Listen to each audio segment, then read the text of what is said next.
Pride and Prejudice by Jane Austen. Chapter 1.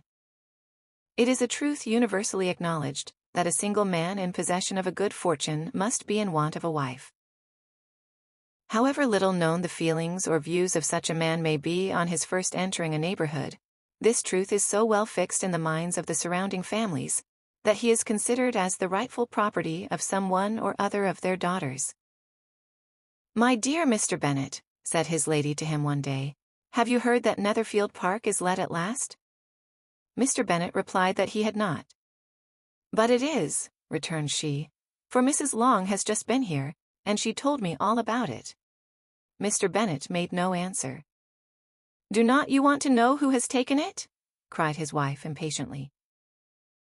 "You want to tell me, and I have no objection to hearing it." This was invitation enough.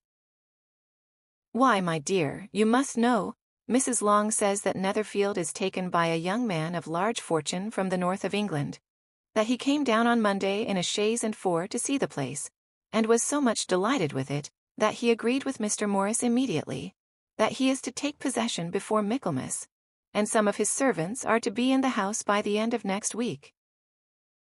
"What is his name?" "Bingley." "Is he married or single?" "Oh, single, my dear, to be sure." "A single man of large fortune, 4,000 or 5,000 a year. What a fine thing for our girls!" "How so? How can it affect them?" "My dear Mr. Bennet," replied his wife, "how can you be so tiresome? You must know that I am thinking of his marrying one of them." "Is that his design in settling here?" "Design? Nonsense, how can you talk so? But it is very likely that he may fall in love with one of them, and therefore you must visit him as soon as he comes." "I see no occasion for that. You and the girls may go. You may send them by themselves, which perhaps will be still better, for as you are as handsome as any of them, Mr. Bingley might like you the best of the party." "My dear, you flatter me. I certainly have had my share of beauty, but I do not pretend to be anything extraordinary now. When a woman has 5 grown-up daughters, she ought to give over thinking of her own beauty. In such cases, a woman has not often much beauty to think of. But, my dear, you must indeed go and see Mr. Bingley when he comes into the neighborhood. It is more than I engage for, I assure you. But consider your daughters. Only think what an establishment it would be for one of them. Sir William and Lady Lucas are determined to go, merely on that account, for in general, you know, they visit no newcomers. Indeed you must go, for it will be impossible for us to visit him, if you do not. You are over-scrupulous surely. I dare say Mr. Bingley will be very glad to see you, and I will send a few lines by you, to assure him of my hearty consent to his marrying whichever he chooses of the girls, though I must throw in a good word for my little Lizzie.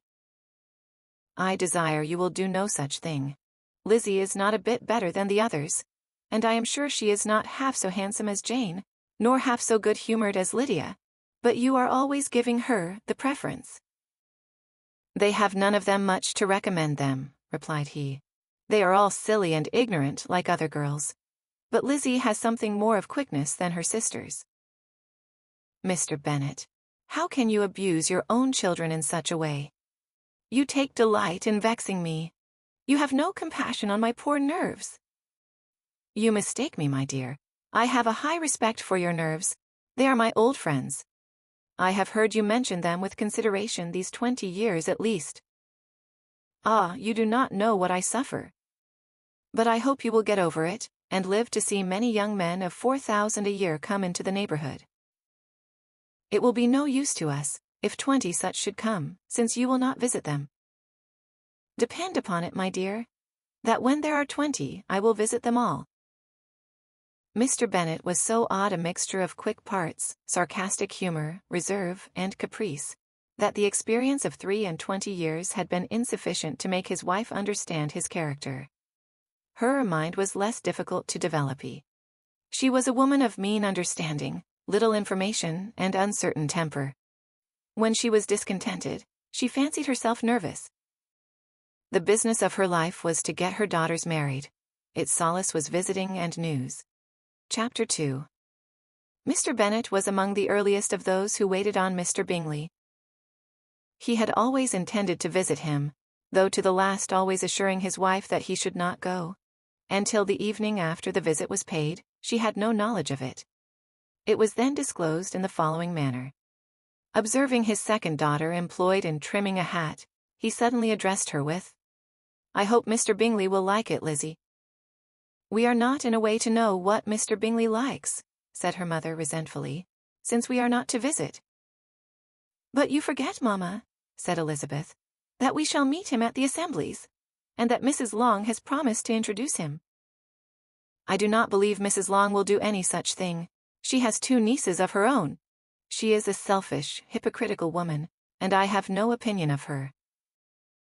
"No more have I," said Mr. Bennet, "and I am glad to find that you do not depend on her serving you." Mrs. Bennet deigned not to make any reply, but unable to contain herself, began scolding one of her daughters. "Don't keep coughing so, Kitty, for heaven's sake. Have a little compassion on my nerves. You tear them to pieces." "Kitty has no discretion in her coughs," said her father. "She times them ill." "I do not cough for my own amusement," replied Kitty fretfully. "When is your next ball to be, Lizzie?" "Tomorrow fortnight." "Eh, so it is," cried her mother. "And Mrs. Long does not come back till the day before, so it will be impossible for her to introduce him, for she will not know him herself." "Then, my dear, you may have the advantage of your friend, and introduce Mr. Bingley to her." "Impossible, Mr. Bennet, impossible. When I am not acquainted with him myself, how can you be so teasing?" "I honor your circumspection. A fortnight's acquaintance is certainly very little. One cannot know what a man really is by the end of a fortnight. But if we do not venture, somebody else will, and after all, Mrs. Long and her nieces must stand their chance, and therefore, as she will think it an act of kindness, if you decline the office, I will take it on myself." The girls stared at their father. Mrs. Bennet said only, "Nonsense, nonsense." "What can be the meaning of that emphatic exclamation?" cried he. "Do you consider the forms of introduction, and the stress that is laid on them, as nonsense? I cannot quite agree with you there. What say you, Mary? For you are a young lady of deep reflection, I know, and read great books and make extracts." Mary wished to say something very sensible, but knew not how. "While Mary is adjusting her ideas," he continued, "let us return to Mr. Bingley." "I am sick of Mr. Bingley," cried his wife. "I am sorry to hear that, but why did you not tell me so before?" "If I had known as much this morning, I certainly would not have called on him. It is very unlucky, but, as I have actually paid the visit, we cannot escape the acquaintance now." The astonishment of the ladies was just what he wished, that of Mrs. Bennet perhaps surpassing the rest, though when the first tumult of joy was over, she began to declare that it was what she had expected all the while. "How good it was in you, my dear Mr. Bennet! But I knew I should persuade you at last. I was sure you loved your girls too well to neglect such an acquaintance. Well, how pleased I am! And it is such a good joke, too, that you should have gone this morning and never said a word about it till now." "Now, Kitty, you may cough as much as you choose," said Mr. Bennet, and as he spoke, he left the room, fatigued with the raptures of his wife. "What an excellent father you have, girls," said she, when the door was shut. "I do not know how you will ever make him amends for his kindness, or me either, for that matter. At our time of life, it is not so pleasant, I can tell you, to be making new acquaintances every day, but for your sakes we would do anything. Lydia, my love, though you are the youngest, I dare say Mr. Bingley will dance with you at the next ball." "Oh," said Lydia stoutly, "I am not afraid, for though I am the youngest, I'm the tallest." The rest of the evening was spent in conjecturing how soon he would return Mr. Bennet's visit, and determining when they should ask him to dinner. Chapter 3. Not all that Mrs. Bennet, however, with the assistance of her 5 daughters, could ask on the subject, was sufficient to draw from her husband any satisfactory description of Mr. Bingley. They attacked him in various ways, with barefaced questions, ingenious suppositions, and distant surmises, but he eluded the skill of them all, and they were at last obliged to accept the second-hand intelligence of their neighbor, Lady Lucas. Her report was highly favorable. Sir William had been delighted with him. He was quite young, wonderfully handsome, extremely agreeable, and to crown the whole, he meant to be at the next assembly with a large party. Nothing could be more delightful. To be fond of dancing was a certain step towards falling in love, and very lively hopes of Mr. Bingley's heart were entertained. "If I can but see one of my daughters happily settled at Netherfield," said Mrs. Bennet to her husband, "and all the others equally well married, I shall have nothing to wish for." In a few days Mr. Bingley returned Mr. Bennet's visit, and sat about 10 minutes with him in his library. He had entertained hopes of being admitted to a sight of the young ladies, of whose beauty he had heard much. But he saw only the father. The ladies were somewhat more fortunate, for they had the advantage of ascertaining, from an upper window, that he wore a blue coat and rode a black horse. An invitation to dinner was soon afterwards dispatched, and already had Mrs. Bennet planned the courses that were to do credit to her housekeeping, when an answer arrived which deferred it all. Mr. Bingley was obliged to be in town the following day, and consequently unable to accept the honor of their invitation, etc. Mrs. Bennet was quite disconcerted. She could not imagine what business he could have in town so soon after his arrival in Hertfordshire, and she began to fear that he might always be flying about from one place to another, and never settled at Netherfield as he ought to be. Lady Lucas quieted her fears a little by starting the idea of his being gone to London only to get a large party for the ball. And a report soon followed that Mr. Bingley was to bring 12 ladies and 7 gentlemen with him to the assembly. The girls grieved over such a number of ladies, but were comforted the day before the ball by hearing that, instead of 12, he had brought only 6 with him from London, his 5 sisters and a cousin. And when the party entered the assembly room, it consisted of only 5 altogether: Mr. Bingley, his 2 sisters, the husband of the eldest, and another young man. Mr. Bingley was good-looking and gentlemanlike. He had a pleasant countenance and easy, unaffected manners. His sisters were fine women with an air of decided fashion. His brother-in-law, Mr. Hurst, merely looked the gentleman, but his friend Mr. Darcy soon drew the attention of the room by his fine tall person, handsome features, noble mien, and the report, which was in general circulation within 5 minutes after his entrance, of his having 10,000 a year. The gentlemen pronounced him to be a fine figure of a man, the ladies declared he was much handsomer than Mr. Bingley, and he was looked at with great admiration for about half the evening, till his manners gave a disgust, which turned the tide of his popularity. For he was discovered to be proud, to be above his company, and above being pleased, and not all his large estate in Derbyshire could save him from having a most forbidding, disagreeable countenance, and being unworthy to be compared with his friend. Mr. Bingley had soon made himself acquainted with all the principal people in the room. He was lively and unreserved, danced every dance, was angry that the ball closed so early, and talked of giving one himself at Netherfield. Such amiable qualities must speak for themselves. What a contrast between him and his friend! Mr. Darcy danced only once with Mrs. Hurst and once with Miss Bingley, declined being introduced to any other lady, and spent the rest of the evening in walking about the room, speaking occasionally to one of his own party. His character was decided.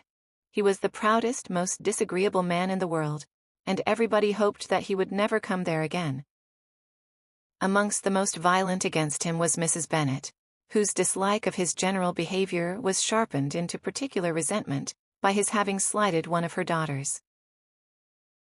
Elizabeth Bennet had been obliged by the scarcity of gentlemen to sit down for 2 dances, and during part of that time, Mr. Darcy had been standing near enough for her to overhear a conversation between him and Mr. Bingley, who came from the dance for a few minutes to press his friend to join it.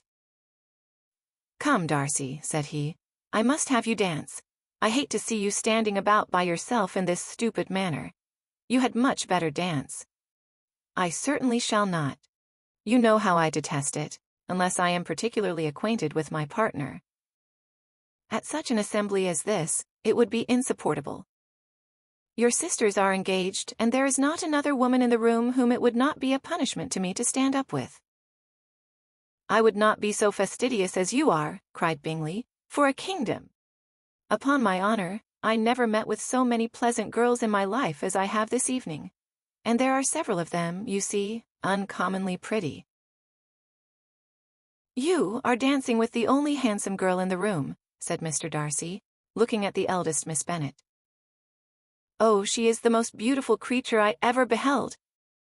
But there is one of her sisters sitting down just behind you, who is very pretty, and I dare say very agreeable. Do let me ask my partner to introduce you." "Which do you mean?" And turning round, he looked for a moment at Elizabeth, till, catching her eye, he withdrew his own, and coldly said, "She is tolerable, but not handsome enough to tempt me, and I am in no humor at present to give consequence to young ladies who are slighted by other men. You had better return to your partner and enjoy her smiles, for you are wasting your time with me." Mr. Bingley followed his advice. Mr. Darcy walked off, and Elizabeth remained with no very cordial feelings towards him. She told the story, however, with great spirit among her friends, for she had a lively, playful disposition, which delighted in anything ridiculous. The evening altogether passed off pleasantly to the whole family. Mrs. Bennet had seen her eldest daughter much admired by the Netherfield party. Mr. Bingley had danced with her twice, and she had been distinguished by his sisters. Jane was as much gratified by this as her mother could be, though in a quieter way.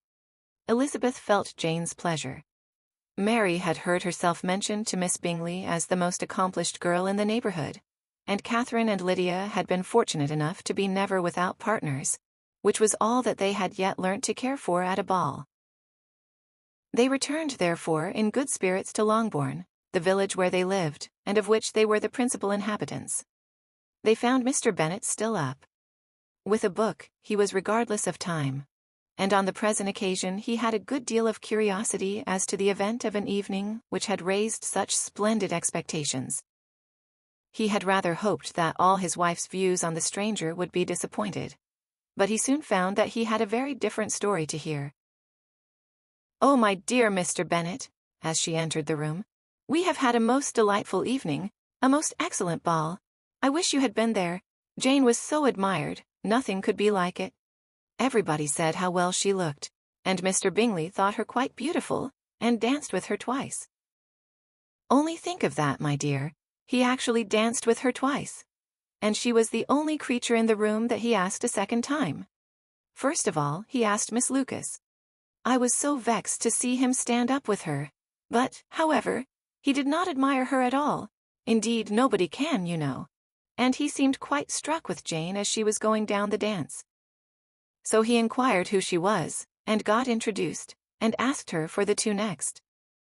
Then, the 2/3 he danced with Miss King, and the 2/4 with Maria Lucas, and the 2/5 with Jane again, and the 2/6 with Lizzie, and the boulanger. If he had had any compassion for me, cried her husband impatiently, he would not have danced half so much. For God's sake, say no more of his partners. Oh, that he had sprained his ankle in the first dance. Oh, my dear, continued Mrs. Bennet, I am quite delighted with him. He is so excessively handsome, and his sisters are charming women. I never in my life saw anything more elegant than their dresses. I dare say the lace upon Mrs. Hurst's gown. Here she was interrupted again. Mr. Bennet protested against any description of finery. She was therefore obliged to seek another branch of the subject, and related, with much bitterness of spirit, and some exaggeration, the shocking rudeness of Mr. Darcy. But I can assure you, she added, that Lizzie does not lose much by not suiting his fancy, for he is a most disagreeable, horrid man, not at all worth pleasing. So high and so conceited, that there was no enduring him. He walked here and he walked there, fancying himself so very great, not handsome enough to dance with. I wish you had been there, my dear, to have given him one of your set-downs. I quite detest the man. Chapter 4. When Jane and Elizabeth were alone, the former, who had been cautious in her praise of Mr. Bingley before, expressed to her sister how very much she admired him. He is just what a young man ought to be, said she, sensible, good-humored, lively, and I never saw such happy manners, so much ease, with such perfect good breeding." "He is also handsome," replied Elizabeth, "which a young man ought likewise to be if he possibly can. His character is thereby complete." "I was very much flattered by his asking me to dance a second time. I did not expect such a compliment." "Did not you? I did for you. But that is one great difference between us. Compliments always take you by surprise, and me never. What could be more natural than his asking you again? He could not help seeing that you were about 5 times as pretty as every other woman in the room. No thanks to his gallantry for that. Well, he certainly is very agreeable, and I give you leave to like him. You have liked many a stupider person." "Dear Lizzie." "Oh, you are a great deal too apt, you know, to like people in general. You never see a fault in anybody. All the world are good and agreeable in your eyes." "I never heard you speak ill of a human being in my life." "I would wish not to be hasty in censuring anyone, but I always speak what I think." "I know you do, and it is that which makes the wonder. With your good sense, to be so honestly blind to the follies and nonsense of others." "Affectation of candor is common enough. One meets with it everywhere. But to be candid without ostentation or design, to take the good of everybody's character and make it still better, and say nothing of the bad, belongs to you alone. And so you like this man's sisters too, do you? Their manners are not equal to his." "Certainly not, at first, but they are very pleasing women when you converse with them. Miss Bingley is to live with her brother and keep his house, and I am much mistaken if we shall not find a very charming neighbor in her." Elizabeth listened in silence, but was not convinced. Their behavior at the assembly had not been calculated to please in general, and with more quickness of observation, and less pliancy of temper than her sister, and with a judgment too, unassailed by any attention to herself, she was very little disposed to approve them. They were, in fact, very fine ladies, not deficient in good humor when they were pleased, nor in the power of being agreeable where they chose it, but proud and conceited. They were rather handsome, had been educated in one of the first private seminaries in town, had a fortune of £20,000, were in the habit of spending more than they ought, and of associating with people of rank, and were, therefore, in every respect entitled to think well of themselves and meanly of others.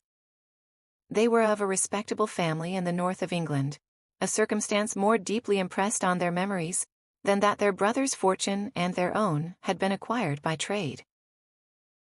Mr. Bingley inherited property to the amount of nearly £100,000 from his father, who had intended to purchase an estate, but did not live to do it. Mr. Bingley intended it likewise, and sometimes made choice of his county, but, as he was now provided with a good house and the liberty of a manor, it was doubtful to many of those who best knew the easiness of his temper, whether he might not spend the remainder of his days at Netherfield, and leave the next generation to purchase. His sisters were very anxious for his having an estate of his own. But though he was now established only as a tenant, Miss Bingley was by no means unwilling to preside at his table, nor was Mrs. Hurst, who had married a man of more fashion than fortune, less disposed to consider his house as her home when it suited her. Mr. Bingley had not been of age 2 years when he was tempted, by an accidental recommendation, to look at Netherfield House. He did look at it, and into it, for half an hour, was pleased with the situation and the principal rooms, satisfied with what the owner said in its praise, and took it immediately. Between him and Darcy there was a very steady friendship, in spite of a great opposition of character. Bingley was endeared to Darcy by the easiness, openness, and ductility of his temper, though no disposition could offer a greater contrast to his own, and though with his own he never appeared dissatisfied. On the strength of Darcy's regard, Bingley had the firmest reliance, and of his judgment the highest opinion. In understanding, Darcy was the superior. Bingley was by no means deficient, but Darcy was clever. He was at the same time haughty, reserved, and fastidious, and his manners, though well-bred, were not inviting. In that respect his friend had greatly the advantage. Bingley was sure of being liked wherever he appeared. Darcy was continually giving offence. The manner in which they spoke of the Meryton assembly was sufficiently characteristic. Bingley had never met with pleasanter people or prettier girls in his life. Everybody had been most kind and attentive to him. There had been no formality, no stiffness. He had soon felt acquainted with all the room, and as to Miss Bennet, he could not conceive an angel more beautiful. Darcy, on the contrary, had seen a collection of people in whom there was little beauty and no fashion, for none of whom he had felt the smallest interest, and from none received either attention or pleasure. Miss Bennet he acknowledged to be pretty, but she smiled too much. Mrs. Hurst and her sister allowed it to be so, but still they admired her and liked her, and pronounced her to be a sweet girl, and one whom they should not object to know more of. Miss Bennet was therefore established as a sweet girl, and their brother felt authorized by such commendation to think of her as he chose. Chapter 5. Within a short walk of Longbourn lived a family with whom the Bennets were particularly intimate. Sir William Lucas had been formerly in trade in Meryton, where he had made a tolerable fortune, and risen to the honour of knighthood by an address to the king during his mayoralty. The distinction had, perhaps, been felt too strongly. It had given him a disgust to his business, and to his residence in a small market town, and, quitting them both, he had removed with his family to a house about a mile from Meryton, denominated from that period Lucas Lodge, where he could think with pleasure of his own importance, and, unshackled by business, occupy himself solely in being civil to all the world. For, though elated by his rank, it did not render him supercilious. On the contrary, he was all attention to everybody. By nature inoffensive, friendly, and obliging, his presentation at St. James's had made him courteous. Lady Lucas was a very good kind of woman, not too clever to be a valuable neighbour to Mrs. Bennet. They had several children. The eldest of them, a sensible, intelligent young woman, about 27, was Elizabeth's intimate friend. That the Miss Lucases and the Miss Bennets should meet to talk over a ball was absolutely necessary, and the morning after the assembly brought the former to Longbourn to hear and to communicate. "You began the evening well, Charlotte," said Mrs. Bennet, with civil self-command, to Miss Lucas. "You were Mr. Bingley's first choice." "Yes, but he seemed to like his second better." "Oh, you mean Jane, I suppose, because he danced with her twice." "To be sure that did seem as if he admired her indeed. I rather believe he did. I heard something about it, but I hardly know what, something about Mr. Robinson." "Perhaps you mean what I overheard between him and Mr. Robinson. Did not I mention it to you? Mr. Robinson's asking him how he liked our Meryton assemblies, and whether he did not think there were a great many pretty women in the room, and which he thought the prettiest. And his answering immediately to the last question, 'Oh, the eldest Miss Bennet, beyond a doubt. There cannot be two opinions on that point.' Upon my word! Well, that was very decided. Indeed, that does seem as if... But, however, it may all come to nothing, you know." "My overhearings were more to the purpose than yours, Eliza," said Charlotte. "Mr. Darcy is not so well worth listening to as his friend, is he? Poor Eliza, to be only just tolerable. I beg you will not put it into Lizzie's head to be vexed by his ill-treatment, for he is such a disagreeable man that it would be quite a misfortune to be liked by him.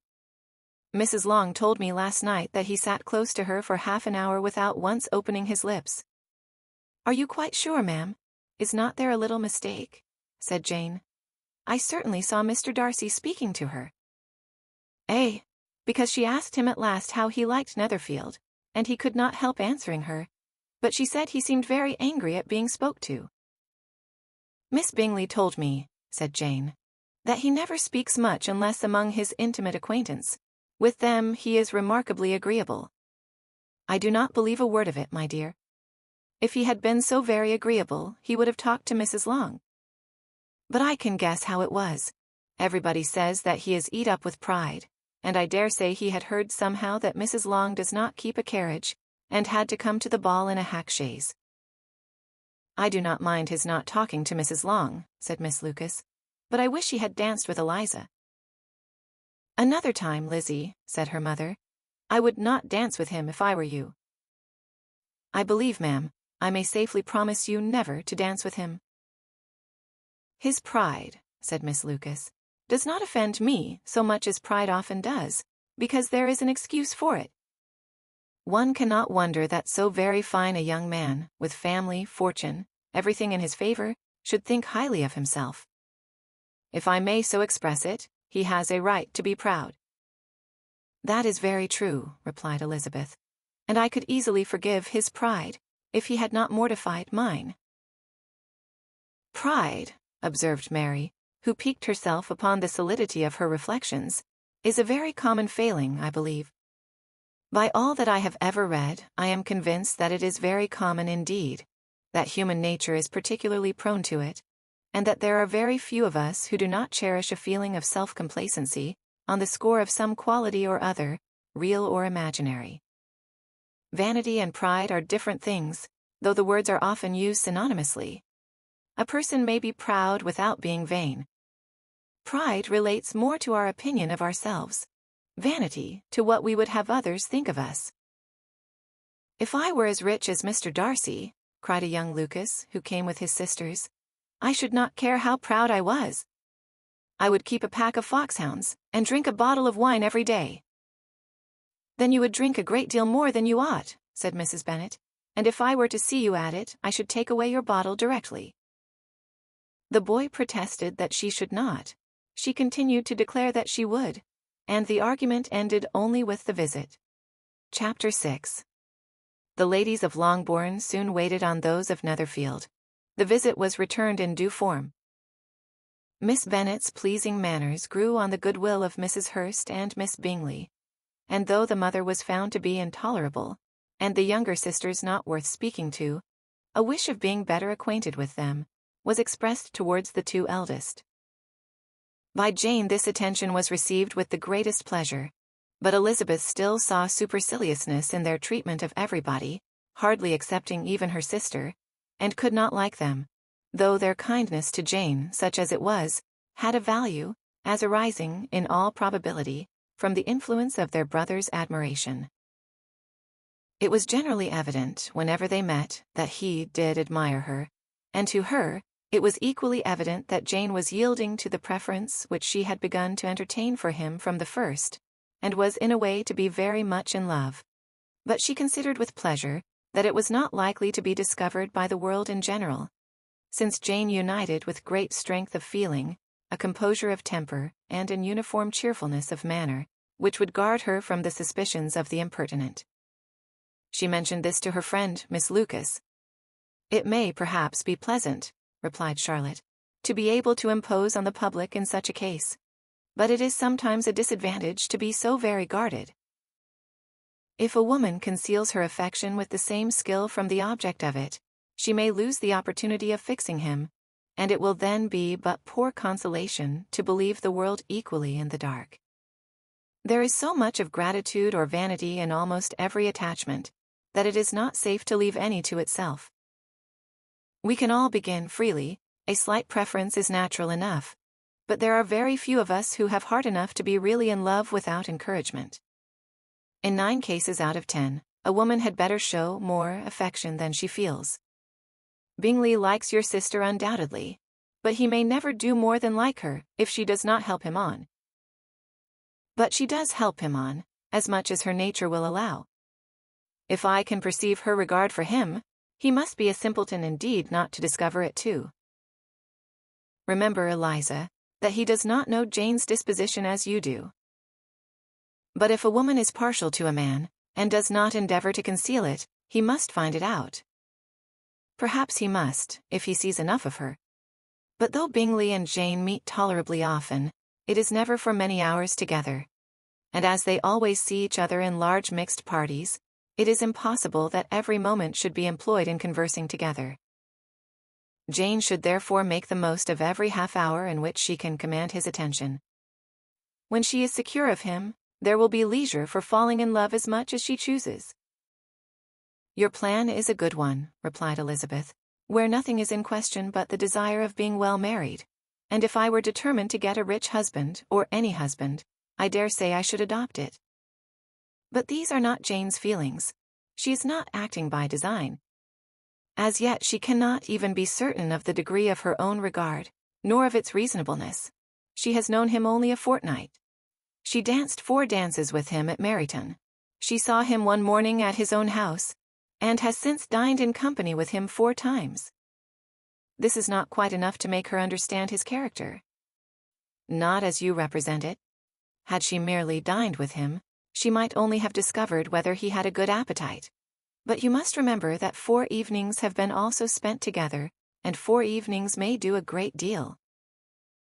Yes, these 4 evenings have enabled them to ascertain that they both like Van Un better than commerce, but with respect to any other leading characteristic, I do not imagine that much has been unfolded.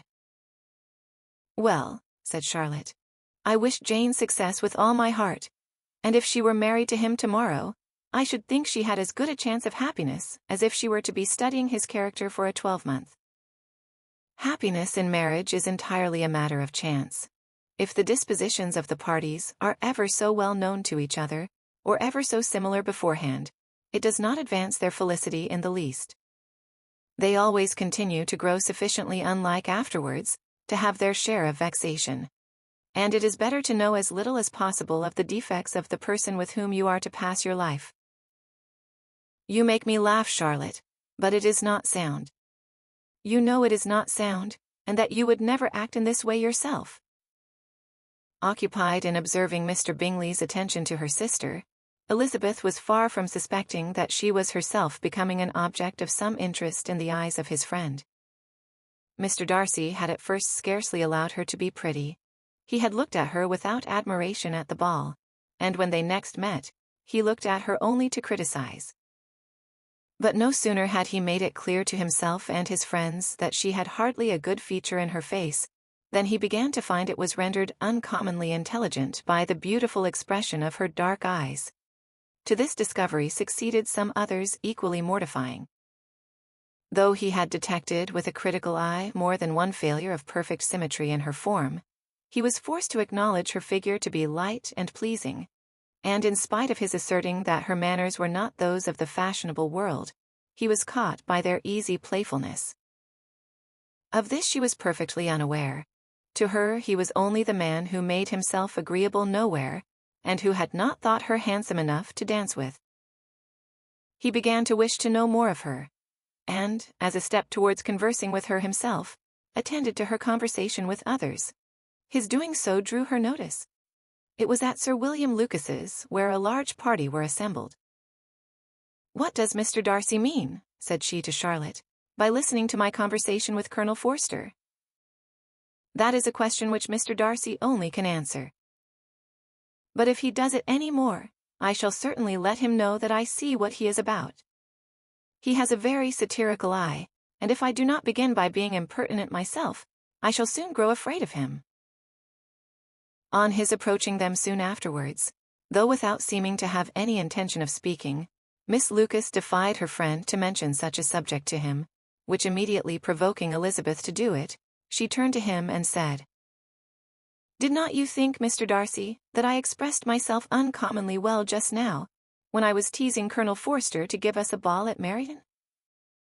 "With great energy, but it is a subject which always makes a lady energetic. You are severe on us." "It will be her turn soon to be teased," said Miss Lucas. "I am going to open the instrument, Eliza, and you know what follows." "You are a very strange creature by way of a friend. Always wanting me to play and sing before anybody and everybody. If my vanity had taken a musical turn, you would have been invaluable. But as it is, I would really rather not sit down before those who must be in the habit of hearing the very best performers." On Miss Lucas's persevering, however, she added, "Very well, if it must be so, it must." And gravely glancing at Mr. Darcy, "There is a very fine old saying, which everybody here is of course familiar with, 'Keep your breath to cool your porridge, and I shall keep mine to swell my song.'" Her performance was pleasing, though by no means capital. After a song or two, and before she could reply to the entreaties of several that she would sing again, she was eagerly succeeded at the instrument by her sister Mary, who having, in consequence of being the only plain one in the family, worked hard for knowledge and accomplishments, was always impatient for display. Mary had neither genius nor taste, and though vanity had given her application, it had given her likewise a pedantic air and conceited manner, which would have injured a higher degree of excellence than she had reached. Elizabeth, easy and unaffected, had been listened to with much more pleasure, though not playing half so well, and Mary, at the end of a long concerto, was glad to purchase praise and gratitude by Scotch and Irish airs, at the request of her younger sisters, who with some of the Lucases and 2 or 3 officers, joined eagerly in dancing at one end of the room. Mr. Darcy stood near them in silent indignation at such a mode of passing the evening, to the exclusion of all conversation, and was too much engrossed by his own thoughts to perceive that Sir William Lucas was his neighbour, till Sir William thus began. "What a charming amusement for young people this is, Mr. Darcy. There is nothing like dancing after all. I consider it as one of the first refinements of polished societies." "Certainly, sir, and it has the advantage also of being in vogue amongst the less polished societies of the world. Every savage can dance." Sir William only smiled. "Your friend performs delightfully," he continued after a pause, on seeing Bingley join the group, "and I doubt not that you are an adept in the science yourself, Mr. Darcy. You saw me dance at Meryton, I believe, sir." "Yes, indeed, and received no inconsiderable pleasure from the sight. Do you often dance at St. James's?" "Never, sir." "Do you not think it would be a proper compliment to the place?" "It is a compliment which I never pay to any place if I can avoid it. You have a house in town, I conclude?" Mr. Darcy bowed. "I had once some thoughts of fixing in town myself, for I am fond of superior society, but I did not feel quite certain that the air of London would agree with Lady Lucas." He paused in hopes of an answer, but his companion was not disposed to make any, and Elizabeth at that instant moving towards them, he was struck with the notion of doing a very gallant thing, and called out to her, "My dear Miss Eliza, why are not you dancing? Mr. Darcy, you must allow me to present this young lady to you as a very desirable partner. You cannot refuse to dance, I am sure, when so much beauty is before you." And, taking her hand, he would have given it to Mr. Darcy, who, though extremely surprised, was not unwilling to receive it, when she instantly drew back, and said with some discomposure to Sir William, "Indeed, sir, I have not the least intention of dancing. I entreat you not to suppose that I moved this way in order to beg for a partner." Mr. Darcy, with grave propriety, requested to be allowed the honour of her hand, but in vain. Elizabeth was determined, nor did Sir William at all shake her purpose by his attempt at persuasion. "You excel so much in the dance, Miss Eliza, that it is cruel to deny me the happiness of seeing you. And though this gentleman dislikes the amusement in general, he can have no objection, I am sure, to oblige us for 1/2 hour." "Mr. Darcy is all politeness," said Elizabeth, smiling. "He is indeed. But considering the inducement, my dear Miss Eliza, we cannot wonder at his complaisance, for who would object to such a partner?" Elizabeth looked archly and turned away. Her resistance had not injured her with the gentleman, and he was thinking of her with some complacency, when thus accosted by Miss Bingley. "I can guess the subject of your reverie." "I should imagine not." "You are considering how insupportable it would be to pass many evenings in this manner, in such society, and, indeed, I am quite of your opinion. I was never more annoyed. The insipidity, and yet the noise, the nothingness, and yet the self-importance of all these people. What would I give to hear your strictures on them? Your conjecture is totally wrong, I assure you. My mind was more agreeably engaged.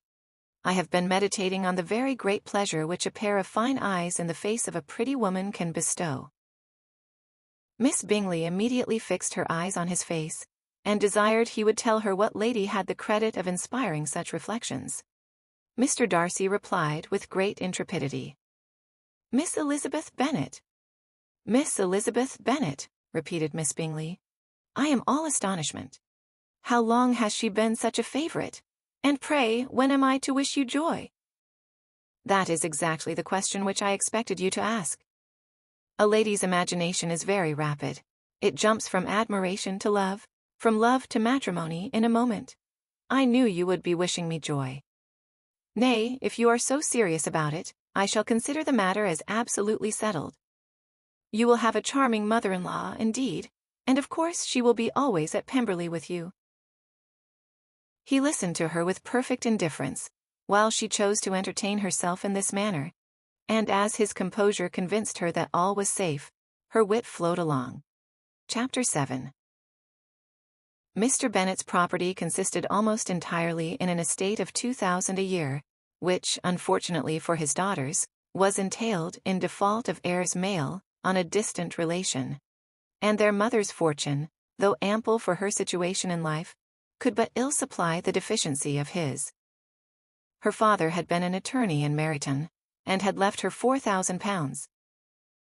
She had a sister married to a Mr. Phillips, who had been a clerk to their father and succeeded him in the business, and a brother settled in London in a respectable line of trade. The village of Longbourn was only 1 mile from Meryton, a most convenient distance for the young ladies, who were usually tempted thither 3 or 4 times a week, to pay their duty to their aunt, and to a milliner's shop just over the way. The 2 youngest of the family, Catherine and Lydia, were particularly frequent in these attentions. Their minds were more vacant than their sisters', and when nothing better offered, a walk to Meryton was necessary to amuse their morning hours and furnish conversation for the evening. And, however bare of news the country in general might be, they always contrived to learn some from their aunt. At present, indeed, they were well supplied both with news and happiness by the recent arrival of a militia regiment in the neighborhood. It was to remain the whole winter, and Meryton was the headquarters. Their visits to Mrs. Phillips were now productive of the most interesting intelligence. Every day added something to their knowledge of the officers' names and connections. Their lodgings were not long a secret, and at length they began to know the officers themselves. Mr. Phillips visited them all, and this opened to his nieces a source of felicity unknown before. They could talk of nothing but officers, and Mr. Bingley's large fortune, the mention of which gave animation to their mother, was worthless in their eyes when opposed to the regimentals of an ensign.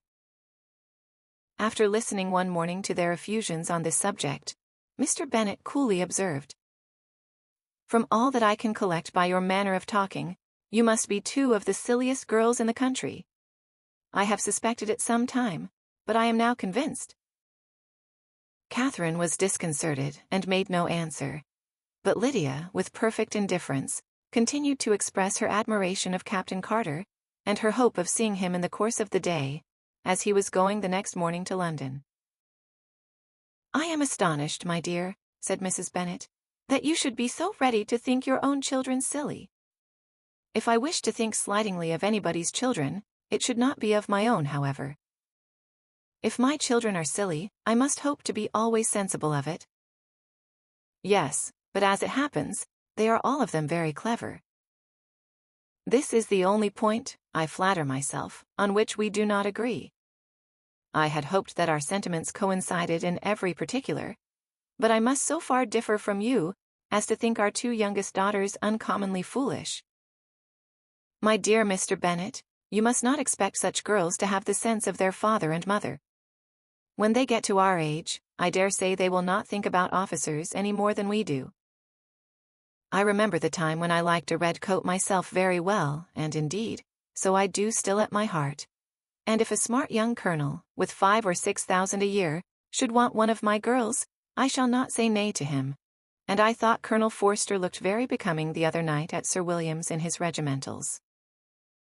"Mamma," cried Lydia, "my aunt says that Colonel Forster and Captain Carter do not go so often to Miss Watson's as they did when they first came. She sees them now very often standing in Clark's library." Mrs. Bennet was prevented replying by the entrance of the footman, with a note for Miss Bennet. It came from Netherfield, and the servant waited for an answer. Mrs. Bennet's eyes sparkled with pleasure, and she was eagerly calling out while her daughter read. "Well, Jane, who is it from? What is it about? What does he say? Well, Jane, make haste and tell us. Make haste, my love." "It is from Miss Bingley," said Jane, and then read it aloud. "If you are not so compassionate as to dine today with Louisa and me, we shall be in danger of hating each other for the rest of our lives.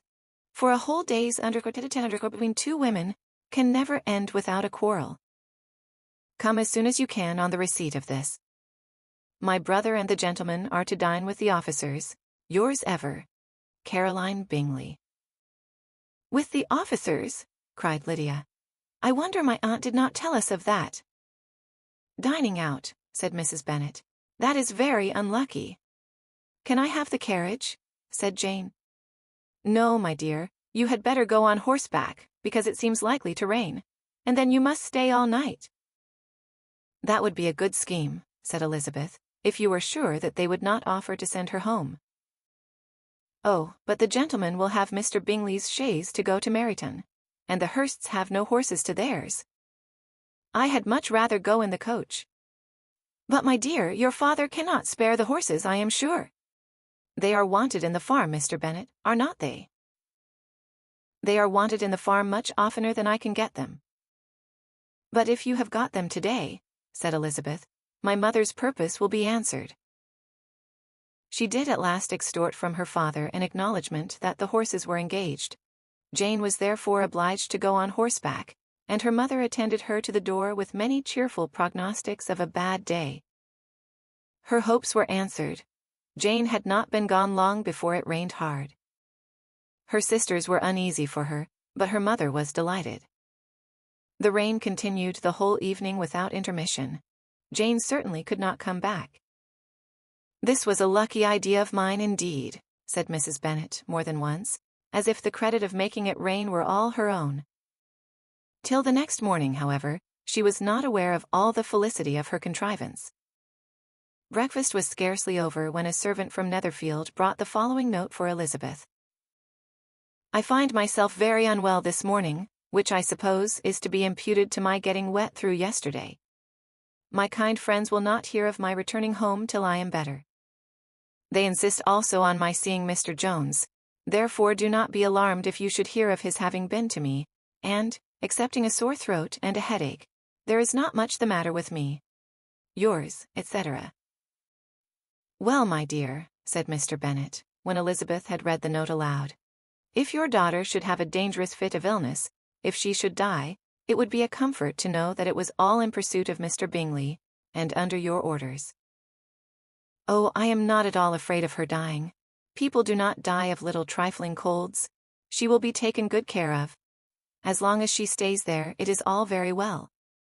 I would go and see her if I could have the carriage." Elizabeth, feeling really anxious, determined to go to her, though the carriage was not to be had, and as she was no horsewoman, walking was her only alternative. She declared her resolution. "How can you be so silly," cried her mother, "as to think of such a thing in all this dirt? You will not be fit to be seen when you get there." "I shall be very fit to see Jane, which is all I want." "Is this a hint to me, Lizzie," said her father, "to send for the horses?" "No, indeed. I do not wish to avoid the walk.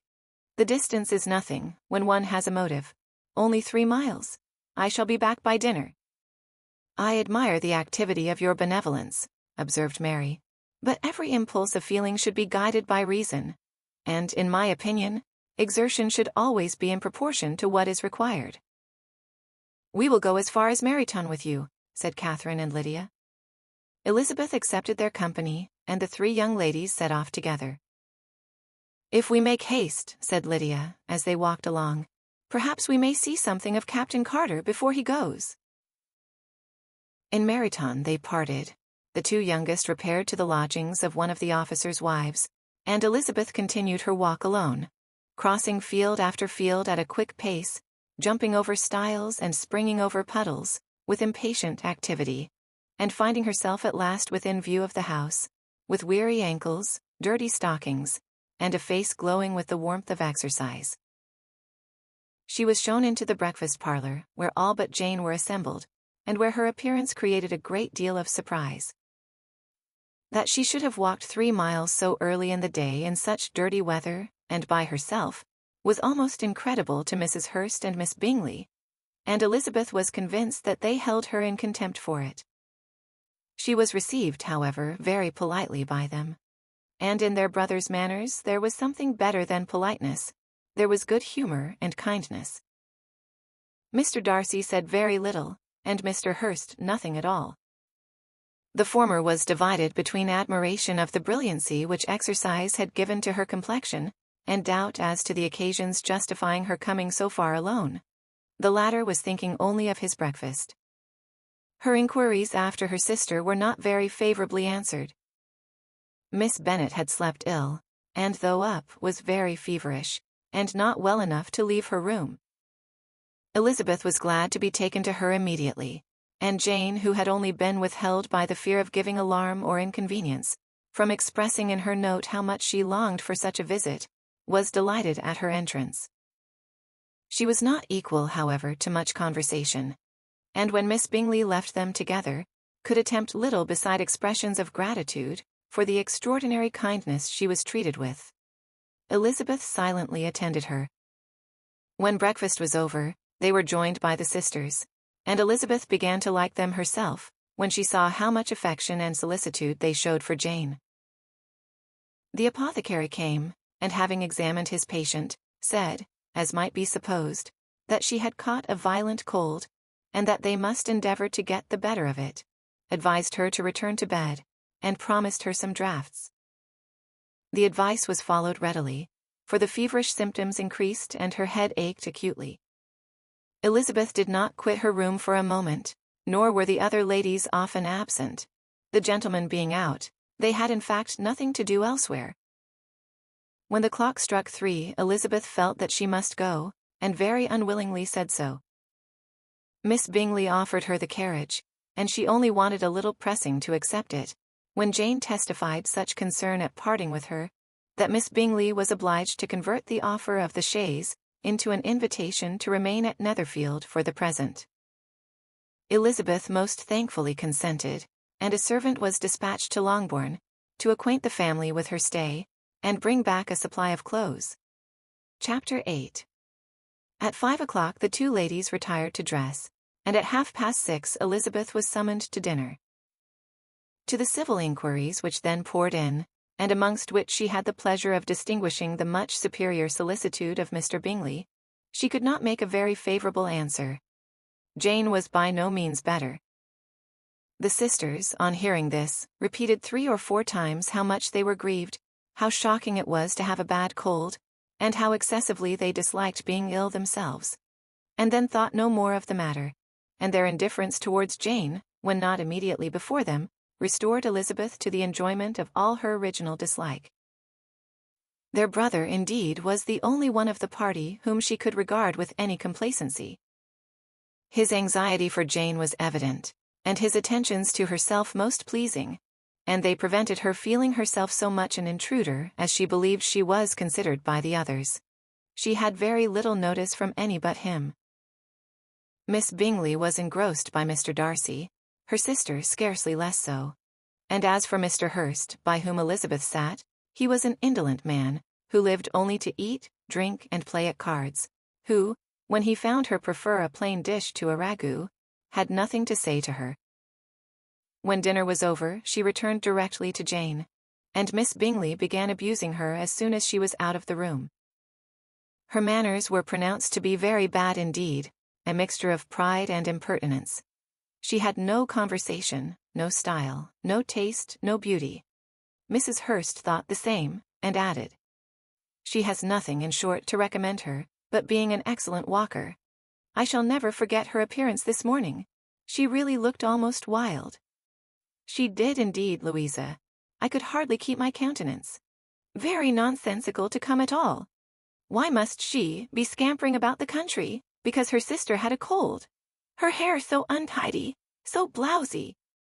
"Yes, and her petticoat. I hope you saw her petticoat, 6 inches deep in mud, I am absolutely certain, and the gown which had been let down to hide it not doing its office."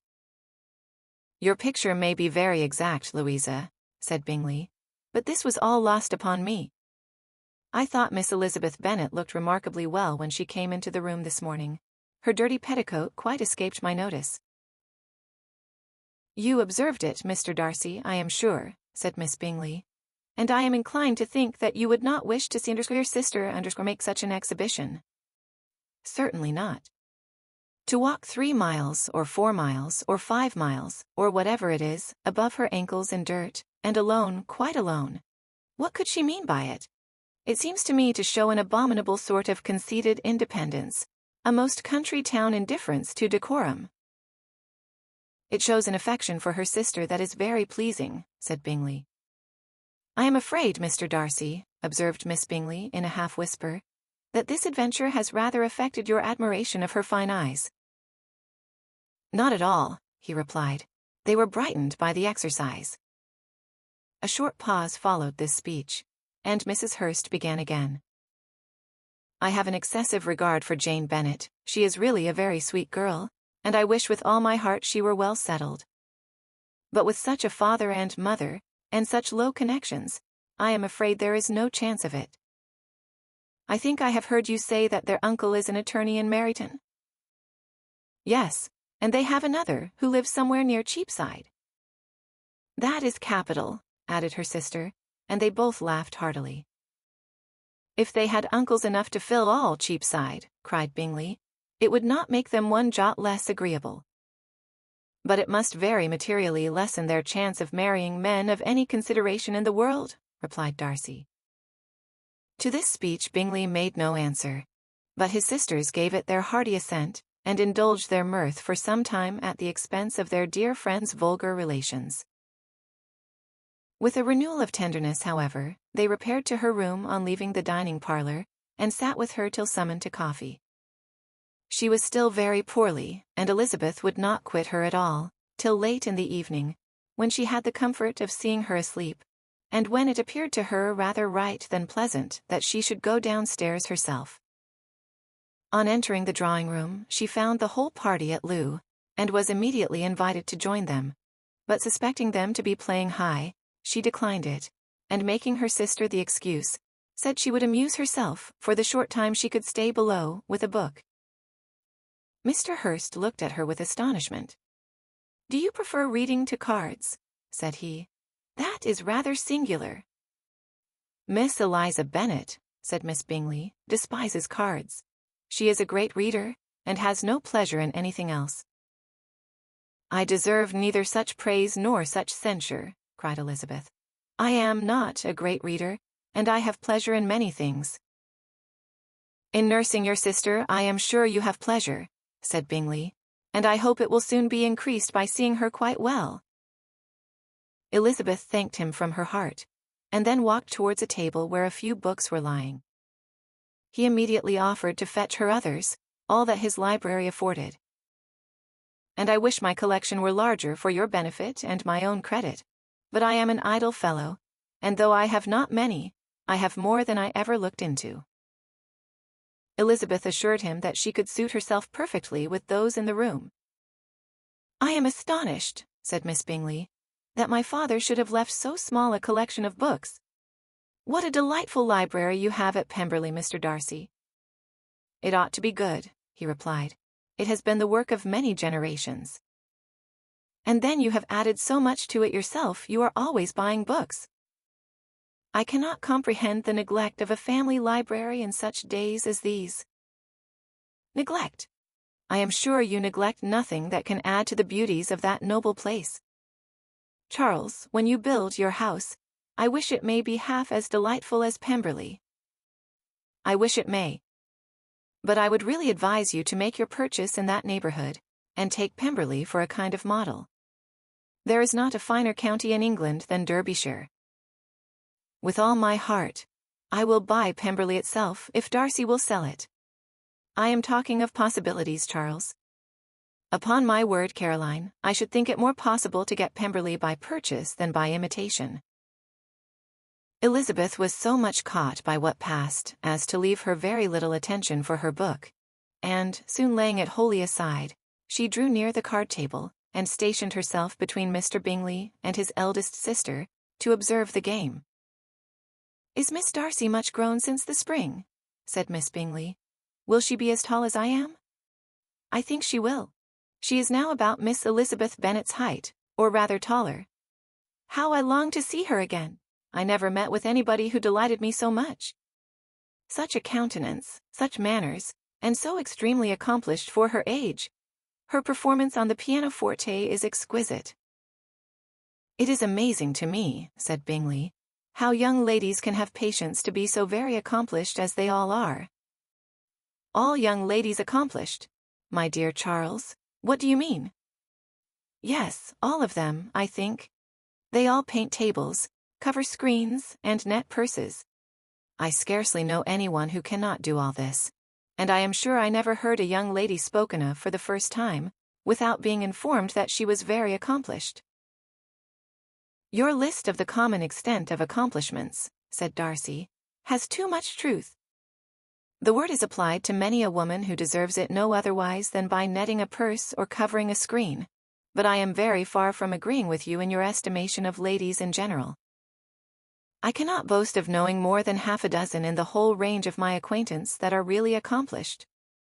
"Nor I am sure," said Miss Bingley. "Then," observed Elizabeth, "you must comprehend a great deal in your idea of an accomplished woman." "Yes, I do comprehend a great deal in it." "Oh, certainly," cried his faithful assistant. "No one can be really esteemed accomplished who does not greatly surpass what is usually met with. A woman must have a thorough knowledge of music, singing, drawing, dancing, and the modern languages, to deserve the word, and besides all this, she must possess a certain something in her air and manner of walking, the tone of her voice, her address and expressions, or the word will be but half deserved." "All this she must possess," added Darcy, "and to all she must yet add something more substantial in the improvement of her mind by extensive reading. I am no longer surprised at your knowing only 6 accomplished women. I rather wonder now at your knowing any. Are you so severe upon your own sex as to doubt the possibility of all this?" "I never saw such a woman. I never saw such capacity and taste and application and elegance as you describe, united." Mrs. Hurst and Miss Bingley both cried out against the injustice of her implied doubt, and were both protesting that they knew many women who answered this description, when Mr. Hurst called them to order, with bitter complaints of their inattention to what was going forward. As all conversation was thereby at an end, Elizabeth soon afterwards left the room. "Eliza Bennet," said Miss Bingley, when the door was closed on her, "is one of those young ladies who seek to recommend themselves to the other sex by undervaluing their own. And with many men, I dare say, it succeeds. But, in my opinion, it is a paltry device, a very mean art." "Undoubtedly," replied Darcy, to whom this remark was chiefly addressed. "There is meanness in all the arts which ladies sometimes condescend to employ for captivation.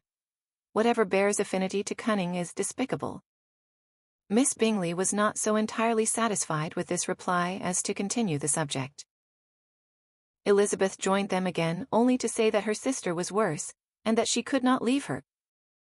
Bingley urged Mr. Jones's being sent for immediately, while his sisters, convinced that no country advice could be of any service, recommended an express to town for one of the most eminent physicians.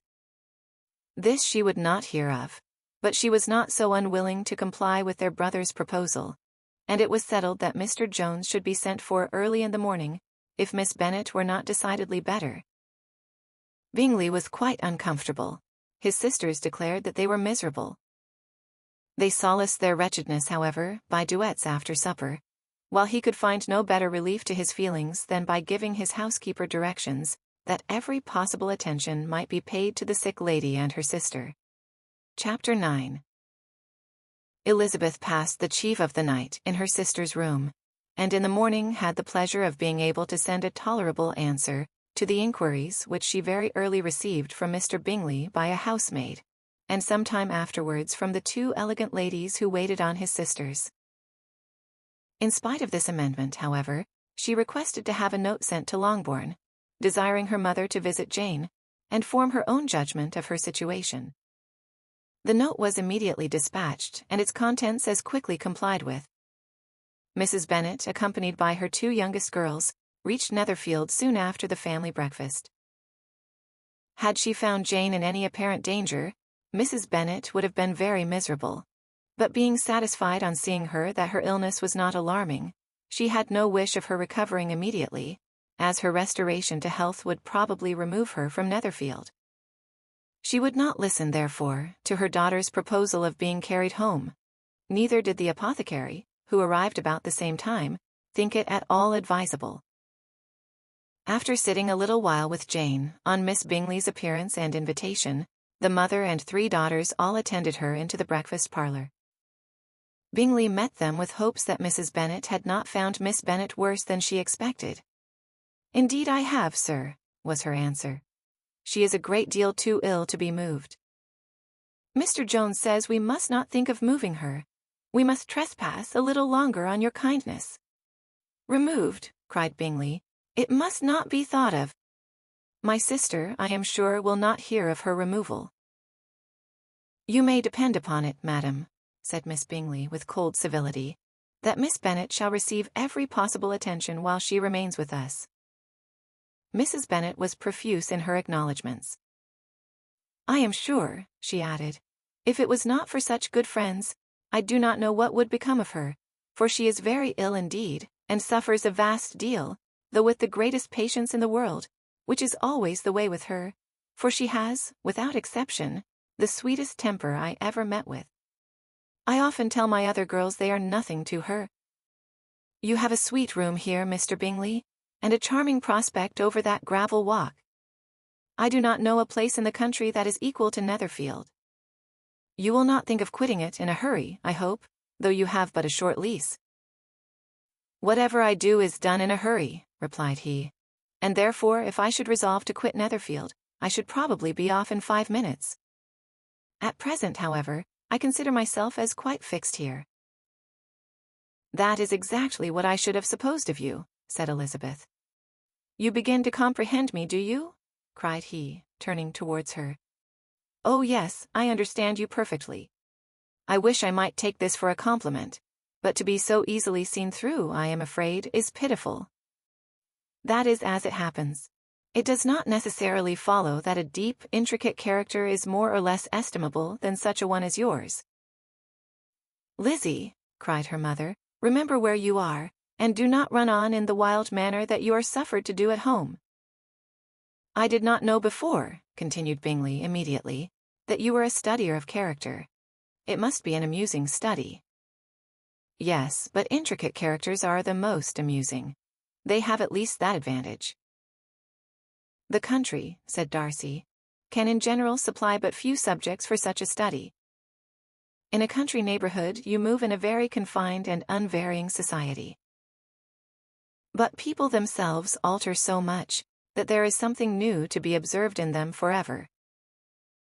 "Yes, indeed," cried Mrs. Bennet, offended by his manner of mentioning a country neighbourhood. "I assure you there is quite as much of that going on in the country as in town." Everybody was surprised, and Darcy, after looking at her for a moment, turned silently away. Mrs. Bennet, who fancied she had gained a complete victory over him, continued her triumph. "I cannot see that London has any great advantage over the country, for my part, except the shops and public places. The country is a vast deal pleasanter, is not it, Mr. Bingley?" "When I am in the country," he replied, "I never wish to leave it, and when I am in town, it is pretty much the same. They have each their advantages, and I can be equally happy in neither." "That is because you have the right disposition. But that gentleman," looking at Darcy, "seemed to think the country was nothing at all." "Indeed, mamma, you are mistaken," said Elizabeth, blushing for her mother. "You quite mistook Mr. Darcy. He only meant that there was not such a variety of people to be met with in the country as in town, which you must acknowledge to be true." "Certainly, my dear, nobody said there were. But as to not meeting with many people in this neighbourhood, I believe there are few neighbourhoods larger. I know we dine with 24 families." Nothing but concern for Elizabeth could enable Bingley to keep his countenance.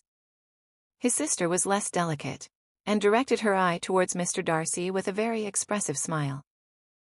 Elizabeth, for the sake of saying something that might turn her mother's thoughts, now asked her if Charlotte Lucas had been at Longbourn since her coming away.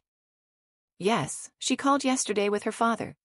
What an agreeable man Sir William is, Mr. Bingley, is not he? So much the man of fashion, so genteel and so easy. He has always something to say to everybody. That is my idea of good breeding, and those persons who fancy themselves very important and never open their mouths quite mistake the matter. Did Charlotte dine with you? No, she would go home. I fancy she was wanted about the mince pies. For my part, Mr. Bingley, I always keep servants that can do their own work. My daughters are brought up differently. But everybody is to judge for themselves, and the Lucases are a very good sort of girls, I assure you. It is a pity they are not handsome. Not that I think Charlotte so very plain, but then she is our particular friend. She seems a very pleasant young woman, said Bingley. Oh dear, yes, but you must own she is very plain. Lady Lucas herself has often said so, and envied me Jane's beauty. I do not like to boast of my own child, but to be sure, Jane, one does not often see anybody better looking. It is what everybody says. I do not trust my own partiality. When she was only 15, there was a gentleman at my brother Gardner's in town, so much in love with her, that my sister-in-law was sure he would make her an offer before we came away, but, however, he did not. Perhaps he thought her too young. However, he wrote some verses on her, and very pretty they were. And so ended his affection, said Elizabeth impatiently. There has been many a one, I fancy, overcome in the same way. I wonder who first discovered the efficacy of poetry in driving away love. I have been used to consider poetry as the food of love, said Darcy. Of a fine, stout, healthy love it may. Everything nourishes what is strong already. But if it be only a slight, thin sort of inclination, I am convinced that one good sonnet will starve it entirely away. Darcy only smiled, and the general pause which ensued made Elizabeth tremble lest her mother should be exposing herself again. She longed to speak, but could think of nothing to say, and after a short silence Mrs. Bennet began repeating her thanks to Mr. Bingley for his kindness to Jane, with an apology for troubling him also with Lizzie. Mr. Bingley was unaffectedly civil in his answer, and forced his younger sister to be civil also, and say what the occasion required. She performed her part, indeed, without much graciousness, but Mrs. Bennet was satisfied, and soon afterwards ordered her carriage. Upon this signal, the youngest of her daughters put herself forward. The two girls had been whispering to each other during the whole visit, and the result of it was that the youngest should tax Mr. Bingley with having promised on his first coming into the country to give a ball at Netherfield. Lydia was a stout, well-grown girl of 15, with a fine complexion and good-humored countenance, a favorite with her mother, whose affection had brought her into public at an early age. She had high animal spirits, and a sort of natural self-consequence, which the attentions of the officers, to whom her uncle's good dinners and her own easy manners recommended her, had increased into assurance. She was very equal, therefore, to address Mr. Bingley on the subject of the ball, and abruptly reminded him of his promise, adding that it would be the most shameful thing in the world if he did not keep it. His answer to this sudden attack was delightful to her mother's ear. I am perfectly ready, I assure you, to keep my engagement, and, when your sister is recovered, you shall, if you please, name the very day of the ball. But you would not wish to be dancing while she is ill? Lydia declared herself satisfied. Oh yes, it would be much better to wait till Jane was well, and by that time, most likely, Captain Carter would be at Meryton again. And when you have given your ball, she added, I shall insist on their giving one also. I shall tell Colonel Forster, it will be quite a shame if he does not. Mrs. Bennet and her daughters then departed, and Elizabeth returned instantly to Jane, leaving her own and her relations' behavior to the remarks of the two ladies and Mr. Darcy, the latter of whom, however, could not be prevailed on to join in their censure of her, in spite of all Miss Bingley's witticisms under fine eyes. Chapter 10. The day passed much as the day before had done. Mrs. Hurst and Miss Bingley had spent some hours of the morning with the invalid, who continued, though slowly, to mend. And in the evening, Elizabeth joined their party in the drawing-room. The loo table, however, did not appear. Mr. Darcy was writing, and Miss Bingley, seated near him, was watching the progress of his letter, and repeatedly calling off his attention by messages to his sister. Mr. Hurst and Mr. Bingley were at piquet, and Mrs. Hurst was observing their game. Elizabeth took up some needlework, and was sufficiently amused in attending to what passed between Darcy and his companion. The perpetual commendations of the lady either on his handwriting, or on the evenness of his lines, or on the length of his letter, with the perfect unconcern with which her praises were received, formed a curious dialogue, and was exactly in unison with her opinion of each. "How delighted Miss Darcy will be to receive such a letter!" He made no answer. "You write uncommonly fast." "You are mistaken, I write rather slowly." "How many letters you must have occasion to write in the course of a year! Letters of business, too! How odious I should think them! It is fortunate, then, that they fall to my lot instead of to yours. Pray tell your sister that I long to see her." "I have already told her so once, by your desire." "I am afraid you do not like your pen. Let me mend it for you. I mend pens remarkably well." "Thank you, but I always mend my own." "How can you contrive to write so even?" He was silent. "Tell your sister I am delighted to hear of her improvement on the harp, and pray let her know that I am quite in raptures with her beautiful little design for a table, and I think it infinitely superior to Miss Grantley's." "Will you give me leave to defer your raptures till I write again?" "At present I have not room to do them justice." "Oh, it is of no consequence. I shall see her in January. But do you always write such charming long letters to her, Mr. Darcy?" "They are generally long, but whether always charming, it is not for me to determine. It is a rule with me, that a person who can write a long letter with ease cannot write ill." "That will not do for a compliment to Darcy, Caroline," cried her brother, "because he does not write with ease. He studies too much for words of 4 syllables. Do not you, Darcy? My style of writing is very different from yours."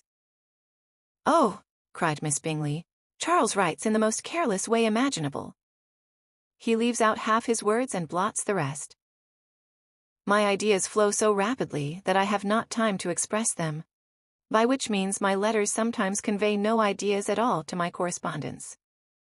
"Your humility, Mr. Bingley," said Elizabeth, "must disarm reproof." "Nothing is more deceitful," said Darcy, "than the appearance of humility. It is often only carelessness of opinion, and sometimes an indirect boast." "And which of the two do you call my little recent piece of modesty?" "The indirect boast, for you are really proud of your defects in writing, because you consider them as proceeding from a rapidity of thought and carelessness of execution, which, if not estimable, you think at least highly interesting. The power of doing anything with quickness is always much prized by the possessor, and often without any attention to the imperfection of the performance.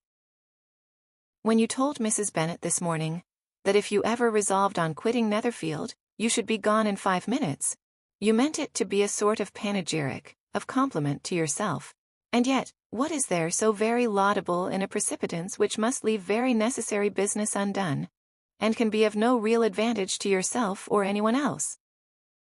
"Nay," cried Bingley, "this is too much, to remember at night all the foolish things that were said in the morning. And yet, upon my honor, I believed what I said of myself to be true, and I believe it at this moment. At least, therefore, I did not assume the character of needless precipitance merely to show off before the ladies." "I dare say you believed it, but I am by no means convinced that you would be gone with such celerity. Your conduct would be quite as dependent on chance as that of any man I know, and if, as you were mounting your horse, a friend were to say, 'Bingley, you had better stay till next week,' you would probably do it, you would probably not go, and at another word, might stay a month. "You have only proved by this," cried Elizabeth, "that Mr. Bingley did not do justice to his own disposition. You have shown him off now much more than he did himself." "I am exceedingly gratified," said Bingley, "by your converting what my friend says into a compliment on the sweetness of my temper. But I am afraid you are giving it a turn which that gentleman did by no means intend, for he would certainly think the better of me if, under such a circumstance, I were to give a flat denial, and ride off as fast as I could. Would Mr. Darcy then consider the rashness of your original intention as atoned for by your obstinacy in adhering to it? Upon my word, I cannot exactly explain the matter. Darcy must speak for himself. You expect me to account for opinions which you choose to call mine, but which I have never acknowledged. Allowing the case, however, to stand according to your representation, you must remember, Miss Bennet, that the friend who is supposed to desire his return to the house, and the delay of his plan, has merely desired it, asked it without offering one argument in favor of its propriety. To yield readily, easily to the persuasion of a friend is no merit with you. To yield without conviction is no compliment to the understanding of either. You appear to me, Mr. Darcy, to allow nothing for the influence of friendship and affection. A regard for the requester would often make one readily yield to a request, without waiting for arguments to reason one into it. I am not particularly speaking of such a case as you have supposed about Mr. Bingley. We may as well wait, perhaps, till the circumstance occurs, before we discuss the discretion of his behavior thereupon. But in general and ordinary cases, between friend and friend, where one of them is desired by the other to change a resolution of no very great moment, should you think ill of that person for complying with the desire, without waiting to be argued into it? Will it not be advisable, before we proceed on this subject, to arrange with rather more precision the degree of importance which is to appertain to this request, as well as the degree of intimacy subsisting between the parties? By all means, cried Bingley, let us hear all the particulars, not forgetting their comparative height and size, for that will have more weight in the argument, Miss Bennet, than you may be aware of. I assure you that if Darcy were not such a great tall fellow, in comparison with myself, I should not pay him half so much deference. I declare I do not know a more awful object than Darcy on particular occasions, and in particular places, at his own house especially, and of a Sunday evening, when he has nothing to do. Mr. Darcy smiled, but Elizabeth thought she could perceive that he was rather offended, and therefore checked her laugh. Miss Bingley warmly resented the indignity he had received, in an expostulation with her brother for talking such nonsense. I see your design, Bingley, said his friend. You dislike an argument and want to silence this. Perhaps I do. Arguments are too much like disputes. If you and Miss Bennet will defer yours till I am out of the room, I shall be very thankful, and then you may say whatever you like of me. What you ask, said Elizabeth, is no sacrifice on my side, and Mr. Darcy had much better finish his letter. Mr. Darcy took her advice and did finish his letter. When that business was over, he applied to Miss Bingley and Elizabeth for the indulgence of some music. Miss Bingley moved with alacrity to the pianoforte, and after a polite request that Elizabeth would lead the way, which the other as politely and more earnestly negatived, she seated herself. Mrs. Hurst sang with her sister, and while they were thus employed, Elizabeth could not help observing, as she turned over some music books that lay on the instrument, how frequently Mr. Darcy's eyes were fixed on her. She hardly knew how to suppose that she could be an object of admiration to so great a man, and yet, that he should look at her because he disliked her, was still more strange. She could only imagine, however, at last, that she drew his notice because there was something about her more wrong and reprehensible, according to his ideas of right, than in any other person present. The supposition did not pain her. She liked him too little to care for his approbation. After playing some Italian songs, Miss Bingley varied the charm by a lively Scotch air, and soon afterwards Mr. Darcy, drawing near Elizabeth, said to her, "Do you not feel a great inclination, Miss Bennet, to seize such an opportunity of dancing a reel? She smiled but made no answer. He repeated the question, with some surprise at her silence. "Oh," said she, "I heard you before, but I could not immediately determine what to say in reply." "You wanted me, I know, to say yes, that you might have the pleasure of despising my taste. But I always delight in overthrowing those kind of schemes, and cheating a person of their premeditated contempt. I have, therefore, made up my mind to tell you that I do not want to dance a reel at all, and now despise me if you dare." "Indeed, I do not dare." Elizabeth, having rather expected to affront him, was amazed at his gallantry, but there was a mixture of sweetness and archness in her manner, which made it difficult for her to affront anybody. And Darcy had never been so bewitched by any woman as he was by her. He really believed that, were it not for the inferiority of her connections, he should be in some danger. Miss Bingley saw, or suspected, enough to be jealous, and her great anxiety for the recovery of her dear friend Jane received some assistance from her desire of getting rid of Elizabeth. She often tried to provoke Darcy into disliking her guest, by talking of their supposed marriage, and planning his happiness in such an alliance. "I hope," said she, as they were walking together in the shrubbery the next day, "you will give your mother-in-law a few hints, when this desirable event takes place, as to the advantage of holding her tongue, and if you can compass it, to cure the younger girls of running after the officers. And if I may mention so delicate a subject, endeavor to check that little something, bordering on conceit and impertinence, which your lady possesses. Have you anything else to propose for my domestic felicity?" "Oh yes. Do let the portraits of your uncle and Aunt Phillips be placed in the gallery at Pemberley. Put them next to your great-uncle the judge. They are in the same profession, you know, only in different lines.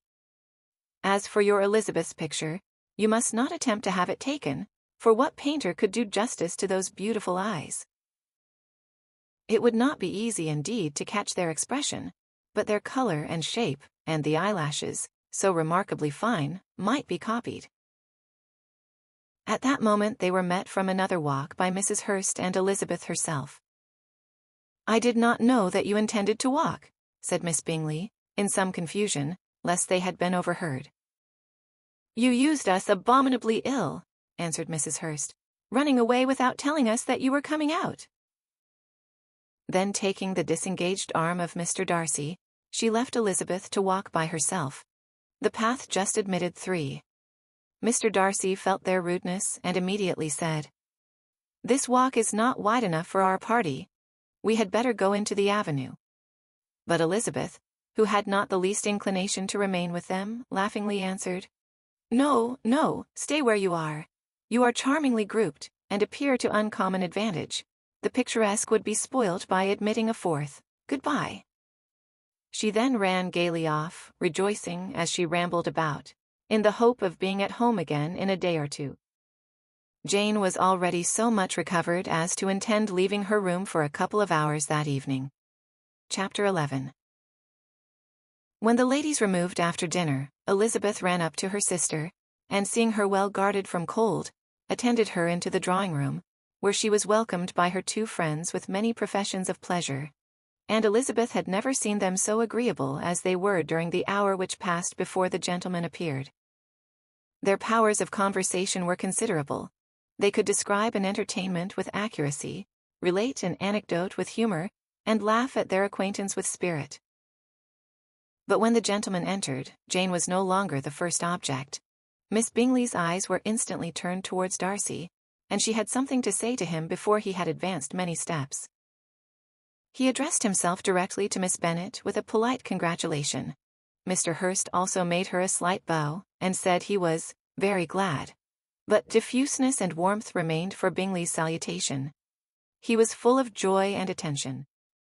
The first half-hour was spent in piling up the fire, lest she should suffer from the change of room, and she removed, at his desire, to the other side of the fireplace, that she might be farther from the door. He then sat down by her and talked scarcely to anyone else. Elizabeth, at work in the opposite corner, saw it all with great delight. When tea was over, Mr. Hurst reminded his sister-in-law of the card table, but in vain. She had obtained private intelligence that Mr. Darcy did not wish for cards, and Mr. Hurst soon found even his open petition rejected. She assured him that no one intended to play, and the silence of the whole party on the subject seemed to justify her. Mr. Hurst had, therefore, nothing to do but to stretch himself on one of the sofas and go to sleep. Darcy took up a book. Miss Bingley did the same, and Mrs. Hurst, principally occupied in playing with her bracelets and rings, joined now and then in her brother's conversation with Miss Bennet. Miss Bingley's attention was quite as much engaged in watching Mr. Darcy's progress through his book, as in reading her own, and she was perpetually either making some inquiry or looking at his page. She could not win him, however, to any conversation. He merely answered her question and read on. At length, quite exhausted by the attempt to be amused with her own book, which she had only chosen because it was the second volume of his, she gave a great yawn and said, "How pleasant it is to spend an evening in this way. I declare, after all, there is no enjoyment like reading. How much sooner one tires of anything than of a book. When I have a house of my own, I shall be miserable if I have not an excellent library." No one made any reply. She then yawned again, threw aside her book, and cast her eyes round the room in quest of some amusement, when, hearing her brother mentioning a ball to Miss Bennet, she turned suddenly towards him and said, "By the by, Charles, are you really serious in meditating a dance at Netherfield? I would advise you, before you determine on it, to consult the wishes of the present party. I am much mistaken if there are not some among us to whom a ball would be rather a punishment than a pleasure." "If you mean Darcy," cried her brother, "he may go to bed, if he chooses, before it begins. But as for the ball, it is quite a settled thing, and as soon as Nicholas has made white soup enough, I shall send round my cards." "I should like balls infinitely better," she replied, "if they were carried on in a different manner. But there is something insufferably tedious in the usual process of such a meeting. It would surely be much more rational if conversation instead of dancing made the order of the day." "Much more rational, my dear Caroline, I dare say, but it would not be near so much like a ball." Miss Bingley made no answer, and soon afterwards got up and walked about the room. Her figure was elegant, and she walked well, but Darcy, at whom it was all aimed, was still inflexibly studious.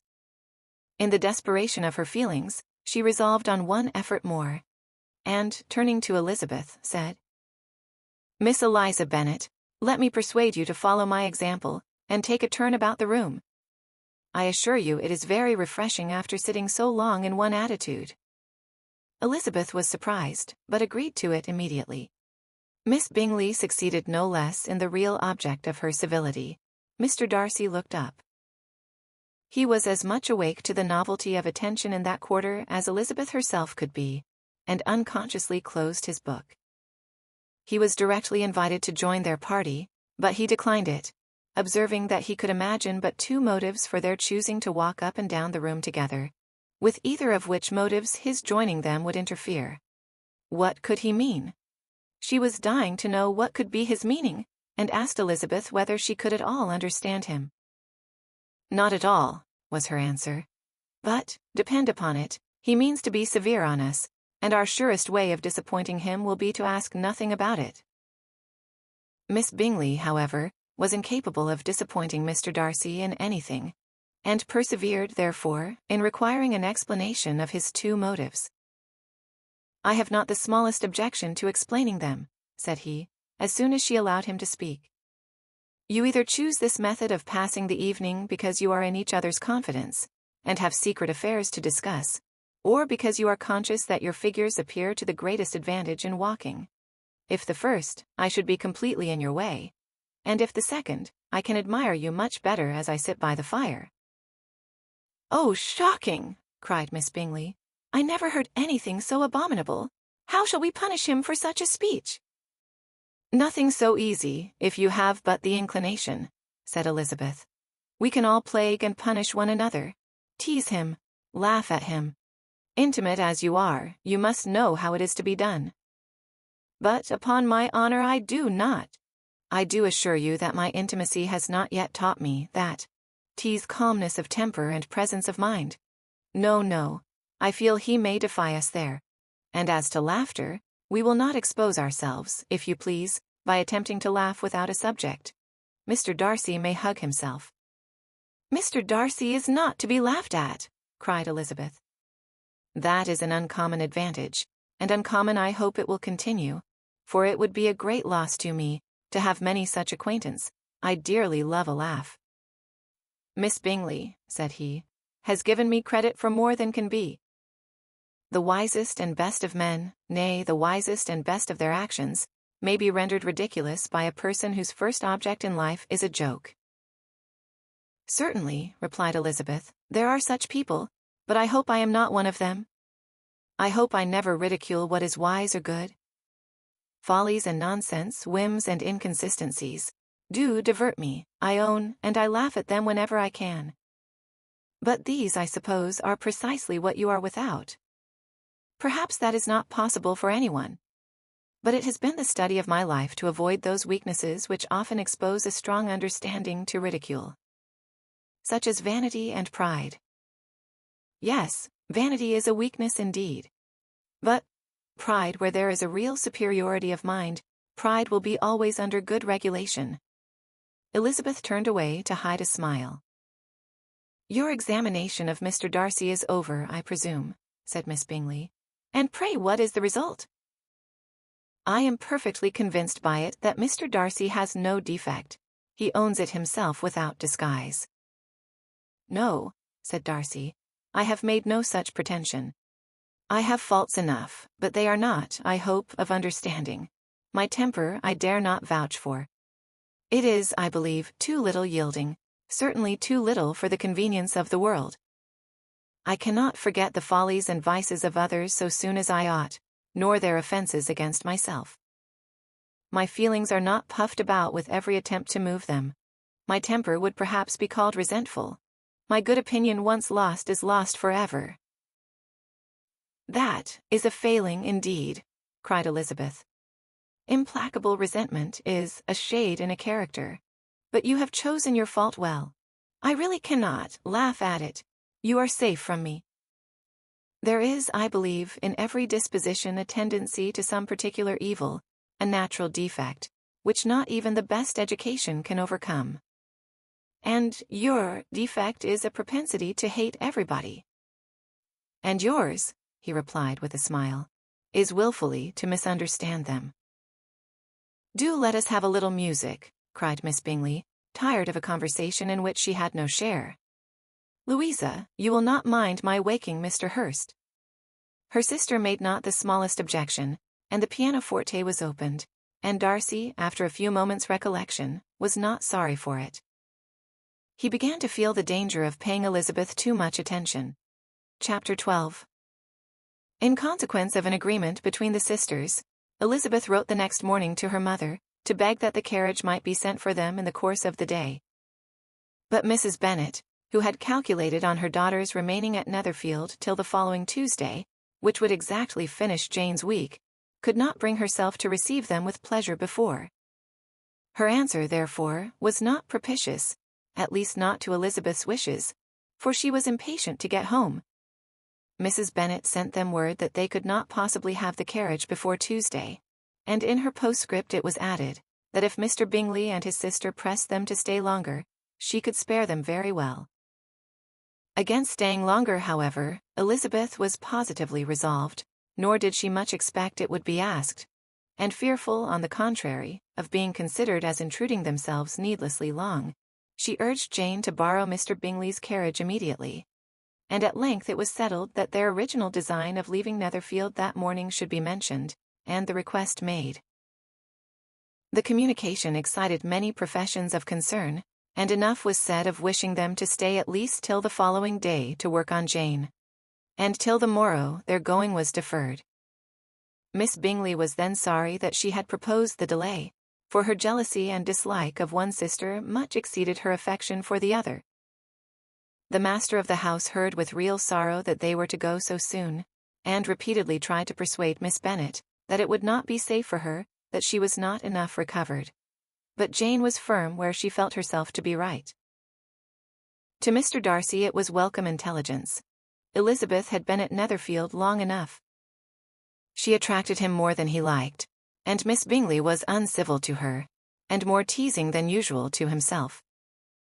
He wisely resolved to be particularly careful, that no sign of admiration should now escape him, nothing that could elevate her with the hope of influencing his felicity. Sensible that, if such an idea had been suggested, his behavior during the last day must have material weight in confirming or crushing it. Steady to his purpose, he scarcely spoke 10 words to her through the whole of Saturday. And though they were at one time left by themselves for half an hour, he adhered most conscientiously to his book, and would not even look at her. On Sunday, after morning service, the separation, so agreeable to almost all, took place. Miss Bingley's civility to Elizabeth increased at last very rapidly, as well as her affection for Jane, and when they parted, after assuring the latter of the pleasure it would always give her to see her either at Longbourn or Netherfield, and embracing her most tenderly, she even shook hands with the former. Elizabeth took leave of the whole party in the liveliest spirits. They were not welcomed home very cordially by their mother. Mrs. Bennet wondered at their coming, and thought them very wrong to give so much trouble, and was sure Jane would have caught cold again. But their father, though very laconic in his expressions of pleasure, was really glad to see them. He had felt their importance in the family circle. The evening conversation, when they were all assembled, had lost much of its animation, and almost all its sense, by the absence of Jane and Elizabeth. They found Mary, as usual, deep in the study of thorough base and human nature, and had some new extracts to admire, and some new observations of threadbare morality to listen to. Catherine and Lydia had information for them of a different sort. Much had been done, and much had been said in the regiment since the preceding Wednesday. Several of the officers had dined lately with their uncle. A private had been flogged, and it had actually been hinted that Colonel Forster was going to be married. Chapter 13. "I hope, my dear," said Mr. Bennet to his wife, as they were at breakfast the next morning, "that you have ordered a good dinner today, because I have reason to expect an addition to our family party." "Who do you mean, my dear? I know of nobody that is coming, I am sure, unless Charlotte Lucas should happen to call in, and I hope my dinners are good enough for her. I do not believe she often sees such at home." "The person of whom I speak is a gentleman and a stranger." Mrs. Bennet's eyes sparkled. "A gentleman and a stranger! It is Mr. Bingley, I am sure. Why, Jane, you never dropped a word of this, you sly thing." "Well, I am sure I shall be extremely glad to see Mr. Bingley, but Lord, how unlucky! There is not a bit of fish to be got today. Lydia, my love, ring the bell. I must speak to Hill this moment." "It is not Mr. Bingley," said her husband. "It is a person whom I never saw in the whole course of my life." This roused a general astonishment, and he had the pleasure of being eagerly questioned by his wife and 5 daughters at once. After amusing himself some time with their curiosity, he thus explained: "About a month ago I received this letter, and about a fortnight ago I answered it, for I thought it a case of some delicacy, and requiring early attention. It is from my cousin, Mr. Collins, who, when I am dead, may turn you all out of this house as soon as he pleases." "Oh, my dear," cried his wife, "I cannot bear to hear that mentioned. Pray do not talk of that odious man. I do think it is the hardest thing in the world, that your estate should be entailed away from your own children, and I am sure, if I had been you, I should have tried long ago to do something or other about it." Jane and Elizabeth attempted to explain to her the nature of an entail. They had often attempted it before, but it was a subject on which Mrs. Bennet was beyond the reach of reason, and she continued to rail bitterly against the cruelty of settling an estate away from a family of 5 daughters, in favor of a man whom nobody cared anything about. "It certainly is a most iniquitous affair," said Mr. Bennet, "and nothing can clear Mr. Collins from the guilt of inheriting Longbourn. But if you will listen to his letter, you may, perhaps, be a little softened by his manner of expressing himself." "No, that I am sure I shall not. and I think it was very impertinent of him to write to you at all, and very hypocritical. I hate such false friends. Why could not he keep on quarreling with you as his father did before him? Why, indeed, he does seem to have had some filial scruples on that head, as you will hear. Dear Sir, the disagreement subsisting between yourself and my late honored father always gave me much uneasiness, and since I have had the misfortune to lose him, I have frequently wished to heal the breach. But for some time, I was kept back by my own doubts, fearing lest it might seem disrespectful to his memory for me to be on good terms with anyone with whom it had always pleased him to be at variance. There, Mrs. Bennet. That mind, however, is now made up on the subject. For, having received ordination at Easter, I have been so fortunate as to be distinguished by the patronage of the Right Honourable Lady Catherine de Bourgh, widow of Sir Louis de Bourgh, whose bounty and beneficence has preferred me to the valuable rectory of this parish, where it shall be my earnest endeavour to demean myself with grateful respect towards her ladyship, and be ever ready to perform those rites and ceremonies which are instituted by the Church of England. As a clergyman, moreover, I feel it my duty to promote and establish the blessing of peace in all families within the reach of my influence, and on these grounds I flatter myself that my present overtures of goodwill are highly commendable, and that the circumstance of my being next in the entail of Longbourn estate will be kindly overlooked on your side, and not lead you to reject the offered olive branch. I cannot be otherwise than concerned at being the means of injuring your amiable daughters, and beg leave to apologize for it, as well as to assure you of my readiness to make them every possible amends. But of this hereafter. If you should have no objection to receive me into your house, I propose myself the satisfaction of waiting on you and your family, Monday, November 18th, by 4 o'clock, and shall probably trespass on your hospitality till the Saturday se'nnight following, which I can do without any inconvenience, as Lady Catherine is far from objecting to my occasional absence on a Sunday, provided that some other clergyman is engaged to do the duty of the day. I remain, dear sir, with respectful compliments to your lady and daughters, your well-wisher and friend, William Collins. At 4 o'clock, therefore, we may expect this peacemaking gentleman, said Mr. Bennet, as he folded up the letter. He seems to be a most conscientious and polite young man, upon my word, and, I doubt not, will prove a valuable acquaintance, especially if Lady Catherine should be so indulgent as to let him come to us again. There is some sense in what he says about the girls, however, and if he is disposed to make them any amends, I shall not be the person to discourage him. Though it is difficult, said Jane, to guess in what way he can mean to make us the atonement he thinks our due, the wish is certainly to his credit. Elizabeth was chiefly struck with his extraordinary deference for Lady Catherine, and his kind intention of christening, marrying, and burying his parishioners whenever it were required. He must be an oddity, I think, said she. I cannot make him out. There is something very pompous in his style. And what can he mean by apologizing for being next in the entail? We cannot suppose he would help it if he could. Can he be a sensible man, sir? No, my dear, I think not. I have great hopes of finding him quite the reverse. There is a mixture of servility and self-importance in his letter which promises well. I am impatient to see him. In point of composition, said Mary, his letter does not seem defective. The idea of the olive branch perhaps is not wholly new, yet I think it is well expressed. To Catherine and Lydia neither the letter nor its writer were in any degree interesting. It was next to impossible that their cousin should come in a scarlet coat, and it was now some weeks since they had received pleasure from the society of a man in any other color.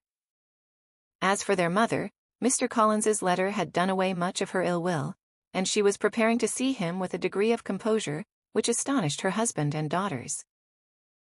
Mr. Collins was punctual to his time, and was received with great politeness by the whole family. Mr. Bennet indeed said little, but the ladies were ready enough to talk, and Mr. Collins seemed neither in need of encouragement nor inclined to be silent himself. He was a tall, heavy-looking young man of 25. His air was grave and stately, and his manners were very formal.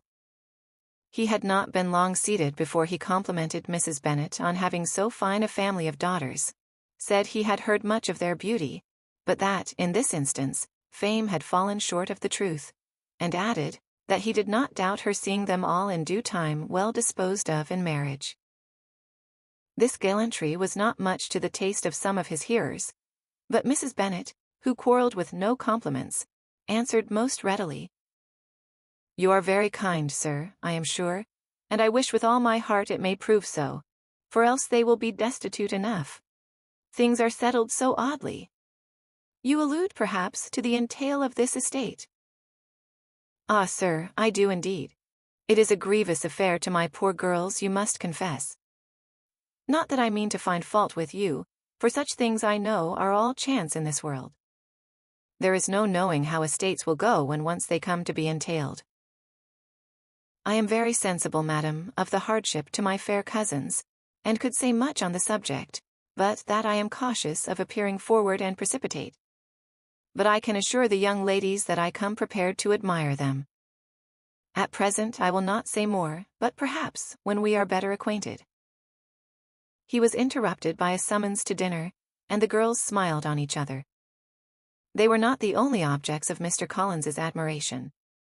The hall, the dining room, and all its furniture, were examined and praised, and his commendation of everything would have touched Mrs. Bennet's heart, but for the mortifying supposition of his viewing it all as his own future property. The dinner, too, in its turn, was highly admired, and he begged to know to which of his fair cousins the excellence of its cookery was owing. But here he was set right by Mrs. Bennet, who assured him, with some asperity, that they were very well able to keep a good cook, and that her daughters had nothing to do in the kitchen. He begged pardon for having displeased her. In a softened tone she declared herself not at all offended, but he continued to apologize for about a quarter of an hour. Chapter 14. During dinner Mr. Bennet scarcely spoke at all, but when the servants were withdrawn, he thought it time to have some conversation with his guest, and therefore started a subject in which he expected him to shine, by observing that he seemed very fortunate in his patroness.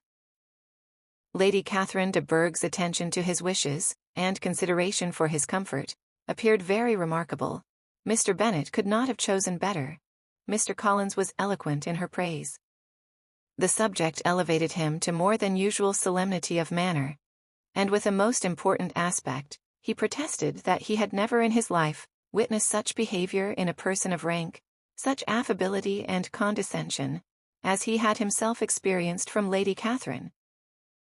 She had been graciously pleased to approve of both the discourses, which he had already had the honor of preaching before her.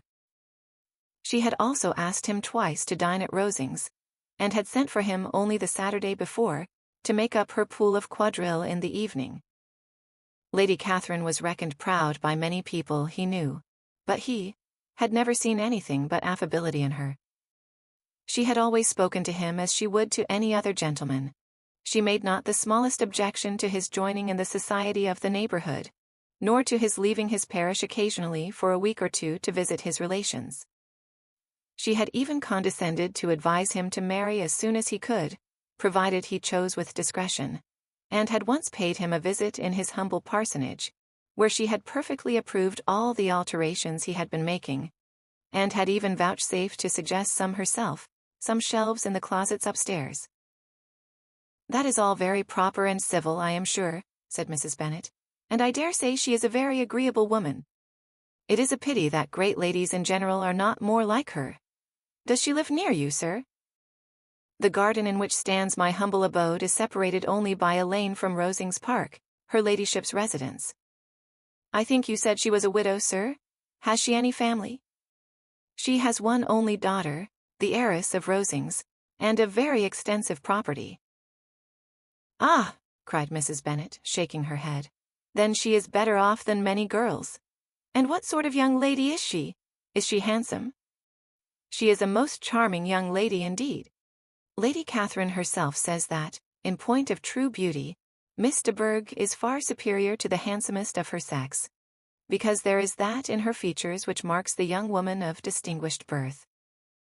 She is unfortunately of a sickly constitution, which has prevented her making that progress in many accomplishments, which she could not otherwise have failed of, as I am informed by the lady who superintended her education, and who still resides with them. But she is perfectly amiable, and often condescends to drive by my humble abode in her little phaeton and ponies. Has she been presented? I do not remember her name among the ladies at court. Her indifferent state of health unhappily prevents her being in town, and by that means, as I told Lady Catherine myself one day, has deprived the British court of its brightest ornament. Her ladyship seemed pleased with the idea, and you may imagine that I am happy on every occasion to offer those little delicate compliments which are always acceptable to ladies. I have more than once observed to Lady Catherine that her charming daughter seemed born to be a duchess, and that the most elevated rank, instead of giving her consequence, would be adorned by her. These are the kind of little things which please her ladyship, and it is a sort of attention which I conceive myself peculiarly bound to pay. You judge very properly, said Mr. Bennet, and it is happy for you that you possess the talent of flattering with delicacy.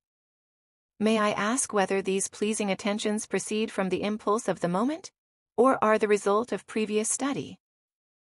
They arise chiefly from what is passing at the time, and though I sometimes amuse myself with suggesting and arranging such little elegant compliments as may be adapted to ordinary occasions, I always wish to give them as unstudied an air as possible. Mr. Bennet's expectations were fully answered. His cousin was as absurd as he had hoped, and he listened to him with the keenest enjoyment, maintaining at the same time the most resolute composure of countenance, and, except in an occasional glance at Elizabeth, requiring no partner in his pleasure. By tea-time, however, the dose had been enough, and Mr. Bennet was glad to take his guest into the drawing-room again, and when tea was over, glad to invite him to read aloud to the ladies. Mr. Collins readily assented, and a book was produced, but on beholding it, for everything announced it to be from a circulating library, he started back, and, begging pardon, protested that he never read novels. Kitty stared at him, and Lydia exclaimed. Other books were produced, and after some deliberation he chose Fordyce's Sermons. Lydia gaped as he opened the volume, and before he had, with very monotonous solemnity, read 3 pages, she interrupted him with, "Do you know, Mamma, that my Uncle Philip talks of turning away Richard? And if he does, Colonel Forster will hire him. My aunt told me so herself on Saturday. I shall walk to Meryton tomorrow to hear more about it, and to ask when Mr. Denny comes back from town." Lydia was bid by her 2 eldest sisters to hold her tongue, but Mr. Collins, much offended, laid aside his book and said, "I have often observed how little young ladies are interested by books of a serious stamp, though written solely for their benefit. It amazes me, I confess, for certainly there can be nothing so advantageous to them as instruction. But I will no longer importune my young cousin." Then, turning to Mr. Bennet, he offered himself as his antagonist at backgammon. Mr. Bennet accepted the challenge, observing that he acted very wisely in leaving the girls to their own trifling amusements. Mrs. Bennet and her daughters apologized most civilly for Lydia's interruption, and promised that it should not occur again, if he would resume his book. But Mr. Collins, after assuring them that he bore his young cousin no ill will, and should never resent her behavior as any affront, seated himself at another table with Mr. Bennet, and prepared for backgammon. Chapter 15. Mr. Collins was not a sensible man, and the deficiency of nature had been but little assisted by education or society, the greatest part of his life having been spent under the guidance of an illiterate and miserly father.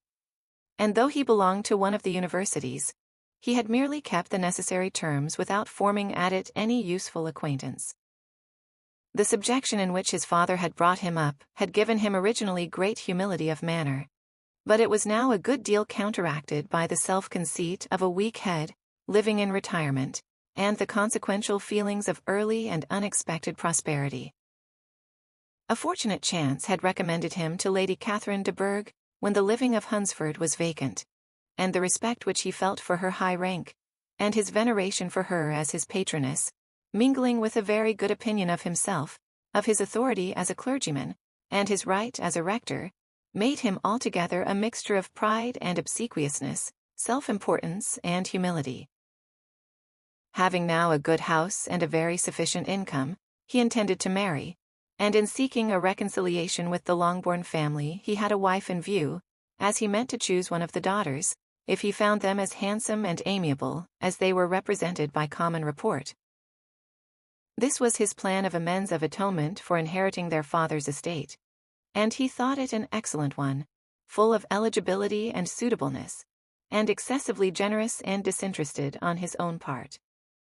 His plan did not vary on seeing them. Miss Bennet's lovely face confirmed his views, and established all his strictest notions of what was due to seniority. And for the first evening, she was his settled choice. The next morning, however, made an alteration, for in a quarter of an hour's _tete-a-tete_ with Mrs. Bennet before breakfast, a conversation beginning with his parsonage house, and leading naturally to the avowal of his hopes, that a mistress for it might be found at Longbourn, produced from her, amid very complacent smiles and general encouragement, a caution against the very Jane he had fixed on. As to her younger daughters, she could not take upon her to say she could not positively answer, but she did not know of any prepossession. Her eldest daughter, she must just mention, she felt it incumbent on her to hint, was likely to be very soon engaged. Mr. Collins had only to change from Jane to Elizabeth, and it was soon done while Mrs. Bennet was stirring the fire. Elizabeth, equally next to Jane in birth and beauty, succeeded her of course. Mrs. Bennet treasured up the hint, and trusted that she might soon have 2 daughters married, and the man whom she could not bear to speak of the day before, was now high in her good graces. Lydia's intention of walking to Meryton was not forgotten. Every sister except Mary agreed to go with her, and Mr. Collins was to attend them, at the request of Mr. Bennet, who was most anxious to get rid of him, and have his library to himself. For thither Mr. Collins had followed him after breakfast, and there he would continue, nominally engaged with one of the largest folios in the collection, but really talking to Mr. Bennet, with little cessation, of his house and garden at Hunsford. Such doings discomposed Mr. Bennet exceedingly. In his library he had been always sure of leisure and tranquillity, and though prepared, as he told Elizabeth, to meet with folly and conceit in every other room in the house, he was used to be free from them there. His civility, therefore, was most prompt in inviting Mr. Collins to join his daughters in their walk, and Mr. Collins, being in fact much better fitted for a walker than a reader, was extremely well pleased to close his large book and go. In pompous nothings on his side and civil assents on that of his cousins, their time passed till they entered Meryton.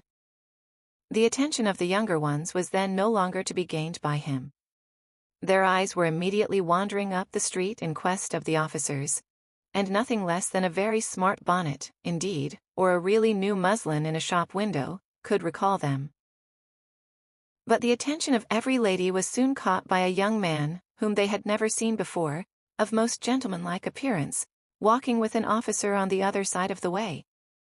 The officer was the very Mr. Denny, concerning whose return from London Lydia came to inquire, and he bowed as they passed. All were struck with the stranger's air, all wondered who he could be, and Kitty and Lydia, determined if possible to find out, led the way across the street, under pretence of wanting something in an opposite shop, and fortunately had just gained the pavement, when the 2 gentlemen, turning back, had reached the same spot. Mr. Denny addressed them directly, and entreated permission to introduce his friend, Mr. Wickham, who had returned with him the day before from town, and, he was happy to say, had accepted a commission in their corps. This was exactly as it should be, for the young man wanted only regimentals to make him completely charming. His appearance was greatly in his favor. He had all the best parts of beauty, a fine countenance, a good figure, and very pleasing address. The introduction was followed up on his side by a happy readiness of conversation, a readiness at the same time perfectly correct and unassuming, and the whole party were still standing and talking together very agreeably, when the sound of horses drew their notice, and Darcy and Bingley were seen riding down the street. On distinguishing the ladies of the group, the 2 gentlemen came directly towards them, and began the usual civilities. Bingley was the principal spokesman, and Miss Bennet the principal object.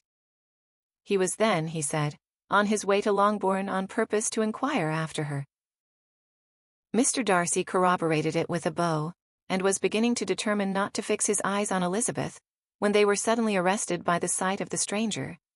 And Elizabeth, happening to see the countenance of both as they looked at each other, was all astonishment at the effect of the meeting. Both changed color. One looked white, the other red. Mr. Wickham, after a few moments, touched his hat, a salutation which Mr. Darcy just deigned to return. What could be the meaning of it? It was impossible to imagine. It was impossible not to long to know. In another minute Mr. Bingley, but without seeming to have noticed what passed, took leave and rode on with his friend. Mr. Denny and Mr. Wickham walked with the young ladies to the door of Mr. Phillips's house, and then made their bows, in spite of Miss Lydia's pressing entreaties that they would come in, and even in spite of Mrs. Phillips's throwing up the parlor window, and loudly seconding the invitation. Mrs. Phillips was always glad to see her nieces, and the two eldest, from their recent absence, were particularly welcome, and she was eagerly expressing her surprise at their sudden return home, which, as their own carriage had not fetched them, she should have known nothing about, if she had not happened to see Mr. Jones's shop-boy in the street, who had told her that they were not to send any more drafts to Netherfield, because the Miss Bennets were come away, when her civility was claimed towards Mr. Collins by Jane's introduction of him. She received him with her very best politeness, which he returned with as much more, apologizing for his intrusion, without any previous acquaintance with her, which he could not help flattering himself, however, might be justified by his relationship to the young ladies who introduced him to her notice. Mrs. Phillips was quite awed by such an excess of good breeding, but her contemplation of one stranger was soon put an end to by exclamations and inquiries about the other, of whom, however, she could only tell her nieces what they already knew, that Mr. Denny had brought him from London, and that he was to have a lieutenant's commission in the shire. She had been watching him the last hour, she said, as he walked up and down the street, and had Mr. Wickham appeared, Kitty and Lydia would certainly have continued the occupation. But unluckily no one passed the windows now except a few of the officers, who, in comparison with the stranger, were become stupid, disagreeable fellows. Some of them were to dine with the Phillipses the next day, and their aunt promised to make her husband call on Mr. Wickham, and give him an invitation also, if the family from Longbourn would come in the evening. This was agreed to, and Mrs. Phillips protested that they would have a nice comfortable noisy game of lottery tickets, and a little bit of hot supper afterwards. The prospect of such delights was very cheering, and they parted in mutual good spirits. Mr. Collins repeated his apologies in quitting the room, and was assured with unwearying civility that they were perfectly needless. As they walked home, Elizabeth related to Jane what she had seen pass between the two gentlemen, but though Jane would have defended either or both, had they appeared to be wrong, she could no more explain such behavior than her sister. Mr. Collins on his return highly gratified Mrs. Bennet by admiring Mrs. Phillips's manners and politeness. He protested that, except Lady Catherine and her daughter, he had never seen a more elegant woman, for she had not only received him with the utmost civility, but had even pointedly included him in her invitation for the next evening, although utterly unknown to her before. Something, he supposed, might be attributed to his connection with them, but yet he had never met with so much attention in the whole course of his life. Chapter 16. As no objection was made to the young people's engagement with their aunt, and all Mr. Collins's scruples of leaving Mr. and Mrs. Bennet for a single evening during his visit were most steadily resisted, the coach conveyed him and his 5 cousins at a suitable hour to Meryton, and the girls had the pleasure of hearing, as they entered the drawing-room, that Mr. Wickham had accepted their uncle's invitation, and was then in the house. When this information was given and they had all taken their seats, Mr. Collins was at leisure to look around him and admire, and he was so much struck with the size and furniture of the apartment, that he declared he might almost have supposed himself in the small summer breakfast parlour at Rosings. A comparison that did not at first convey much gratification, But when Mrs. Phillips understood from him what Rosings was, and who was its proprietor, when she had listened to the description of only one of Lady Catherine's drawing-rooms, and found that the chimney-piece alone had cost £800, she felt all the force of the compliment, and would hardly have resented a comparison with the housekeeper's room. In describing to her all the grandeur of Lady Catherine and her mansion, with occasional digressions in praise of his own humble abode, and the improvements it was receiving, he was happily employed until the gentlemen joined them, and he found in Mrs. Phillips a very attentive listener, whose opinion of his consequence increased with what she heard, and who was resolving to retail it all among her neighbors as soon as she could. To the girls, who could not listen to their cousin, and who had nothing to do but to wish for an instrument, and examine their own indifferent imitations of china on the mantelpiece, the interval of waiting appeared very long. It was over at last, however. The gentleman did approach, and when Mr. Wickham walked into the room, Elizabeth felt that she had neither been seeing him before, nor thinking of him since, with the smallest degree of unreasonable admiration. The officers of the shire were in general a very creditable gentlemanlike set, and the best of them were of the present party. But Mr. Wickham was as far beyond them all in person, countenance, air, and walk, as they were superior to the broad-faced stuffy Uncle Phillips, breathing port wine, who followed them into the room. Mr. Wickham was the happy man towards whom almost every female eye was turned, and Elizabeth was the happy woman by whom he finally seated himself, and the agreeable manner in which he immediately fell into conversation, though it was only on its being a wet night, and on the probability of a rainy season, made her feel that the commonest, dullest, most threadbare topic might be rendered interesting by the skill of the speaker. With such rivals for the notice of the fair as Mr. Wickham and the officers, Mr. Collins seemed to sink into insignificance. To the young ladies he certainly was nothing, but he had still at intervals a kind listener in Mrs. Phillips, and was, by her watchfulness, most abundantly supplied with coffee and muffin. When the card tables were placed, he had an opportunity of obliging her, in return, by sitting down to whist.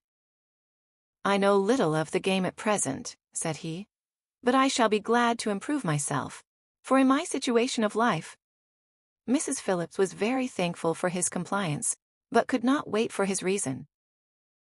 Mr. Wickham did not play at whist, and with ready delight was he received at the other table between Elizabeth and Lydia. At first there seemed danger of Lydia's engrossing him entirely, for she was a most determined talker, but being likewise extremely fond of lottery tickets, she soon grew too much interested in the game, too eager in making bets and exclaiming after prizes, to have attention for anyone in particular. Allowing for the common demands of the game, Mr. Wickham was therefore at leisure to talk to Elizabeth, and she was very willing to hear him, though what she chiefly wished to hear, she could not hope to be told, the history of his acquaintance with Mr. Darcy. She dared not even mention that gentleman. Her curiosity, however, was unexpectedly relieved. Mr. Wickham began the subject himself. He inquired how far Netherfield was from Meryton, and, after receiving her answer, asked in a hesitating manner how long Mr. Darcy had been staying there.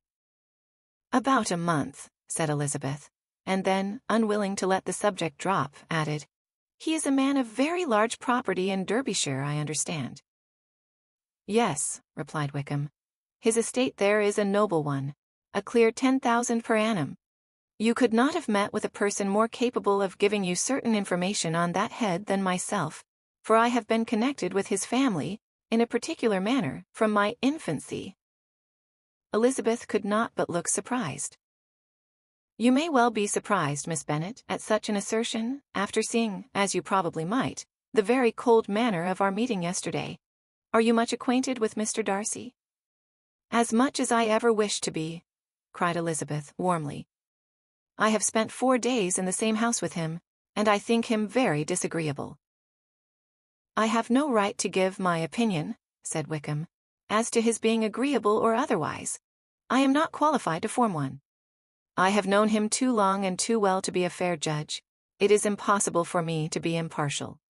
But I believe your opinion of him would in general astonish, and perhaps you would not express it quite so strongly anywhere else. Here you are in your own family." Upon my word, I say no more here than I might say in any house in the neighborhood, except Netherfield. He is not at all liked in Hertfordshire. Everybody is disgusted with his pride. You will not find him more favorably spoken of by anyone. I cannot pretend to be sorry, said Wickham, after a short interruption, that he or that any man should not be estimated beyond their deserts. But with him, I believe it does not often happen. The world is blinded by his fortune and consequence, or frightened by his high and imposing manners, and sees him only as he chooses to be seen. I should take him, even on my slight acquaintance, to be an ill-tempered man. Wickham only shook his head. I wonder, said he, at the next opportunity of speaking, whether he is likely to be in this country much longer. I do not at all know, but I heard nothing of his going away when I was at Netherfield. I hope your plans in favor of the Shire will not be affected by his being in the neighborhood. Oh no, it is not for me to be driven away by Mr. Darcy. If he wishes to avoid seeing me, he must go. We are not on friendly terms, and it always gives me pain to meet him. But I have no reason for avoiding him, but what I might proclaim to all the world, a sense of very great ill-usage, and most painful regrets at his being what he is. His father, Miss Bennet, the late Mr. Darcy, was one of the best men that ever breathed, and the truest friend I ever had, and I can never be in company with this Mr. Darcy without being grieved to the soul by 1,000 tender recollections. His behavior to myself has been scandalous, but I verily believe I could forgive him anything and everything, rather than his disappointing the hopes and disgracing the memory of his father. Elizabeth found the interest of the subject increase, and listened with all her heart, but the delicacy of it prevented further inquiry. Mr. Wickham began to speak on more general topics, Meryton, the neighborhood, the society, appearing highly pleased with all that he had yet seen, and speaking of the latter especially, with gentle but very intelligible gallantry. It was the prospect of constant society, and good society, he added, which was my chief inducement to enter the Shire. I know it to be a most respectable, agreeable corps, and my friend Denny tempted me further by his account of their present quarters, and the very great attentions and excellent acquaintance Meryton had procured them. Society, I own, is necessary to me. I have been a disappointed man, and my spirits will not bear solitude. I must have employment and society. A military life is not what I was intended for, but circumstances have now made it eligible. The church ought to have been my profession. I was brought up for the church, and I should at this time have been in possession of a most valuable living, had it pleased the gentleman we were speaking of just now. Indeed. Yes, the late Mr. Darcy bequeathed me the next presentation of the best living in his gift. He was my godfather, and excessively attached to me. I cannot do justice to his kindness. He meant to provide for me amply, and thought he had done it. But when the living fell, it was given elsewhere. Good heavens, cried Elizabeth. But how could that be? How could his will be disregarded? Why did not you seek legal redress? There was just such an informality in the terms of the bequest as to give me no hope from law. A man of honor could not have doubted the intention, but Mr. Darcy chose to doubt it, or to treat it as a merely conditional recommendation, and to assert that I had forfeited all claim to it by extravagance, imprudence, in short, anything or nothing. Certain it is that the living became vacant 2 years ago, exactly as I was of an age to hold it, and that it was given to another man. And no less certain is it that I cannot accuse myself of having really done anything to deserve to lose it. I have a warm, unguarded temper, and I may perhaps have sometimes spoken my opinion of him and to him too freely. I can recall nothing worse. But the fact is that we are very different sort of men, and that he hates me. This is quite shocking. He deserves to be publicly disgraced. Some time or other he will be, but it shall not be by me. Till I can forget his father, I can never defy or expose him. Elizabeth honored him for such feelings, and thought him handsomer than ever as he expressed them. But what, said she, after a pause, can have been his motive? What can have induced him to behave so cruelly? A thorough, determined dislike of me, a dislike which I cannot but attribute in some measure to jealousy. Had the late Mr. Darcy liked me less, his son might have borne with me better, but his father's uncommon attachment to me irritated him, I believe, very early in life. He had not a temper to bear the sort of competition in which we stood, the sort of preference which was often given me. I had not thought Mr. Darcy so bad as this, though I have never liked him. I had not thought so very ill of him. I had supposed him to be despising his fellow creatures in general, but did not suspect him of descending to such malicious revenge, such injustice, such inhumanity as this. After a few minutes' reflection, however, she continued, I do remember his boasting one day, at Netherfield, of the implacability of his resentments, of his having an unforgiving temper. His disposition must be dreadful. I will not trust myself on the subject, replied Wickham. I can hardly be just to him. Elizabeth was again deep in thought, and after a time exclaimed, To treat in such a manner the godson, the friend, the favourite of his father. She could have added, a young man too, like you, whose very countenance may vouch for your being amiable. But she contented herself with, and one too, who had probably been his own companion from childhood, connected together, as I think you said, in the closest manner. We were born in the same parish, within the same park. The greatest part of our youth was passed together, inmates of the same house, sharing the same amusements, objects of the same parental care. My father began life in the profession which your uncle, Mr. Phillips, appears to do so much credit to, but he gave up everything to be of use to the late Mr. Darcy, and devoted all his time to the care of the Pemberley property. He was most highly esteemed by Mr. Darcy, a most intimate, confidential friend. Mr. Darcy often acknowledged himself to be under the greatest obligations to my father's active superintendence, and when, immediately before my father's death, Mr. Darcy gave him a voluntary promise of providing for me, I am convinced that he felt it to be as much a debt of gratitude to him as of affection to myself. How strange! Cried Elizabeth. How abominable! I wonder that the very pride of this Mr. Darcy has not made him just to you. If from no better motive, that he should not have been too proud to be dishonest, for dishonesty I must call it. It is wonderful, replied Wickham, for almost all his actions may be traced to pride, and pride has often been his best friend. It has connected him nearer with virtue than any other feeling. But we are none of us consistent, and in his behavior to me there were stronger impulses even than pride. Can such abominable pride as his have ever done him good? Yes, it has often led him to be liberal and generous, to give his money freely, to display hospitality, to assist his tenants and relieve the poor. Family pride, and filial pride, for he is very proud of what his father was, have done this. Not to appear to disgrace his family, to degenerate from the popular qualities, or lose the influence of the Pemberley house, is a powerful motive. He has also brotherly pride, which, with some brotherly affection, makes him a very kind and careful guardian of his sister, and you will hear him generally cried up as the most attentive and best of brothers. What sort of a girl is Miss Darcy? He shook his head. I wish I could call her amiable. It gives me pain to speak ill of a Darcy, but she is too much like her brother, very, very proud. As a child she was affectionate and pleasing, and extremely fond of me, and I have devoted hours and hours to her amusement, but she is nothing to me now. She is a handsome girl, about 15 or 16, and, I understand, highly accomplished.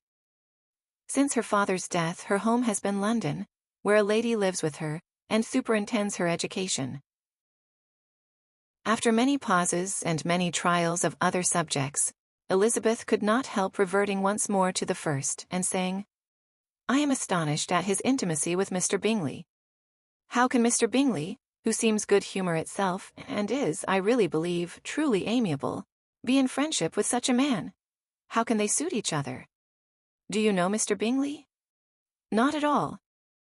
He is a sweet-tempered, amiable, charming man. He cannot know what Mr. Darcy is. Probably not. But Mr. Darcy can please where he chooses. He does not want abilities. He can be a conversable companion if he thinks it worth his while. Among those who are at all his equals in consequence, he is a very different man from what he is to the less prosperous. His pride never deserts him, but with the rich he is liberal-minded, just, sincere, rational, honorable, and, perhaps, agreeable, allowing something for fortune and figure. The whist party soon afterwards breaking up, the players gathered round the other table, and Mr. Collins took his station between his cousin Elizabeth and Mrs. Phillips. The usual inquiries as to his success were made by the latter. It had not been very great. He had lost every point. But when Mrs. Phillips began to express her concern thereupon, he assured her, with much earnest gravity, that it was not of the least importance, that he considered the money as a mere trifle, and begged she would not make herself uneasy.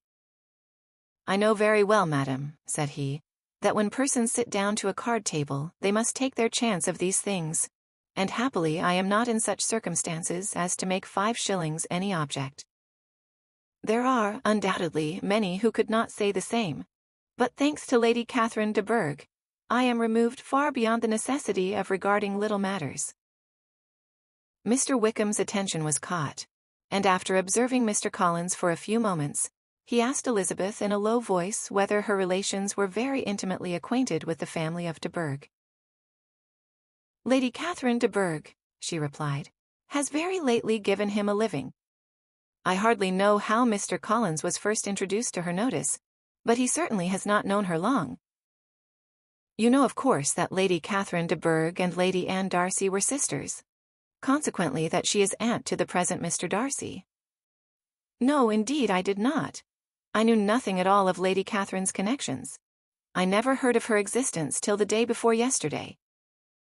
Her daughter, Miss de Bourgh, will have a very large fortune, and it is believed that she and her cousin will unite the 2 estates." This information made Elizabeth smile as she thought of poor Miss Bingley. Vain indeed must be all her attentions, vain and useless her affection for his sister and her praise of himself, if he were already self-destined to another. "Mr. Collins," said she, "speaks highly both of Lady Catherine and her daughter, but from some particulars that he has related of her ladyship, I suspect his gratitude misleads him, and that, in spite of her being his patroness, she is an arrogant, conceited woman." "I believe her to be both in a great degree," replied Wickham. "I have not seen her for many years, but I very well remember that I never liked her, and that her manners were dictatorial and insolent. She has the reputation of being remarkably sensible and clever, but I rather believe she derives part of her abilities from her rank and fortune, part from her authoritative manner, and the rest from the pride of her nephew, who chooses that everyone connected with him should have an understanding of the first class." Elizabeth allowed that he had given a very rational account of it, and they continued talking together with mutual satisfaction, till supper put an end to cards, and gave the rest of the ladies their share of Mr. Wickham's attentions. There could be no conversation in the noise of Mrs. Phillips's supper party, but his manners recommended him to everybody. Whatever he said, was said well, and whatever he did, done gracefully. Elizabeth went away with her head full of him. She could think of nothing but of Mr. Wickham, and of what he had told her, all the way home. But there was not time for her even to mention his name as they went, for neither Lydia nor Mr. Collins were once silent. Lydia talked incessantly of lottery tickets, of the fish she had lost and the fish she had won, and Mr. Collins, in describing the civility of Mr. and Mrs. Phillips, protesting that he did not in the least regard his losses at whist, enumerating all the dishes at supper, and repeatedly fearing that he crowded his cousins, had more to say than he could well manage before the carriage stopped at Longbourn House. Chapter 17.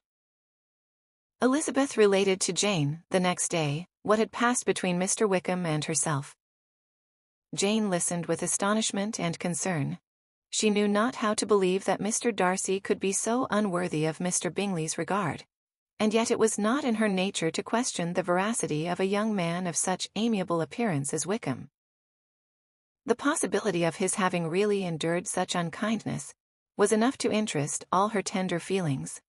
And nothing therefore remained to be done but to think well of them both, to defend the conduct of each, and throw into the account of accident or mistake whatever could not be otherwise explained.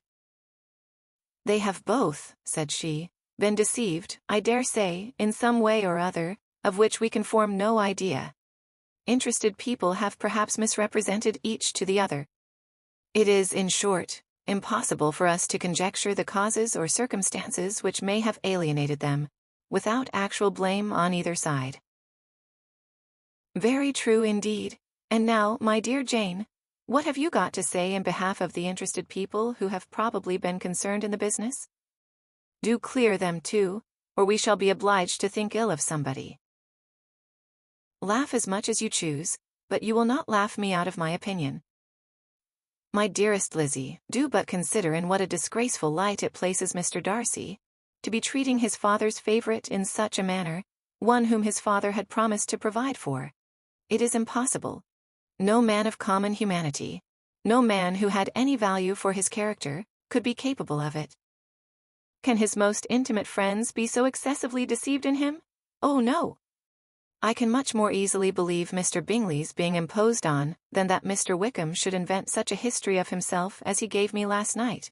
Names, facts, everything mentioned without ceremony. If it be not so, let Mr. Darcy contradict it.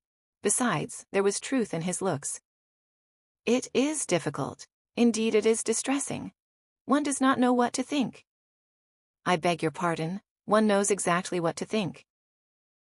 But Jane could think with certainty on only one point: that Mr. Bingley, if he had been imposed on, would have much to suffer when the affair became public.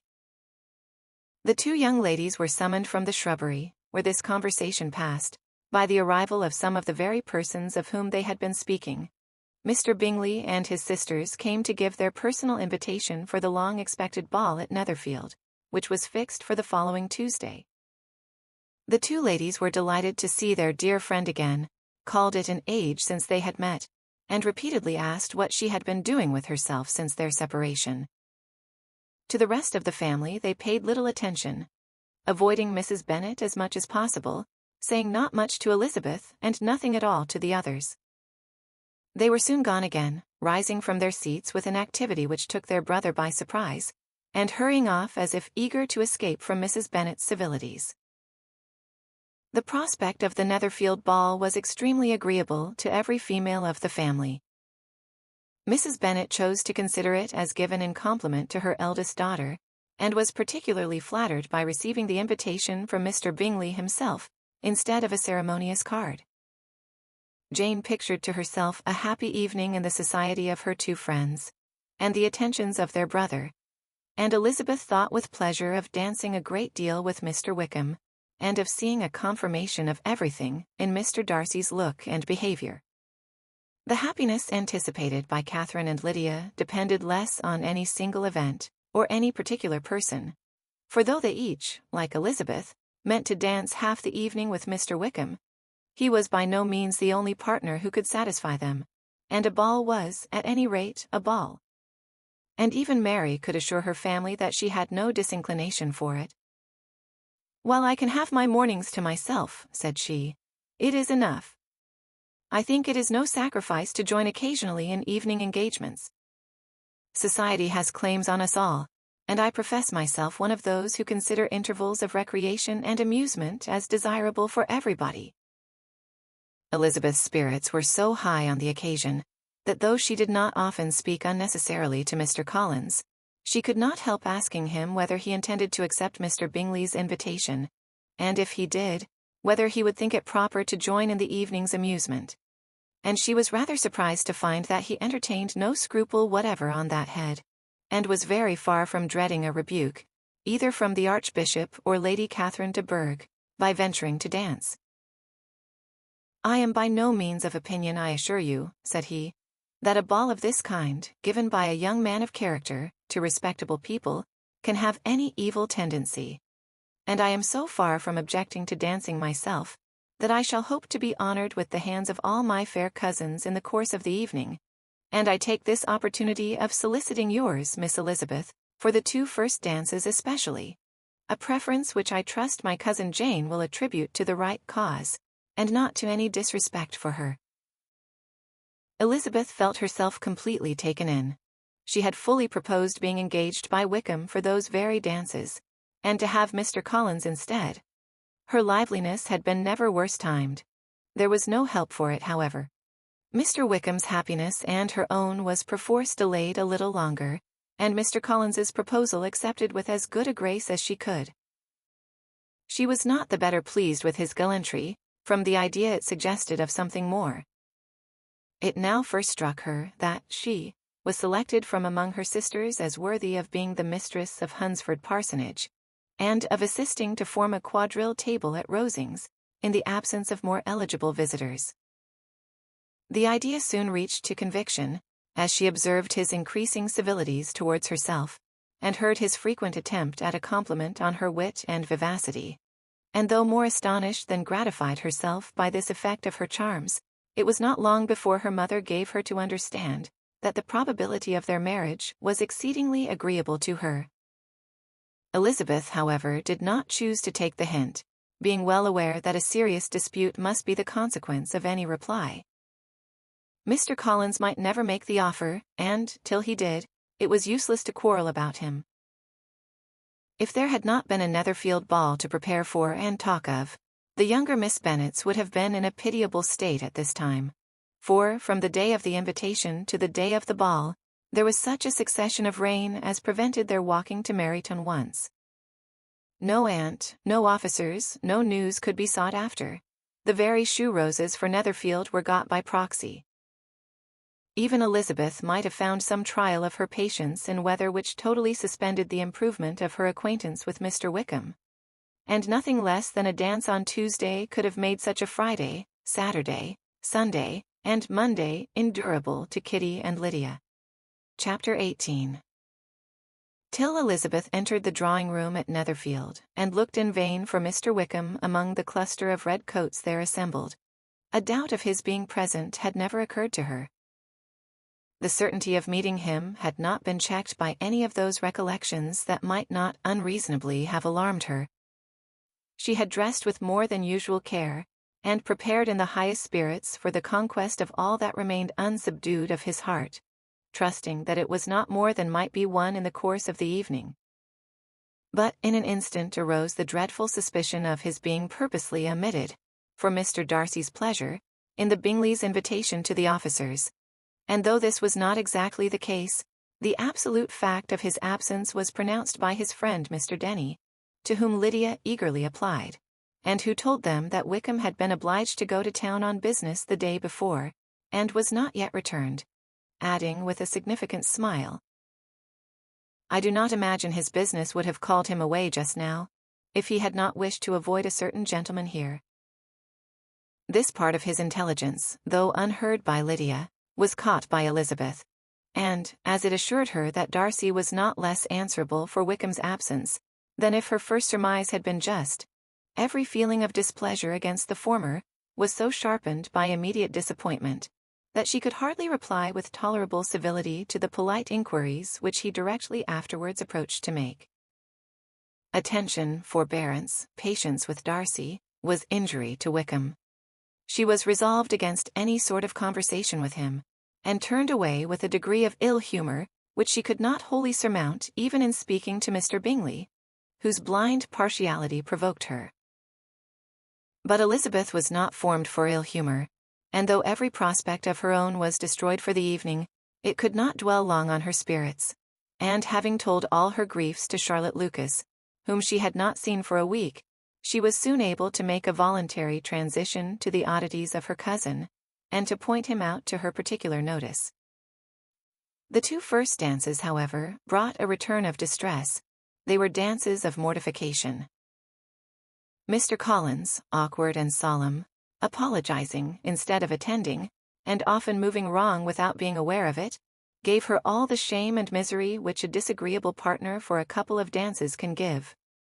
The moment of her release from him was ecstasy. She danced next with an officer, and had the refreshment of talking of Wickham, and of hearing that he was universally liked. When those dances were over, she returned to Charlotte Lucas, and was in conversation with her, when she found herself suddenly addressed by Mr. Darcy, who took her so much by surprise in his application for her hand, that without knowing what she did, she accepted him. He walked away again immediately, and she was left to fret over her own want of presence of mind. Charlotte tried to console her. "I dare say you will find him very agreeable." "Heaven forbid. That would be the greatest misfortune of all. To find a man agreeable whom one is determined to hate. Do not wish me such an evil." When the dancing recommenced, however, and Darcy approached to claim her hand, Charlotte could not help cautioning her, in a whisper, not to be a simpleton, and allow her fancy for Wickham to make her appear unpleasant in the eyes of a man oftentimes his consequence.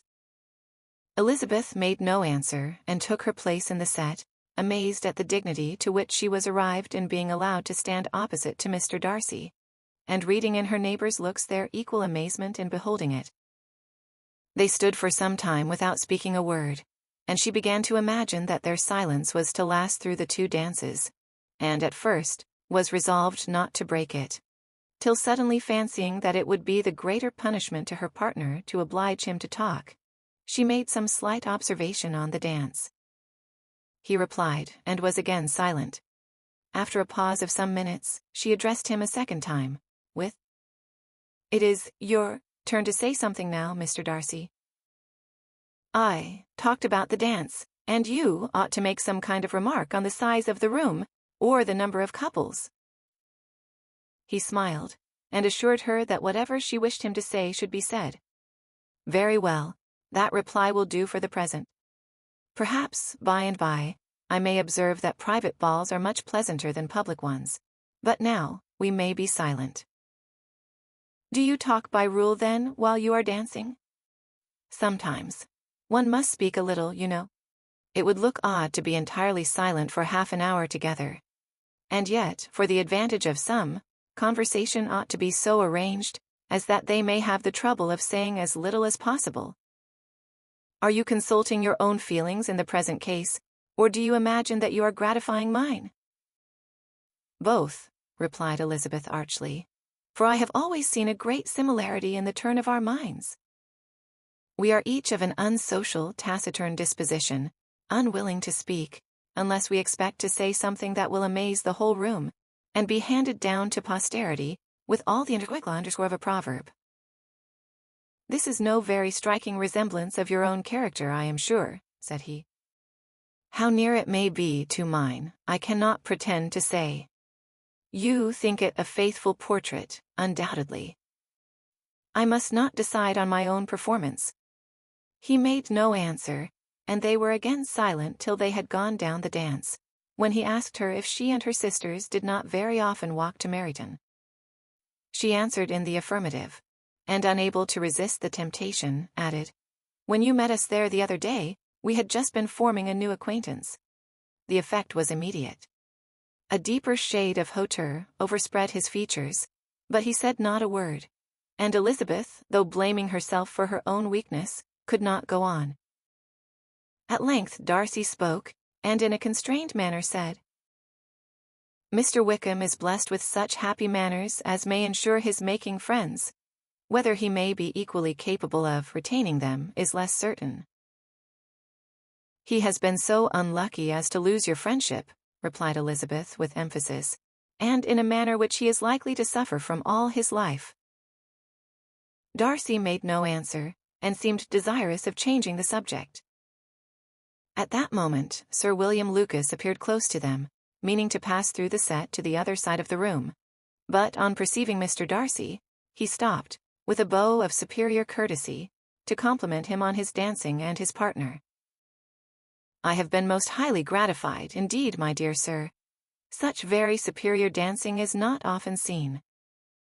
It is evident that you belong to the first circles.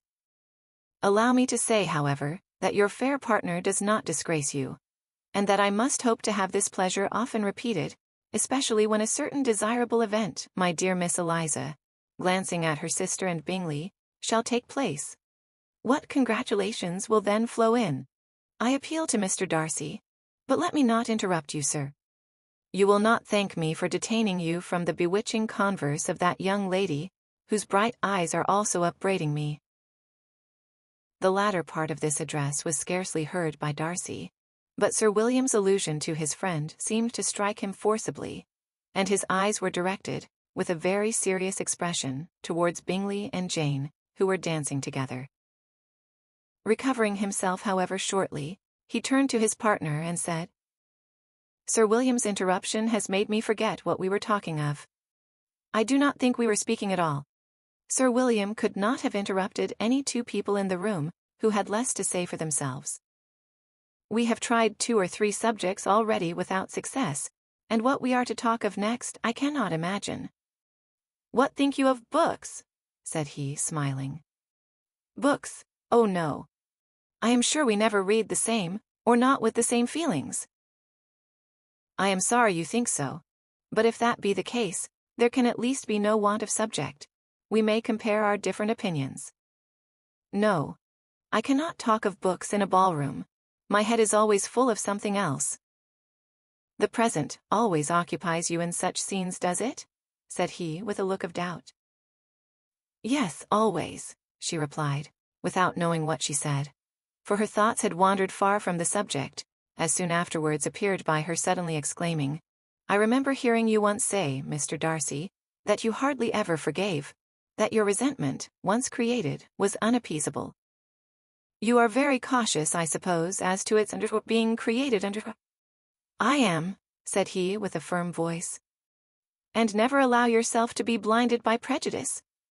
"I hope not. It is particularly incumbent on those who never change their opinion to be secure of judging properly at first. May I ask to what these questions tend?" "Merely to the illustration of your character," said she, endeavoring to shake off her gravity. "I am trying to make it out." "And what is your success?" She shook her head. "I do not get on at all. I hear such different accounts of you as puzzle me exceedingly." "I can readily believe," answered he, gravely, "that reports may vary greatly with respect to me, and I could wish, Miss Bennet, that you were not to sketch my character at the present moment, as there is reason to fear that the performance would reflect no credit on either. But if I do not take your likeness now, I may never have another opportunity." "I would by no means suspend any pleasure of yours," he coldly replied. She said no more, and they went down the other dance and parted in silence, on each side dissatisfied, though not to an equal degree, for in Darcy's breast there was a tolerably powerful feeling towards her, which soon procured her pardon, and directed all his anger against another. They had not long separated when Miss Bingley came towards her and, with an expression of civil disdain, thus accosted her. "So, Miss Eliza, I hear you are quite delighted with George Wickham.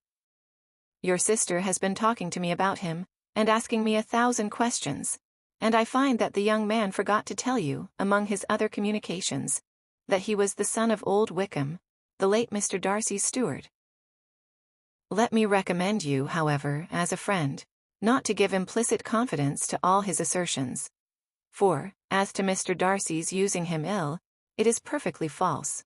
For, on the contrary, he has been always remarkably kind to him, though George Wickham has treated Mr. Darcy in a most infamous manner.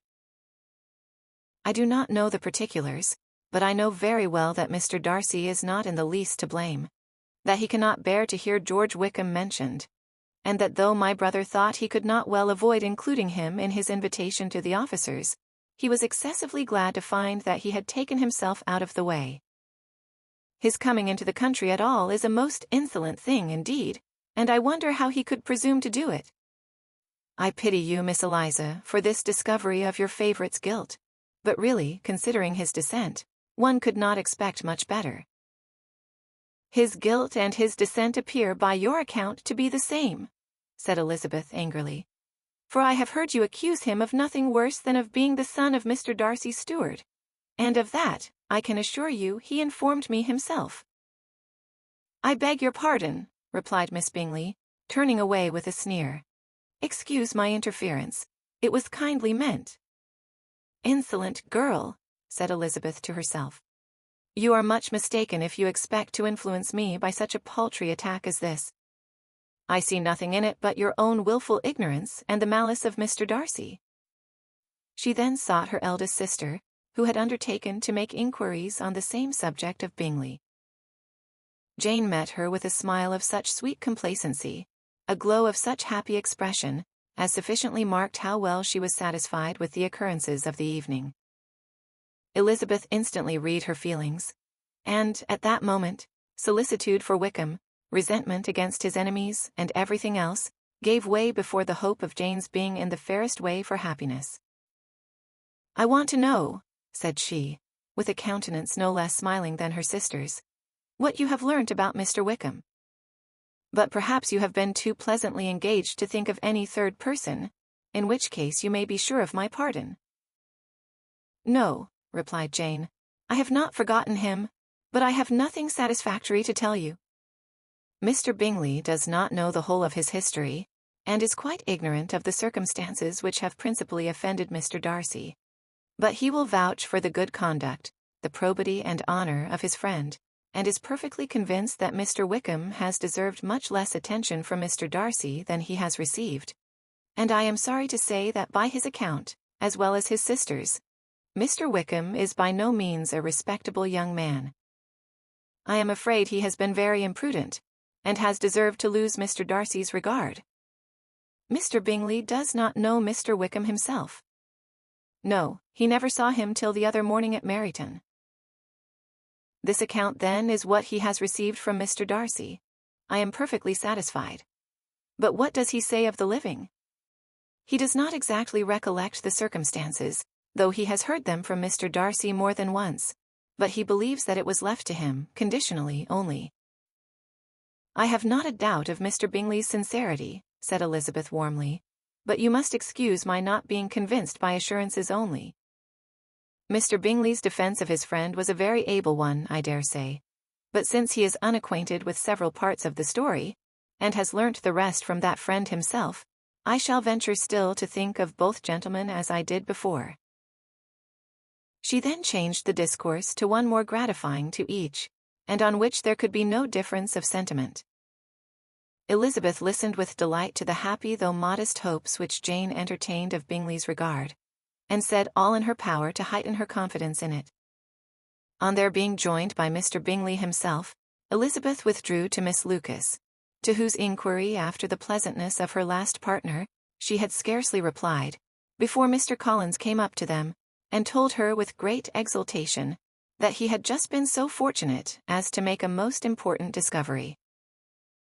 "I have found out," said he, "by a singular accident, that there is now in the room a near relation to my patroness. I happened to overhear the gentleman himself mentioning to the young lady who does the honours of this house the names of his cousin, Miss de Bourgh, and of her mother, Lady Catherine. How wonderfully these sort of things occur! Who would have thought of my meeting with perhaps a nephew of Lady Catherine de Bourgh in this assembly? I am most thankful that the discovery is made in time for me to pay my respects to him, which I am now going to do, and trust he will excuse my not having done it before. My total ignorance of the connection must plead my apology." "You are not going to introduce yourself to Mr. Darcy?" "Indeed I am. I shall entreat his pardon for not having done it earlier. I believe him to be Lady Catherine's nephew. It will be in my power to assure him that her ladyship was quite well yesterday se'night." Elizabeth tried hard to dissuade him from such a scheme, assuring him that Mr. Darcy would consider his addressing him without introduction as an impertinent freedom, rather than a compliment to his aunt, that it was not in the least necessary there should be any notice on either side, and that if it were, it must belong to Mr. Darcy, the superior in consequence, to begin the acquaintance. Mr. Collins listened to her with the determined air of following his own inclination, and when she ceased speaking, replied thus: "My dear Miss Elizabeth, I have the highest opinion in the world of your excellent judgment in all matters within the scope of your understanding, but permit me to say that there must be a wide difference between the established forms of ceremony amongst the laity and those which regulate the clergy. For, give me leave to observe that I consider the clerical office as equal in point of dignity with the highest rank in the kingdom, provided that a proper humility of behavior is at the same time maintained. You must, therefore, allow me to follow the dictates of my conscience on this occasion, which lead me to perform what I look on as a point of duty. Pardon me for neglecting to profit by your advice, which on every other subject shall be my constant guide, though in the case before us I consider myself more fitted by education and habitual study to decide on what is right than a young lady like yourself. And with a low bow he left her to attack Mr. Darcy, whose reception of his advances she eagerly watched, and whose astonishment at being so addressed was very evident. Her cousin prefaced his speech with a solemn bow, and though she could not hear a word of it, she felt as if hearing it all, and saw in the motion of his lips the words, apology, Hunsford, and Lady Catherine de Bourgh. It vexed her to see him expose himself to such a man. Mr. Darcy was eyeing him with unrestrained wonder, and when at last Mr. Collins allowed him to speak, replied with an air of distant civility. Mr. Collins, however, was not discouraged from speaking again, and Mr. Darcy's contempt seemed abundantly increasing with the length of his second speech, and at the end of it, he only made him a slight bow, and moved another way. Mr. Collins then returned to Elizabeth. I have no reason, I assure you, said he, to be dissatisfied with my reception. Mr. Darcy seemed much pleased with the attention. He answered me with the utmost civility, and even paid me the compliment of saying that he was so well convinced of Lady Catherine's discernment as to be certain she could never bestow a favor unworthily. It was really a very handsome thought. Upon the whole, I am much pleased with him. As Elizabeth had no longer any interest of her own to pursue, she turned her attention almost entirely on her sister and Mr. Bingley, and the train of agreeable reflections which her observations gave birth to made her perhaps almost as happy as Jane. She saw her in idea settled in that very house, in all the felicity which a marriage of true affection could bestow, and she felt capable, under such circumstances, of endeavoring even to like Bingley's two sisters. Her mother's thoughts she plainly saw were bent the same way, and she determined not to venture near her, lest she might hear too much. When they sat down to supper, therefore, she considered it a most unlucky perverseness, which placed them within one of each other, and deeply was she vexed to find that her mother was talking to that one person, Lady Lucas, freely, openly, and of nothing else but of her expectation that Jane would be soon married to Mr. Bingley. It was an animating subject, and Mrs. Bennet seemed incapable of fatigue while enumerating the advantages of the match. His being such a charming young man, and so rich, and living but 3 miles from them, were the first points of self-gratulation. And then it was such a comfort to think how fond the two sisters were of Jane, and to be certain that they must desire the connection as much as she could do. It was, moreover, such a promising thing for her younger daughters, as Jane's marrying so greatly must throw them in the way of other rich men.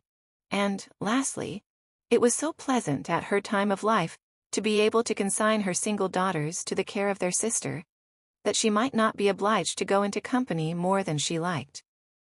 It was necessary to make this circumstance a matter of pleasure, because on such occasions it is the etiquette.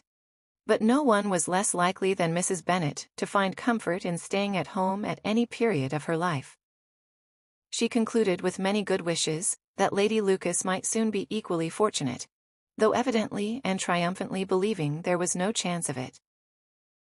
In vain did Elizabeth endeavour to check the rapidity of her mother's words, or persuade her to describe her felicity in a less audible whisper. For to her inexpressible vexation, she could perceive that the chief of it was overheard by Mr. Darcy, who sat opposite to them. Her mother only scolded her for being nonsensical. "What is Mr. Darcy to me, pray, that I should be afraid of him?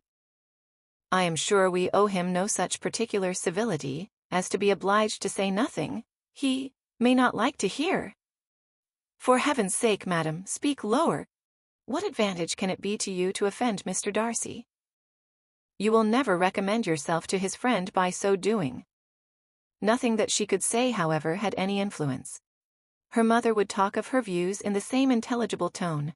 Elizabeth blushed and blushed again with shame and vexation. She could not help frequently glancing her eye at Mr. Darcy, though every glance convinced her of what she dreaded. for though he was not always looking at her mother, she was convinced that his attention was invariably fixed by her.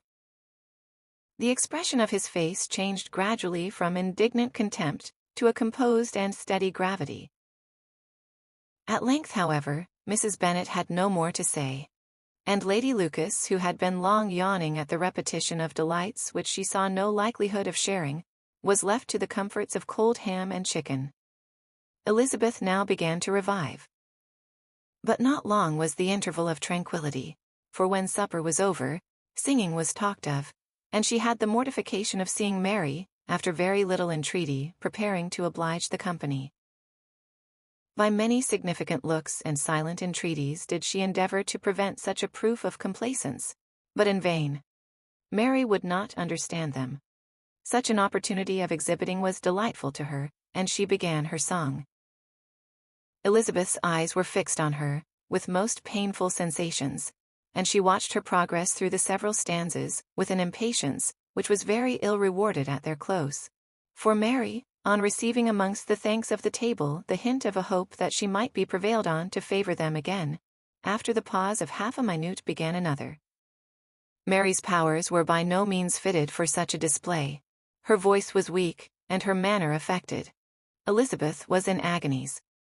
She looked at Jane to see how she bore it, but Jane was very composedly talking to Bingley. She looked at his two sisters, and saw them making signs of derision at each other, and at Darcy, who continued, however, impenetrably grave. She looked at her father to entreat his interference, lest Mary should be singing all night. He took the hint, and when Mary had finished her second song, said aloud, "That will do extremely well, child. You have delighted us long enough. Let the other young ladies have time to exhibit." Mary, though pretending not to hear, was somewhat disconcerted. And Elizabeth, sorry for her, and sorry for her father's speech, was afraid her anxiety had done no good. Others of the party were now applied to. "If I," said Mr. Collins, "were so fortunate as to be able to sing, I should have great pleasure, I am sure, in obliging the company with an air, for I consider music as a very innocent diversion, and perfectly compatible with the profession of a clergyman. I do not mean, however, to assert that we can be justified in devoting too much of our time to music, for there are certainly other things to be attended to.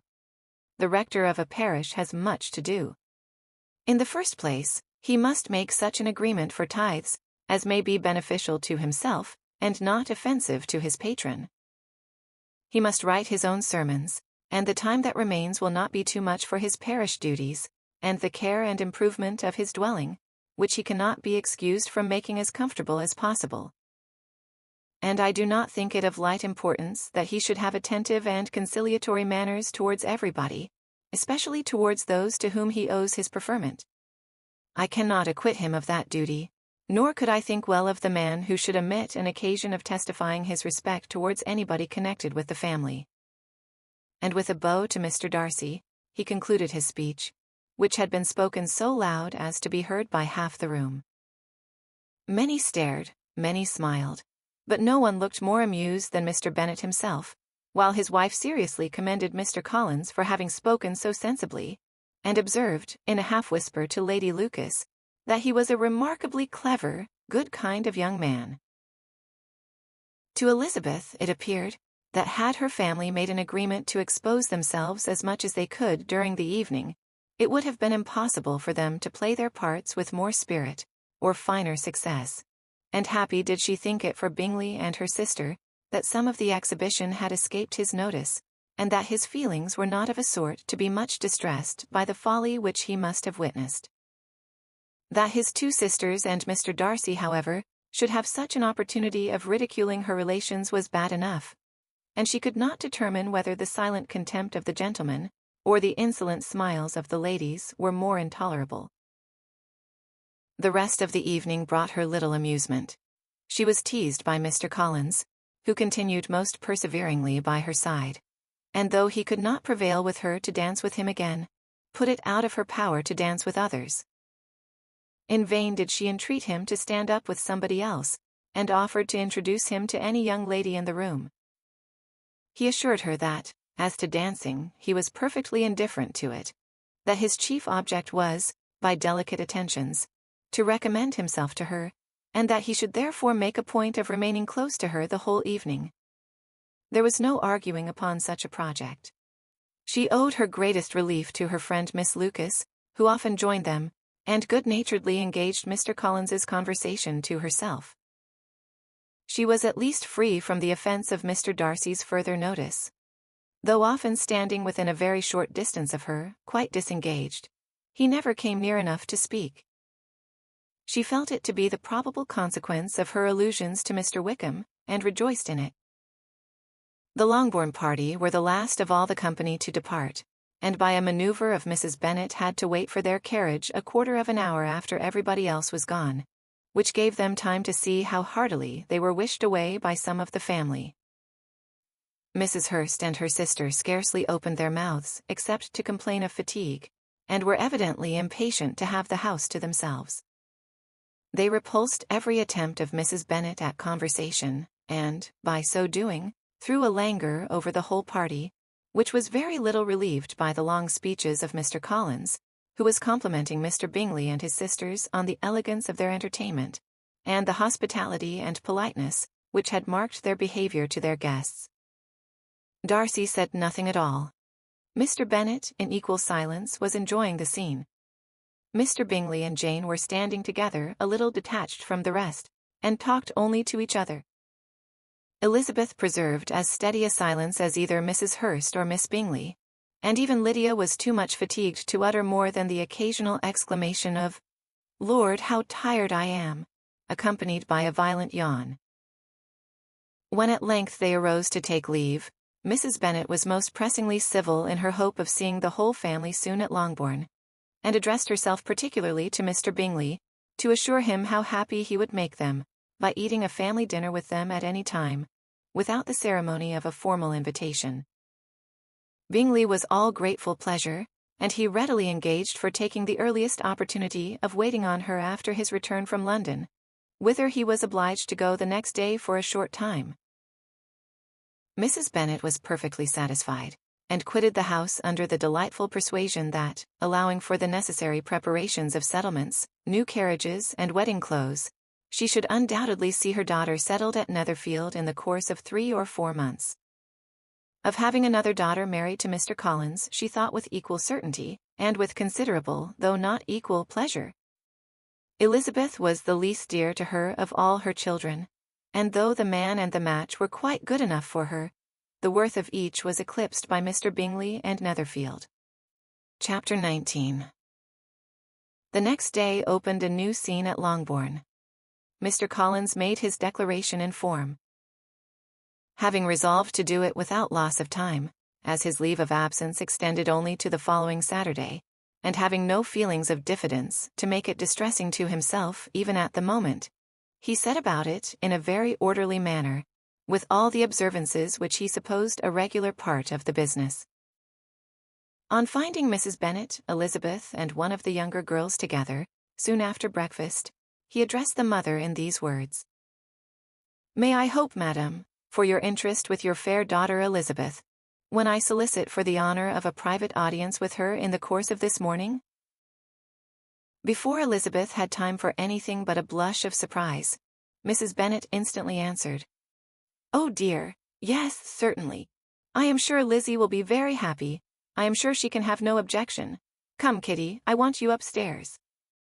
And gathering her work together, she was hastening away when Elizabeth called out, "Dear ma'am, do not go. I beg you will not go. Mr. Collins must excuse me. He can have nothing to say to me that anybody need not hear. I am going away myself." "No, no, nonsense, Lizzie. I desire you will stay where you are." And upon Elizabeth seeming really, with vexed and embarrassed looks, about to escape, she added, "Lizzie, I insist upon your staying and hearing Mr. Collins." Elizabeth would not oppose such an injunction, and a moment's consideration making her also sensible that it would be wisest to get it over as soon and as quietly as possible, she sat down again, and tried to conceal, by incessant employment, the feelings which were divided between distress and diversion. Mrs. Bennet and Kitty walked off, and as soon as they were gone, Mr. Collins began. Believe me, my dear Miss Elizabeth, that your modesty, so far from doing you any disservice, rather adds to your other perfections. You would have been less amiable in my eyes had there not been this little unwillingness. But allow me to assure you that I have your respected mother's permission for this address. You can hardly doubt the purport of my discourse, however your natural delicacy may lead you to dissemble. My attentions have been too marked to be mistaken.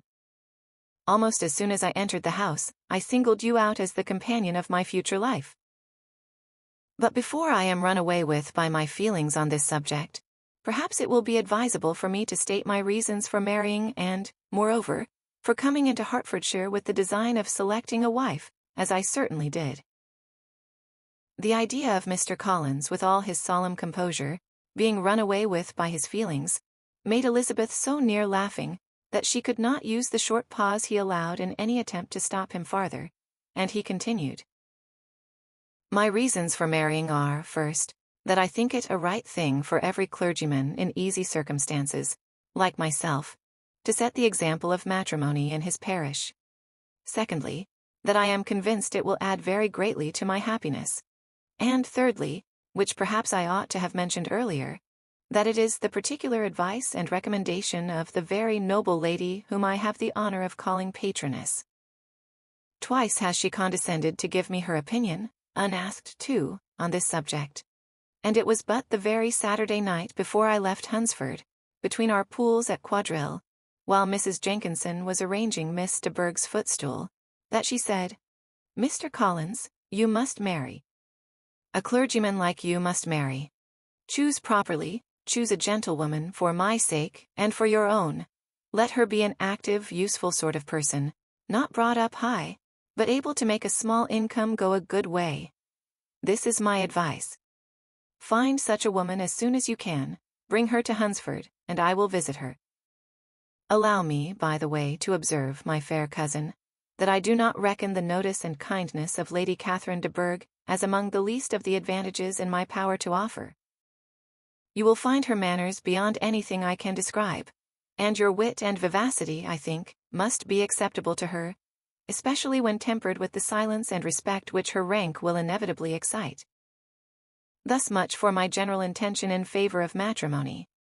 It remains to be told why my views were directed to Longbourn instead of my own neighborhood, where I assure you there are many amiable young women. But the fact is that being, as I am, to inherit this estate after the death of your honored father, who, however, may live many years longer, I could not satisfy myself without resolving to choose a wife from among his daughters, that the loss to them might be as little as possible when the melancholy event takes place, which, however, as I have already said, may not be for several years. This has been my motive, my fair cousin, and I flatter myself it will not sink me in your esteem. And now nothing remains for me but to assure you in the most animated language of the violence of my affection. To fortune I am perfectly indifferent, and shall make no demand of that nature on your father, since I am well aware that it could not be complied with, and that £1,000 in the 4 per cents, which will not be yours till after your mother's decease, is all that you may ever be entitled to. On that head, therefore, I shall be uniformly silent, and you may assure yourself that no ungenerous reproach shall ever pass my lips when we are married. It was absolutely necessary to interrupt him now. You are too hasty, sir, she cried. You forget that I have made no answer. Let me do it without further loss of time. Accept my thanks for the compliment you are paying me. I am very sensible of the honor of your proposals, but it is impossible for me to do otherwise than decline them.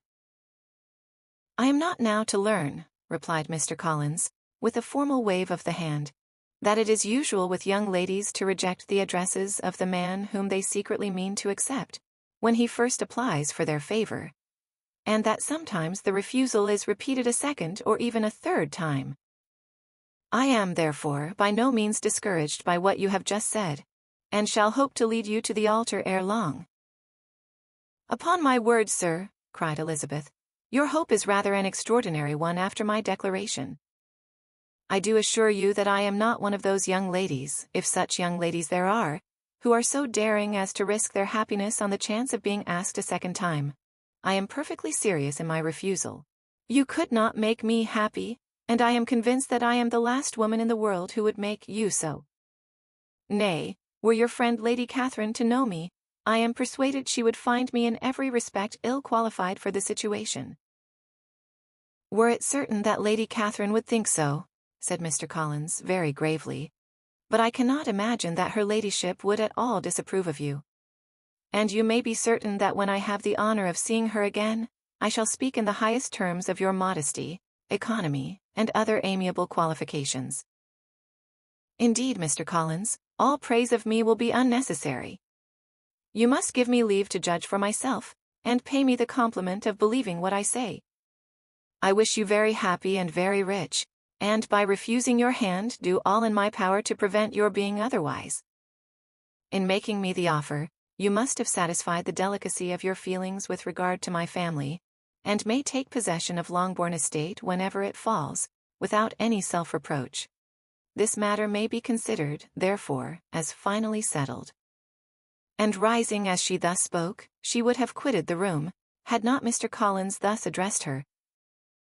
"When I do myself the honor of speaking to you next on the subject, I shall hope to receive a more favorable answer than you have now given me, though I am far from accusing you of cruelty at present, because I know it to be the established custom of your sex to reject a man on the first application, and, perhaps, you have even now said as much to encourage my suit, as would be consistent with the true delicacy of the female character."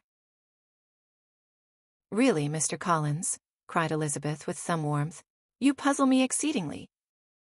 If what I have hitherto said can appear to you in the form of encouragement, I know not how to express my refusal in such a way as may convince you of its being one.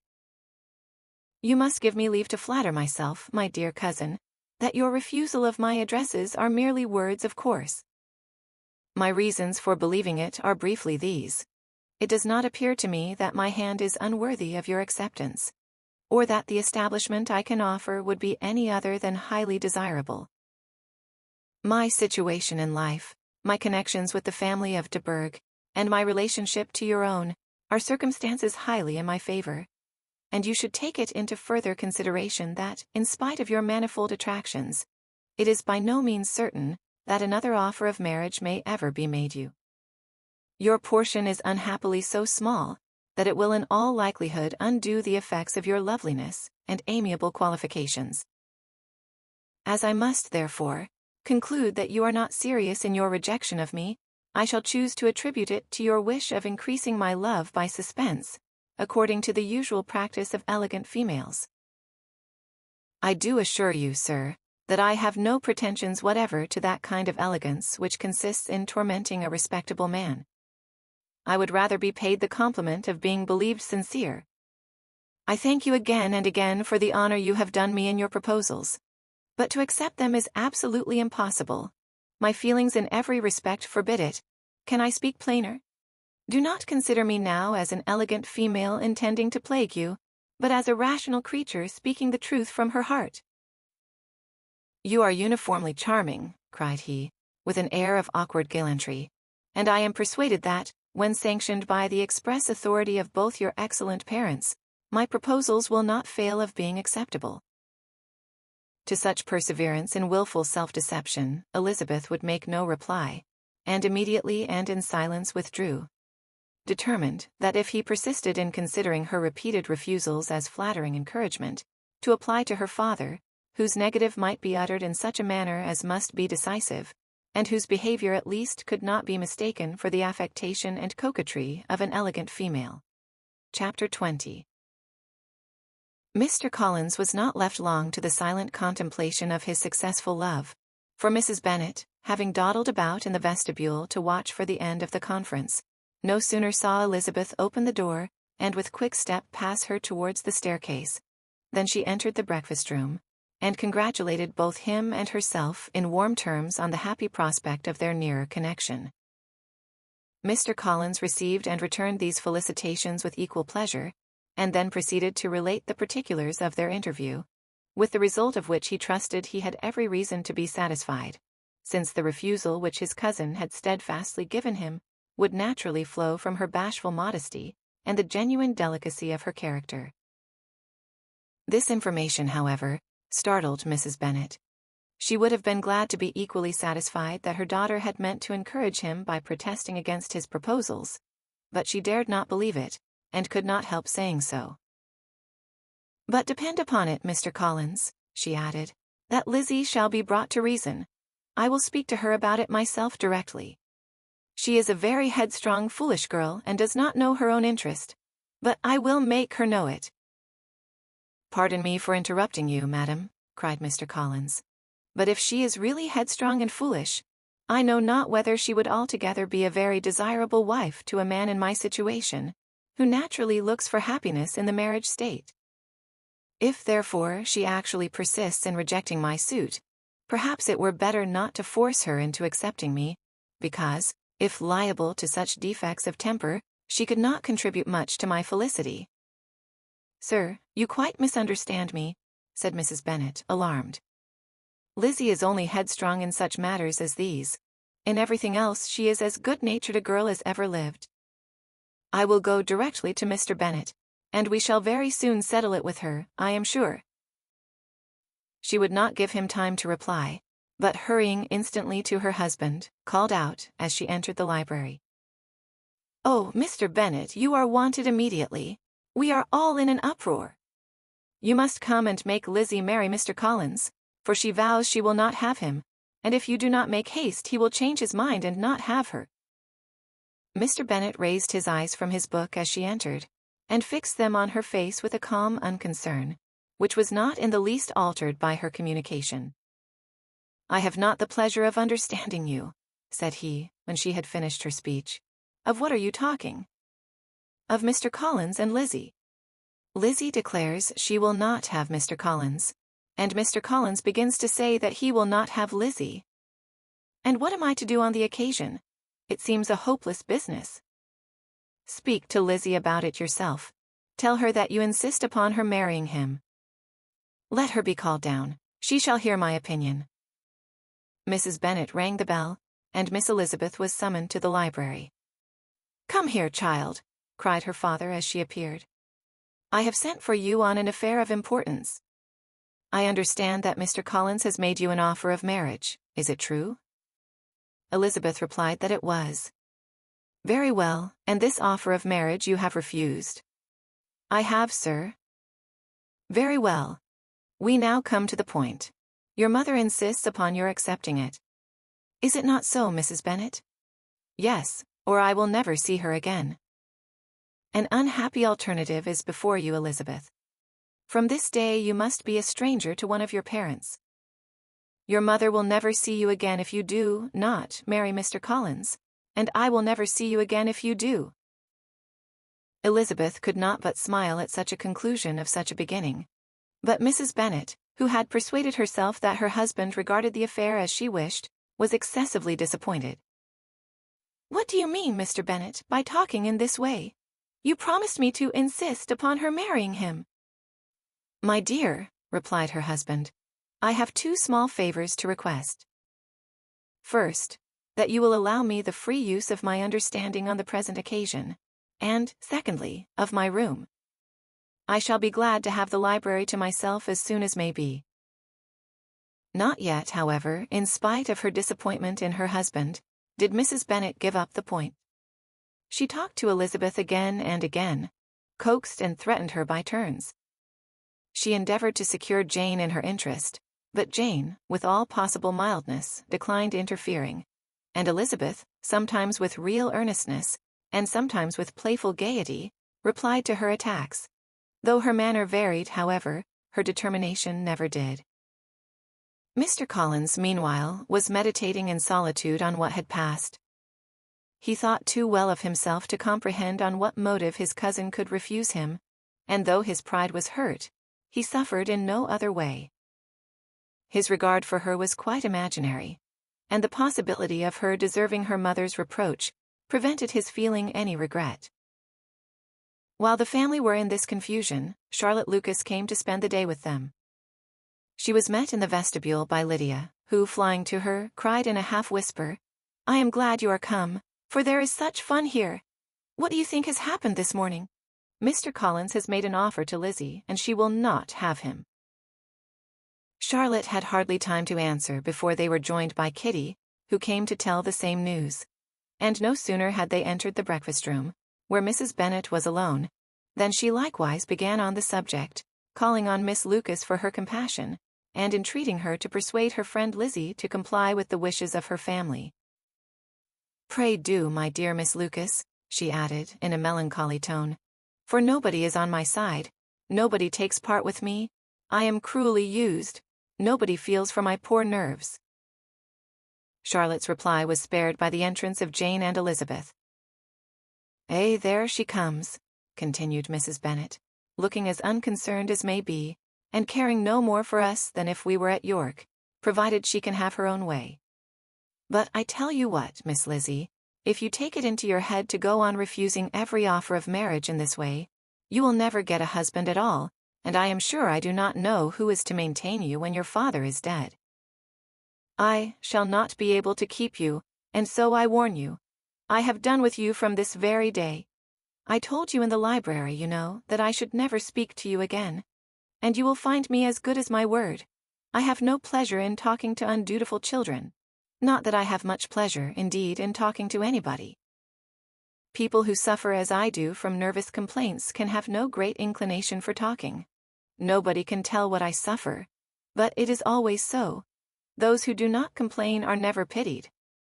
Her daughters listened in silence to this effusion, sensible that any attempt to reason with or soothe her would only increase the irritation. She talked on, therefore, without interruption from any of them, till they were joined by Mr. Collins, who entered with an air more stately than usual, and on perceiving whom, she said to the girls, "Now, I do insist upon it, that you, all of you, hold your tongues, and let Mr. Collins and me have a little conversation together." Elizabeth passed quietly out of the room. Jane and Kitty followed, but Lydia stood her ground, determined to hear all she could, and Charlotte, detained first by the civility of Mr. Collins, whose inquiries after herself and all her family were very minute, and then by a little curiosity, satisfied herself with walking to the window and pretending not to hear. In a doleful voice, Mrs. Bennet thus began the projected conversation. "Oh, Mr. Collins!" "My dear madam," replied he, "let us be forever silent on this point. Far be it from me," he presently continued, in a voice that marked his displeasure, "to resent the behavior of your daughter. Resignation to inevitable evils is the duty of us all, the peculiar duty of a young man who has been so fortunate as I have been in early preferment. And, I trust, I am resigned. Perhaps not the less so from feeling a doubt of my positive happiness, had my fair cousin honored me with her hand. For I have often observed that resignation is never so perfect as when the blessing denied begins to lose somewhat of its value in our estimation. You will not, I hope, consider me as showing any disrespect to your family, my dear madam, by thus withdrawing my pretensions to your daughter's favor, without having paid yourself and Mr. Bennet the compliment of requesting you to interpose your authority in my behalf. My conduct may, I fear, be objectionable in having accepted my dismission from your daughter's lips instead of your own, but we are all liable to error. I have certainly meant well through the whole affair.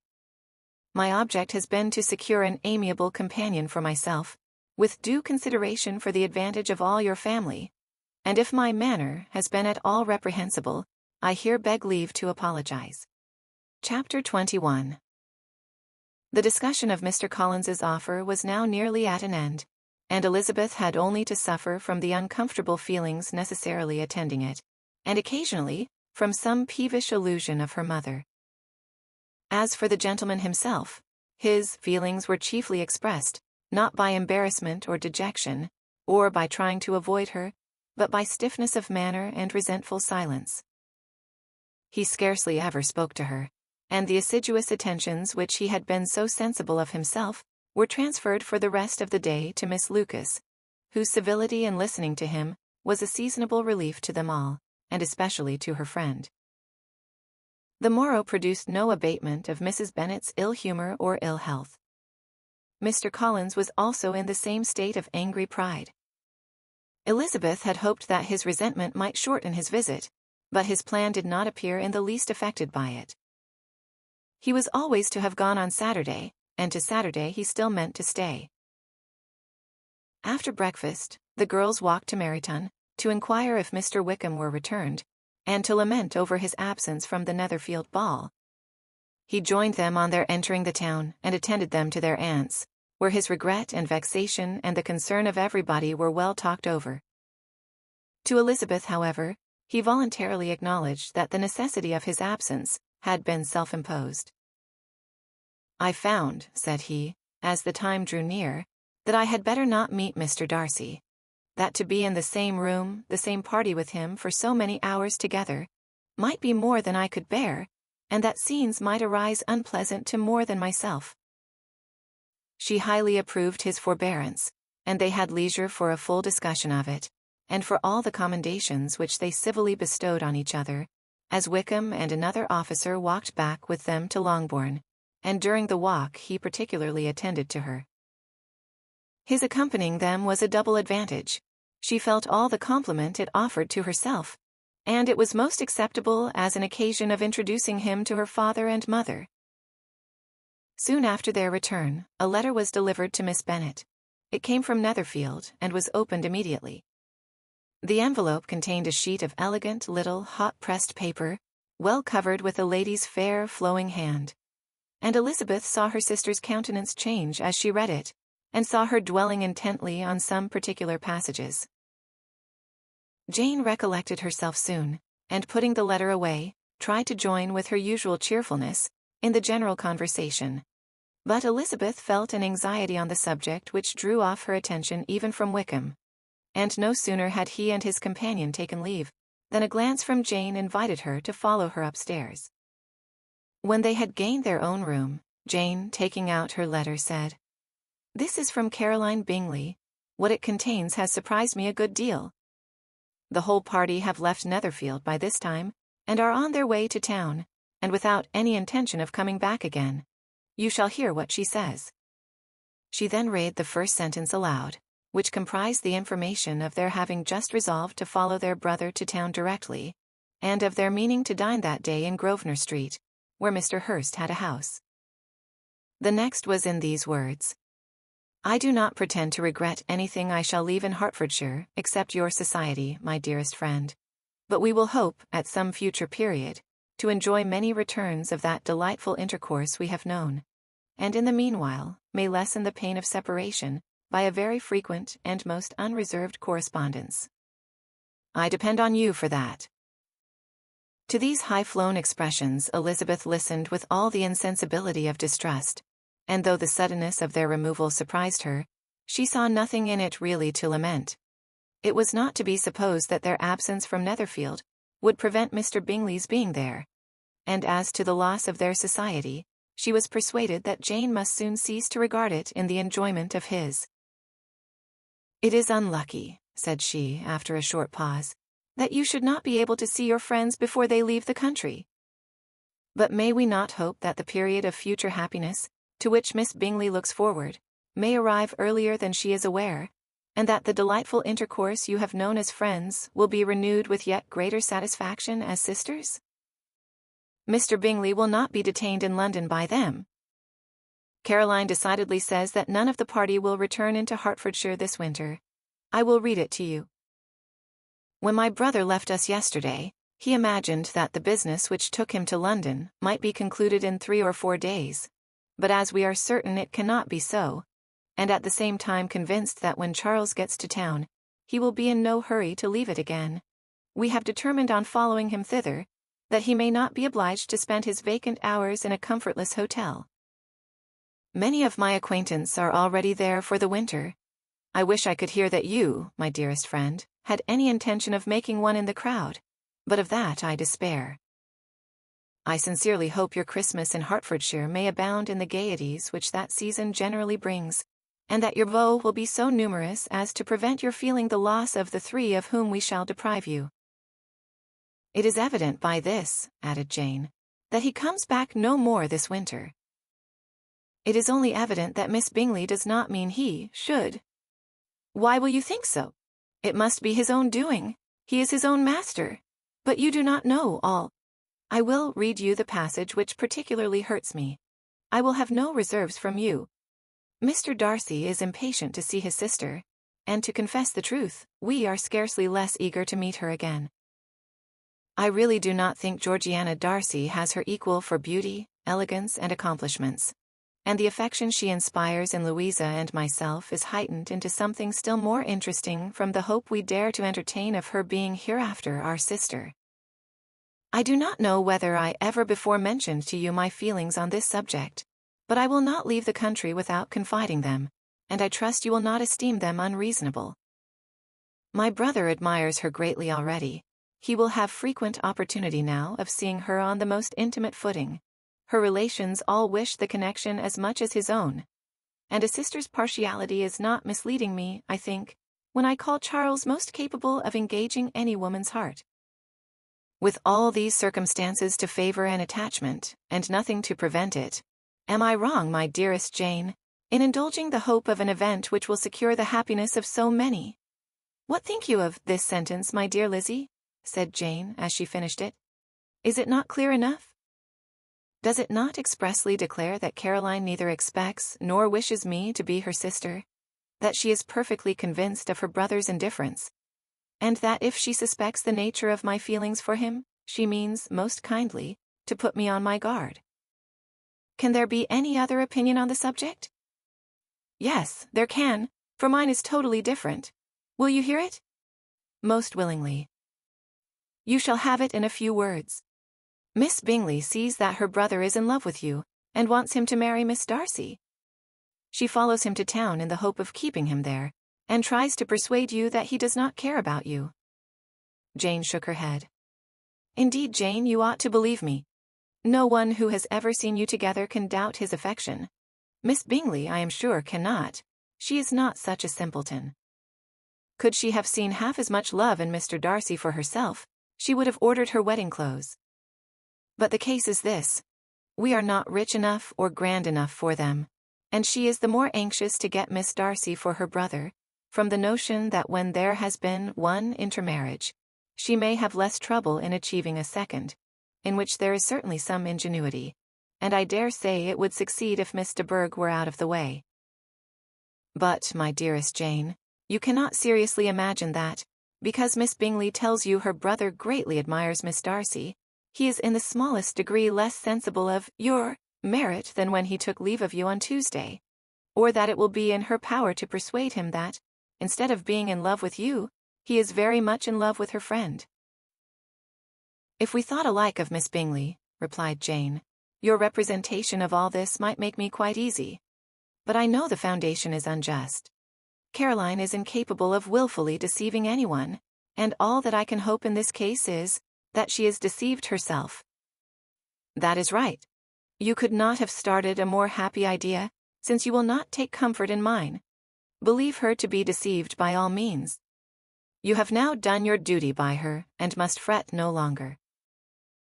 But, my dear sister, can I be happy, even supposing the best, in accepting a man whose sisters and friends are all wishing him to marry elsewhere? You must decide for yourself, said Elizabeth, and if, upon mature deliberation, you find that the misery of disobliging his two sisters is more than equivalent to the happiness of being his wife, I advise you, by all means, to refuse him. How can you talk so? Said Jane, faintly smiling. You must know that, though I should be exceedingly grieved at their disapprobation, I could not hesitate. I did not think you would, and that being the case, I cannot consider your situation with much compassion. But if he returns no more this winter, my choice will never be required. 1,000 things may arise in 6 months. The idea of his returning no more Elizabeth treated with the utmost contempt. It appeared to her merely the suggestion of Caroline's interested wishes, and she could not for a moment suppose that those wishes, however openly or artfully spoken, could influence a young man so totally independent of everyone. She represented to her sister, as forcibly as possible, what she felt on the subject, and had soon the pleasure of seeing its happy effect. Jane's temper was not desponding, and she was gradually led to hope, though the diffidence of affection sometimes overcame the hope, that Bingley would return to Netherfield, and answer every wish of her heart. They agreed that Mrs. Bennet should only hear of the departure of the family, without being alarmed on the score of the gentleman's conduct. But even this partial communication gave her a great deal of concern, and she bewailed it as exceedingly unlucky that the ladies should happen to go away just as they were all getting so intimate together. After lamenting it, however, at some length, she had the consolation of thinking that Mr. Bingley would be soon down again, and soon dining at Longbourn. And the conclusion of all was the comfortable declaration that, though he had been invited only to a family dinner, she would take care to have 2 full courses. Chapter 22. The Bennets were engaged to dine with the Lucases, and again, during the chief of the day, was Miss Lucas so kind as to listen to Mr. Collins. Elizabeth took an opportunity of thanking her. "It keeps him in good humour," said she, "and I am more obliged to you than I can express." Charlotte assured her friend of her satisfaction in being useful, and that it amply repaid her for the little sacrifice of her time. This was very amiable. But Charlotte's kindness extended farther than Elizabeth had any conception of. Its object was nothing less than to secure her from any return of Mr. Collins's addresses, by engaging them towards herself. Such was Miss Lucas's scheme, and appearances were so favourable, that when they parted at night, she would have felt almost sure of success if he had not been to leave Hertfordshire so very soon. But here she did injustice to the fire and independence of his character, for it led him to escape out of Longbourn House the next morning with admirable slyness, and hasten to Lucas Lodge to throw himself at her feet. He was anxious to avoid the notice of his cousins, from a conviction that, if they saw him depart, they could not fail to conjecture his design, and he was not willing to have the attempt known till its success could be known likewise. For, though feeling almost secure, and with reason, for Charlotte had been tolerably encouraging, he was comparatively diffident since the adventure of Wednesday. His reception, however, was of the most flattering kind. Miss Lucas perceived him from an upper window as he walked towards the house, and instantly set out to meet him accidentally in the lane. But little had she dared to hope that so much love and eloquence awaited her there. In as short a time as Mr. Collins's long speeches would allow, everything was settled between them to the satisfaction of both. And as they entered the house, he earnestly entreated her to name the day that was to make him the happiest of men. And though such a solicitation must be waived for the present, the lady felt no inclination to trifle with his happiness. The stupidity with which he was favoured by nature must guard his courtship from any charm that could make a woman wish for its continuance. And Miss Lucas, who accepted him solely from the pure and disinterested desire of an establishment, cared not how soon that establishment were gained. Sir William and Lady Lucas were speedily applied to for their consent, and it was bestowed with a most joyful alacrity. Mr. Collins's present circumstances made it a most eligible match for their daughter, to whom they could give little fortune, and his prospects of future wealth were exceedingly fair. Lady Lucas began directly to calculate, with more interest than the matter had ever excited before, how many years longer Mr. Bennet was likely to live, and Sir William gave it as his decided opinion that whenever Mr. Collins should be in possession of the Longbourn estate, it would be highly expedient that both he and his wife should make their appearance at St. James's. The whole family, in short, were properly overjoyed on the occasion. The younger girls formed hopes of coming out a year or two sooner than they might otherwise have done, and the boys were relieved from their apprehension of Charlotte's dying an old maid. Charlotte herself was tolerably composed. She had gained her point, and had time to consider of it. Her reflections were in general satisfactory. Mr. Collins, to be sure, was neither sensible nor agreeable. His society was irksome, and his attachment to her must be imaginary. But still he would be her husband. Without thinking highly either of men or of matrimony, marriage had always been her object. It was the only honorable provision for well-educated young women of small fortune, and, however uncertain of giving happiness, must be their pleasantest preservative from want. This preservative she had now obtained, and at the age of 27, without having ever been handsome, she felt all the good luck of it. The least agreeable circumstance in the business was the surprise it must occasion to Elizabeth Bennet, whose friendship she valued beyond that of any other person. Elizabeth would wonder, and probably would blame her, and though her resolution was not to be shaken, her feelings must be hurt by such a disapprobation. She resolved to give her the information herself, and therefore charged Mr. Collins, when he returned to Longbourn to dinner, to drop no hint of what had passed before any of the family. A promise of secrecy was of course very dutifully given, but it could not be kept without difficulty, for the curiosity excited by his long absence burst forth in such very direct questions on his return, as required some ingenuity to evade, and he was at the same time exercising great self-denial, for he was longing to publish his prosperous love. As he was to begin his journey too early on the morrow to see any of the family, the ceremony of leave-taking was performed when the ladies moved for the night, and Mrs. Bennet, with great politeness and cordiality, said how happy they should be to see him at Longbourn again, whenever his other engagements might allow him to visit them. "My dear madam," he replied, "this invitation is particularly gratifying, because it is what I have been hoping to receive, and you may be very certain that I shall avail myself of it as soon as possible."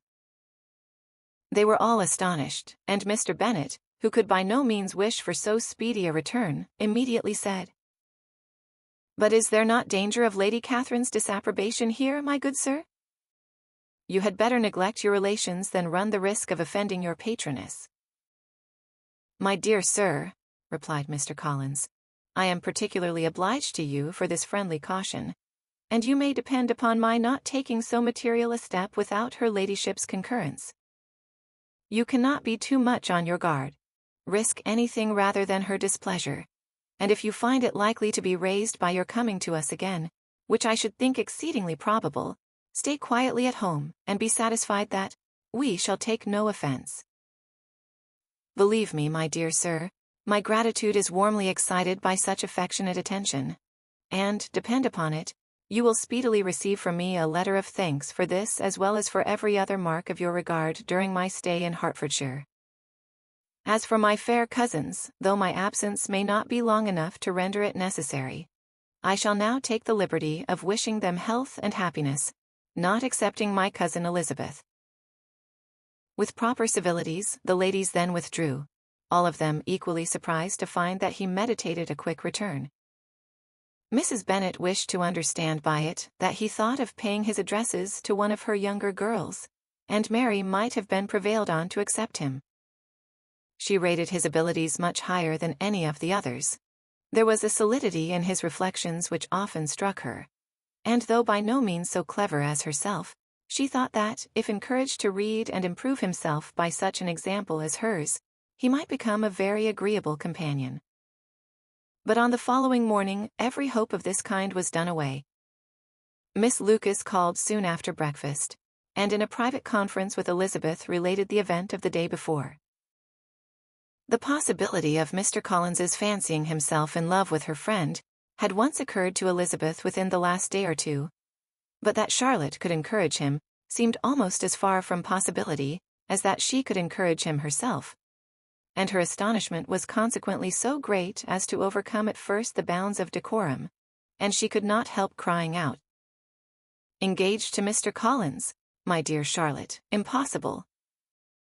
The steady countenance which Miss Lucas had commanded in telling her story gave way to a momentary confusion here on receiving so direct a reproach, though, as it was no more than she expected, she soon regained her composure, and calmly replied, "Why should you be surprised, my dear Eliza?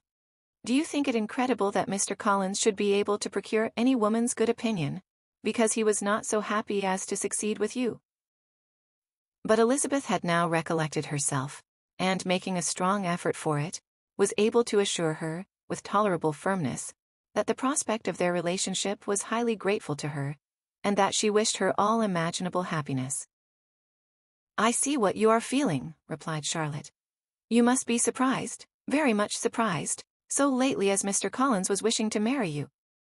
But when you have had time to think it all over, I hope you will be satisfied with what I have done. I am not romantic, you know, I never was. I ask only a comfortable home. And considering Mr. Collins's character, connections, and situation in life, I am convinced that my chance of happiness with him is as fair as most people can boast on entering the marriage state." Elizabeth quietly answered, "Undoubtedly," and after an awkward pause, they returned to the rest of the family. Charlotte did not stay much longer, and Elizabeth was then left to reflect on what she had heard. It was a long time before she became at all reconciled to the idea of so unsuitable a match. The strangeness of Mr. Collins's making 2 offers of marriage within 3 days was nothing in comparison of his being now accepted. She had always felt that Charlotte's opinion of matrimony was not exactly like her own, but she could not have supposed it possible that, when called into action, she would have sacrificed every better feeling to worldly advantage.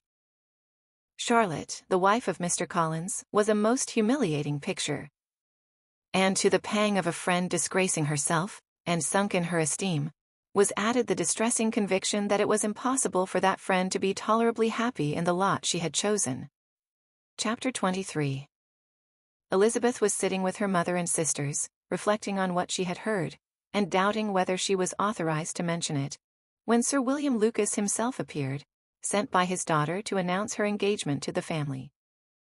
With many compliments to them, and much self-gratulation on the prospect of a connection between the houses, he unfolded the matter, to an audience not merely wondering but incredulous, for Mrs. Bennet, with more perseverance than politeness, protested he must be entirely mistaken, and Lydia, always unguarded and often uncivil, boisterously exclaimed, "Good Lord! Sir William, how can you tell such a story? Do not you know that Mr. Collins wants to marry Lizzie?" Nothing less than the complacence of a courtier could have borne without anger such treatment, but Sir William's good breeding carried him through it all, and though he begged leave to be positive as to the truth of his information, he listened to all their impertinence with the most forbearing courtesy. Elizabeth, feeling it incumbent on her to relieve him from so unpleasant a situation, now put herself forward to confirm his account, by mentioning her prior knowledge of it from Charlotte herself, and endeavored to put a stop to the exclamations of her mother and sisters, by the earnestness of her congratulations to Sir William, in which she was readily joined by Jane, and by making a variety of remarks on the happiness that might be expected from the match, the excellent character of Mr. Collins, and the convenient distance of Hunsford from London. Mrs. Bennet was, in fact, too much overpowered to say a great deal while Sir William remained, but no sooner had he left them than her feelings found a rapid vent. In the first place, she persisted in disbelieving the whole of the matter. Secondly, she was very sure that Mr. Collins had been taken in. Thirdly, she trusted that they would never be happy together. And fourthly, that the match might be broken off. 2 inferences, however, were plainly deduced from the whole. One, that Elizabeth was the real cause of all the mischief, and the other, that she herself had been barbarously used by them all. And on these 2 points she principally dwelt during the rest of the day. Nothing could console and nothing appease her, nor did that day wear out her resentment. A week elapsed before she could see Elizabeth without scolding her. A month passed away before she could speak to Sir William or Lady Lucas without being rude. And many months were gone before she could at all forgive their daughter. Mr. Bennet's emotions were much more tranquil on the occasion, and such as he did experience he pronounced to be of a most agreeable sort. For it gratified him, he said, to discover that Charlotte Lucas, whom he had been used to think tolerably sensible, was as foolish as his wife, and more foolish than his daughter. Jane confessed herself a little surprised at the match, but she said less of her astonishment than of her earnest desire for their happiness, nor could Elizabeth persuade her to consider it as improbable. Kitty and Lydia were far from envying Miss Lucas, for Mr. Collins was only a clergyman, and it affected them in no other way than as a piece of news to spread at Meryton. Lady Lucas could not be insensible of triumph on being able to retort on Mrs. Bennet the comfort of having a daughter well married, and she called at Longbourn rather oftener than usual to say how happy she was, though Mrs. Bennet's sour looks and ill-natured remarks might have been enough to drive happiness away. Between Elizabeth and Charlotte there was a restraint which kept them mutually silent on the subject. And Elizabeth felt persuaded that no real confidence could ever subsist between them again.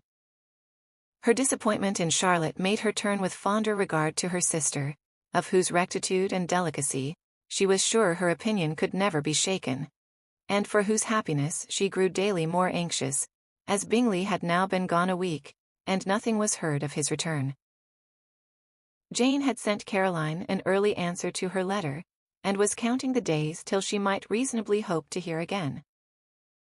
The promised letter of thanks from Mr. Collins arrived on Tuesday, addressed to their father, and written with all the solemnity of gratitude which a 12 months' abode in the family might have prompted. After discharging his conscience on that head, he proceeded to inform them, with many rapturous expressions, of his happiness in having obtained the affection of their amiable neighbour, Miss Lucas, and then explained that it was merely with the view of enjoying her society that he had been so ready to close with their kind wish of seeing him again at Longbourn, whither he hoped to be able to return on Monday fortnight. For Lady Catherine, he added, so heartily approved his marriage, that she wished it to take place as soon as possible, which he trusted would be an unanswerable argument, with his amiable Charlotte, to name an early day for making him the happiest of men. Mr. Collins's return into Hertfordshire was no longer a matter of pleasure to Mrs. Bennet. On the contrary, she was as much disposed to complain of it as her husband. It was very strange that he should come to Longbourn instead of to Lucas Lodge. It was also very inconvenient and exceedingly troublesome.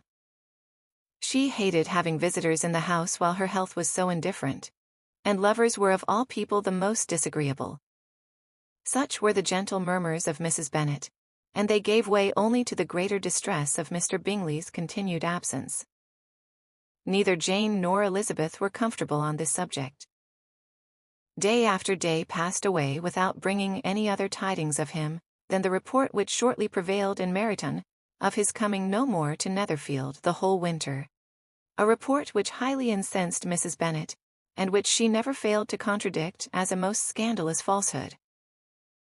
Even Elizabeth began to fear not that Bingley was indifferent, but that his sisters would be successful in keeping him away. Unwilling as she was to admit an idea so destructive to Jane's happiness, and so dishonourable to the stability of her lover, she could not prevent its frequently recurring. The united efforts of his two unfeeling sisters, and of his overpowering friend, assisted by the attractions of Miss Darcy, and the amusements of London, might be too much, she feared, for the strength of his attachment. As for Jane, her anxiety under this suspense was, of course, more painful than Elizabeth's. But whatever she felt she was desirous of concealing, and between herself and Elizabeth, therefore, the subject was never alluded to. But as no such delicacy restrained her mother, an hour seldom passed in which she did not talk of Bingley, express her impatience for his arrival, or even required Jane to confess that if he did not come back, she should think herself very ill-used. It needed all Jane's steady mildness to bear these attacks with tolerable tranquillity. Mr. Collins returned most punctually on the Monday fortnight, but his reception at Longbourn was not quite so gracious as it had been on his first introduction.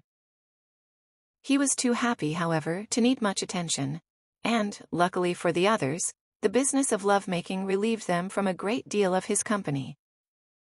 The chief of every day was spent by him at Lucas Lodge, and he sometimes returned to Longbourn only in time to make an apology for his absence before the family went to bed. Mrs. Bennet was really in a most pitiable state. The very mention of anything concerning the match threw her into an agony of ill-humour, and wherever she went she was sure of hearing it talked of. The sight of Miss Lucas was odious to her. As her successor in that house, she regarded her with jealous abhorrence. Whenever Charlotte came to see them, she concluded her to be anticipating the hour of possession, and whenever she spoke in a low voice to Mr. Collins, was convinced that they were talking of the Longbourn estate, and resolving to turn herself and her daughters out of the house as soon as Mr. Bennet was dead. She complained bitterly of all this to her husband. "Indeed, Mr. Bennet," said she, "it is very hard to think that Charlotte Lucas should ever be mistress of this house, that I should be forced to make way for her, and live to see her take my place in it, My dear, do not give way to such gloomy thoughts. Let us hope for better things. Let us flatter ourselves that I may be the survivor." This was not very consoling to Mrs. Bennet, and therefore, instead of making any answer, she went on as before. "I cannot bear to think that they should have all this estate. If it was not for the entail, I should not mind it." "What should not you mind?" "I should not mind anything at all. Let us be thankful that you are preserved from a state of such insensibility." "I never can be thankful, Mr. Bennet, for anything about the entail. How anyone could have the conscience to entail away an estate from one's own daughters, I cannot understand. And all for the sake of Mr. Collins, too. Why should he have it more than anybody else?" "I leave it to yourself to determine," said Mr. Bennet. Chapter 24. Miss Bingley's letter arrived and put an end to doubt.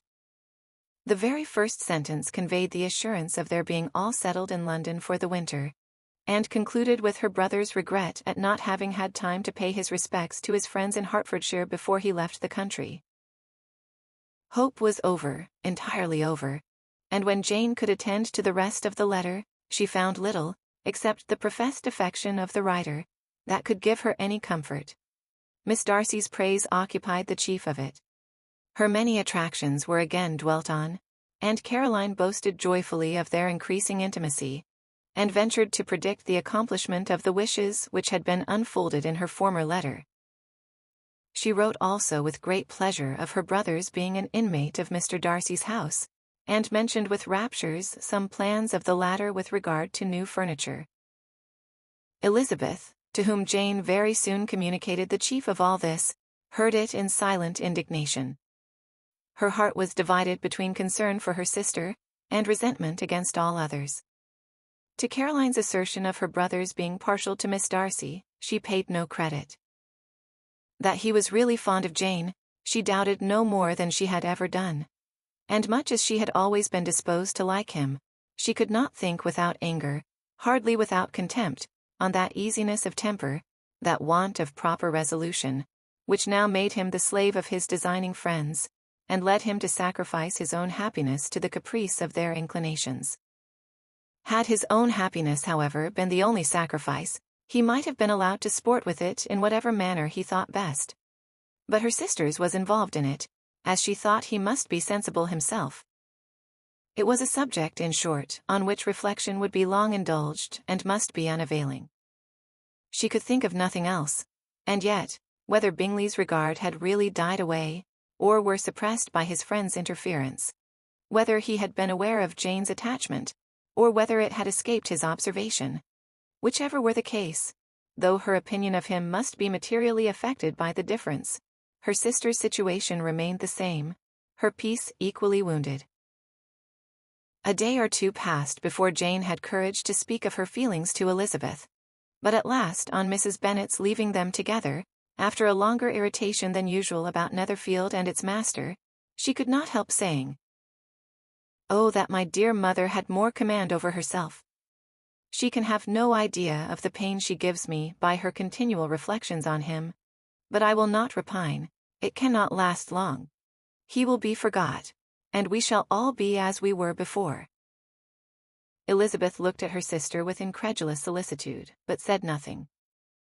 "You doubt me," cried Jane, slightly coloring. "Indeed, you have no reason."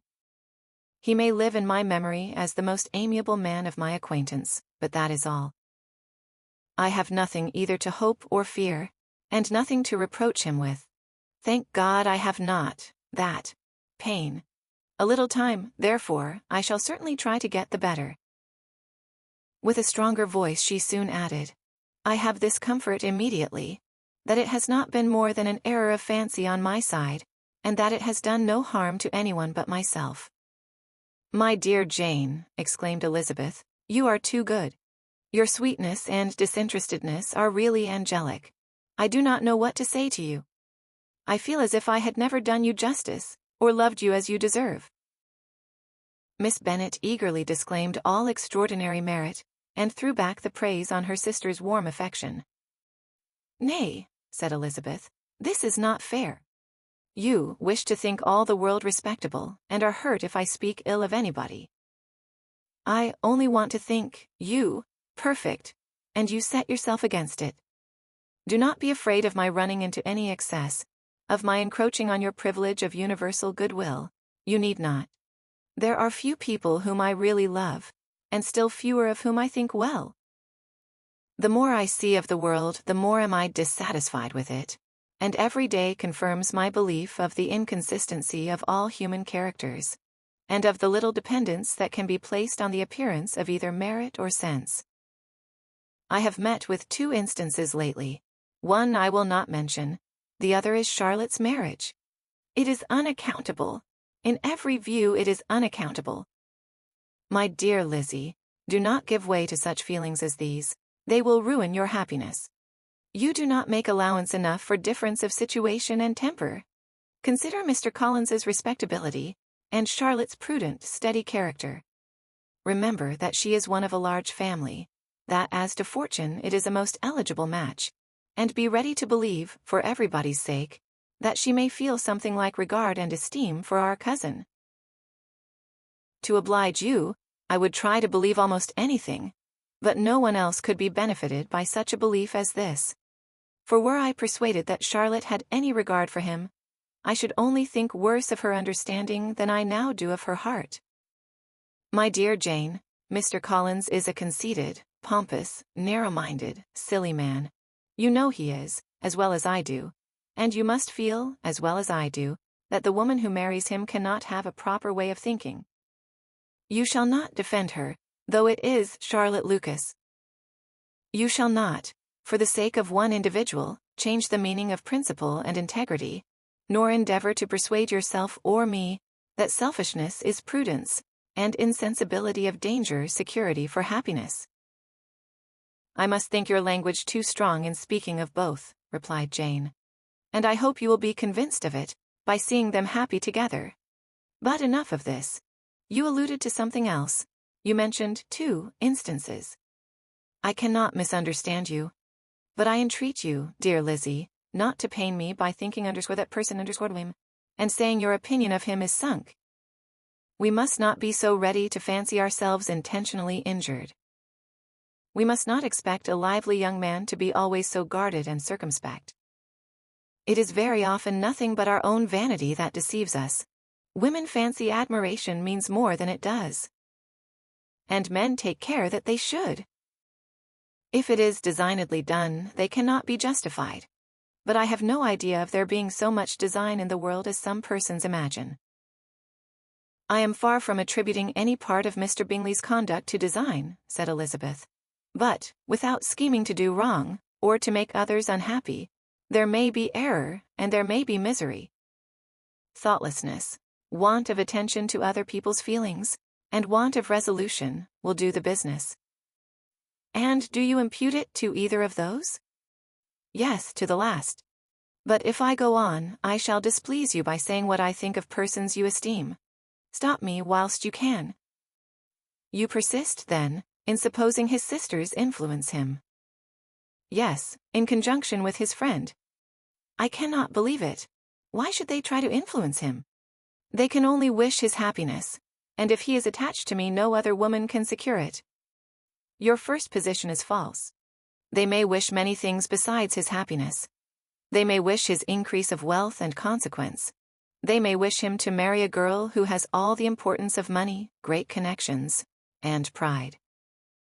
Beyond a doubt they do wish him to choose Miss Darcy, replied Jane, but this may be from better feelings than you are supposing. They have known her much longer than they have known me. No wonder if they love her better. But whatever may be their own wishes, it is very unlikely they should have opposed their brothers. What sister would think herself at liberty to do it, unless there were something very objectionable? If they believed him attached to me, they would not try to part us. If he were so, they could not succeed. By supposing such an affection, you make everybody acting unnaturally and wrong, and me most unhappy. Do not distress me by the idea. I am not ashamed of having been mistaken, or at least it is slight. It is nothing in comparison of what I should feel in thinking ill of him or his sisters. Let me take it in the best light, in the light in which it may be understood. Elizabeth could not oppose such a wish, and from this time Mr. Bingley's name was scarcely ever mentioned between them.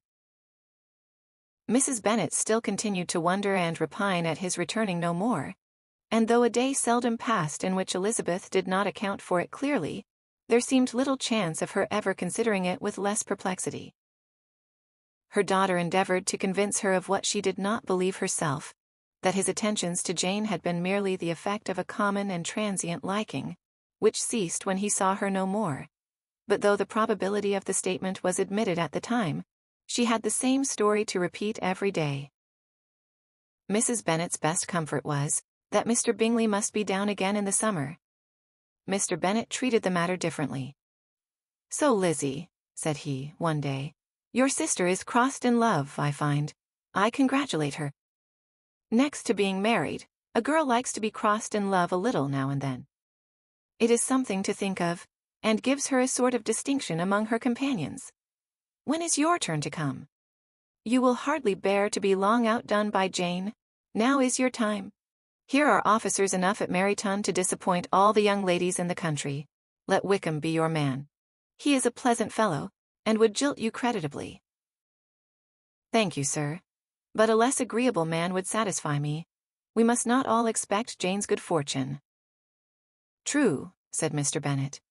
"But it is a comfort to think that, whatever of that kind may befall you, you have an affectionate mother who will always make the most of it." Mr. Wickham's society was of material service in dispelling the gloom which the late perverse occurrences had thrown on many of the Longbourn family. They saw him often, and to his other recommendations was now added that of general unreserve. The whole of what Elizabeth had already heard, his claims on Mr. Darcy, and all that he had suffered from him, was now openly acknowledged and publicly canvassed, and everybody was pleased to think how much they had always disliked Mr. Darcy, before they had known anything of the matter. Miss Bennet was the only creature who could suppose there might be any extenuating circumstances in the case unknown to the society of Hertfordshire. Her mild and steady candour always pleaded for allowances, and urged the possibility of mistakes. But by everybody else Mr. Darcy was condemned as the worst of men. Chapter 25. After a week spent in professions of love and schemes of felicity, Mr. Collins was called from his amiable Charlotte by the arrival of Saturday. The pain of separation, however, might be alleviated on his side by preparations for the reception of his bride, as he had reason to hope that shortly after his next return into Hertfordshire, the day would be fixed that was to make him the happiest of men. He took leave of his relations at Longbourn with as much solemnity as before, wished his fair cousins health and happiness again, and promised their father another letter of thanks. On the following Monday, Mrs. Bennet had the pleasure of receiving her brother and his wife, who came, as usual, to spend the Christmas at Longbourn. Mr. Gardiner was a sensible, gentlemanlike man, greatly superior to his sister, as well by nature as education. The Netherfield ladies would have had difficulty in believing that a man who lived by trade, and within view of his own warehouses, could have been so well-bred and agreeable. Mrs. Gardiner, who was several years younger than Mrs. Bennet and Mrs. Phillips, was an amiable, intelligent, elegant woman, and a great favourite with her Longbourn nieces. Between the two eldest and herself especially, there subsisted a very particular regard. They had frequently been staying with her in town. The first part of Mrs. Gardiner's business, on her arrival, was to distribute her presents and describe the newest fashions. When this was done, she had a less active part to play. It became her turn to listen. Mrs. Bennet had many grievances to relate, and much to complain of. They had all been very ill-used since she last saw her sister. 2 of her girls had been on the point of marriage, and after all there was nothing in it. "I do not blame Jane," she continued, "for Jane would have got Mr. Bingley if she could. But Lizzie, oh sister! It is very hard to think that she might have been Mr. Collins's wife by this time, had not it been for her own perverseness. He made her an offer in this very room, and she refused him. The consequence of it is, that Lady Lucas will have a daughter married before I have, and that Longbourn estate is just as much entailed as ever, The Lucases are very artful people indeed, sister. They are all for what they can get. I am sorry to say it of them, but so it is. It makes me very nervous and poorly, to be thwarted so in my own family, and to have neighbors who think of themselves before anybody else. However, your coming just at this time is the greatest of comforts, and I am very glad to hear what you tell us of long sleeves. Mrs. Gardiner, to whom the chief of this news had been given before, in the course of Jane and Elizabeth's correspondence with her, made her sister a slight answer, and, in compassion to her nieces, turned the conversation. When alone with Elizabeth afterwards, she spoke more on the subject. "It seems likely to have been a desirable match for Jane," said she. "I am sorry it went off, but these things happen so often. A young man, such as you describe Mr. Bingley, so easily falls in love with a pretty girl for a few weeks, and, when accident separates them, so easily forgets her, that these sort of inconstancies are very frequent." "An excellent consolation in its way," said Elizabeth. "But it will not do for us. We do not suffer by accident. It does not often happen that the interference of friends will persuade a young man of independent fortune to think no more of a girl whom he was violently in love with only a few days before. But that expression of violently in love is so hackneyed, so doubtful, so indefinite, that it gives me very little idea. It is as often applied to feelings which arise only from a half-hour's acquaintance, as to a real strong attachment. Pray, how violent was Mr. Bingley's love?" "I never saw a more promising inclination. He was growing quite inattentive to other people, and wholly engrossed by her. Every time they met, it was more decided and remarkable. At his own ball he offended 2 or 3 young ladies by not asking them to dance. And I spoke to him twice myself without receiving an answer. Could there be finer symptoms? Is not general incivility the very essence of love? Oh yes, of that kind of love which I suppose him to have felt. Poor Jane! I am sorry for her, because with her disposition, she may not get over it immediately. It had better have happened to you, Lizzie. You would have laughed yourself out of it sooner. But do you think she would be prevailed on to go back with us? Change of scene might be of service, and perhaps a little relief from home may be as useful as anything." Elizabeth was exceedingly pleased with this proposal, and felt persuaded of her sister's ready acquiescence. "I hope," added Mrs. Gardiner, "that no consideration with regard to this young man will influence her. We live in so different a part of town, all our connections are so different, and as you well know, we go out so little, that it is very improbable they should meet at all, unless he really comes to see her. And that is quite impossible, for he is now in the custody of his friend, and Mr. Darcy would no more suffer him to call on Jane in such a part of London. My dear aunt, how could you think of it? Mr. Darcy may, perhaps, have heard of such a place as Gracechurch Street, but he would hardly think a month's ablution enough to cleanse him from its impurities, were he once to enter it. And depend upon it, Mr. Bingley never stirs without him. So much the better. I hope they will not meet at all. But does not Jane correspond with his sister? She will not be able to help calling. She will drop the acquaintance entirely." But, in spite of the certainty in which Elizabeth affected to place this point, as well as the still more interesting one of Bingley's being withheld from seeing Jane, she felt a solicitude on the subject which convinced her, on examination, that she did not consider it entirely hopeless. It was possible, and sometimes she thought it probable, that his affection might be reanimated, and the influence of his friends successfully combated by the more natural influence of Jane's attractions. Miss Bennet accepted her aunt's invitation with pleasure, and the Bingleys were no otherwise in her thoughts at the same time than as she hoped, by Caroline's not living in the same house with her brother, she might occasionally spend a morning with her, without any danger of seeing him. The Gardiners stayed a week at Longbourn, and what with the Phillipses, the Lucases, and the officers, there was not a day without its engagement. Mrs. Bennet had so carefully provided for the entertainment of her brother and sister, that they did not once sit down to a family dinner. When the engagement was for home, some of the officers always made part of it, of which officers Mr. Wickham was sure to be one, and on these occasions Mrs. Gardiner, rendered suspicious by Elizabeth's warm commendation of him, narrowly observed them both. Without supposing them, from what she saw, to be very seriously in love, their preference of each other was plain enough to make her a little uneasy, and she resolved to speak to Elizabeth on the subject before she left Hertfordshire, and represent to her the imprudence of encouraging such an attachment. To Mrs. Gardiner, Wickham had one means of affording pleasure, unconnected with his general powers. About 10 or a dozen years ago, before her marriage, she had spent a considerable time in that very part of Derbyshire to which he belonged. They had, therefore, many acquaintance in common, and, though Wickham had been little there since the death of Darcy's father, 5 years before, it was yet in his power to give her fresher intelligence of her former friends than she had been in the way of procuring.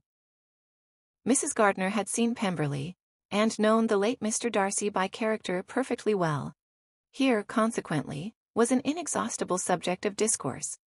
In comparing her recollection of Pemberley with the minute description which Wickham could give, and in bestowing her tribute of praise on the character of its late possessor, she was delighting both him and herself.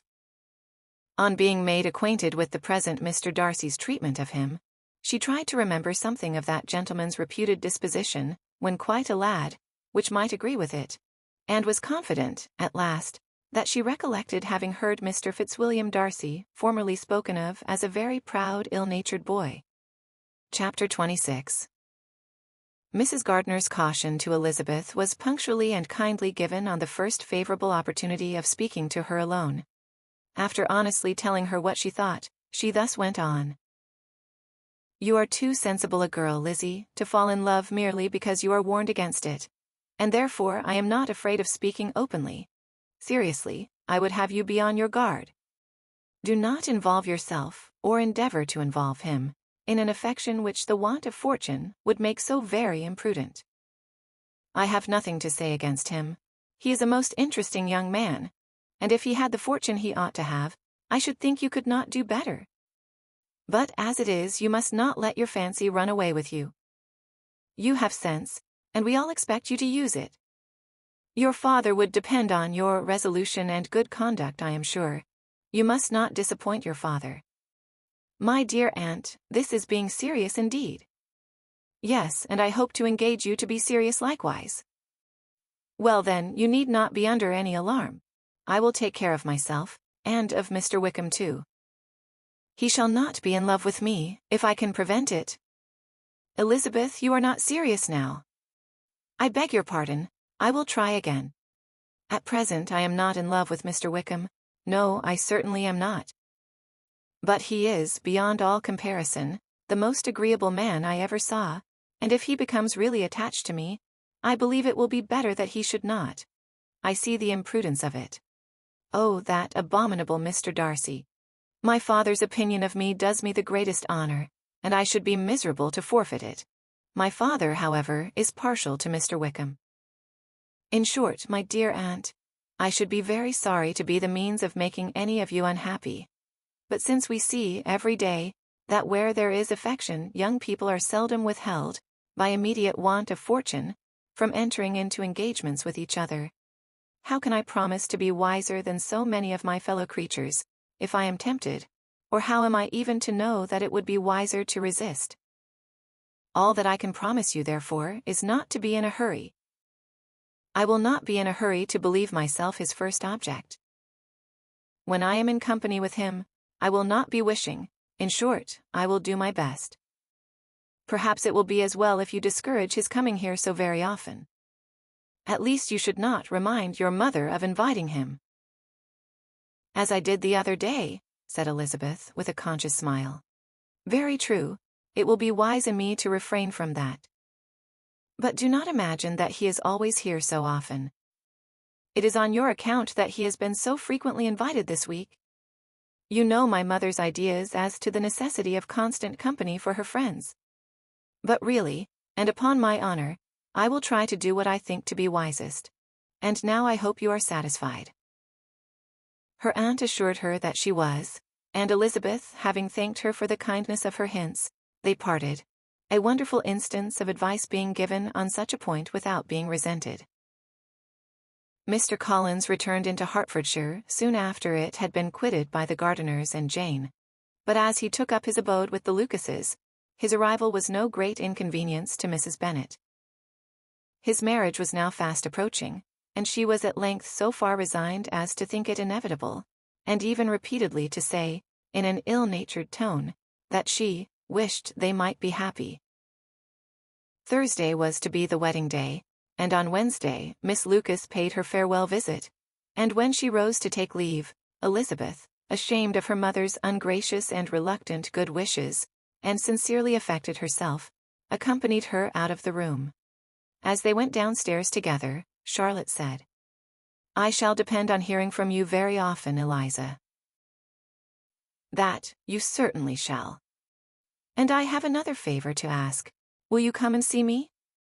We shall often meet, I hope, in Hertfordshire. I am not likely to leave Kent for some time. Promise me, therefore, to come to Hunsford." Elizabeth could not refuse, though she foresaw little pleasure in the visit. "My father and Maria are to come to me in March," added Charlotte, "and I hope you will consent to be of the party. Indeed, Eliza, you will be as welcome to me as either of them." The wedding took place. The bride and bridegroom set off for Kent from the church door, and everybody had as much to say or to hear on the subject as usual. Elizabeth soon heard from her friend, and their correspondence was as regular and frequent as it ever had been. That it should be equally unreserved was impossible.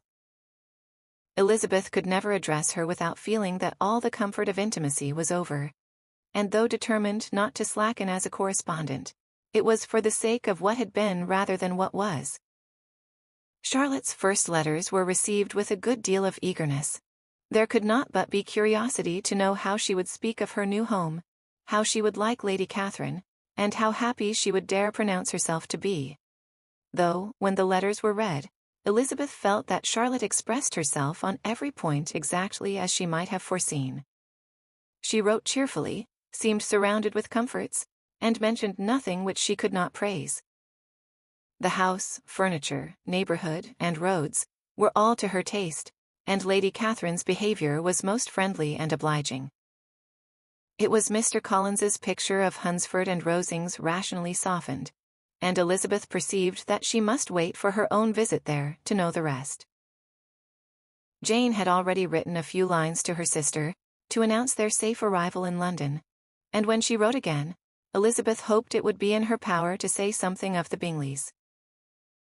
Her impatience for this second letter was as well rewarded as impatience generally is. Jane had been a week in town, without either seeing or hearing from Caroline.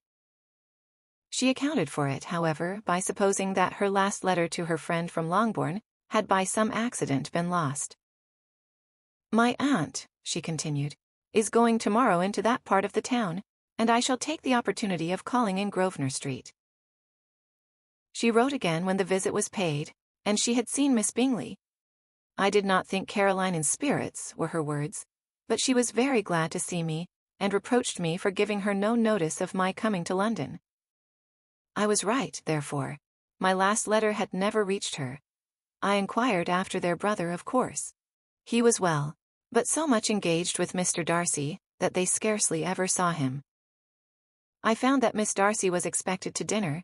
I wish I could see her.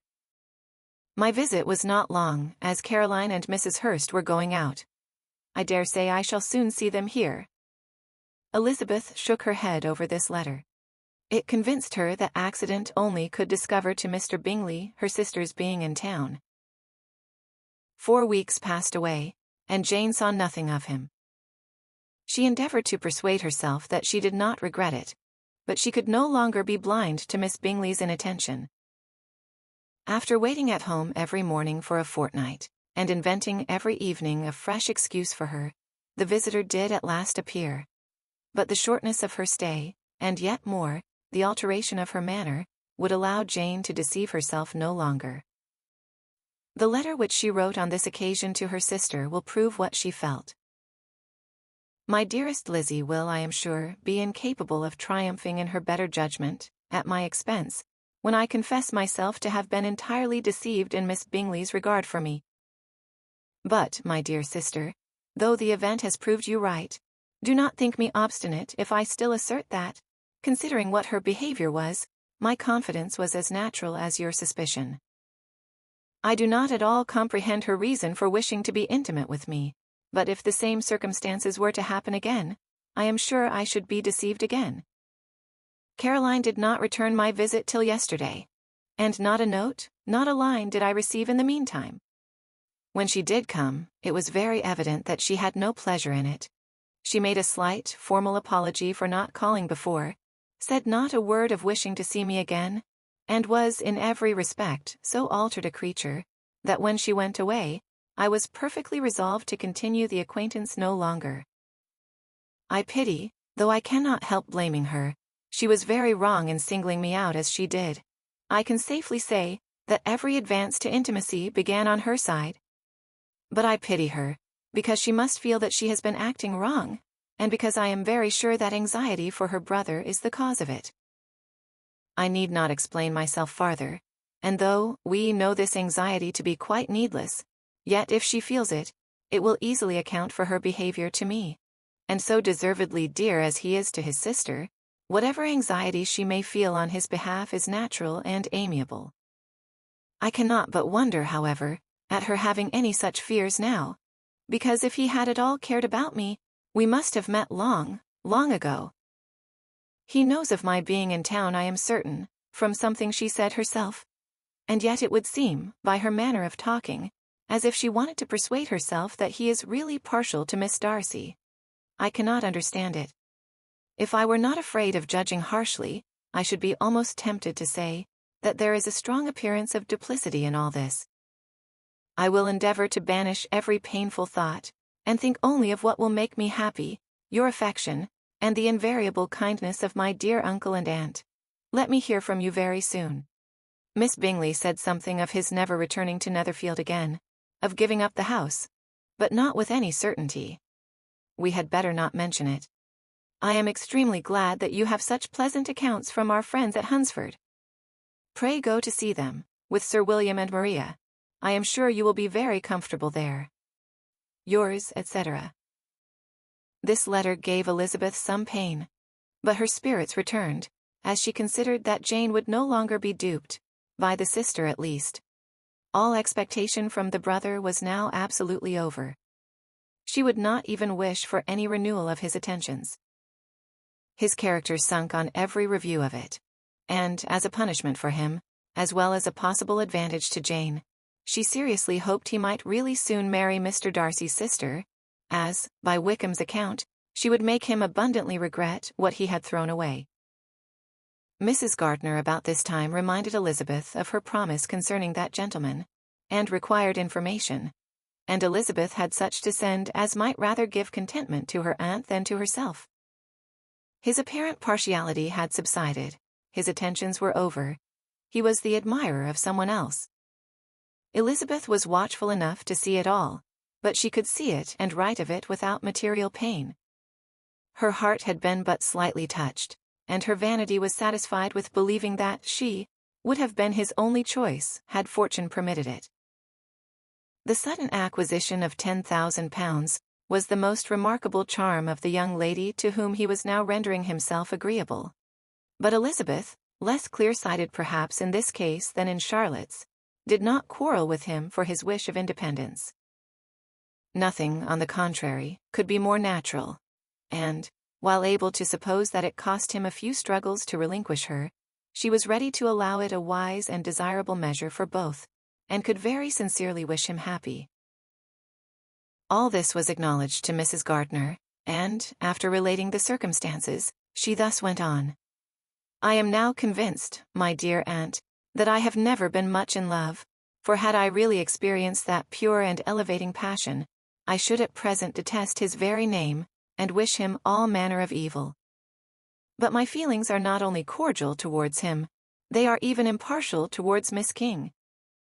I cannot find out that I hate her at all, or that I am in the least unwilling to think her a very good sort of girl. There can be no love in all this. My watchfulness has been effectual, and though I should certainly be a more interesting object to all my acquaintance, were I distractedly in love with him, I cannot say that I regret my comparative insignificance. Importance may sometimes be purchased too dearly.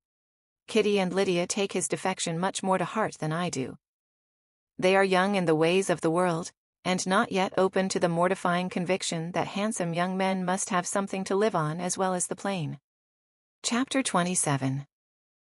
With no greater events than these in the Longbourn family, and otherwise diversified by little beyond the walks to Meryton, sometimes dirty and sometimes cold, did January and February pass away. March was to take Elizabeth to Hunsford. She had not at first thought very seriously of going thither, but Charlotte, she soon found, was depending on the plan, and she gradually learned to consider it herself with greater pleasure as well as greater certainty. Absence had increased her desire of seeing Charlotte again, and weakened her disgust of Mr. Collins. There was novelty in the scheme, and as, with such a mother and such uncompanionable sisters, home could not be faultless, a little change was not unwelcome for its own sake. The journey would, moreover, give her a peep at Jane, and in short, as the time drew near, she would have been very sorry for any delay. Everything, however, went on smoothly, and was finally settled according to Charlotte's first sketch. She was to accompany Sir William and his second daughter. The improvement of spending a night in London was added in time, and the plan became as perfect as plan could be. The only pain was in leaving her father, who would certainly miss her, and who, when it came to the point, so little liked her going, that he told her to write to him, and almost promised to answer her letter. The farewell between herself and Mr. Wickham was perfectly friendly, on his side even more. His present pursuit could not make him forget that Elizabeth had been the first to excite and to deserve his attention, the first to listen and to pity, the first to be admired, and in his manner of bidding her adieu, wishing her every enjoyment, reminding her of what she was to expect in Lady Catherine de Bourgh, and trusting their opinion of her, their opinion of everybody would always coincide. There was a solicitude, an interest, which she felt must ever attach her to him with a most sincere regard, and she parted from him convinced that whether married or single, he must always be her model of the amiable and pleasing. Her fellow travelers the next day were not of a kind to make her think him less agreeable.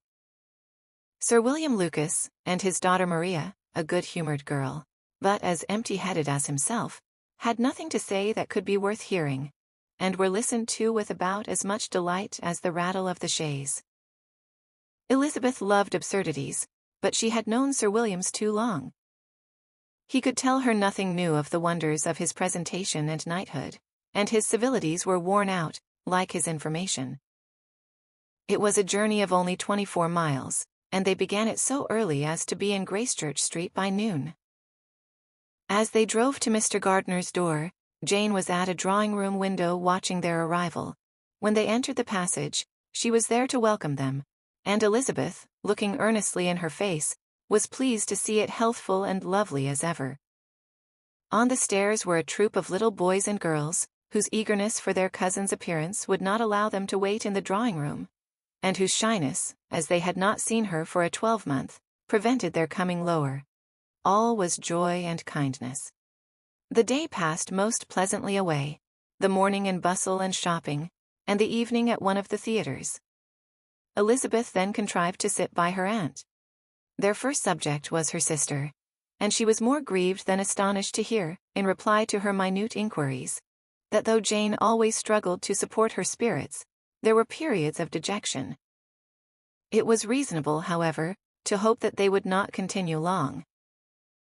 Mrs. Gardner gave her the particulars also of Miss Bingley's visit in Gracechurch Street, and repeated conversations occurring at different times between Jane and herself, which proved that the former had, from her heart, given up the acquaintance. Mrs. Gardner then rallied her niece on Wickham's desertion, and complimented her on bearing it so well. "But, my dear Elizabeth," she added, "what sort of girl is Miss King? I should be sorry to think our friend mercenary." "Pray, my dear aunt, what is the difference in matrimonial affairs between the mercenary and the prudent motive? Where does discretion end and avarice begin? Last Christmas you were afraid of his marrying me because it would be imprudent. And now, because he is trying to get a girl with only £10,000, you want to find out that he is mercenary. If you will only tell me what sort of girl Miss King is, I shall know what to think. She is a very good kind of girl, I believe. I know no harm of her. But he paid her not the smallest attention till her grandfather's death made her mistress of this fortune.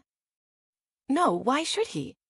If it were not allowable for him to gain my affections because I had no money, what occasion could there be for making love to a girl whom he did not care about and who was equally poor? But there seems indelicacy in directing his attentions towards her so soon after this event. A man in distressed circumstances has not time for all those elegant decorums which other people may observe. If she does not object to it, why should we? Her not objecting does not justify him. It only shows her being deficient in something herself, sense or feeling. Well, cried Elizabeth, have it as you choose. He shall be mercenary, and she shall be foolish. No, Lizzie, that is what I do not choose. I should be sorry, you know, to think ill of a young man who has lived so long in Derbyshire. Oh, if that is all, I have a very poor opinion of young men who live in Derbyshire, and their intimate friends who live in Hertfordshire are not much better. I am sick of them all. Thank heaven. I am going tomorrow where I shall find a man who has not one agreeable quality, who has neither manners nor sense to recommend him. Stupid men are the only ones worth knowing after all. Take care, Lizzie. That speech savors strongly of disappointment. Before they were separated by the conclusion of the play, she had the unexpected happiness of an invitation to accompany her uncle and aunt in a tour of pleasure which they proposed taking in the summer. We have not quite determined how far it shall carry us, said Mrs. Gardiner, but perhaps to the lakes. No scheme could have been more agreeable to Elizabeth, and her acceptance of the invitation was most ready and grateful. My dear, dear aunt, she rapturously cried, what delight, what felicity! You give me fresh life and vigor. Adieu to disappointment and spleen. What are men to rocks and mountains? Oh, what hours of transport we shall spend, and when we do return, it shall not be like other travelers, without being able to give one accurate idea of anything. We will know where we have gone, we will recollect what we have seen. Lakes, mountains, and rivers shall not be jumbled together in our imaginations, nor, when we attempt to describe any particular scene, will we begin quarreling about its relative situation. Let our first effusions be less insupportable than those of the generality of travelers. Chapter 28.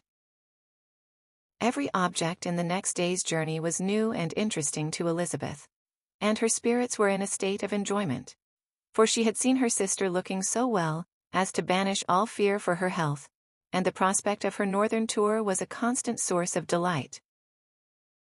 When they left the high road for the lane to Hunsford, every eye was in search of the parsonage, and every turning expected to bring it in view. The paling of Rosings Park was their boundary on one side. Elizabeth smiled at the recollection of all that she had heard of its inhabitants. At length the parsonage was discernible, the garden sloping to the road, the house standing in it, the green pales and the laurel hedge, everything declared they were arriving. Mr. Collins and Charlotte appeared at the door, and the carriage stopped at the small gate, which led by a short gravel walk to the house, amidst the nods and smiles of the whole party. In a moment they were all out of the chaise, rejoicing at the sight of each other. Mrs. Collins welcomed her friend with the liveliest pleasure, and Elizabeth was more and more satisfied with coming, when she found herself so affectionately received. She saw instantly that her cousin's manners were not altered by his marriage. His formal civility was just what it had been, and he detained her some minutes at the gate to hear and satisfy his inquiries after all her family. They were then, with no other delay than his pointing out the neatness of the entrance, taken into the house, and as soon as they were in the parlor, he welcomed them a second time, with ostentatious formality, to his humble abode, and punctually repeated all his wife's offers of refreshment.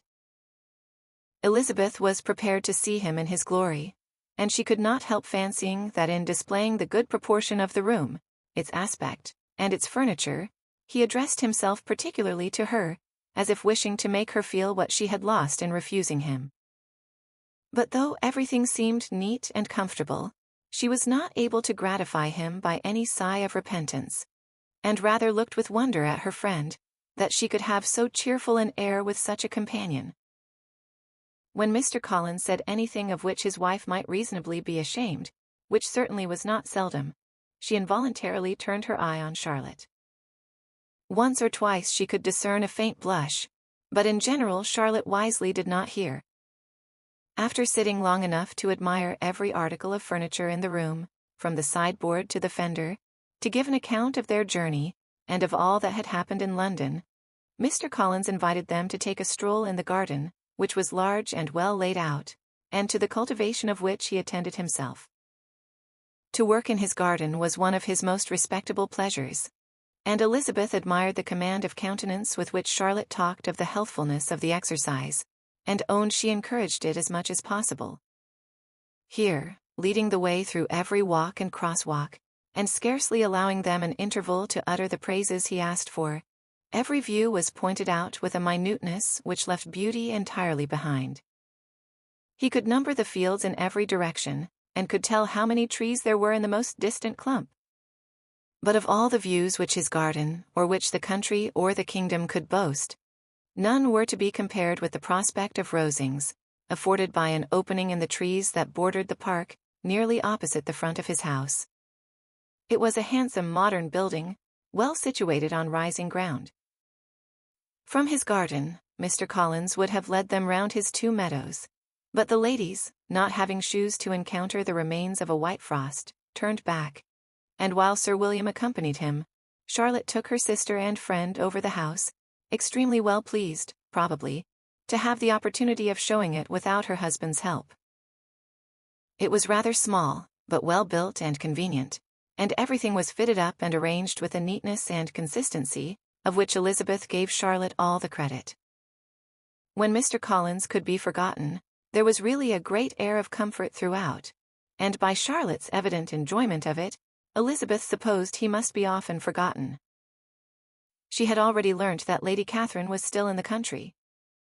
It was spoken of again while they were at dinner, when Mr. Collins, joining in, observed, "Yes, Miss Elizabeth, you will have the honour of seeing Lady Catherine de Bourgh on the ensuing Sunday at church, and I need not say you will be delighted with her. She is all affability and condescension, and I doubt not but you will be honoured with some portion of her notice when service is over. I have scarcely any hesitation in saying that she will include you and my sister Maria in every invitation with which she honours us during your stay here. Her behaviour to my dear Charlotte is charming. We dine at Rosings twice every week, and are never allowed to walk home. Her ladyship's carriage is regularly ordered for us. I should say one of her ladyship's carriages, for she has several. Lady Catherine is a very respectable, sensible woman indeed," added Charlotte, "and a most attentive neighbour." "Very true, my dear, that is exactly what I say. She is the sort of woman whom one cannot regard with too much deference." The evening was spent chiefly in talking over Hertfordshire news, and telling again what had been already written, and when it closed, Elizabeth, in the solitude of her chamber, had to meditate upon Charlotte's degree of contentment, to understand her address in guiding, and composure in bearing with her husband, and to acknowledge that it was all done very well. She had also to anticipate how her visit would pass, the quiet tenor of their usual employments, the vexatious interruptions of Mr. Collins, and the gaieties of their intercourse with Rosings. A lively imagination soon settled it all. About the middle of the next day, as she was in her room getting ready for a walk, a sudden noise below seemed to speak the whole house in confusion, and, after listening a moment, she heard somebody running upstairs in a violent hurry, and calling loudly after her. She opened the door and met Maria in the landing-place, who, breathless with agitation, cried out, "Oh, my dear Eliza! Pray make haste and come into the dining-room, for there is such a sight to be seen.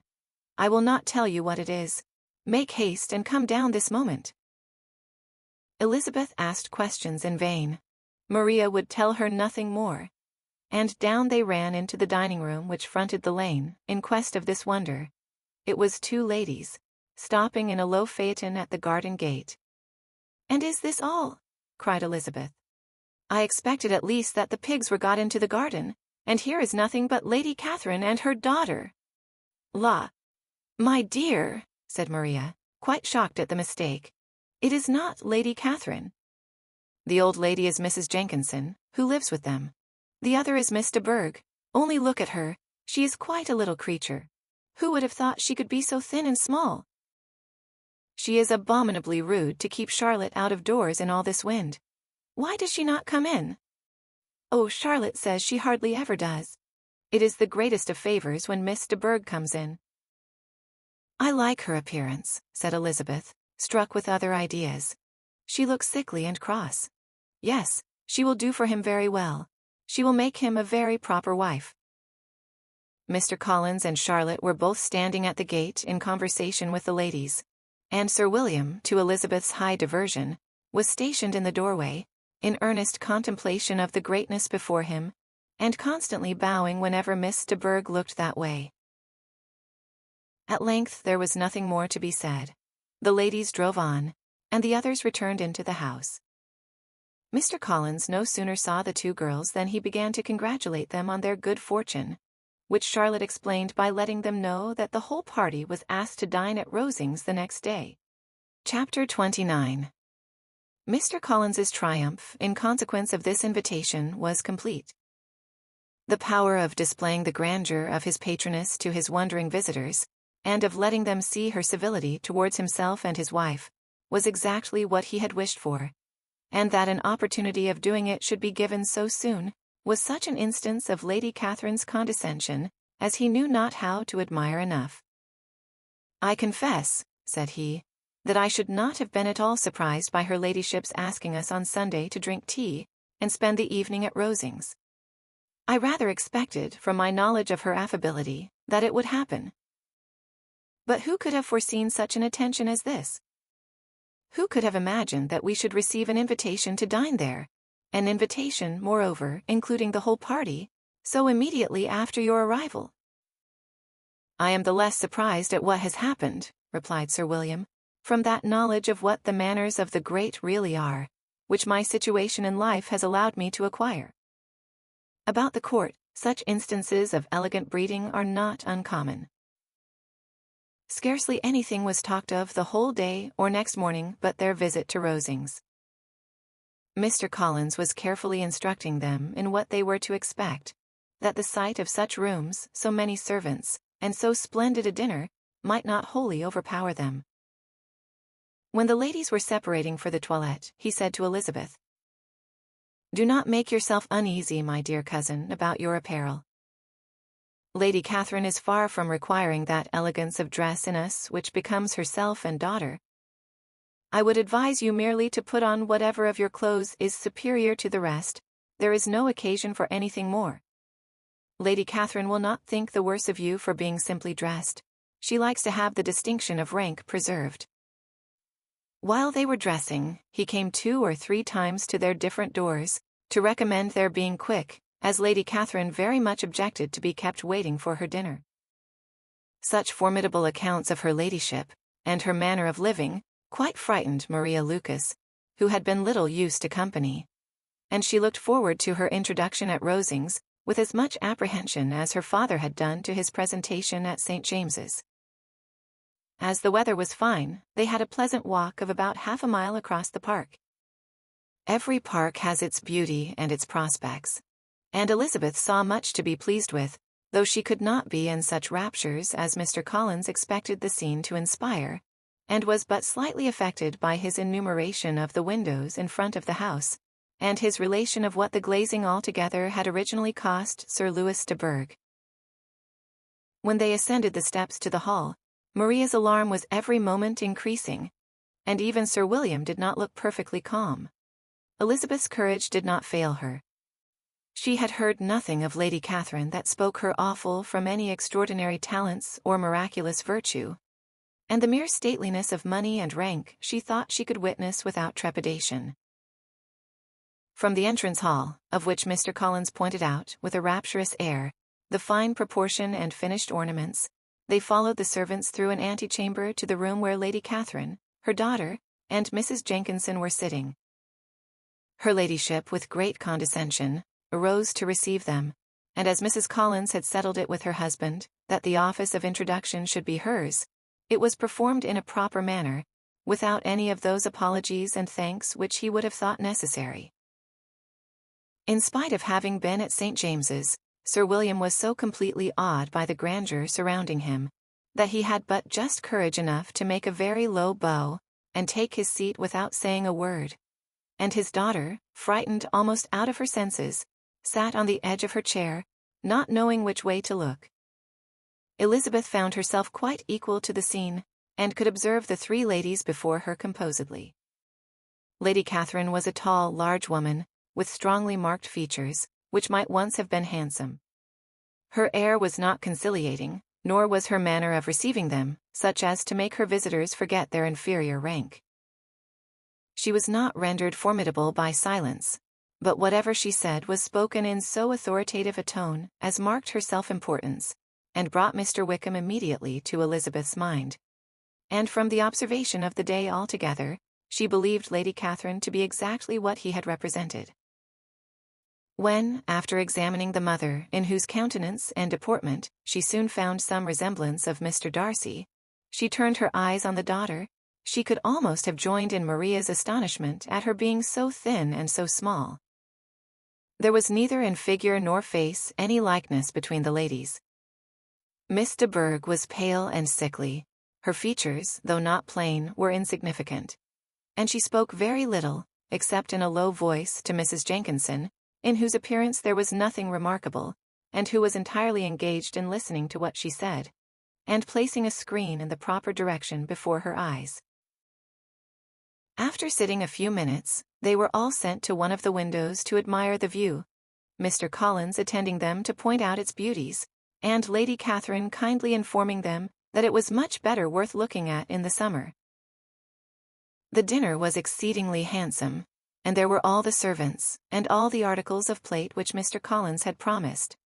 And, as he had likewise foretold, he took his seat at the bottom of the table, by her ladyship's desire, and looked as if he felt that life could furnish nothing greater. He carved and ate and praised with delighted alacrity, and every dish was commended first by him, and then by Sir William, who was now enough recovered to echo whatever his son-in-law said, in a manner which Elizabeth wondered Lady Catherine could bear. But Lady Catherine seemed gratified by their excessive admiration, and gave most gracious smiles, especially when any dish on the table proved a novelty to them. The party did not supply much conversation.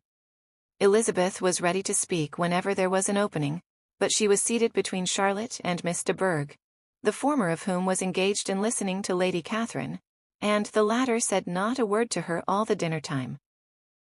Mrs. Jenkinson was chiefly employed in watching how little Miss de Bourgh ate, pressing her to try some other dish, and fearing she was indisposed. Maria thought speaking out of the question, and the gentlemen did nothing but eat and admire.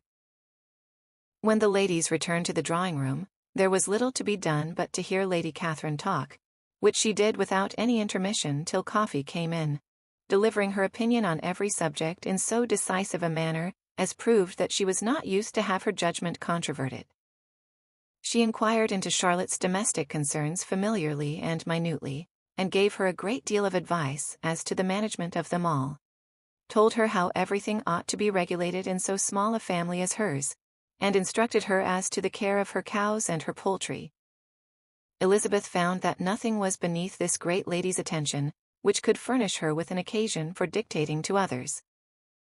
In the intervals of her discourse with Mrs. Collins, she addressed a variety of questions to Maria and Elizabeth, but especially to the latter, of whose connections she knew the least, and who, she observed to Mrs. Collins, was a very genteel, pretty kind of girl. She asked her at different times how many sisters she had, whether they were older or younger than herself, whether any of them were likely to be married, whether they were handsome, where they had been educated, what carriage her father kept, and what had been her mother's maiden name. Elizabeth felt all the impertinence of her questions, but answered them very composedly. Lady Catherine then observed, "Your father's estate is entailed on Mr. Collins, I think? For your sake," turning to Charlotte, "I am glad of it, but otherwise I see no occasion for entailing estates from the female line. It was not thought necessary in Sir Louis de Bourgh's family. Do you play and sing, Miss Bennet?" "A little." "Oh, then some time or other we shall be happy to hear you. Our instrument is a capital one, probably superior to, you shall try it some day. Do your sisters play and sing?" "One of them does." "Why did not you all learn? You ought all to have learned. The Miss Webbs all play, and their father has not so good an income as yours. Do you draw?" "No, not at all." "What, none of you?" "Not one." "That is very strange. But I suppose you had no opportunity. Your mother should have taken you to town every spring for the benefit of masters." "My mother would have no objection, but my father hates London." "Has your governess left you?" "We never had any governess." "No governess? How was that possible? 5 daughters brought up at home without a governess? I never heard of such a thing. Your mother must have been quite a slave to your education." Elizabeth could hardly help smiling, as she assured her that had not been the case. "Then who taught you? Who attended to you? Without a governess, you must have been neglected." "Compared with some families, I believe we were, but such of us as wished to learn never wanted the means. We were always encouraged to read, and had all the masters that were necessary. Those who chose to be idle certainly might." No doubt. But that is what a governess will prevent, and if I had known your mother, I should have advised her most strenuously to engage one. I always say that nothing is to be done in education without steady and regular instruction, and nobody but a governess can give it. It is wonderful how many families I have been the means of supplying in that way. I am always glad to get a young person well placed out. 4 nieces of Mrs. Jenkinson are most delightfully situated through my means, and it was but the other day that I recommended another young person, who was merely accidentally mentioned to me, and the family are quite delighted with her. Mrs. Collins, did I tell you of Lady Metcalfe's calling yesterday to thank me? She finds Miss Pope a treasure. "Lady Catherine," said she, "you have given me a treasure. Are any of your younger sisters out, Miss Bennet?" "Yes, ma'am, all." "All? What, all 5 out at once? Very odd, and you only the second. The younger ones out before the elder are married. Your younger sisters must be very young?" "Yes, my youngest is not 16. Perhaps she is full young to be much in company."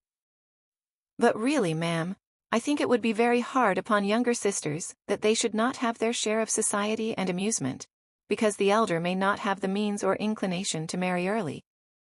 The last born has as good a right to the pleasures of youth as the first, and to be kept back on such a motive, I think it would not be very likely to promote sisterly affection or delicacy of mind." "Upon my word," said her ladyship, "you give your opinion very decidedly for so young a person. Pray, what is your age?" "With 3 younger sisters grown up," replied Elizabeth, smiling, "your ladyship can hardly expect me to own it." Lady Catherine seemed quite astonished at not receiving a direct answer, and Elizabeth suspected herself to be the first creature who had ever dared to trifle with so much dignified impertinence. "You cannot be more than 20, I am sure, therefore you need not conceal your age." "I am not 21." When the gentlemen had joined them and tea was over, the card tables were placed. Lady Catherine, Sir William, and Mr. and Mrs. Collins sat down to quadrille, and as Miss de Bourgh chose to play at casino, the 2 girls had the honor of assisting Mrs. Jenkinson to make up her party. Their table was superlatively stupid.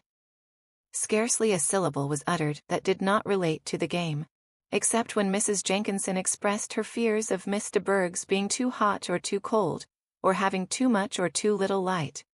A great deal more passed at the other table. Lady Catherine was generally speaking stating the mistakes of the 3 others, or relating some anecdote of herself. Mr. Collins was employed in agreeing to everything her ladyship said, thanking her for every fish he won, and apologizing if he thought he won too many. Sir William did not say much.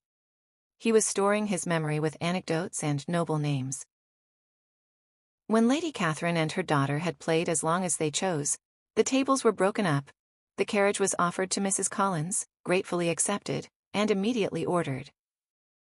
The party then gathered round the fire to hear Lady Catherine determine what weather they were to have on the morrow. From these instructions they were summoned by the arrival of the coach, and with many speeches of thankfulness on Mr. Collins's side, and as many bows on Sir William's, they departed. As soon as they had driven from the door, Elizabeth was called on by her cousin to give her opinion of all that she had seen at Rosings, which, for Charlotte's sake, she made more favourable than it really was. But her commendation, though costing her some trouble, could by no means satisfy Mr. Collins, and he was very soon obliged to take her ladyship's praise into his own hands. Chapter 30. Sir William stayed only a week at Hunsford, but his visit was long enough to convince him of his daughter's being most comfortably settled, and of her possessing such a husband and such a neighbour as were not often met with. While Sir William was with them, Mr. Collins devoted his mornings to driving him out in his gig, and showing him the country. But when he went away, the whole family returned to their usual employments, and Elizabeth was thankful to find that they did not see more of her cousin by the alteration. For the chief of the time between breakfast and dinner was now passed by him, either at work in the garden, or in reading and writing, and looking out of window in his own book-room, which fronted the road. The room in which the ladies sat was backwards. Elizabeth at first had rather wondered that Charlotte should not prefer the dining parlour for common use. It was a better-sized room and had a pleasanter aspect. But she soon saw that her friend had an excellent reason for what she did, for Mr. Collins would undoubtedly have been much less in his own apartment had they sat in one equally lively, and she gave Charlotte credit for the arrangement. From the drawing-room they could distinguish nothing in the lane, and were indebted to Mr. Collins for the knowledge of what carriages went along, and how often especially Miss de Bourgh drove by in her phaeton, which he never failed coming to inform them of, though it happened almost every day. She not unfrequently stopped at the parsonage, and had a few minutes' conversation with Charlotte, but was scarcely ever prevailed on to get out.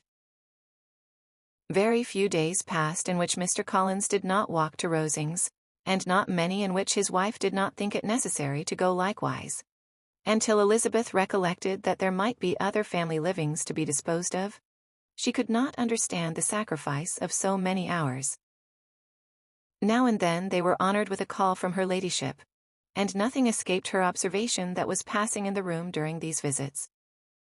She examined into their employments, looked at their work, and advised them to do it differently, found fault with the arrangement of the furniture, or detected the housemaid in negligence, and if she accepted any refreshment, seemed to do it only for the sake of finding out that Mrs. Collins's joints of meat were too large for her family. Elizabeth soon perceived that though this great lady was not in the commission of the peace for the county, she was a most active magistrate in her own parish, the minutest concerns of which were carried to her by Mr. Collins, and whenever any of the cottagers were disposed to be quarrelsome, discontented, or too poor, she sallied forth into the village to settle their differences, silence their complaints, and scold them into harmony and plenty. The entertainment of dining at Rosings was repeated about twice a week, and, allowing for the loss of Sir William, and there being only one card table in the evening, every such entertainment was the counterpart of the first. Their other engagements were few, as the style of living of the neighbourhood in general was beyond the Collinses' reach. This, however, was no evil to Elizabeth, and upon the whole she spent her time comfortably enough. There were half hours of pleasant conversation with Charlotte, and the weather was so fine for the time of year that she had often great enjoyment out of doors. Her favourite walk, and where she frequently went while the others were calling on Lady Catherine, was along the open grove which edged that side of the park, where there was a nice sheltered path, which no one seemed to value but herself, and where she felt beyond the reach of Lady Catherine's curiosity. In this quiet way the first fortnight of her visit soon passed away. Easter was approaching, and the week preceding it was to bring an addition to the family at Rosings, which in so small a circle must be important. Elizabeth had heard, soon after her arrival, that Mr. Darcy was expected there in the course of a few weeks, and though there were not many of her acquaintance whom she did not prefer, his coming would furnish one comparatively new to look at in their Rosings parties, and she might be amused in seeing how hopeless Miss Bingley's designs on him were, by his behaviour to his cousin, for whom he was evidently destined by Lady Catherine, who talked of his coming with the greatest satisfaction, spoke of him in terms of the highest admiration, and seemed almost angry to find that he had already been frequently seen by Miss Lucas and herself. His arrival was soon known at the parsonage, for Mr. Collins was walking the whole morning within view of the lodges opening into Hunsford Lane, in order to have the earliest assurance of it, and, after making his bow as the carriage turned into the park, hurried home with the great intelligence. On the following morning he hastened to Rosings to pay his respects. There were 2 nephews of Lady Catherine to require them, for Mr. Darcy had brought with him a Colonel Fitzwilliam, the younger son of his uncle Lord Dash, and, to the great surprise of all the party, when Mr. Collins returned, the gentleman accompanied him. Charlotte had seen them from her husband's room, crossing the road, and immediately running into the other, told the girls what an honour they might expect, adding, "I may thank you, Eliza, for this piece of civility. Mr. Darcy would never have come so soon to wait upon me." Elizabeth had scarcely time to disclaim all right to the compliment, before their approach was announced by the doorbell, and shortly afterwards the 3 gentlemen entered the room. Colonel Fitzwilliam, who led the way, was about 30, not handsome, but in person and address most truly the gentleman. Mr. Darcy looked just as he had been used to look in Hertfordshire, paid his compliments, with his usual reserve, to Mrs. Collins, and whatever might be his feelings towards her friend, met her with every appearance of composure. Elizabeth merely courtesied to him, without saying a word. Colonel Fitzwilliam entered into conversation directly, with the readiness and ease of a well-bred man, and talked very pleasantly, but his cousin, after having addressed a slight observation on the house and garden to Mrs. Collins, sat for some time without speaking to anybody. At length, however, his civility was so far awakened as to inquire of Elizabeth after the health of her family. She answered him in the usual way, and, after a moment's pause, added, "My eldest sister has been in town these 3 months. Have you never happened to see her there?" She was perfectly sensible that he never had, but she wished to see whether he would betray any consciousness of what had passed between the Bingleys and Jane, and she thought he looked a little confused as he answered that he had never been so fortunate as to meet Miss Bennet. The subject was pursued no further, and the gentlemen soon afterwards went away. Chapter 31.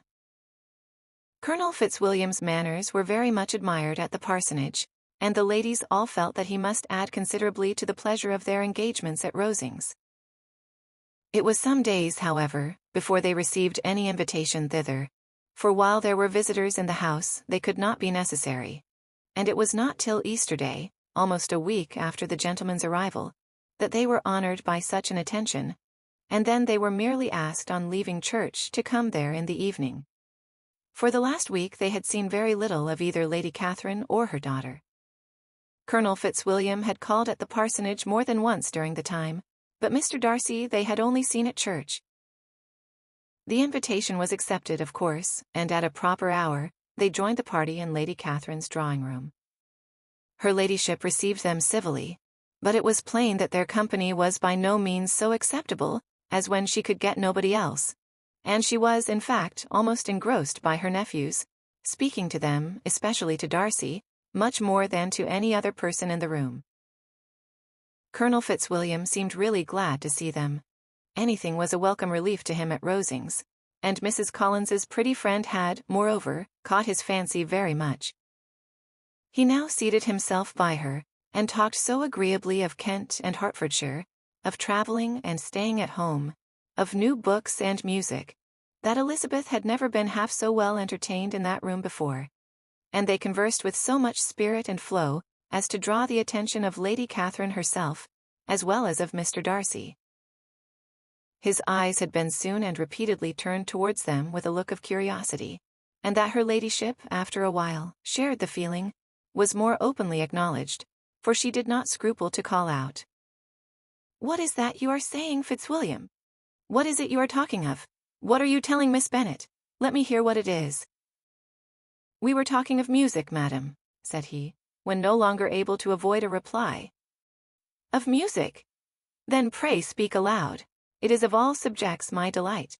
I must have my share in the conversation, if you are speaking of music. There are few people in England, I suppose, who have more true enjoyment of music than myself, or a better natural taste. If I had ever learnt, I should have been a great proficient. And so would Anne if her health had allowed her to apply. I am confident that she would have performed delightfully. How does Georgiana get on, Darcy?" Mr. Darcy spoke with affectionate praise of his sister's proficiency. "I am very glad to hear such a good account of her," said Lady Catherine. "And pray tell her from me that she cannot expect to excel if she does not practice a great deal." "I assure you, madam," he replied, "that she does not need such advice. She practices very constantly." "So much the better. It cannot be done too much, and when I next write to her, I shall charge her not to neglect it on any account. I often tell young ladies that no excellence in music is to be acquired without constant practice. I have told Miss Bennet several times that she will never play really well unless she practices more, and though Mrs. Collins has no instrument, she is very welcome, as I have often told her, to come to Rosings every day and play on the pianoforte in Mrs. Jenkinson's room. She would be in nobody's way, you know, in that part of the house." Mr. Darcy looked a little ashamed of his aunt's ill-breeding, and made no answer. When coffee was over, Colonel Fitzwilliam reminded Elizabeth of having promised to play to him, and she sat down directly to the instrument. He drew a chair near her. Lady Catherine listened to half a song, and then talked, as before, to her other nephew, till the latter walked away from her, and moving with his usual deliberation towards the pianoforte, stationed himself so as to command a full view of the fair performer's countenance. Elizabeth saw what he was doing, and at the first convenient pause turned to him with an arch smile and said, "You mean to frighten me, Mr. Darcy, by coming in all this state to hear me. But I will not be alarmed, though your sister does play so well. There is a stubbornness about me that never can bear to be frightened at the will of others. My courage always rises with every attempt to intimidate me." "I shall not say that you are mistaken," he replied, "because you could not really believe me to entertain any design of alarming you. And I have had the pleasure of your acquaintance long enough to know that you find great enjoyment in occasionally professing opinions which in fact are not your own." Elizabeth laughed heartily at this picture of herself, and said to Colonel Fitzwilliam, "Your cousin will give you a very pretty notion of me, and teach you not to believe a word I say. I am particularly unlucky in meeting with a person so well able to expose my real character, in a part of the world where I had hoped to pass myself off with some degree of credit. Indeed, Mr. Darcy, it is very ungenerous in you to mention all that you knew to my disadvantage in Hertfordshire, and give me leave to say, very impolitic too, for it is provoking me to retaliate, and such things may come out as will shock your relations to hear." "I am not afraid of you," said he smilingly. "Pray let me hear what you have to accuse him of," cried Colonel Fitzwilliam. "I should like to know how he behaves among strangers." "You shall hear then, but prepare for something very dreadful. The first time of my ever seeing him in Hertfordshire, you must know, was at a ball. At this ball, what do you think he did? He danced only 4 dances. I am sorry to pain you, but so it was. He danced only 4 dances, though gentlemen were scarce, and to my certain knowledge, more than one young lady was sitting down in want of a partner. Mr. Darcy, you cannot deny the fact. I had not at that time the honor of knowing any lady in the assembly beyond my own party." "True, and nobody can ever be introduced in a ballroom. Well, Colonel Fitzwilliam, what do I play next? My fingers wait your orders."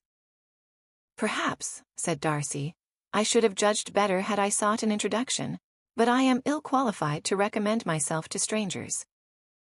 "Shall we ask your cousin the reason of this?" said Elizabeth, still addressing Colonel Fitzwilliam. "Shall we ask him why a man of sense and education, and who has lived in the world, is ill-qualified to recommend himself to strangers? I can answer your question, said Fitzwilliam, without applying to him. It is because he will not give himself the trouble. I certainly have not the talent which some people possess, said Darcy, of conversing easily with those I have never seen before. I cannot catch their tone of conversation, or appear interested in their concerns, as I often see done. My fingers, said Elizabeth, do not move over this instrument in the masterly manner which I see so many women's do. They have not the same force or rapidity, and do not produce the same expression. But then I have always supposed it to be my own fault because I would not take the trouble of practicing. It is not that I do not believe my fingers as capable as any other woman's of superior execution. Darcy smiled and said, You are perfectly right. You have employed your time much better. No one admitted to the privilege of hearing you can think anything wanting. We neither of us perform to strangers. Here they were interrupted by Lady Catherine, who called out to know what they were talking of. Elizabeth immediately began playing again. Lady Catherine approached, and, after listening for a few minutes, said to Darcy, Miss Bennet would not play at all amiss if she practiced more, and could have the advantage of a London master. She has a very good notion of fingering, though her taste is not equal to Anne's. Anne would have been a delightful performer, had her health allowed her to learn. Elizabeth looked at Darcy, to see how cordially he assented to his cousin's praise. But neither at that moment, nor at any other, could she discern any symptom of love. And from the whole of his behavior to Miss de Bourgh, she derived this comfort for Miss Bingley, that he might have been just as likely to marry her, had she been his relation. Lady Catherine continued her remarks on Elizabeth's performance, mixing with them many instructions on execution and taste. Elizabeth received them with all the forbearance of civility, and at the request of the gentleman remained at the instrument till her ladyship's carriage was ready to take them all home. Chapter 32.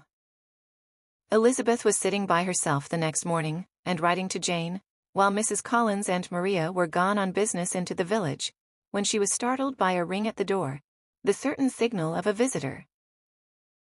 As she had heard no carriage, she thought it not unlikely to be Lady Catherine, and under that apprehension was putting away her half-finished letter, that she might escape all impertinent questions, when the door opened, and to her very great surprise, Mr. Darcy, and Mr. Darcy only, entered the room.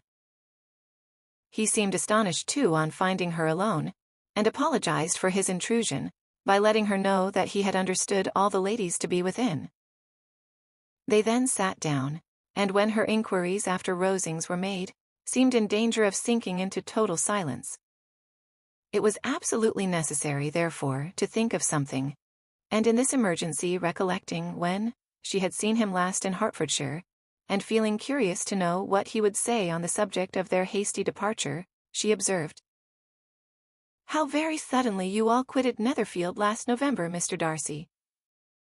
It must have been a most agreeable surprise to Mr. Bingley to see you all after him so soon, for if I recollect right, he went but the day before. He and his sisters were well, I hope, when you left London?" "Perfectly so, I thank you." She found that she was to receive no other answer, and, after a short pause, added, "I think I have understood that Mr. Bingley has not much idea of ever returning to Netherfield again?" "I have never heard him say so, but it is probable that he may spend very little of his time there in future. He has many friends, and he is at a time of life when friends and engagements are continually increasing. If he means to be but little at Netherfield, it would be better for the neighborhood that he should give up the place entirely, for then we might possibly get a settled family there. But, perhaps, Mr. Bingley did not take the house so much for the convenience of the neighborhood as for his own, and we must expect him to keep or quit it on the same principle." "I should not be surprised," said Darcy, "if he were to give it up as soon as any eligible purchase offers." Elizabeth made no answer. She was afraid of talking longer of his friend, and, having nothing else to say, was now determined to leave the trouble of finding a subject to him. He took the hint and soon began with, "This seems a very comfortable house. Lady Catherine, I believe, did a great deal to it when Mr. Collins first came to Hunsford." I believe she did, and I am sure she could not have bestowed her kindness on a more grateful object. Mr. Collins appears very fortunate in his choice of a wife. Yes, indeed. His friends may well rejoice in his having met with one of the very few sensible women who would have accepted him, or have made him happy if they had. My friend has an excellent understanding, though I am not certain that I consider her marrying Mr. Collins as the wisest thing she ever did. She seems perfectly happy, however, and in a prudential light, it is certainly a very good match for her. It must be very agreeable to her to be settled within so easy a distance of her own family and friends. An easy distance, do you call it? It is nearly 50 miles. And what is 50 miles of good road? Little more than half a day's journey. Yes, I call it a very easy distance. I should never have considered the distance as one of the advantages of the match, cried Elizabeth. I should never have said Mrs. Collins was settled, near her family. It is a proof of your own attachment to Hertfordshire. Anything beyond the very neighbourhood of Longbourn, I suppose, would appear far. As he spoke there was a sort of smile, which Elizabeth fancied she understood. He must be supposing her to be thinking of Jane and Netherfield, and she blushed as she answered. I do not mean to say that a woman may not be settled too near her family. The far and the near must be relative, and depend on many varying circumstances. Where there is fortune to make the expense of travelling unimportant, distance becomes no evil, but that is not the case here. Mr. and Mrs. Collins have a comfortable income, but not such a one as will allow of frequent journeys, and I am persuaded my friend would not call herself near her family under less than half the present distance. Mr. Darcy drew his chair a little towards her and said, You cannot have a right to such very strong local attachment. You cannot have been always at Longbourn. Elizabeth looked surprised. The gentleman experienced some change of feeling. He drew back his chair, took a newspaper from the table, and, glancing over it, said in a colder voice, Are you pleased with Kent? A short dialogue on the subject of the country ensued, on either side calm and concise, and soon put an end to by the entrance of Charlotte and her sister, just returned from their walk. The underscore surprised them. Mr. Darcy related the mistake which had occasioned his intruding on Miss Bennet, and after sitting a few minutes longer, without saying much to anybody, went away. What can be the meaning of this? Said Charlotte, as soon as he was gone. My dear Eliza, he must be in love with you, or he would never have called on us in this familiar way. But when Elizabeth told of his silence, it did not seem very likely, even to Charlotte's wishes, to be the case, and after various conjectures, they could at last only suppose his visit to proceed from the difficulty of finding anything to do, which was the more probable from the time of year. All field sports were over. Within doors there was Lady Catherine, books, and a billiard table, but gentlemen cannot be always within doors, and in the nearness of the parsonage, or the pleasantness of the walk to it, or of the people who lived in it, the two cousins found a temptation from this period of walking thither almost every day. They called at various times of the morning, sometimes separately, sometimes together, and now and then accompanied by their aunt. It was plain to them all that Colonel Fitzwilliam came because he had pleasure in their society, a persuasion which of course recommended him still more, and Elizabeth was reminded by her own satisfaction in being with him, as well as by his evident admiration, of her former favourite, George Wickham, and though in comparing them, she saw there was less captivating softness in Colonel Fitzwilliam's manners, she believed he might have the best informed mind. But why Mr. Darcy came so often to the parsonage, it was more difficult to understand. It could not be for society, as he frequently sat there 10 minutes together without opening his lips, and when he did speak, it seemed the effect of necessity rather than of choice, a sacrifice to propriety, not a pleasure to himself. He seldom appeared really animated. Mrs. Collins knew not what to make of him. Colonel Fitzwilliam's occasionally laughing at his stupidity proved that he was generally different, which her own knowledge of him could not have told her, and as she would have liked to believe this changed the effect of love, and the object of that love her friend Eliza, she set herself seriously to work to find it out. She watched him whenever they were at Rosings, and whenever he came to Hunsford, but without much success. He certainly looked at her friend a great deal, but the expression of that look was disputable. It was an earnest, steadfast gaze, but she often doubted whether there were much admiration in it, and sometimes it seemed nothing but absence of mind. She had once or twice suggested to Elizabeth the possibility of his being partial to her, but Elizabeth always laughed at the idea, and Mrs. Collins did not think it right to press the subject, from the danger of raising expectations which might only end in disappointment, for in her opinion it admitted not of a doubt that all her friend's dislike would vanish if she could suppose him to be in her power. In her kind schemes for Elizabeth, she sometimes planned her marrying Colonel Fitzwilliam. He was, beyond comparison, the pleasantest man. He certainly admired her, and his situation in life was most eligible. But to counterbalance these advantages, Mr. Darcy had considerable patronage in the church, and his cousin could have none at all. Chapter 33. More than once did Elizabeth, in her ramble within the park, unexpectedly meet Mr. Darcy. She felt all the perverseness of the mischance that should bring him where no one else was brought, and, to prevent its ever happening again, took care to inform him, at first, that it was a favorite haunt of hers. How it could occur a second time, therefore, was very odd, yet it did, and even the third. It seemed like wilful ill-nature, or a voluntary penance. For on these occasions it was not merely a few formal inquiries and an awkward pause and then away, but he actually thought it necessary to turn back and walk with her.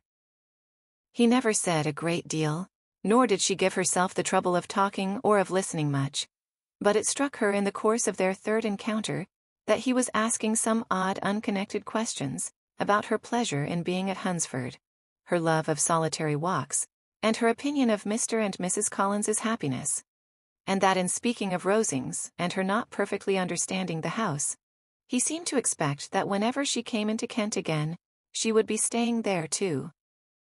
His words seemed to imply it. Could he have Colonel Fitzwilliam in his thoughts? She supposed, if he meant anything, he must mean an allusion to what might arise in that quarter. It distressed her a little, and she was quite glad to find herself at the gate in the Pales opposite the parsonage. She was engaged one day, as she walked, in reperusing Jane's last letter, and dwelling on some passages which proved that Jane had not written in spirits, when, instead of being again surprised by Mr. Darcy, she saw, on looking up, that Colonel Fitzwilliam was meeting her. Putting away the letter immediately, and forcing a smile, she said, "I did not know before that you ever walked this way." "I have been making the tour of the park," he replied, "as I generally do every year, and intended to close it with a call at the parsonage. Are you going much farther?" "No, I should have turned in a moment." And accordingly she did turn, and they walked towards the parsonage together. "Do you certainly leave Kent on Saturday?" said she. "Yes, if Darcy does not put it off again. But I am at his disposal. He arranges the business just as he pleases. And if not able to please himself in the arrangement, he has at least great pleasure in the power of choice. I do not know anybody who seems more to enjoy the power of doing what he likes than Mr. Darcy." "He likes to have his own way very well," replied Colonel Fitzwilliam, "but so we all do.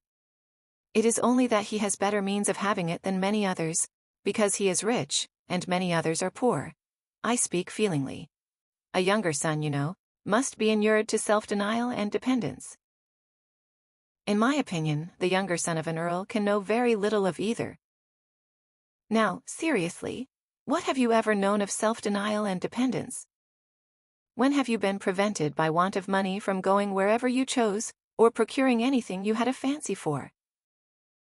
These are home questions, and perhaps I cannot say that I have experienced many hardships of that nature.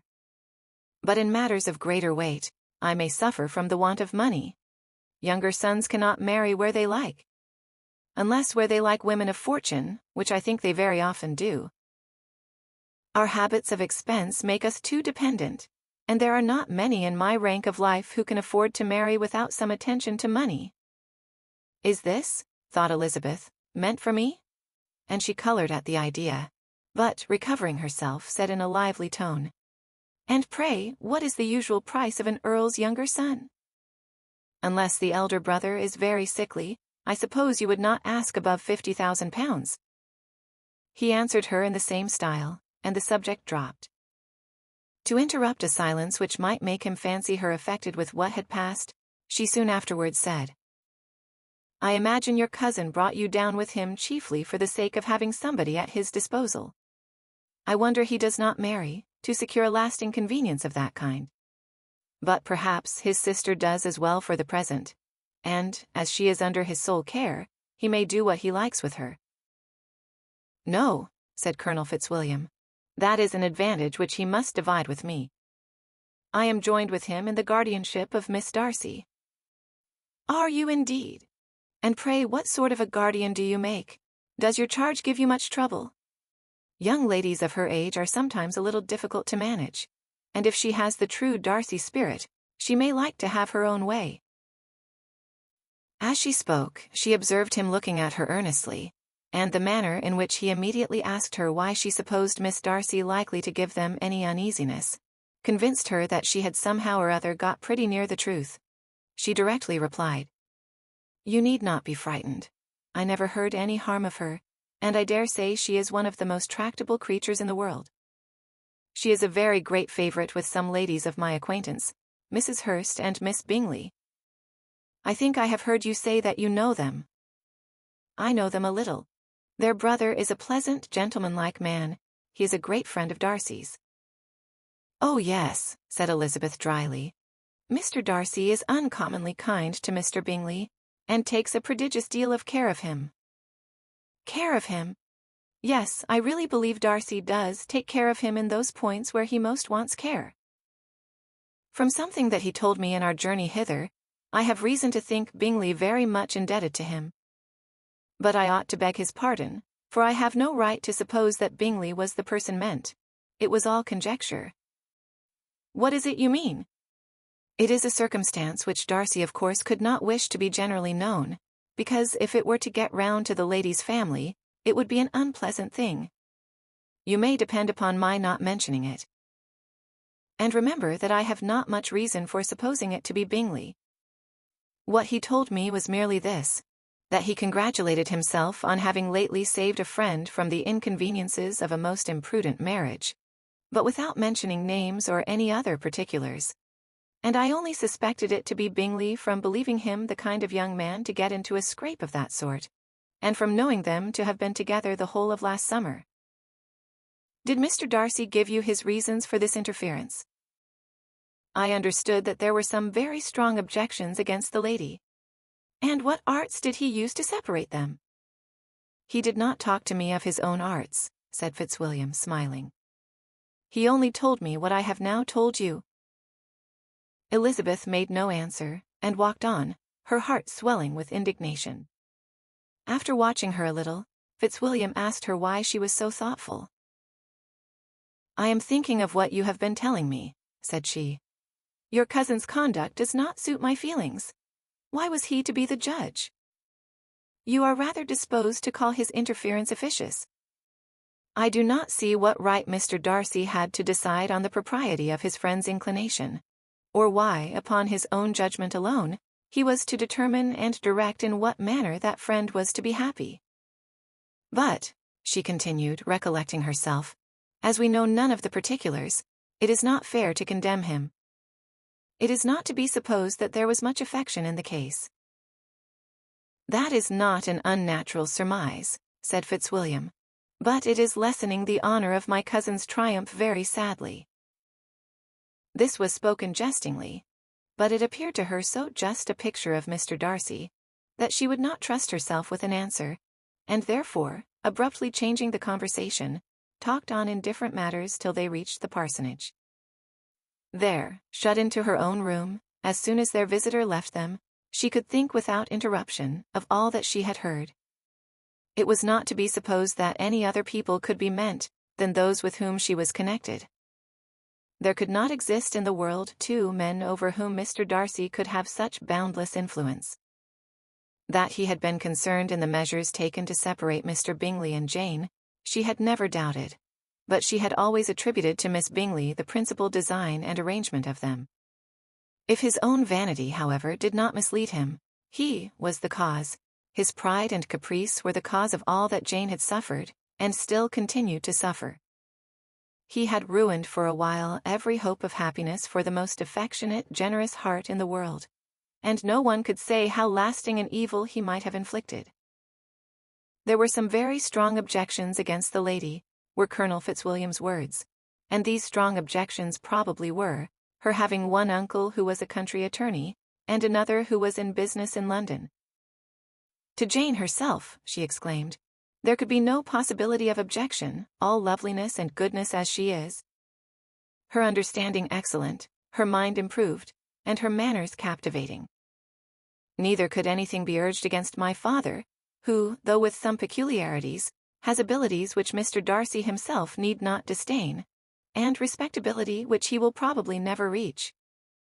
When she thought of her mother, indeed, her confidence gave way a little, but she would not allow that any objections there had material weight with Mr. Darcy, whose pride, she was convinced, would receive a deeper wound from the want of importance in his friends' connections, than from their want of sense, and she was quite decided, at last, that he had been partly governed by this worst kind of pride, and partly by the wish of retaining Mr. Bingley for his sister.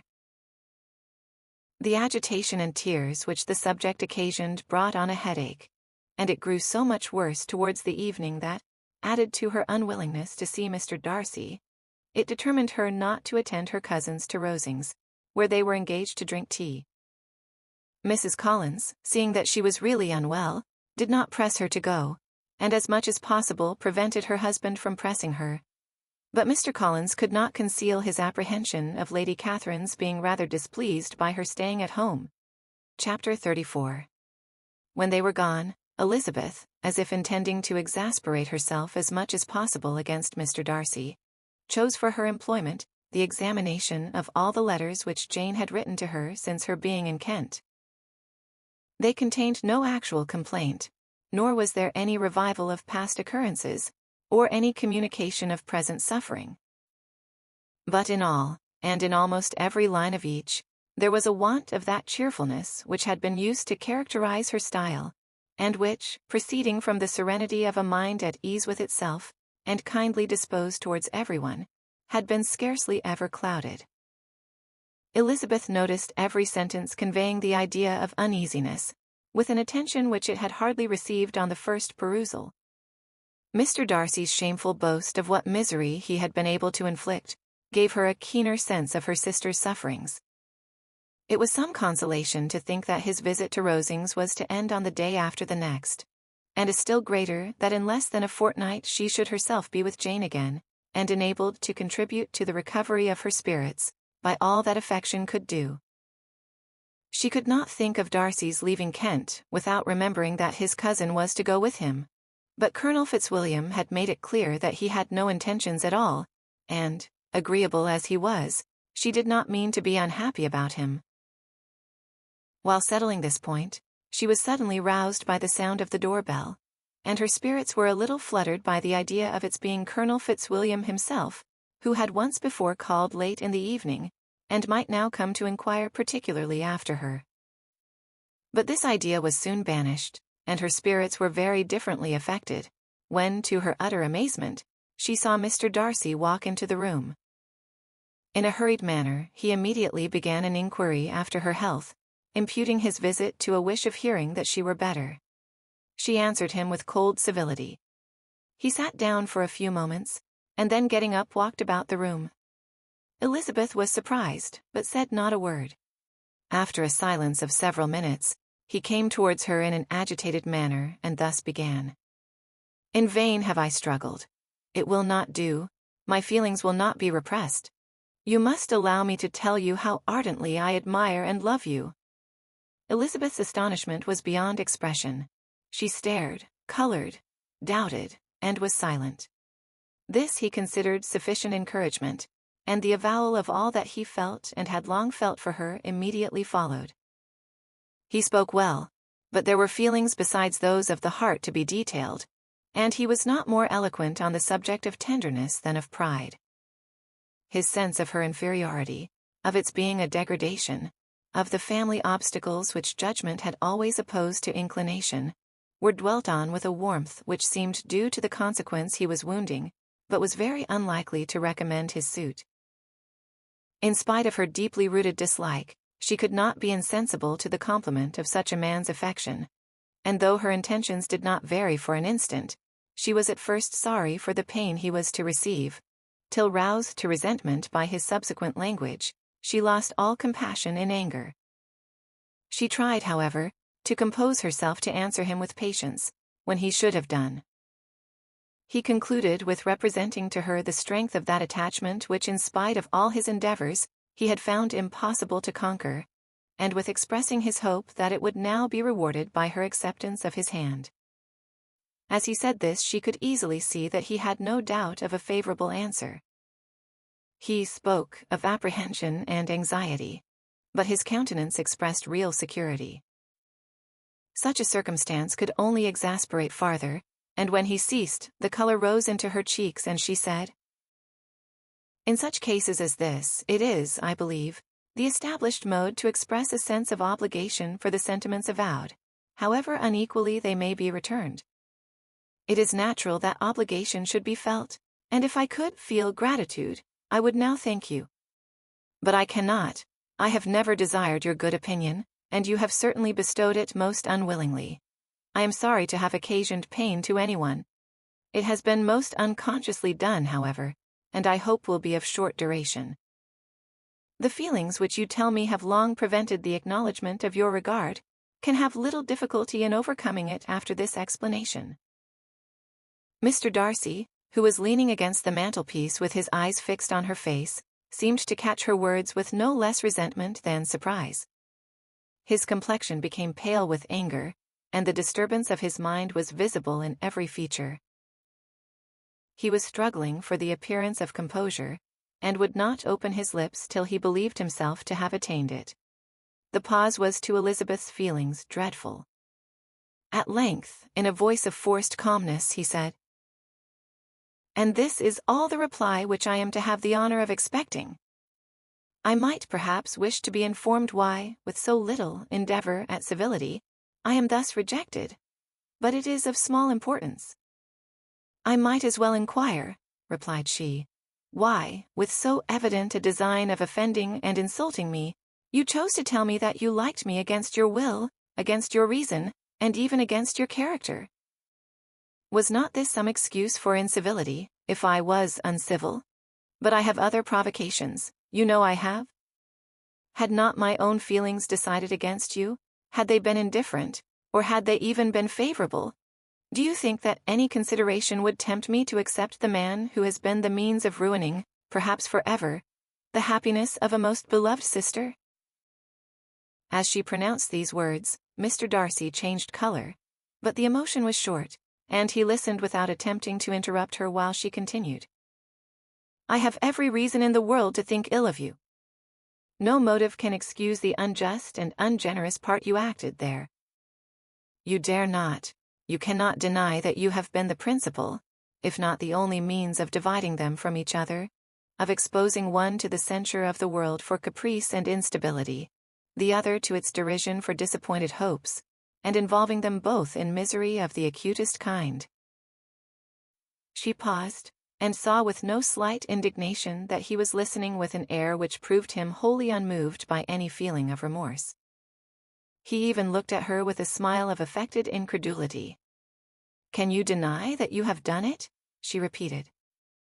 With assumed tranquility he then replied, "I have no wish of denying that I did everything in my power to separate my friend from your sister, or that I rejoice in my success. Towards him, I have been kinder than towards myself." Elizabeth disdained the appearance of noticing this civil reflection, but its meaning did not escape, nor was it likely to conciliate her. "But it is not merely this affair," she continued, "on which my dislike is founded. Long before it had taken place, my opinion of you was decided. Your character was unfolded in the recital which I received many months ago from Mr. Wickham. On this subject, what can you have to say?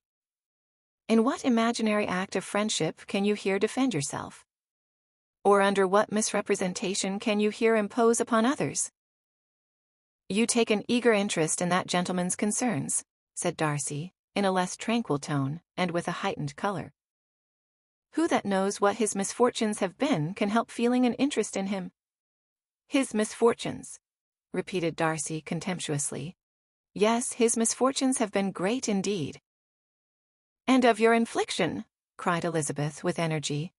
"You have reduced him to his present state of poverty, comparative poverty. You have withheld the advantages which you must know to have been designed for him.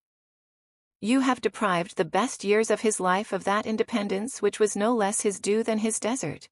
You have done all this, and yet you can treat the mention of his misfortunes with contempt and ridicule." "And this," cried Darcy, as he walked with quick steps across the room, "is your opinion of me? This is the estimation in which you hold me. I thank you for explaining it so fully. My faults, according to this calculation, are heavy indeed.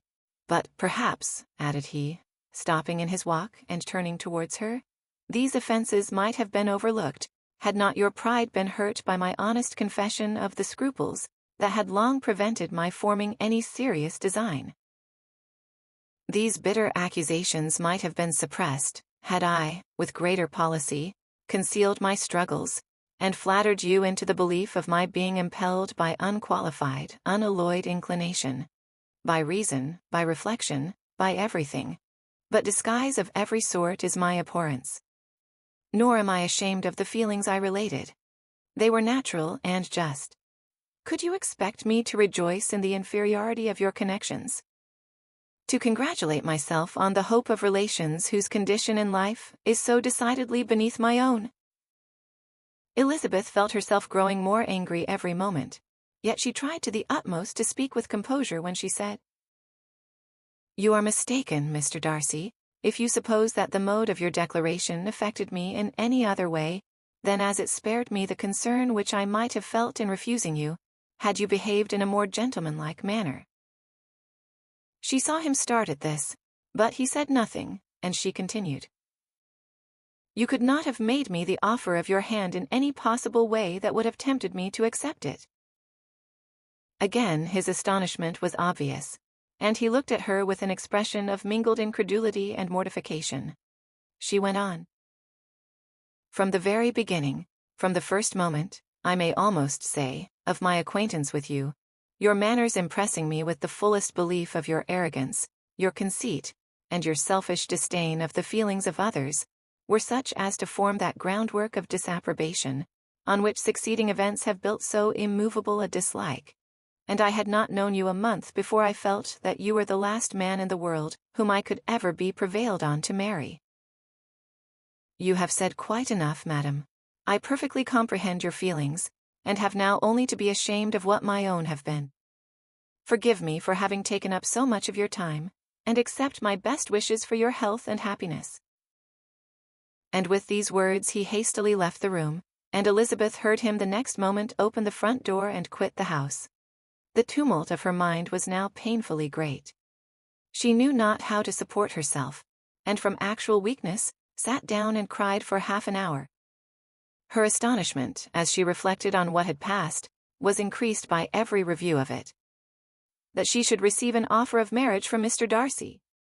That he should have been in love with her for so many months. So much in love as to wish to marry her in spite of all the objections which had made him prevent his friends marrying her sister, and which must appear at least with equal force in his own case, was almost incredible. It was gratifying to have inspired unconsciously so strong an affection.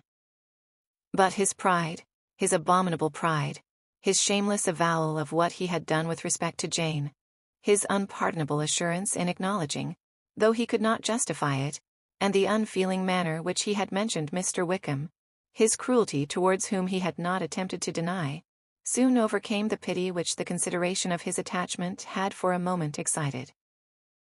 She continued in very agitating reflections, till the sound of Lady Catherine's carriage made her feel how unequal she was to encounter Charlotte's observation, and hurried her away to her room.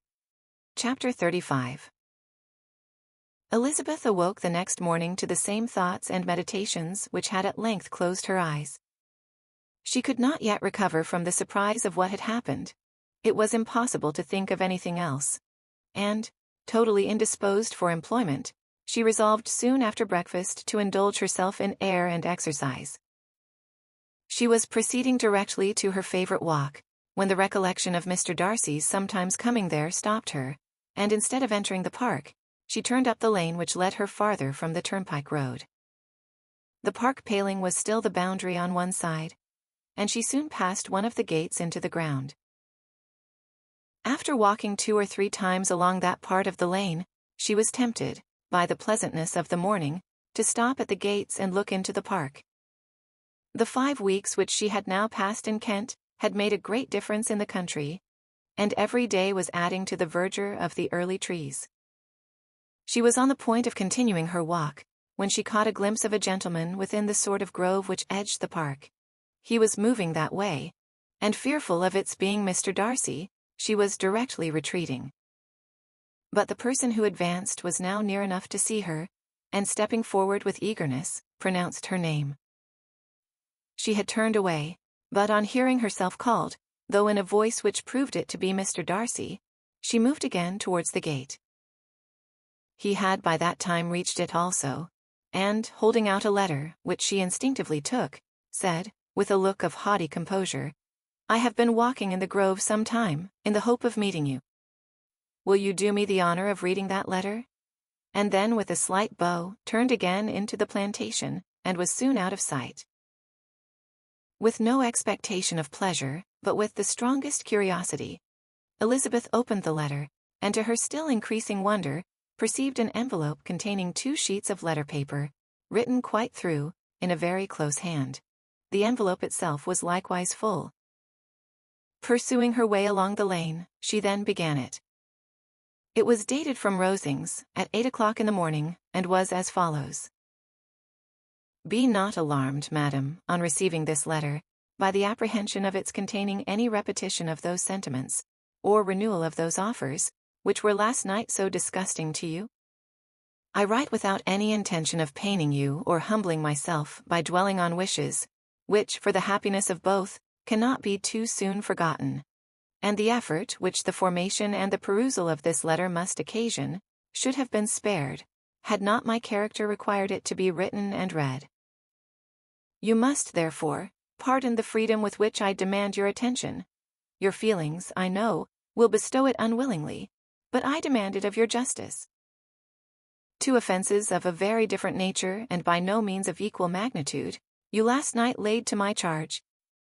The first mentioned was, that, regardless of the sentiments of either, I had detached Mr. Bingley from your sister, and the other, that I had, in defiance of various claims, in defiance of honor and humanity, ruined the immediate prosperity and blasted the prospects of Mr. Wickham. Willfully and wantonly to have thrown off the companion of my youth, the acknowledged favorite of my father, a young man who had scarcely any other dependence than on our patronage, and who had been brought up to expect its exertion, would be a depravity, to which the separation of 2 young persons whose affection could be the growth of only a few weeks, could bear no comparison. But from the severity of that blame which was last night so liberally bestowed, respecting each circumstance, I shall hope to be in future secured, when the following account of my actions and their motives has been read. If, in the explanation of them which is due to myself, I am under the necessity of relating feelings which may be offensive to yours, I can only say that I am sorry. The necessity must be obeyed, and further apology would be absurd. I had not been long in Hertfordshire before I saw, in common with others, that Bingley preferred your elder sister to any other young woman in the country. But it was not till the evening of the dance at Netherfield that I had any apprehension of his feeling a serious attachment. I had often seen him in love before. At that ball, while I had the honor of dancing with you, I was first made acquainted, by Sir William Lucas's accidental information, that Bingley's attentions to your sister had given rise to a general expectation of their marriage. He spoke of it as a certain event, of which the time alone could be undecided. From that moment I observed my friend's behavior attentively, and I could then perceive that his partiality for Miss Bennet was beyond what I had ever witnessed in him. Your sister I also watched, Her look and manners were open, cheerful, and engaging as ever, but without any symptom of peculiar regard. And I remained convinced from the evening's scrutiny that though she received his attentions with pleasure, she did not invite them by any participation of sentiment. If you have not been mistaken here, I must have been in an error. Your superior knowledge of your sister must make the latter probable. If it be so, if I have been misled by such error to inflict pain on her, your resentment has not been unreasonable. But I shall not scruple to assert that the serenity of your sister's countenance and air was such as might have given the most acute observer a conviction that, however amiable her temper, her heart was not likely to be easily touched. That I was desirous of believing her indifferent is certain, but I will venture to say that my investigations and decisions are not usually influenced by my hopes or fears. I did not believe her to be indifferent because I wished it. I believed it on impartial conviction, as truly as I wished it in reason. My objections to the marriage were not merely those which I last night acknowledged to have required the utmost force of passion to put aside in my own case. The want of connection could not be so great an evil to my friend as to me. But there were other causes of repugnance, causes which, though still existing, and existing to an equal degree in both instances, I had myself endeavored to forget, because they were not immediately before me. These causes must be stated, though briefly. The situation of your mother's family, though objectionable, was nothing in comparison of that total want of propriety so frequently, so almost uniformly betrayed by herself, by your 3 younger sisters, and occasionally even by your father. Pardon me, it pains me to offend you.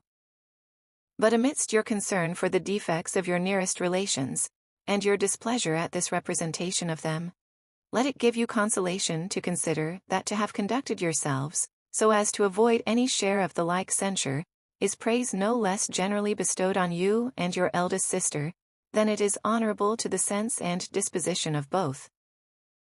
I will only say farther that from what passed that evening my opinion of all parties was confirmed, and every inducement heightened, which could have led me before to preserve my friend from what I esteemed a most unhappy connection. He left Netherfield for London on the day following, as you, I am certain, remember, with the design of soon returning. The part which I acted is now to be explained. His sister's uneasiness had been equally excited with my own. Our coincidence of feeling was soon discovered, and alike sensible that no time was to be lost in detaching their brother, we shortly resolved on joining him directly in London. We accordingly went, and there I readily engaged in the office of pointing out to my friend the certain evils of such a choice. I described and enforced them earnestly. But however this remonstrance might have staggered or delayed his determination, I do not suppose that it would ultimately have prevented the marriage, had it not been seconded by the assurance, which I hesitated not in giving, of your sister's indifference. He had before believed her to return his affection with sincere, if not with equal regard. But Bingley has great natural modesty, with a stronger dependence on my judgment than on his own. To convince him, therefore, that he had deceived himself was no very difficult point. To persuade him against returning into Hertfordshire, when that conviction had been given, was scarcely the work of a moment. I cannot blame myself for having done thus much. There is but one part of my conduct in the whole affair on which I do not reflect with satisfaction. It is that I condescended to adopt the measures of art, so far as to conceal from him your sister's being in town. I knew it myself, as it was known to Miss Bingley, but her brother is even yet ignorant of it. That they might have met without ill consequence is, perhaps, probable, but his regard did not appear to me enough extinguished for him to see her without some danger. Perhaps this concealment, this disguise, was beneath me. It is done, however, and it was done for the best. On this subject I have nothing more to say, no other apology to offer. If I have wounded your sister's feelings, it was unknowingly done, and though the motives which governed me may to you very naturally appear insufficient, I have not yet learnt to condemn them. With respect to that other, more weighty accusation, of having injured Mr. Wickham, I can only refute it by laying before you the whole of his connection with my family. Of what he has particularly accused me I am ignorant, but of the truth of what I shall relate, I can summon more than one witness of undoubted veracity. Mr. Wickham is the son of a very respectable man, who had for many years the management of all the Pemberley estates, and whose good conduct in the discharge of his trust naturally inclined my father to be of service to him. And on George Wickham, who was his godson, his kindness was therefore liberally bestowed. My father supported him at school and afterwards at Cambridge, most important assistance, as his own father, always poor from the extravagance of his wife, would have been unable to give him a gentleman's education. My father was not only fond of this young man's society, whose manners were always engaging, he had also the highest opinion of him, and hoping the church would be his profession, intended to provide for him in it. As for myself, it is many, many years since I first began to think of him in a very different manner. The vicious propensities, the want of principle, which he was careful to guard from the knowledge of his best friend, could not escape the observation of a young man of nearly the same age with himself, and who had opportunities of seeing him in unguarded moments, which Mr. Darcy could not have. Here again I shall give you pain to what degree you only can tell. But whatever may be the sentiments which Mr. Wickham has created, a suspicion of their nature shall not prevent me from unfolding his real character. It adds even another motive. My excellent father died about 5 years ago, and his attachment to Mr. Wickham was to the last so steady, that in his will he particularly recommended it to me to promote his advancement in the best manner that his profession might allow, and if he took orders, desired that a valuable family living might be his as soon as it became vacant. There was also a legacy of £1,000. His own father did not long survive mine, and within half a year from these events, Mr. Wickham wrote to inform me that, having finally resolved against taking orders, he hoped I should not think it unreasonable for him to expect some more immediate pecuniary advantage, in lieu of the preferment, by which he could not be benefited. He had some intention, he added, of studying the law, and I must be aware that the interest of £1,000 would be a very insufficient support therein. I rather wished than believed him to be sincere, but, at any rate, was perfectly ready to accede to his proposal. I knew that Mr. Wickham ought not to be a clergyman. The business was therefore soon settled. He resigned all claim to assistance in the church, were it possible that he could ever be in a situation to receive it, and accepted in return £3,000. All connection between us seemed now dissolved. I thought too ill of him to invite him to Pemberley, or admit his society in town. In town, I believe, he chiefly lived, but his studying the law was a mere pretence, and being now free from all restraint, his life was a life of idleness and dissipation. For about 3 years I heard little of him, but on the decease of the incumbent of the living which had been designed for him, he applied to me again by letter for the presentation. His circumstances, he assured me, and I had no difficulty in believing it, were exceedingly bad. He had found the law a most unprofitable study, and was now absolutely resolved on being ordained, if I would present him to the living in question, of which he trusted there could be little doubt, as he was well assured that I had no other person to provide for, and I could not have forgotten my revered father's intentions. You will hardly blame me for refusing to comply with this entreaty, or for resisting every repetition of it. His resentment was in proportion to the distress of his circumstances, and he was doubtless as violent in his abuse of me to others, as in his reproaches to myself. After this period, every appearance of acquaintance was dropped. How he lived, I know not. But last summer he was again most painfully obtruded on my notice.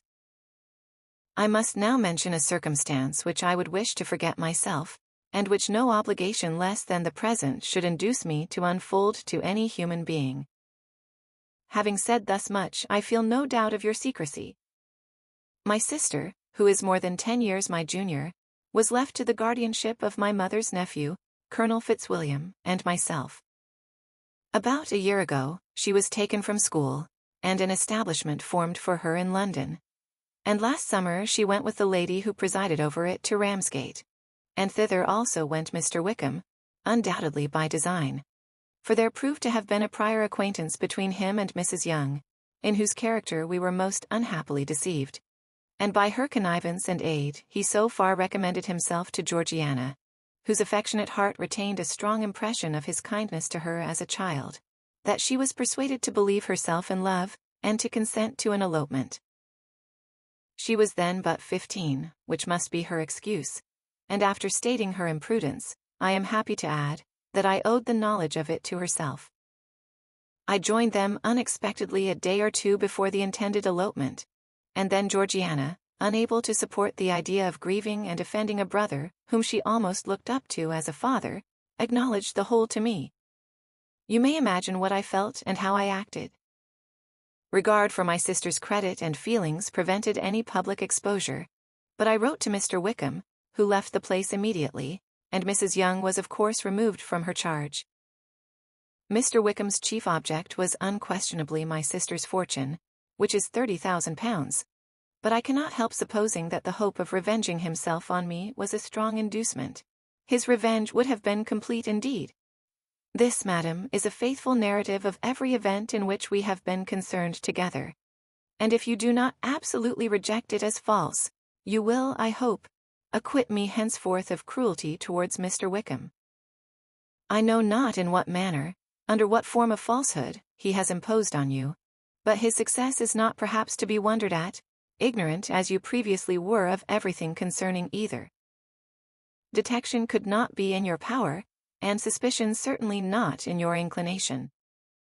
You may possibly wonder why all this was not told you last night. But I was not then master enough of myself to know what could or ought to be revealed.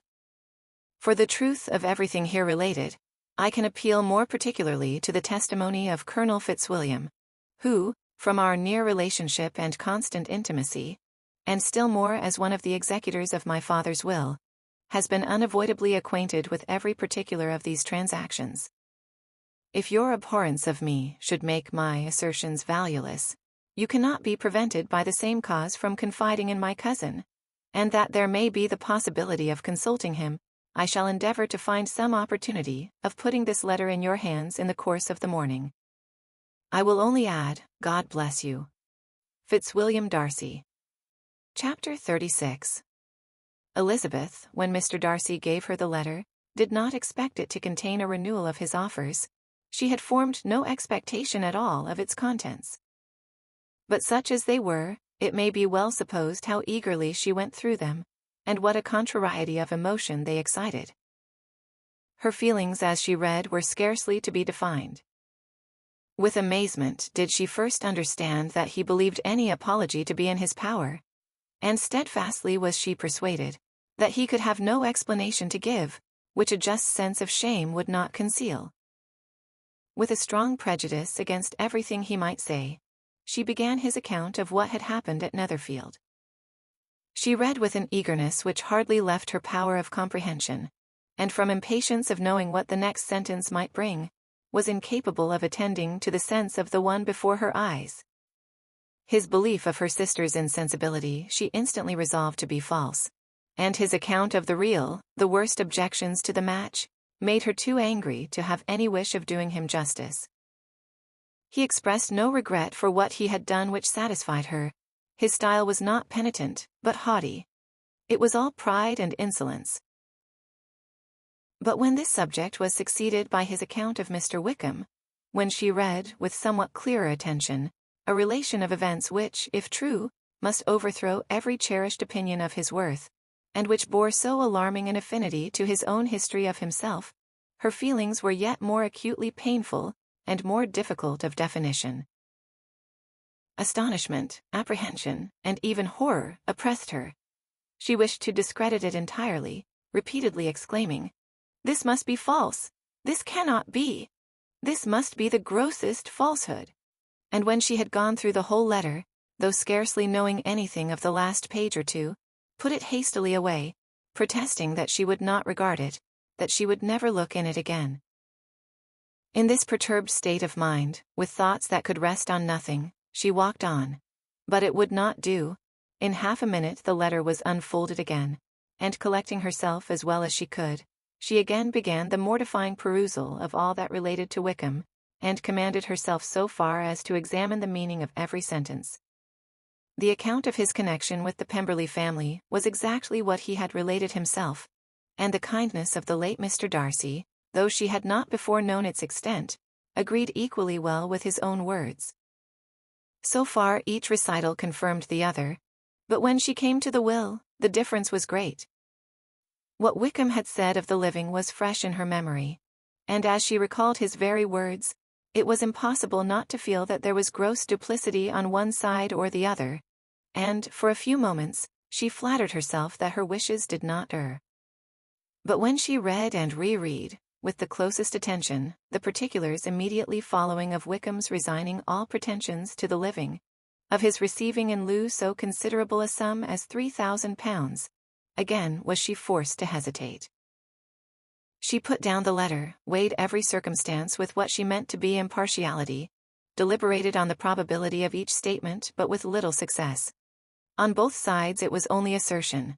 Again she read on. But every line proved more clearly that the affair, which she had believed it impossible that any contrivance could so represent as to render Mr. Darcy's conduct in it less than infamous, was capable of a turn which must make him entirely blameless throughout the whole. The extravagance and general profligacy which he scrupled not to lay to Mr. Wickham's charge exceedingly shocked her, the more so, as she could bring no proof of its injustice. She had never heard of him before his entrance into the Shire militia, in which he had engaged at the persuasion of the young man, who, on meeting him accidentally in town, had there renewed a slight acquaintance. Of his former way of life, nothing had been known in Hertfordshire but what he told himself. As to his real character, had information been in her power, she had never felt a wish of inquiring.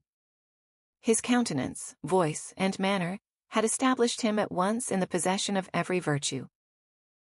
She tried to recollect some instance of goodness, some distinguished trait of integrity or benevolence, that might rescue him from the attacks of Mr. Darcy, or at least, by the predominance of virtue, atone for those casual errors, under which she would endeavour to class what Mr. Darcy had described as the idleness and vice of many years' continuance. But no such recollection befriended her. She could see him instantly before her, in every charm of air and address, but she could remember no more substantial good than the general approbation of the neighbourhood, and the regard which his social powers had gained him in the mess. After pausing on this point a considerable while, she once more continued to read. But, alas! The story which followed, of his designs on Miss Darcy, received some confirmation from what had passed between Colonel Fitzwilliam and herself only the morning before, and at last she was referred for the truth of every particular to Colonel Fitzwilliam himself, from whom she had previously received the information of his near concern in all his cousin's affairs, and whose character she had no reason to question. At one time she had almost resolved on applying to him, but the idea was checked by the awkwardness of the application, and at length wholly banished by the conviction that Mr. Darcy would never have hazarded such a proposal, if he had not been well assured of his cousin's corroboration. She perfectly remembered everything that had passed in conversation between Wickham and herself in their first evening at Mr. Phillips's. Many of his expressions were still fresh in her memory. She was now struck with the impropriety of such communications to a stranger, and wondered it had escaped her before. She saw the indelicacy of putting himself forward as he had done, and the inconsistency of his professions with his conduct. She remembered that he had boasted of having no fear of seeing Mr. Darcy, that Mr. Darcy might leave the country, but that he should stand his ground. Yet he had avoided the Netherfield ball the very next week. She remembered, also, that till the Netherfield family had quitted the country, he had told his story to no one but herself, but that after their removal it had been everywhere discussed, that he had then no reserves, no scruples in sinking Mr. Darcy's character, though he had assured her that respect for the father would always prevent his exposing the son. How differently did everything now appear in which he was concerned! His attentions to Miss King were now the consequence of views solely and hatefully mercenary. and the mediocrity of her fortune proved no longer the moderation of his wishes, but his eagerness to grasp at anything. His behavior to herself could now have had no tolerable motive. He had either been deceived with regard to her fortune, or had been gratifying his vanity by encouraging the preference which she believed she had most incautiously shown. Every lingering struggle in his favor grew fainter and fainter, and in further justification of Mr. Darcy, she could not but allow that Mr. Bingley, when questioned by Jane, had long ago asserted his blamelessness in the affair. That, proud and repulsive as were his manners, she had never, in the whole course of their acquaintance, an acquaintance which had latterly brought them much together, and given her a sort of intimacy with his ways, seen anything that betrayed him to be unprincipled or unjust, anything that spoke him of irreligious or immoral habits, that among his own connections he was esteemed and valued, that even Wickham had allowed him merit as a brother, and that she had often heard him speak so affectionately of his sister as to prove him capable of some amiable feeling, that had his actions been what Wickham represented them, so gross a violation of everything right could hardly have been concealed from the world, and that friendship between a person capable of it and such an amiable man as Mr. Bingley was incomprehensible. She grew absolutely ashamed of herself. Of neither Darcy nor Wickham could she think, without feeling that she had been blind, partial, prejudiced, absurd. "How despicably have I acted!" she cried. "I, who have prided myself on my discernment. I, who have valued myself on my abilities. Who have often disdained the generous candor of my sister, and gratified my vanity in useless or blameless distrust. How humiliating is this discovery! Yet, how just a humiliation! Had I been in love, I could not have been more wretchedly blind. But vanity, not love, has been my folly. Pleased with the preference of one, and offended by the neglect of the other, on the very beginning of our acquaintance, I have courted prepossession and ignorance, and driven reason away where either were concerned. Till this moment I never knew myself." From herself to Jane, from Jane to Bingley, her thoughts were in a line which soon brought to her recollection that Mr. Darcy's explanation, there, had appeared very insufficient, and she read it again. Widely different was the effect of a second perusal. How could she deny that credit to his assertions, in one instance, which she had been obliged to give in the other? He declared himself to have been totally unsuspicious of her sister's attachment, and she could not help remembering what Charlotte's opinion had always been. Neither could she deny the justice of his description of Jane. She felt that Jane's feelings, though fervent, were little displayed, and that there was a constant complacency in her air and manner, not often united with great sensibility. When she came to that part of the letter in which her family were mentioned, in tones of such mortifying, yet merited, reproach, her sense of shame was severe. The justice of the charge struck her too forcibly for denial, and the circumstances to which he particularly alluded, as having passed at the Netherfield ball, and as confirming all his first disapprobation, could not have made a stronger impression on his mind than on hers. The compliment to herself and her sister was not unfelt. It soothed, but it could not console her for the contempt which had been thus self-attracted by the rest of her family, and as she considered that Jane's disappointment had, in fact, been the work of her nearest relations, and reflected how materially the credit of both must be hurt by such impropriety of conduct, she felt depressed beyond anything she had ever known before. After wandering along the lane for 2 hours, giving way to every variety of thought, reconsidering events, determining probabilities, and reconciling herself, as well as she could, to a change so sudden and so important, fatigue, and a recollection of her long absence, made her at length return home, and she entered the house with the wish of appearing cheerful as usual, and the resolution of repressing such reflections as must make her unfit for conversation. She was immediately told that the 2 gentlemen from Rosings had each called during her absence, Mr. Darcy only for a few minutes to take leave, but that Colonel Fitzwilliam had been sitting with them at least an hour, hoping for her return, and almost resolving to walk after her till she could be found. Elizabeth could but just affect concern in missing him. She really rejoiced at it. Colonel Fitzwilliam was no longer an object, She could think only of her letter. Chapter 37. The two gentlemen left Rosings the next morning, and Mr. Collins, having been in waiting near the lodges, to make them his parting obeisance, was able to bring home the pleasing intelligence of their appearing in very good health, and in as tolerable spirits as could be expected, after the melancholy scene so lately gone through at Rosings.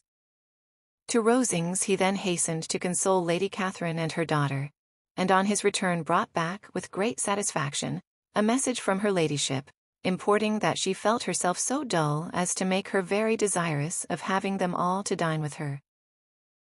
Elizabeth could not see Lady Catherine without recollecting that, had she chosen it, she might by this time have been presented to her as her future niece.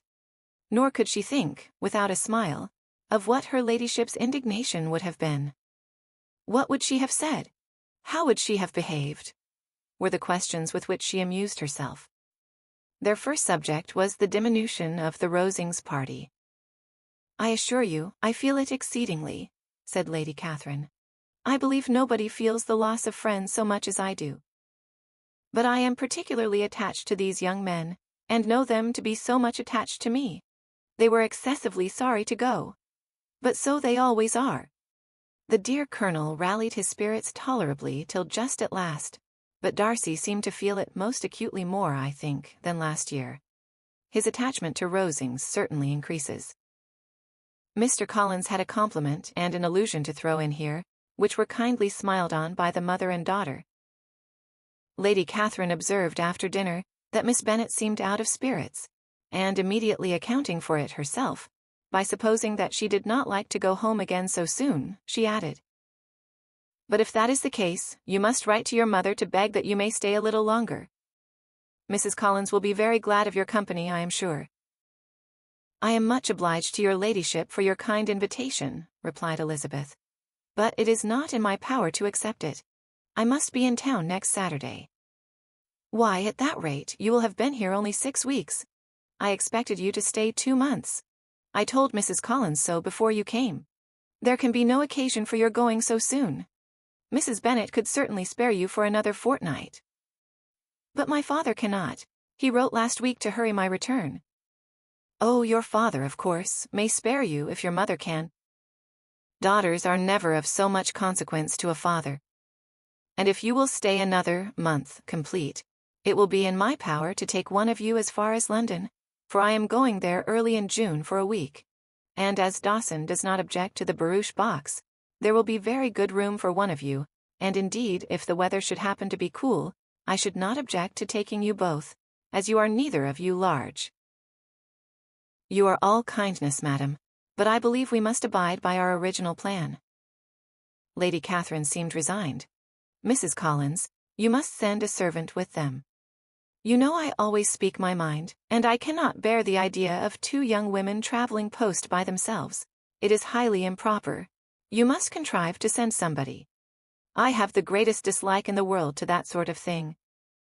Young women should always be properly guarded and attended, according to their situation in life. When my niece Georgiana went to Ramsgate last summer, I made a point of her having 2 men-servants go with her. Miss Darcy, the daughter of Mr. Darcy of Pemberley, and Lady Anne, could not have appeared with propriety in a different manner. I am excessively attentive to all those things. You must send John with the young ladies, Mrs. Collins. I am glad it occurred to me to mention it, for it would really be discreditable to you to let them go alone. My uncle is to send a servant for us." "Oh, your uncle? He keeps a manservant, does he? I am very glad you have somebody who thinks of those things. Where shall you change horses?" "Oh, Bromley, of course. If you mention my name at the bell, you will be attended to." Lady Catherine had many other questions to ask respecting their journey, and as she did not answer them all herself, attention was necessary, which Elizabeth believed to be lucky for her, or with a mind so occupied, she might have forgotten where she was. Reflection must be reserved for solitary hours. Whenever she was alone, she gave way to it as the greatest relief, and not a day went by without a solitary walk, in which she might indulge in all the delight of unpleasant recollections. Mr. Darcy's letter she was in a fair way of soon knowing by heart. She studied every sentence, and her feelings towards its writer were at times widely different. When she remembered the style of his address, she was still full of indignation. But when she considered how unjustly she had condemned and upbraided him, her anger was turned against herself, and his disappointed feelings became the object of compassion. His attachment excited gratitude, his general character respect, but she could not approve him, nor could she for a moment repent her refusal, or feel the slightest inclination ever to see him again. In her own past behavior, there was a constant source of vexation and regret, and in the unhappy defects of her family, a subject of yet heavier chagrin. They were hopeless of remedy.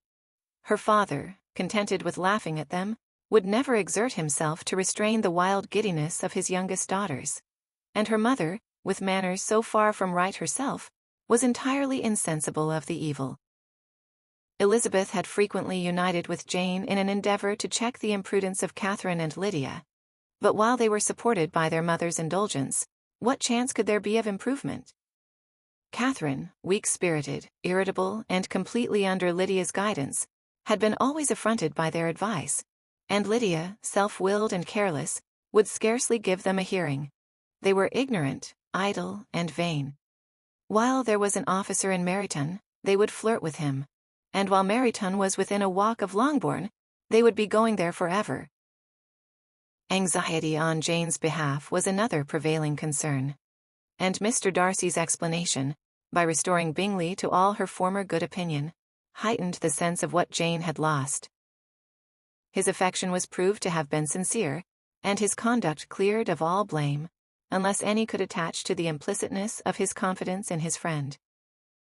How grievous then was the thought that, of a situation so desirable in every respect, so replete with advantage, so promising for happiness, Jane had been deprived, by the folly and indecorum of her own family. When to these recollections was added the development of Wickham's character, it may be easily believed that the happy spirits which had seldom been depressed before, were now so much affected as to make it almost impossible for her to appear tolerably cheerful. Their engagements at Rosings were as frequent during the last week of her stay as they had been at first. The very last evening was spent there, and her ladyship again inquired minutely into the particulars of their journey, gave them directions as to the best method of packing, and was so urgent on the necessity of placing gowns in the only right way, that Maria thought herself obliged, on her return, to undo all the work of the morning and pack her trunk afresh. When they parted, Lady Catherine, with great condescension, wished them a good journey, and invited them to come to Hunsford again next year, and Miss de Bourgh exerted herself so far as to courtesy and hold out her hand to both. Chapter 38. On Saturday morning, Elizabeth and Mr. Collins met for breakfast a few minutes before the others appeared, and he took the opportunity of paying the parting civilities which he deemed indispensably necessary.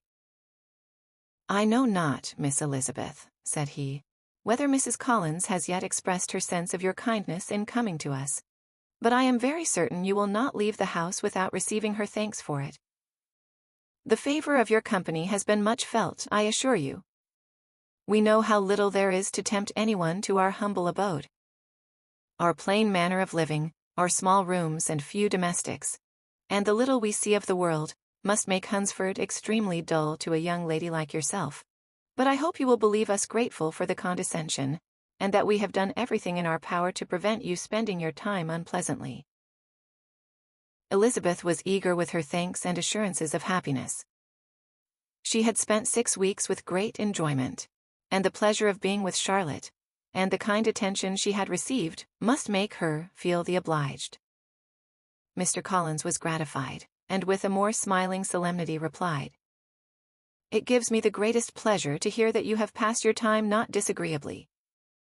We have certainly done our best, and most fortunately having it in our power to introduce you to very superior society, and from our connection with Rosings, the frequent means of varying the humble home scene, I think we may flatter ourselves that your Hunsford visit cannot have been entirely irksome. Our situation with regard to Lady Catherine's family is, indeed, the sort of extraordinary advantage and blessing which few can boast. You see on what a footing we are, you see how continually we are engaged there. In truth, I must acknowledge that, with all the disadvantages of this humble parsonage, I should not think anyone abiding in it an object of compassion, while they are sharers of our intimacy at Rosings." Words were insufficient for the elevation of his feelings, and he was obliged to walk about the room, while Elizabeth tried to unite civility and truth in a few short sentences. "You may, in fact, carry a very favourable report of us into Hertfordshire, my dear cousin. I flatter myself, at least, that you will be able to do so. Lady Catherine's great attentions to Mrs. Collins you have been a daily witness of, and altogether I trust it does not appear that your friend has drawn an unfortunate, but on this point, it will be as well to be silent. Only let me assure you, my dear Miss Elizabeth, that I can from my heart most cordially wish you equal felicity in marriage. My dear Charlotte and I have but one mind and one way of thinking. There is in everything a most remarkable resemblance of character and ideas between us. We seem to have been designed for each other." Elizabeth could safely say that it was a great happiness where that was the case, and with equal sincerity could add, that she firmly believed and rejoiced in his domestic comforts. She was not sorry, however, to have the recital of them interrupted by the entrance of the lady from whom they sprang. Poor Charlotte! It was melancholy to leave her to such society. But she had chosen it with her eyes open, and though evidently regretting that her visitors were to go, she did not seem to ask for compassion. Her home and her housekeeping, her parish and her poultry, and all their dependent concerns, had not yet lost their charms. At length the chaise arrived, the trunks were fastened on, the parcels placed within, and it was pronounced to be ready. After an affectionate parting between the friends, Elizabeth was attended to the carriage by Mr. Collins, and as they walked down the garden, he was commissioning her with his best respects to all her family, not forgetting his thanks for the kindness he had received at Longbourn in the winter, and his compliments to Mr. and Mrs. Gardiner, though unknown. He then handed her in, Maria followed, and the door was on the point of being closed, when he suddenly reminded them, with some consternation, that they had hitherto forgotten to leave any message for the ladies of Rosings. "But," he added, "you will of course wish to have your humble respects delivered to them, with your grateful thanks for their kindness to you while you have been here." Elizabeth made no objection. The door was then allowed to be shut, and the carriage drove off. "Good gracious!" cried Maria, after a few minutes' silence. "It seems but a day or two since we first came. And yet, how many things have happened!" "A great many indeed," said her companion with a sigh. "We have dined 9 times at Rosings, besides drinking tea there twice. How much I shall have to tell," Elizabeth privately added, "and how much I shall have to conceal." Their journey was performed without much conversation or any alarm, and within 4 hours of their leaving Hunsford, they reached Mr. Gardiner's house, where they were to remain a few days. Jane looked well, and Elizabeth had little opportunity of studying her spirits, amidst the various engagements which the kindness of her aunt had reserved for them. But Jane was to go home with her, and at Longbourn there would be leisure enough for observation. It was not without an effort, meanwhile, that she could wait even for Longbourn, before she told her sister of Mr. Darcy's proposals. To know that she had the power of revealing what would so exceedingly astonish Jane, and must, at the same time, so highly gratify whatever of her own vanity she had not yet been able to reason away, was such a temptation to openness as nothing could have conquered, but the state of indecision in which she remained as to the extent of what she should communicate, and her fear, if she once entered on the subject, of being hurried into repeating something of Bingley, which might only grieve her sister further. Chapter 39. It was the 2nd week in May, in which the 3 young ladies set out together from Gracechurch Street for the town of D, in Hertfordshire, and, as they drew near the appointed inn where Mr. Bennet's carriage was to meet them, they quickly perceived, in token of the coachman's punctuality, both Kitty and Lydia looking out of a dining-room upstairs. These 2 girls had been above an hour in the place, happily employed in visiting an opposite milliner, watching the sentinel on guard, and dressing a salad and cucumber. After welcoming their sisters, They triumphantly displayed a table set out with such cold meat as an inn larder usually affords, exclaiming, "Is not this nice? Is not this an agreeable surprise?" "And we mean to treat you all," added Lydia, "but you must lend us the money, for we have just spent hours at the shop out there." Then showing her purchases, "Look here, I have bought this bonnet. I do not think it is very pretty, but I thought I might as well buy it as not. I shall pull it to pieces as soon as I get home, and see if I can make it up any better." And when her sisters abused it as ugly, she added with perfect unconcern, "Oh, but there were 2 or 3 much uglier in the shop, and when I have bought some prettier colored satin to trim it with fresh, I think it will be very tolerable. Besides, it will not much signify what one wears this summer, after the Shire have left Meryton, and they are going in a fortnight." "Are they, indeed?" cried Elizabeth, with the greatest satisfaction. "They are going to be encamped near Brighton, and I do so want Papa to take us all there for the summer. It would be such a delicious scheme, and I dare say would hardly cost anything at all. Mamma would like to go too, of all things. Only think what a miserable summer else we shall have." Yes, thought Elizabeth, that would be a delightful scheme indeed, and completely do for us at once. Good heaven! Brighton and a whole camp full of soldiers to us, who have been overset already by one poor regiment of militia, and the monthly balls of Meryton. "Now I have got some news for you," said Lydia, as they sat down to table. "What do you think? It is excellent news, capital news, and about a certain person that we all like." Jane and Elizabeth looked at each other, and the waiter was told that he need not stay. Lydia laughed and said, "Hey, that is just like your formality and discretion. You thought the waiter must not hear, as if he cared. I dare say he often hears worse things said than I am going to say. But he is an ugly fellow. I am glad he is gone. I never saw such a long chin in my life. Well, but now for my news. It is about dear Wickham. Too good for the waiter, is not it? There is no danger of Wickham's marrying Mary King, there's for you. She is gone down to her uncle at Liverpool, gone to stay. Wickham is safe. And Mary King is safe," added Elizabeth, "safe from a connection imprudent as to fortune. She is a great fool for going away if she liked him." "But I hope there is no strong attachment on either side," said Jane. "I am sure there is not on his. I will answer for it. He never cared 3 straws about her. Who could, about such a nasty little freckled thing?" Elizabeth was shocked to think that, however incapable of such coarseness of expression herself, the coarseness of the sentiment was little other than her own breast had formerly harbored and fancied liberal. As soon as all had ate and the elder ones paid, the carriage was ordered, and after some contrivance, the whole party, with all their boxes, work-bags, and parcels, and the unwelcome addition of Kitty's and Lydia's purchases, were seated in it. "How nicely we are crammed in," cried Lydia. "I am glad I brought my bonnet, if it is only for the fun of having another bandbox. Well, now let us be quite comfortable and snug, and talk and laugh all the way home. And in the first place, let us hear what has happened to you all since you went away. Have you seen any pleasant men? Have you had any flirting? I was in great hopes that one of you would have got a husband before you came back. Jane will be quite an old maid soon, I declare. She is almost 23. Lord!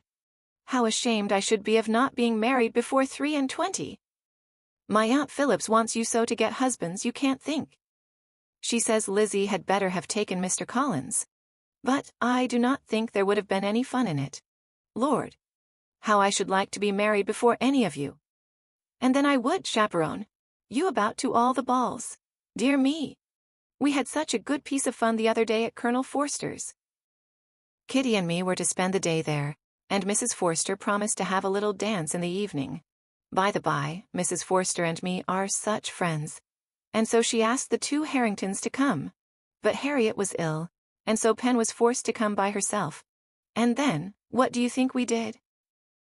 We dressed up Chamberlain in woman's clothes, on purpose to pass for a lady. Only think what fun! Not a soul knew of it but Colonel and Mrs. Forster, and Kitty and me, except my aunt, for we were forced to borrow one of her gowns. And you cannot imagine how well he looked. When Denny and Wickham and Pratt, and 2 or 3 more of the men came in, they did not know him in the least. Lord, how I laughed. And so did Mrs. Forster. I thought I should have died. And that made the men suspect something, and then they soon found out what was the matter. With such kind of histories of their parties and good jokes did Lydia, assisted by Kitty's hints and additions, endeavor to amuse her companions all the way to Longbourn. Elizabeth listened as little as she could, but there was no escaping the frequent mention of Wickham's name. Their reception at home was most kind. Mrs. Bennet rejoiced to see Jane in undiminished beauty, and more than once during dinner did Mr. Bennet say voluntarily to Elizabeth, "I am glad you are come back, Lizzie."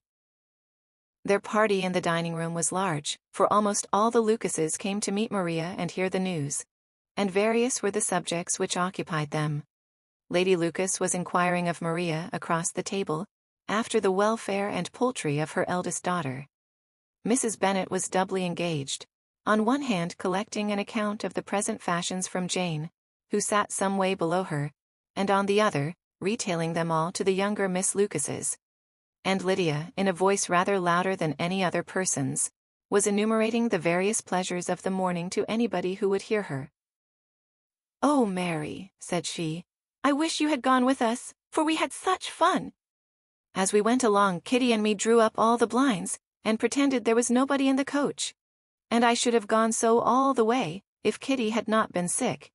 And when we got to the George, I do think we behaved very handsomely, for we treated the other 3 with the nicest cold luncheon in the world, and if you would have gone, we would have treated you too. And then when we came away, it was such fun. I thought we never should have got into the coach. I was ready to die of laughter. And then we were so merry all the way home. We talked and laughed so loud that anybody might have heard us 10 miles off." To this, Mary very gravely replied, "Far be it from me, my dear sister, to depreciate such pleasures. They would doubtless be congenial with the generality of female minds. But I confess they would have no charms for me. I should infinitely prefer a book." But of this answer Lydia heard not a word. She seldom listened to anybody for more than half a minute, and never attended to Mary at all. In the afternoon, Lydia was urgent with the rest of the girls to walk to Meryton, and see how everybody went on. But Elizabeth steadily opposed the scheme. It should not be said that the Miss Bennets could not be at home half a day before they were in pursuit of the officers. There was another reason, too, for her opposition. She dreaded seeing Wickham again, and was resolved to avoid it as long as possible. The comfort to her of the regiment's approaching removal was indeed beyond expression. In a fortnight they were to go, and once gone, she hoped there could be nothing more to plague her on his account. She had not been many hours at home before she found that the Brighton scheme, of which Lydia had given them a hint at the inn, was under frequent discussion between her parents. Elizabeth saw directly that her father had not the smallest intention of yielding, but his answers were at the same time so vague and equivocal that her mother, though often disheartened, had never yet despaired of succeeding at last. Chapter 40. Elizabeth's impatience to acquaint Jane with what had happened could no longer be overcome, and at length resolving to suppress every particular in which her sister was concerned, and preparing her to be surprised, she related to her the next morning the chief of the scene between Mr. Darcy and herself. Miss Bennet's astonishment was soon lessened by the strong sisterly partiality which made any admiration of Elizabeth appear perfectly natural, and all surprise was shortly lost in other feelings. She was sorry that Mr. Darcy should have delivered his sentiments in a manner so little suited to recommend them, but still more was she grieved for the unhappiness which her sister's refusal must have given him. "His being so sure of succeeding was wrong," said she, "and certainly ought not to have appeared. But consider how much it must increase his disappointment." "Indeed," replied Elizabeth, "I am heartily sorry for him, but he has other feelings which will probably soon drive away his regard for me. You do not blame me, however, for refusing him?" "Blame you? Oh, no. But you blame me for having spoken so warmly of Wickham?" "No, I do not know that you were wrong in saying what you did." But you will know it when I have told you what happened the very next day." She then spoke of the letter, repeating the whole of its contents as far as they concerned George Wickham. What a stroke was this for poor Jane, who would willingly have gone through the world without believing that so much wickedness existed in the whole race of mankind, as was here collected in one individual. Nor was Darcy's vindication, though grateful to her feelings, capable of consoling her for such discovery. Most earnestly did she labor to prove the probability of error, and seek to clear one without involving the other. "This will not do," said Elizabeth. "You never will be able to make both of them good for anything. Take your choice, but you must be satisfied with only one. There is but such a quantity of merit between them, just enough to make one good sort of man, and of late it has been shifting about pretty much. For my part, I am inclined to believe it all Mr. Darcy's, but you shall do as you choose." It was some time, however, before a smile could be extorted from Jane. "I do not know when I have been more shocked," said she. "Wickham so very bad. It is almost past belief. And poor Mr. Darcy, dear Lizzie, only consider what he must have suffered. Such a disappointment. And with the knowledge of your ill opinion too. And having to relate such a thing of his sister. It is really too distressing. I am sure you must feel it so." "Oh no, my regret and compassion are all done away by seeing you so full of both. I know you will do him such ample justice, that I am growing every moment more unconcerned and indifferent. Your profusion makes me saving, and if you lament over him much longer, my heart will be as light as a feather. Poor Wickham! There is such an expression of goodness in his countenance, such an openness and gentleness in his manner. There certainly was some great mismanagement in the education of those two young men. One has got all the goodness, and the other all the appearance of it. I never thought Mr. Darcy so deficient in the appearance of it as you used to do. And yet I meant to be uncommonly clever in taking so decided a dislike to him, without any reason. It is such a spur to one's genius, such an opening for wit, to have a dislike of that kind. One may be continually abusive without saying anything just, but one cannot be always laughing at a man without now and then stumbling on something witty. Lizzie, when you first read that letter, I am sure you could not treat the matter as you do now. Indeed, I could not. I was uncomfortable enough. I was very uncomfortable, I may say unhappy. And with no one to speak to of what I felt, no Jane to comfort me, and say that I had not been so very weak, and vain, and nonsensical, as I knew I had. Oh, how I wanted you! How unfortunate that you should have used such very strong expressions in speaking of Wickham to Mr. Darcy, for now they do appear wholly undeserved. Certainly. But the misfortune of speaking with bitterness is a most natural consequence of the prejudices I had been encouraging. There is one point on which I want your advice. I want to be told whether I ought or ought not to make our acquaintance in general understand Wickham's character."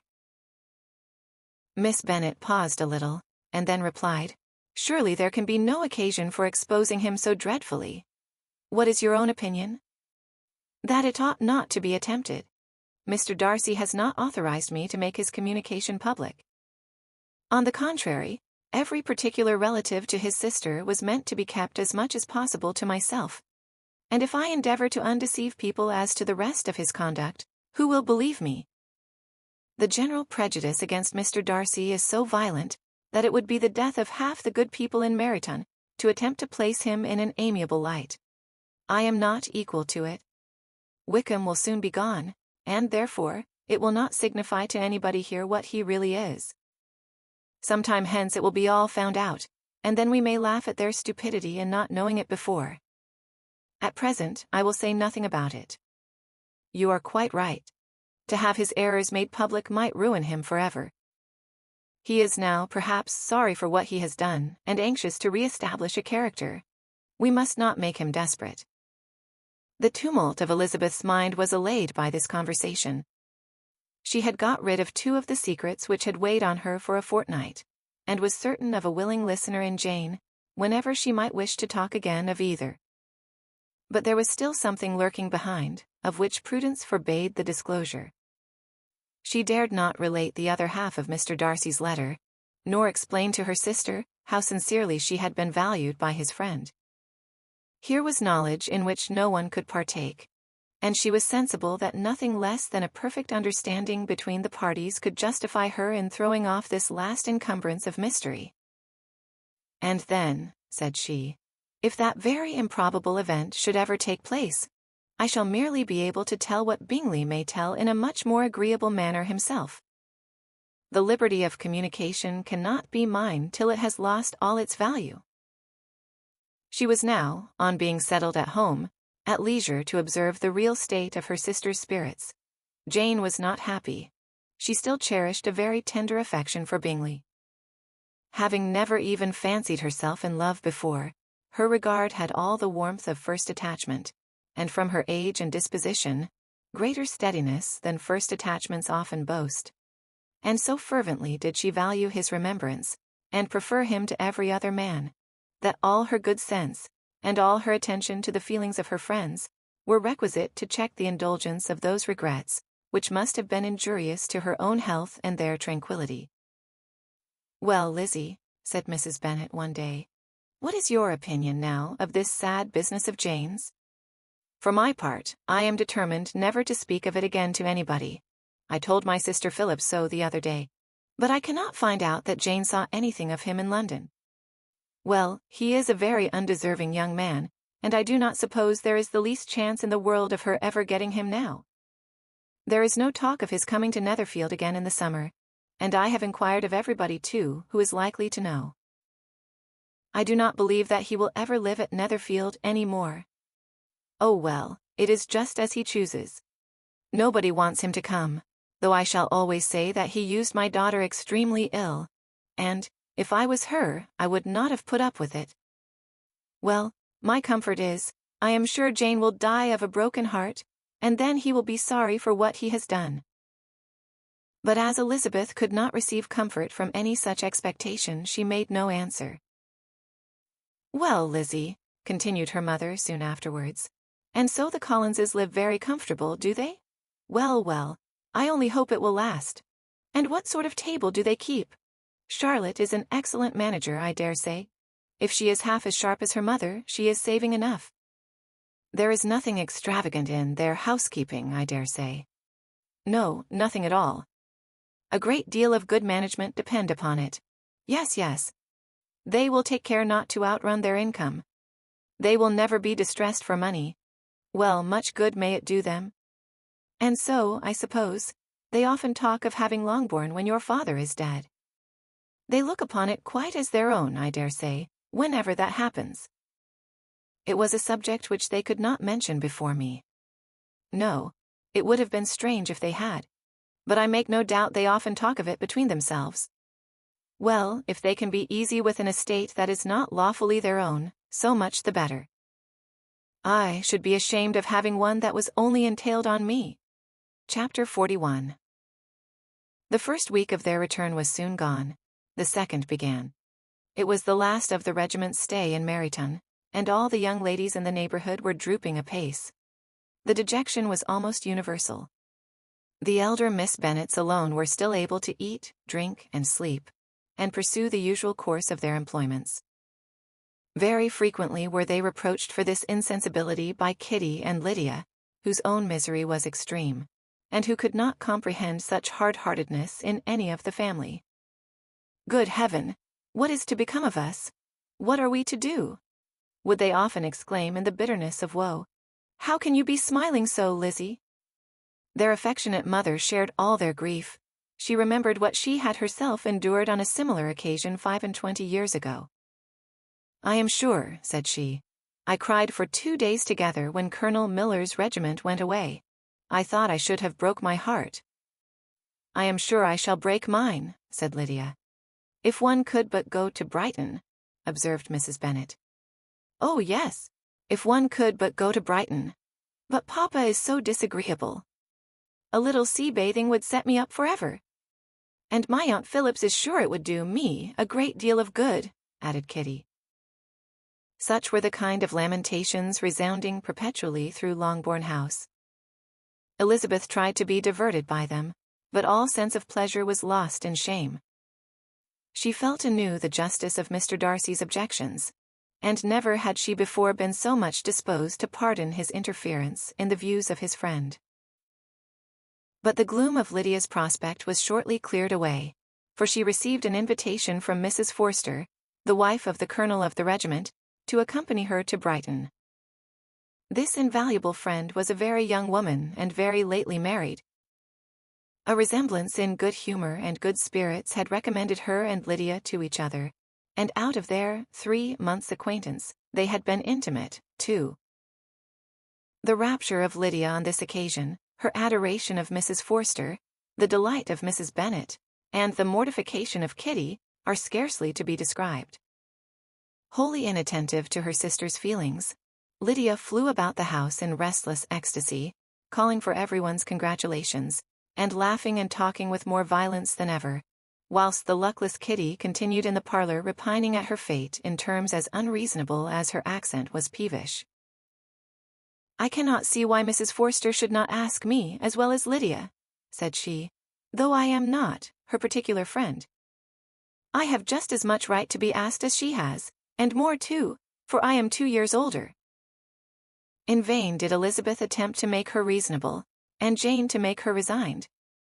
As for Elizabeth herself, this invitation was so far from exciting in her the same feelings as in her mother and Lydia, that she considered it as the death warrant of all possibility of common sense for the latter.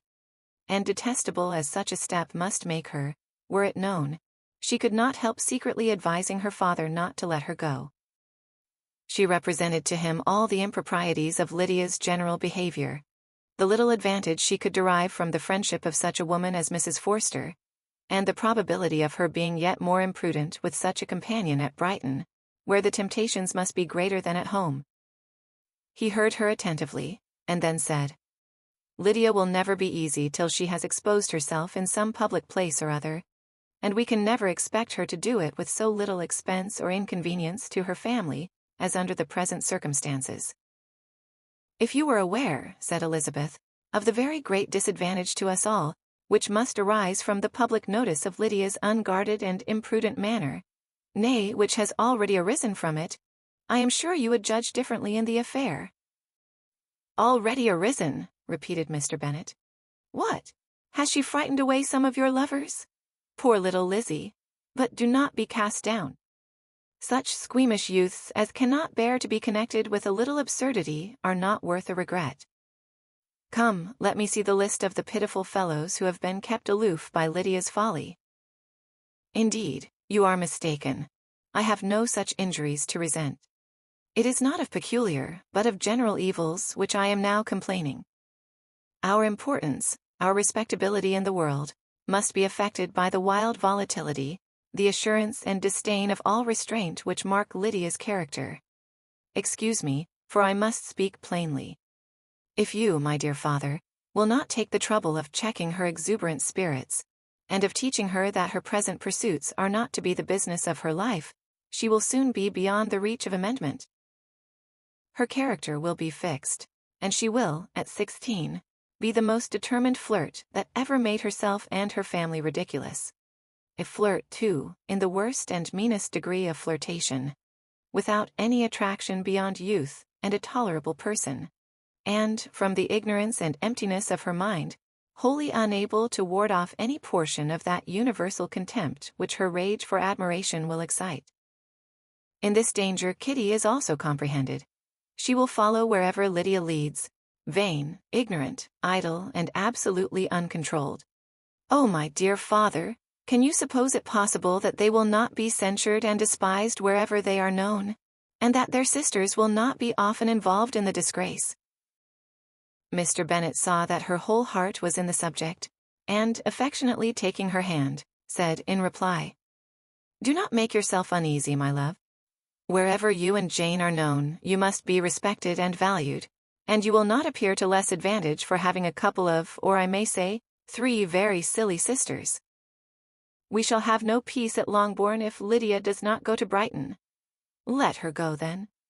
Colonel Forster is a sensible man, and will keep her out of any real mischief, and she is luckily too poor to be an object of prey to anybody. At Brighton she will be of less importance even as a common flirt than she has been here. The officers will find women better worth their notice. Let us hope, therefore, that her being there may teach her her own insignificance. At any rate, she cannot grow many degrees worse, without authorizing us to lock her up for the rest of her life." With this answer Elizabeth was forced to be content. But her own opinion continued the same, and she left him disappointed and sorry. It was not in her nature, however, to increase her vexations by dwelling on them. She was confident of having performed her duty, and to fret over unavoidable evils, or augment them by anxiety, was no part of her disposition. Had Lydia and her mother known the substance of her conference with her father, their indignation would hardly have found expression in their united volubility. In Lydia's imagination, a visit to Brighton comprised every possibility of earthly happiness. She saw, with the creative eye of fancy, the streets of that gay bathing place covered with officers. She saw herself the object of attention to tens and to scores of them at present unknown. She saw all the glories of the camp. Its tents stretched forth in beauteous uniformity of lines, crowded with the young and the gay, and dazzling with scarlet. And, to complete the view, she saw herself seated beneath a tent, tenderly flirting with at least 6 officers at once. Had she known that her sister sought to tear her from such prospects and such realities as these, what would have been her sensations? They could have been understood only by her mother, who might have felt nearly the same. Lydia's going to Brighton was all that consoled her for the melancholy conviction of her husband's never intending to go there himself. But they were entirely ignorant of what had passed, and their raptures continued, with little intermission, to the very day of Lydia's leaving home. Elizabeth was now to see Mr. Wickham for the last time. Having been frequently in company with him since her return, agitation was pretty well over, the agitations of former partiality entirely so. She had even learnt to detect, in the very gentleness which had first delighted her, an affectation and a sameness to disgust and weary. In his present behavior to herself, moreover, she had a fresh source of displeasure, for the inclination he soon testified of renewing those attentions which had marked the early part of their acquaintance, could only serve, after what had since passed, to provoke her. She lost all concern for him in finding herself thus selected as the object of such idle and frivolous gallantry, and while she steadily repressed it, could not but feel the reproof contained in his believing that however long, and for whatever cause, his attentions had been withdrawn, her vanity would be gratified, and her preference secured, at any time, by their renewal. On the very last day of the regiment's remaining in Meryton, he dined, with others of the officers, at Longbourn, and so little was Elizabeth disposed to part from him in good humour, that, on his making some inquiry as to the manner in which her time had passed at Hunsford, she mentioned Colonel Fitzwilliam's and Mr. Darcy's having both spent 3 weeks at Rosings, and asked him if he were acquainted with the former. He looked surprised, displeased, alarmed, but with a moment's recollection and a returning smile, replied that he had formerly seen him often, and, after observing that he was a very gentlemanlike man, asked her how she had liked him. Her answer was warmly in his favour. With an air of indifference, he soon afterwards added, "How long did you say that he was at Rosings?" "Nearly 3 weeks." "And you saw him frequently?" "Yes, almost every day." "His manners are very different from his cousin's." "Yes, very different. But I think Mr. Darcy improves on acquaintance." "Indeed," cried Wickham, with a look which did not escape her. "And pray may I ask," but checking himself, he added in a gayer tone, "is it in address that he improves?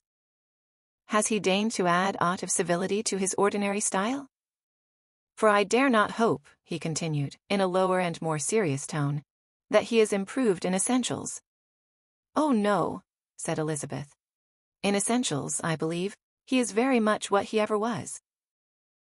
While she spoke, Wickham looked as if scarcely knowing whether to rejoice over her words or to distrust their meaning. There was a something in her countenance which made him listen with an apprehensive and anxious attention, while she added, When I said that he improved on acquaintance, I did not mean that either his mind or manners were in a state of improvement, but that, from knowing him better, his disposition was better understood.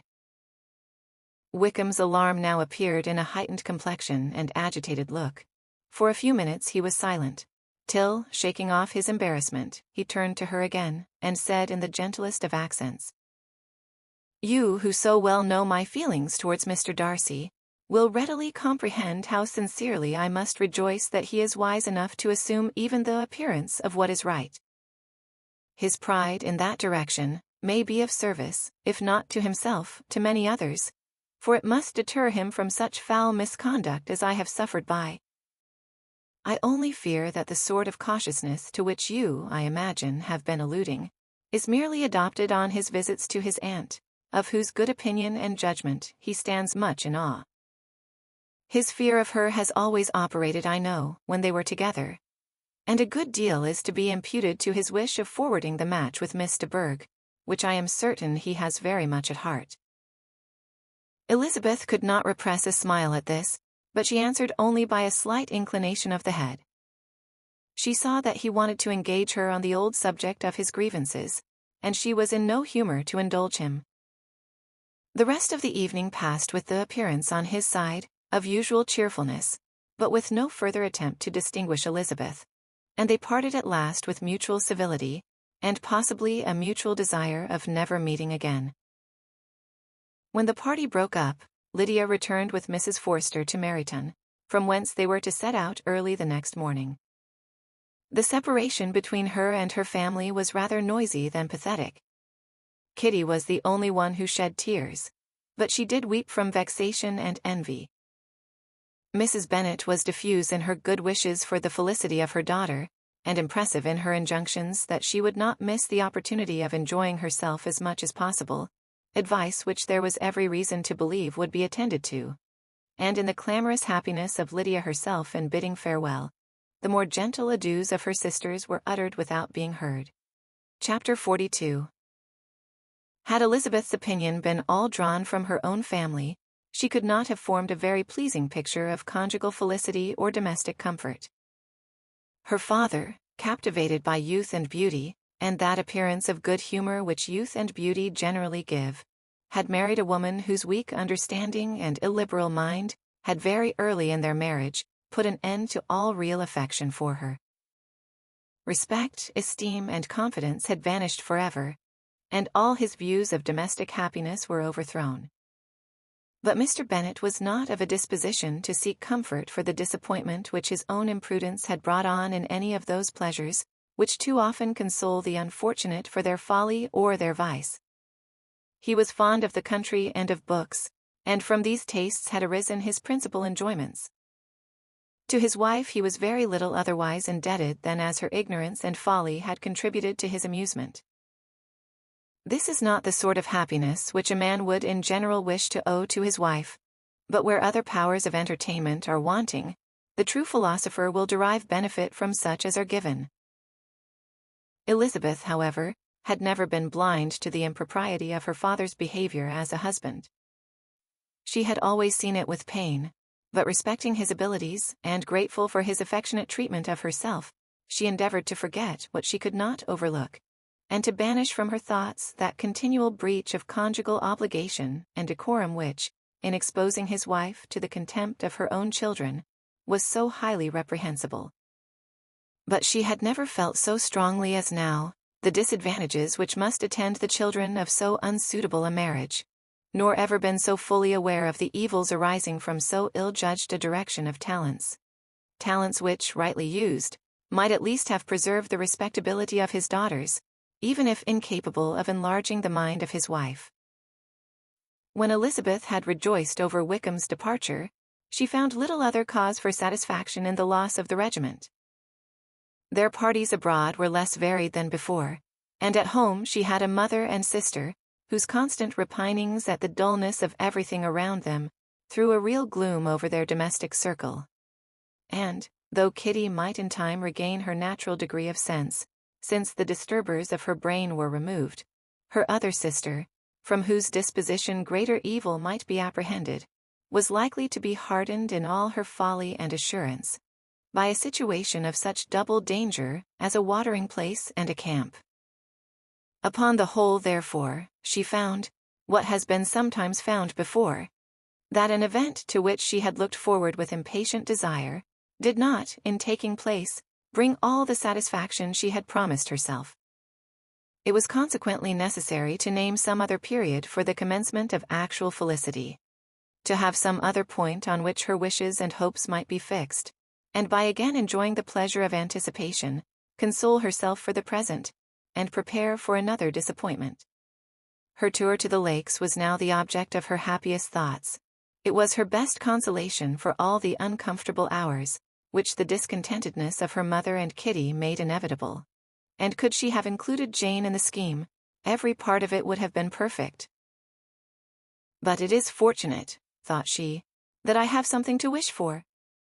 Were the whole arrangement complete, my disappointment would be certain. But here, by carrying with me one ceaseless source of regret in my sister's absence, I may reasonably hope to have all my expectations of pleasure realized.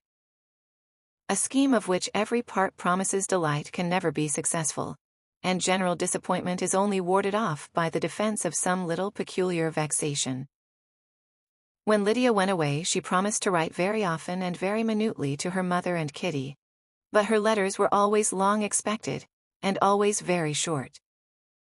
Those to her mother contained little else than that they were just returned from the library, where such and such officers had attended them, and where she had seen such beautiful ornaments as made her quite wild.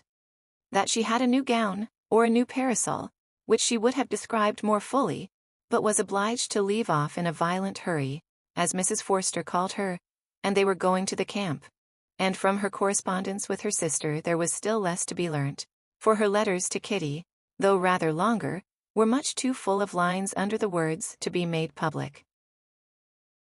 After the first fortnight or 3 weeks of her absence, health, good humor, and cheerfulness began to reappear at Longbourn. Everything wore a happier aspect. The families who had been in town for the winter came back again, and summer finery and summer engagements arose. Mrs. Bennet was restored to her usual querulous serenity, and by the middle of June, Kitty was so much recovered as to be able to enter Meryton without tears, an event of such happy promise as to make Elizabeth hope that by the following Christmas she might be so tolerably reasonable as not to mention an officer above once a day, unless, by some cruel and malicious arrangement at the War Office, another regiment should be quartered in Meryton. The time fixed for the beginning of their northern tour was now fast approaching, and a fortnight only was wanting of it, when a letter arrived from Mrs. Gardiner, which at once delayed its commencement and curtailed its extent. Mr. Gardiner would be prevented by business from setting out till a fortnight later in July, and must be in London again within a month, and as that left too short a period for them to go so far, and see so much as they had proposed, or at least to see it with the leisure and comfort they had built on, they were obliged to give up the lakes, and substitute a more contracted tour, and, according to the present plan, were to go no farther northward than Derbyshire. In that county there was enough to be seen to occupy the chief of their 3 weeks, and to Mrs. Gardiner it had a peculiarly strong attraction. The town where she had formerly passed some years of her life, and where they were now to spend a few days, was probably as great an object of her curiosity as all the celebrated beauties of Matlock, Chatsworth, Dovedale, or the Peak. Elizabeth was excessively disappointed. She had set her heart on seeing the lakes, and still thought there might have been time enough. But it was her business to be satisfied, and certainly her temper to be happy, and all was soon right again. With the mention of Derbyshire, there were many ideas connected. It was impossible for her to see the word without thinking of Pemberley and its owner. "But surely," said she, "I may enter his county with impunity, and rob it of a few petrified spars, without his perceiving me." The period of expectation was now doubled. 4 weeks were to pass away before her uncle and aunt's arrival.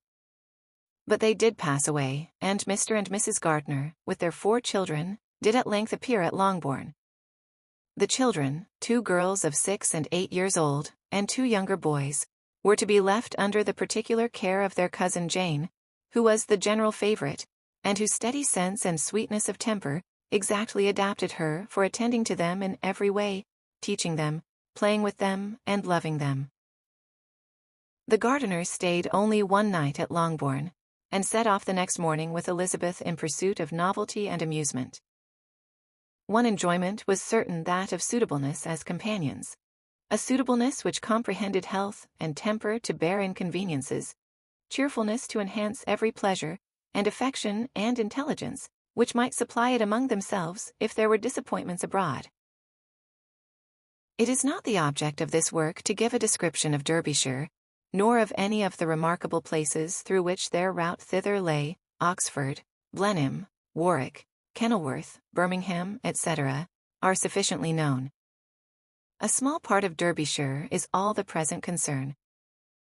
To the little town of Lambton, the scene of Mrs. Gardiner's former residence, and where she had lately learned that some acquaintance still remained, they bent their steps, after having seen all the principal wonders of the country, and within 5 miles of Lambton, Elizabeth found, from her aunt, that Pemberley was situated. It was not in their direct road, nor more than a mile or 2 out of it. In talking over their route the evening before, Mrs. Gardiner expressed an inclination to see the place again. Mr. Gardiner declared his willingness, and Elizabeth was applied to for her approbation. "My love, should not you like to see a place of which you have heard so much?" said her aunt. "A place, too, with which so many of your acquaintance are connected. Wickham passed all his youth there, you know." Elizabeth was distressed. She felt that she had no business at Pemberley, and was obliged to assume a disinclination for seeing it. She must own that she was tired of great houses. After going over so many, she really had no pleasure in fine carpets or satin curtains. Mrs. Gardiner abused her stupidity. "If it were merely a fine house richly furnished," said she, "I should not care about it myself, but the grounds are delightful. They have some of the finest woods in the country." Elizabeth said no more, but her mind could not acquiesce. The possibility of meeting Mr. Darcy while viewing the place instantly occurred. It would be dreadful. She blushed at the very idea, and thought it would be better to speak openly to her aunt than to run such a risk.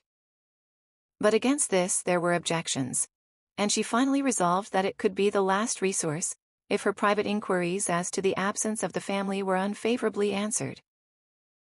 Accordingly, when she retired at night, she asked the chambermaid whether Pemberley were not a very fine place, what was the name of its proprietor, and, with no little alarm, whether the family were down for the summer. A most welcome negative followed the last question, and her alarms being now removed, she was at leisure to feel a great deal of curiosity to see the house herself, and when the subject was revived the next morning, and she was again applied to, could readily answer, and with a proper air of indifference, that she had not really any dislike to the scheme. To Pemberley, therefore, they were to go. Chapter 43. Elizabeth, as they drove along, watched for the first appearance of Pemberley Woods with some perturbation, and when at length they turned in at the lodge, her spirits were in a high flutter. The park was very large and contained great variety of ground. They entered it in one of its lowest points, and drove for some time through a beautiful wood stretching over a wide extent. Elizabeth's mind was too full for conversation, but she saw and admired every remarkable spot and point of view. They gradually ascended for half a mile, and then found themselves at the top of a considerable eminence, where the wood ceased, and the eye was instantly caught by Pemberley House, situated on the opposite side of the valley, into which the road with some abruptness wound. It was a large, handsome stone building, standing well on rising ground, and backed by a ridge of high woody hills, and in front a stream of some natural importance was swelled into greater, but without any artificial appearance. Its banks were neither formal nor falsely adorned. Elizabeth was delighted. She had never seen a place for which nature had done more, or where natural beauty had been so little counteracted by an awkward taste. They were all of them warm in their admiration, and at that moment she felt that to be mistress of Pemberley might be something. They descended the hill, crossed the bridge, and drove to the door. And, while examining the nearer aspect of the house, all her apprehension of meeting its owner returned. She dreaded lest the chambermaid had been mistaken. On applying to see the place, they were admitted into the hall, and Elizabeth, as they waited for the housekeeper, had leisure to wonder at her being where she was. The housekeeper came. A respectable-looking elderly woman, much less fine, and more civil, than she had any notion of finding her. They followed her into the dining parlor. It was a large, well-proportioned room, handsomely fitted up. Elizabeth, after slightly surveying it, went to a window to enjoy its prospect. The hill, crowned with wood, from which they had descended, receiving increased abruptness from the distance, was a beautiful object. Every disposition of the ground was good, and she looked on the whole scene, the river, the trees scattered on its banks, and the winding of the valley, as far as she could trace it, with delight. As they passed into other rooms, these objects were taking different positions, but from every window there were beauties to be seen. The rooms were lofty and handsome, and their furniture suitable to the fortune of their proprietor. But Elizabeth saw, with admiration of his taste, that it was neither gaudy nor uselessly fine, with less of splendor, and more real elegance, than the furniture of Rosings. And of this place, thought she, I might have been mistress. With these rooms I might have now been familiarly acquainted. Instead of viewing them as a stranger, I might have rejoiced in them as my own, and welcomed to them as visitors my uncle and aunt. But no, recollecting herself, that could never be. My uncle and aunt would have been lost to me. I should not have been allowed to invite them. This was a lucky recollection. It saved her from something like regret. She longed to inquire of the housekeeper whether her master were really absent, but had not courage for it. At length, however, the question was asked by her uncle, and she turned away with alarm, while Mrs. Reynolds replied that he was, adding, "But we expect him tomorrow, with a large party of friends." How rejoiced was Elizabeth that their own journey had not by any circumstance been delayed a day. Her aunt now called her to look at a picture. She approached and saw the likeness of Mr. Wickham, suspended, amongst several other miniatures, over the mantelpiece. Her aunt asked her, smilingly, how she liked it. The housekeeper came forward, and told them it was the picture of a young gentleman, the son of her late master's steward, who had been brought up by him at his own expense. He is now gone into the army, she added, but I am afraid he has turned out very wild. Mrs. Gardiner looked at her niece with a smile, but Elizabeth could not return it. And that, said Mrs. Reynolds, pointing to another of the miniatures, is my master, and very like him. It was drawn at the same time as the other about 8 years ago. I have heard much of your master's fine person, said Mrs. Gardiner, looking at the picture. It is a handsome face. But, Lizzie, you can tell us whether it is like or not. Mrs. Reynolds' respect for Elizabeth seemed to increase on this intimation of her knowing her master. Does that young lady know Mr. Darcy? Elizabeth colored, and said, A little. And do not you think him a very handsome gentleman, ma'am? Yes, very handsome. I am sure I know none so handsome. But in the gallery upstairs you will see a finer, larger picture of him than this. This room was my late master's favorite room, and these miniatures are just as they used to be then. He was very fond of them. This accounted to Elizabeth for Mr. Wickham's being among them. Mrs. Reynolds then directed their attention to one of Miss Darcy, drawn when she was only 8 years old. And is Miss Darcy as handsome as her brother? Said Mr. Gardiner. Oh yes, the handsomest young lady that ever was seen, and so accomplished. She plays and sings all day long. In the next room is a new instrument just come down for her, a present from my master. She comes here tomorrow with him. Mr. Gardiner, whose manners were easy and pleasant, encouraged her communicativeness by his questions and remarks. Mrs. Reynolds, either from pride or attachment, had evidently great pleasure in talking of her master and his sister. Is your master much at Pemberley in the course of the year? Not so much as I could wish, sir. But I dare say he may spend half his time here, and Miss Darcy is always down for the summer months. Except, thought Elizabeth, when she goes to Ramsgate. If your master would marry, you might see more of him. Yes, sir, but I do not know when that will be. I do not know who is good enough for him. Mr. and Mrs. Gardiner smiled. Elizabeth could not help saying, "It is very much to his credit, I am sure, that you should think so." "I say no more than the truth, and what everybody will say that knows him," replied the other.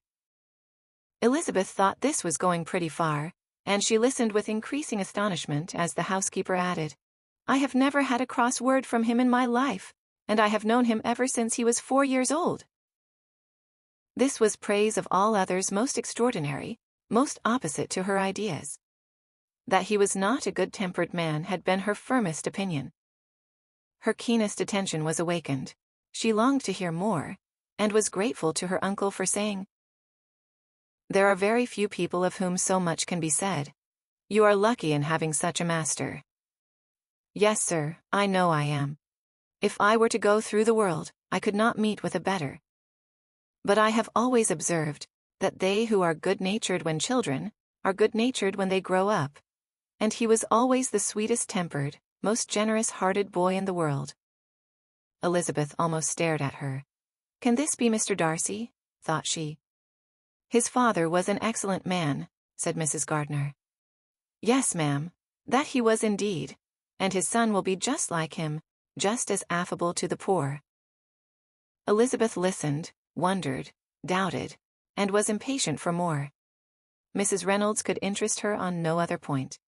She related the subjects of the pictures, the dimensions of the rooms, and the price of the furniture in vain. Mr. Gardiner, highly amused by the kind of family prejudice to which he attributed her excessive commendation of her master, soon led again to the subject, and she dwelt with energy on his many merits as they proceeded together up the great staircase. "He is the best landlord, and the best master," said she, "that ever lived. Not like the wild young men nowadays, who think of nothing but themselves. There is not one of his tenants or servants but what will give him a good name. Some people call him proud, but I am sure I never saw anything of it. To my fancy, it is only because he does not rattle away like other young men." "In what an amiable light does this place him," thought Elizabeth. "This fine account of him," whispered her aunt as they walked, "is not quite consistent with his behavior to our poor friend. Perhaps we might be deceived." "That is not very likely. Our authority was too good." On reaching the spacious lobby above, they were shown into a very pretty sitting-room, lately fitted up with greater elegance and lightness than the apartments below, and were informed that it was but just done to give pleasure to Miss Darcy, who had taken a liking to the room when last at Pemberley. "He is certainly a good brother," said Elizabeth, as she walked towards one of the windows. Mrs. Reynolds anticipated Miss Darcy's delight when she should enter the room. "And this is always the way with him," she added. "Whatever can give his sister any pleasure is sure to be done in a moment. There is nothing he would not do for her." The picture gallery and 2 or 3 of the principal bedrooms were all that remained to be shown.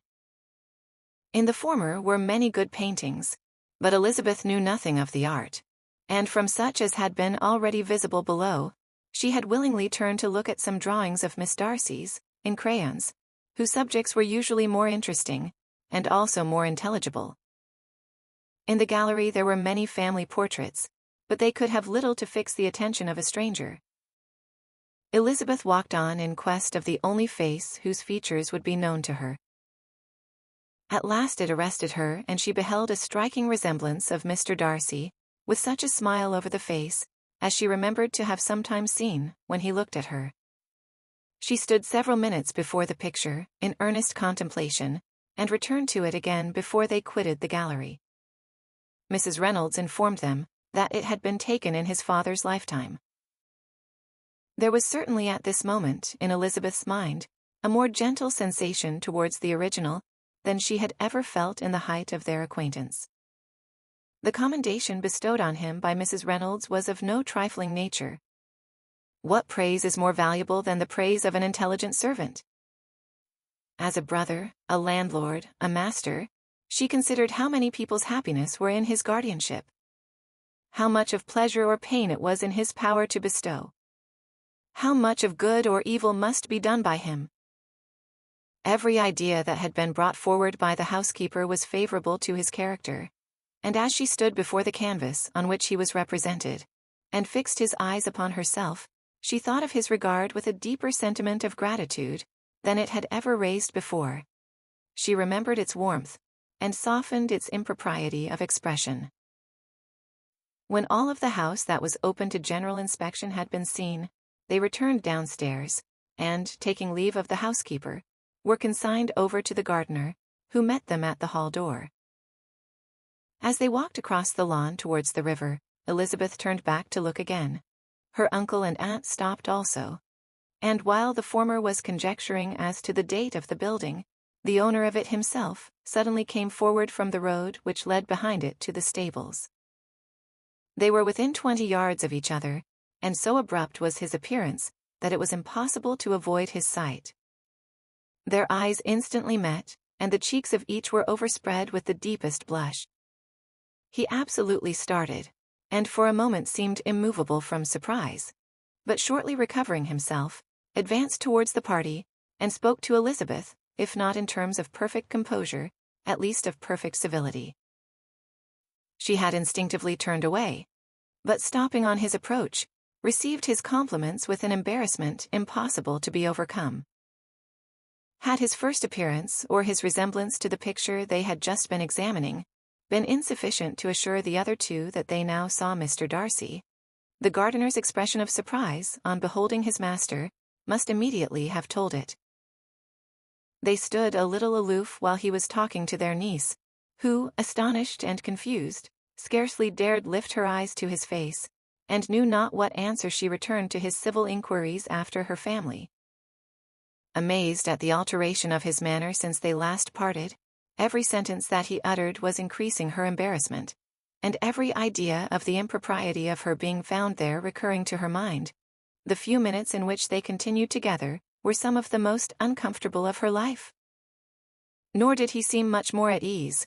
When he spoke, his accent had none of its usual sedateness, and he repeated his inquiries as to the time of her having left Longbourn, and of her stay in Derbyshire, so often, and in so hurried a way, as plainly spoke the distraction of his thoughts. At length, every idea seemed to fail him, and after standing a few moments without saying a word, he suddenly recollected himself and took leave. The others then joined her, and expressed their admiration of his figure, but Elizabeth heard not a word, and, wholly engrossed by her own feelings, followed them in silence. She was overpowered by shame and vexation. Her coming there was the most unfortunate, the most ill-judged thing in the world. How strange must it appear to him! In what a disgraceful light might it not strike so vain a man! It might seem as if she had purposely thrown herself in his way again. Oh, why did she come? Or, why did he thus come a day before he was expected? Had they been only 10 minutes sooner, they should have been beyond the reach of his discrimination, for it was plain that he was that moment arrived, that moment alighted from his horse or his carriage. She blushed again and again over the perverseness of the meeting. And his behavior, so strikingly altered, what could it mean? That he should even speak to her was amazing. But to speak with such civility, to inquire after her family. Never in her life had she seen his manners so little dignified. Never had he spoken with such gentleness as on this unexpected meeting. What a contrast did it offer to his last address in Rosings Park, when he put his letter into her hand. She knew not what to think, or how to account for it. They had now entered a beautiful walk by the side of the water, and every step was bringing forward a nobler fall of ground, or a finer reach of the woods to which they were approaching. But it was some time before Elizabeth was sensible of any of it, and, though she answered mechanically to the repeated appeals of her uncle and aunt, and seemed to direct her eyes to such objects as they pointed out, she distinguished no part of the scene. Her thoughts were all fixed on that one spot of Pemberley House, whichever it might be, where Mr. Darcy then was. She longed to know what at that moment was passing in his mind, in what manner he thought of her, and whether, in defiance of everything, she was still dear to him. Perhaps he had been civil only because he felt himself at ease, yet there had been that in his voice which was not like ease. Whether he had felt more of pain or of pleasure in seeing her, she could not tell, but he certainly had not seen her with composure. At length, however, the remarks of her companions on her absence of mind roused her, and she felt the necessity of appearing more like herself. They entered the woods, and, bidding adieu to the river for a while, ascended some of the higher grounds, whence, in spots where the opening of the trees gave the eye power to wander, were many charming views of the valley, the opposite hills, with the long range of woods overspreading many, and occasionally part of the stream. Mr. Gardiner expressed a wish of going round the whole park, but feared it might be beyond a walk. With a triumphant smile they were told that it was 10 miles round. It settled the matter, and they pursued the accustomed circuit, which brought them again, after some time, in a descent among hanging woods, to the edge of the water, and one of its narrowest parts. They crossed it by a simple bridge, in character with the general air of the scene. It was a spot less adorned than any they had yet visited, and the valley, here contracted into a glen, allowed room only for the stream, and a narrow walk amidst the rough coppice wood which bordered it. Elizabeth longed to explore its windings, but when they had crossed the bridge and perceived their distance from the house, Mrs. Gardiner, who was not a great walker, could go no farther, and thought only of returning to the carriage as quickly as possible. Her niece was, therefore, obliged to submit, and they took their way towards the house on the opposite side of the river, in the nearest direction. But their progress was slow, for Mr. Gardiner, though seldom able to indulge the taste, was very fond of fishing, and was so much engaged in watching the occasional appearance of some trout in the water, and talking to the man about them, that he advanced but little. Whilst wandering on in this slow manner, they were again surprised, and Elizabeth's astonishment was quite equal to what it had been at first, by the sight of Mr. Darcy approaching them, and at no great distance.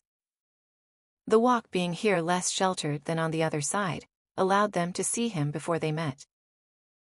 Elizabeth, however astonished, was at least more prepared for an interview than before, and resolved to appear and to speak with calmness, if he really intended to meet them. For a few moments, indeed, she felt that he would probably strike into some other path. The idea lasted while a turning in the walk concealed him from their view.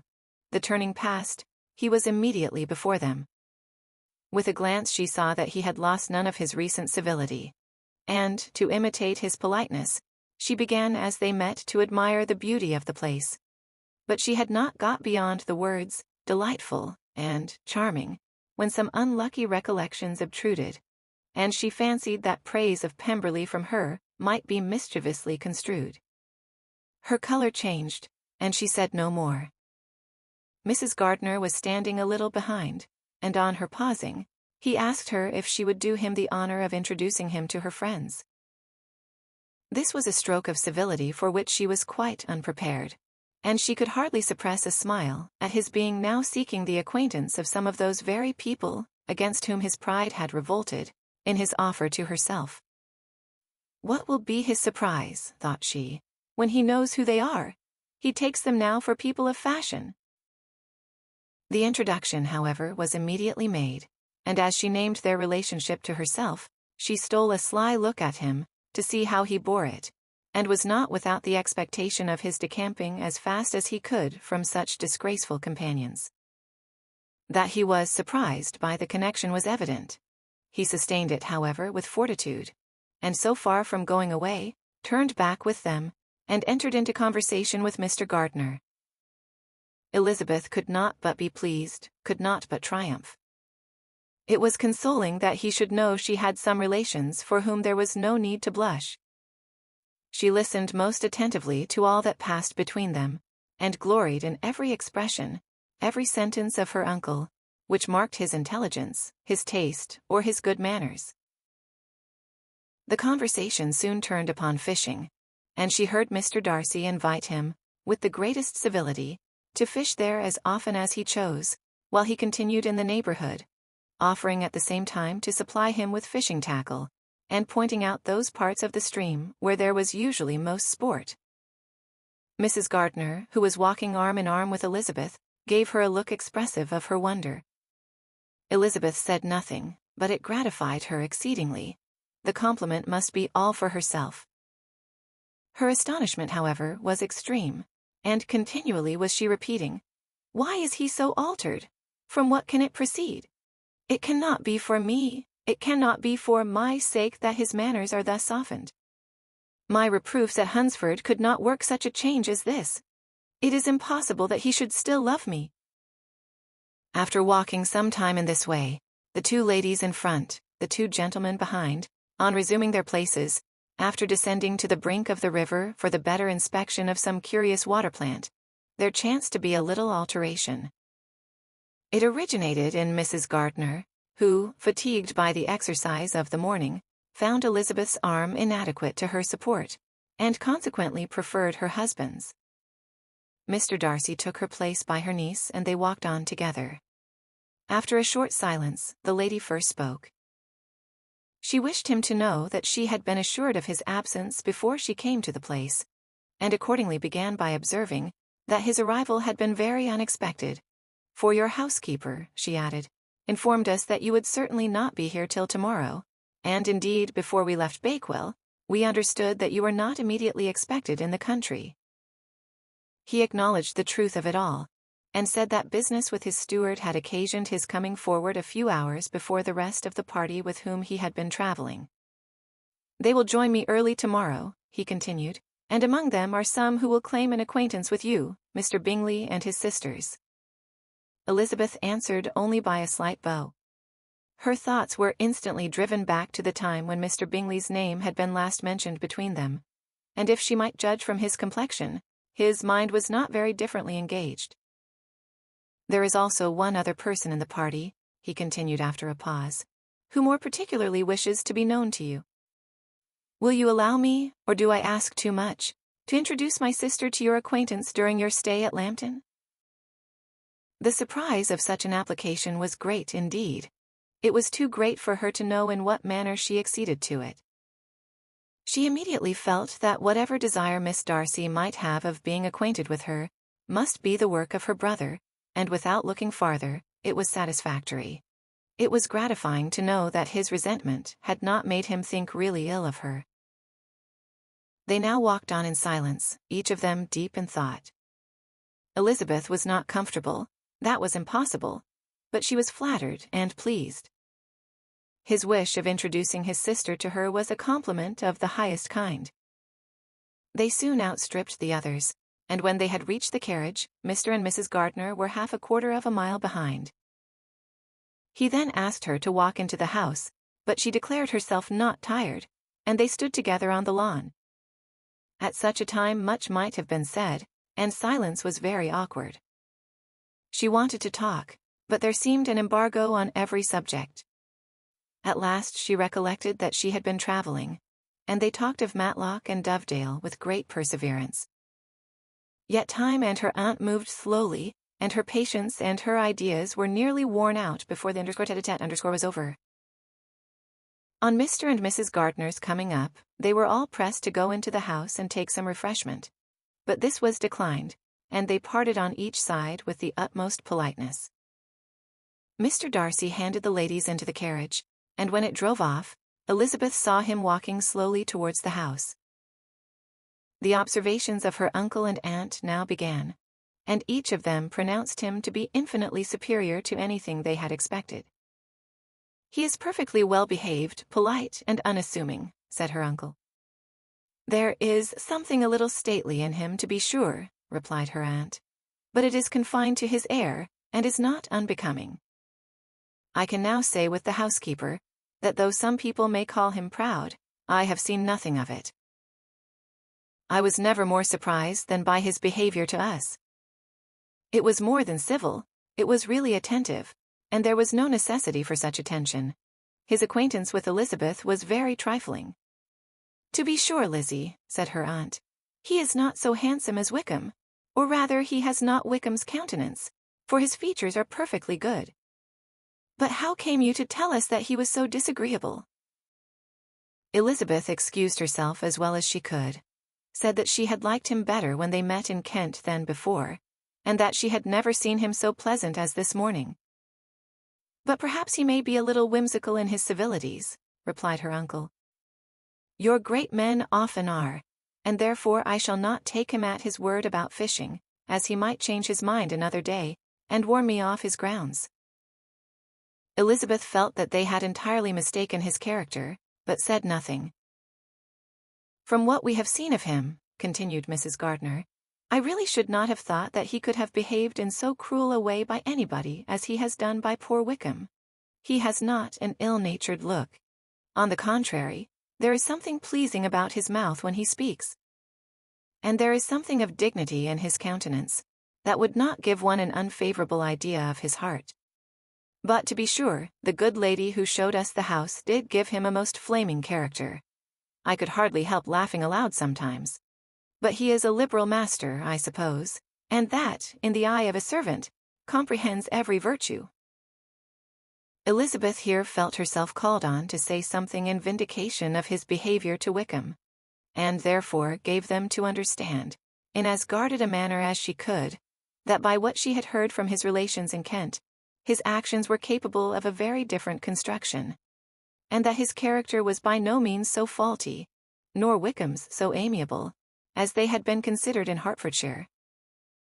In confirmation of this, she related the particulars of all the pecuniary transactions in which they had been connected, without actually naming her authority, but stating it to be such as might be relied on. Mrs. Gardiner was surprised and concerned, but as they were now approaching the scene of her former pleasures, every idea gave way to the charm of recollection, and she was too much engaged in pointing out to her husband all the interesting spots in its environs, to think of anything else. Fatigued as she had been by the morning's walk, they had no sooner dined than she set off again in quest of her former acquaintance, and the evening was spent in the satisfactions of an intercourse renewed after many years' discontinuance. The occurrences of the day were too full of interest to leave Elizabeth much attention for any of these new friends, and she could do nothing but think, and think with wonder, of Mr. Darcy's civility, and above all, of his wishing her to be acquainted with his sister. Chapter 44. Elizabeth had settled it that Mr. Darcy would bring his sister to visit her the very day after her reaching Pemberley, and was, consequently, resolved not to be out of sight of the inn the whole of that morning. But her conclusion was false, for on the very morning after their own arrival at Lambton, these visitors came. They had been walking about the place with some of their new friends, and were just returned to the inn to dress themselves for dining with the same family, when the sound of a carriage drew them to a window, and they saw a gentleman and lady in a curricle driving up the street. Elizabeth, immediately recognizing the livery, guessed what it meant, and imparted no small degree of surprise to her relations, by acquainting them with the honor which she expected. Her uncle and aunt were all amazement, and the embarrassment of her manner as she spoke, joined to the circumstance itself, and many of the circumstances of the preceding day, opened to them a new idea on the business. Nothing had ever suggested it before, but they now felt that there was no other way of accounting for such attentions from such a quarter than by supposing a partiality for their niece. While these newly born notions were passing in their heads, the perturbation of Elizabeth's feelings was every moment increasing. She was quite amazed at her own discomposure, but, amongst other causes of disquiet, she dreaded lest the partiality of the brother should have said too much in her favor, and more than commonly anxious to please, she naturally suspected that every power of pleasing would fail her. She retreated from the window, fearful of being seen, and as she walked up and down the room, endeavoring to compose herself, saw such looks of inquiring surprise in her uncle and aunt as made everything worse. Miss Darcy and her brother appeared, and this formidable introduction took place. With astonishment did Elizabeth see that her new acquaintance was at least as much embarrassed as herself. Since her being at Lambton, she had heard that Miss Darcy was exceedingly proud, but the observation of a very few minutes convinced her that she was only exceedingly shy. She found it difficult to obtain even a word from her beyond a monosyllable. Miss Darcy was tall, and on a larger scale than Elizabeth, and though little more than 16, her figure was formed, and her appearance womanly and graceful. She was less handsome than her brother, but there was sense and good humor in her face, and her manners were perfectly unassuming and gentle. Elizabeth, who had expected to find in her as acute and unembarrassed an observer as ever Mr. Darcy had been, was much relieved by discerning such different feelings. They had not been long together before Darcy told her that Bingley was also coming to wait on her, and she had barely time to express her satisfaction and prepare for such a visitor, when Bingley's quick step was heard on the stairs, and in a moment he entered the room. All Elizabeth's anger against him had been long done away, but had she still felt any, it could hardly have stood its ground against the unaffected cordiality with which he expressed himself on seeing her again. He inquired in a friendly, though general way, after her family, and looked and spoke with the same good-humored ease that he had ever done. To Mr. and Mrs. Gardiner he was scarcely a less interesting personage than to herself. They had long wished to see him. The whole party before them, indeed, excited a lively attention. The suspicions which had just arisen of Mr. Darcy and their niece directed their observation towards each with an earnest, though guarded, inquiry, and they soon drew from those inquiries the full conviction that one of them at least knew what it was to love. Of the lady's sensations they remained a little in doubt, but that the gentleman was overflowing with admiration was evident enough. Elizabeth, on her side, had much to do. She wanted to ascertain the feelings of each of her visitors, she wanted to compose her own, and to make herself agreeable to all, and in the latter object, where she feared most to fail, she was most sure of success, for those to whom she endeavored to give pleasure were prepossessed in her favor. Bingley was ready, Georgiana was eager, and Darcy determined to be pleased. In seeing Bingley, her thoughts naturally flew to her sister, and, oh, how ardently did she long to know whether any of his were directed in a like manner. Sometimes she could fancy that he talked less than on former occasions, and once or twice pleased herself with the notion that, as he looked at her, he was trying to trace a resemblance. But though this might be imaginary, she could not be deceived as to his behavior to Miss Darcy, who had been set up as a rival to Jane. No look appeared on either side that spoke particular regard. Nothing occurred between them that could justify the hopes of his sister. On this point she was soon satisfied, and 2 or 3 little circumstances occurred ere they parted, which, in her anxious interpretation, denoted a recollection of Jane, not untinctured by tenderness, and a wish of saying more that might lead to the mention of her, had he dared. He observed to her, at a moment when the others were talking together, and in a tone which had something of real regret, that it was a very long time since he had had the pleasure of seeing her, and, before she could reply, he added, "It is above 8 months. We have not met since the 26th of November, when we were all dancing together at Netherfield." Elizabeth was pleased to find his memory so exact, and he afterwards took occasion to ask her, when unattended to by any of the rest, whether all her sisters were at Longbourn. There was not much in the question, nor in the preceding remark, but there was a look and a manner which gave them meaning. It was not often that she could turn her eyes on Mr. Darcy himself, but whenever she did catch a glimpse, she saw an expression of general complacence, and in all that he said, she heard an accent so far removed from utter or disdain of his companions, as convinced her that the improvement of manners which she had yesterday witnessed, however temporary its existence might prove, had at least outlived one day. When she saw him thus seeking the acquaintance, and courting the good opinion of people with whom any intercourse a few months ago would have been a disgrace, when she saw him thus civil, not only to herself, but to the very relations whom he had openly disdained, and recollected their last lively scene in Hunsford Parsonage, the difference, the change was so great, and struck so forcibly on her mind, that she could hardly restrain her astonishment from being visible. Never, even in the company of his dear friends at Netherfield, or his dignified relations at Rosings, had she seen him so desirous to please, so free from self-consequence or unbending reserve, as now, when no importance could result from the success of his endeavors, and when even the acquaintance of those to whom his attentions were addressed would draw down the ridicule and censure of the ladies both of Netherfield and Rosings. Their visitors stayed with them above half an hour, and when they arose to depart, Mr. Darcy called on his sister to join him in expressing their wish of seeing Mr. and Mrs. Gardiner and Miss Bennet to dinner at Pemberley before they left the country. Miss Darcy, though with a diffidence which marked her little in the habit of giving invitations, readily obeyed. Mrs. Gardiner looked at her niece, desirous of knowing how she, whom the invitation most concerned, felt disposed as to its acceptance, but Elizabeth had turned away her head. Presuming, however, that this studied avoidance spoke rather a momentary embarrassment than any dislike of the proposal, and seeing in her husband, who was fond of society, a perfect willingness to accept it, she ventured to engage for her attendance, and the day after the next was fixed on. Bingley expressed great pleasure in the certainty of seeing Elizabeth again, having still a great deal to say to her, and many inquiries to make after all their Hertfordshire friends.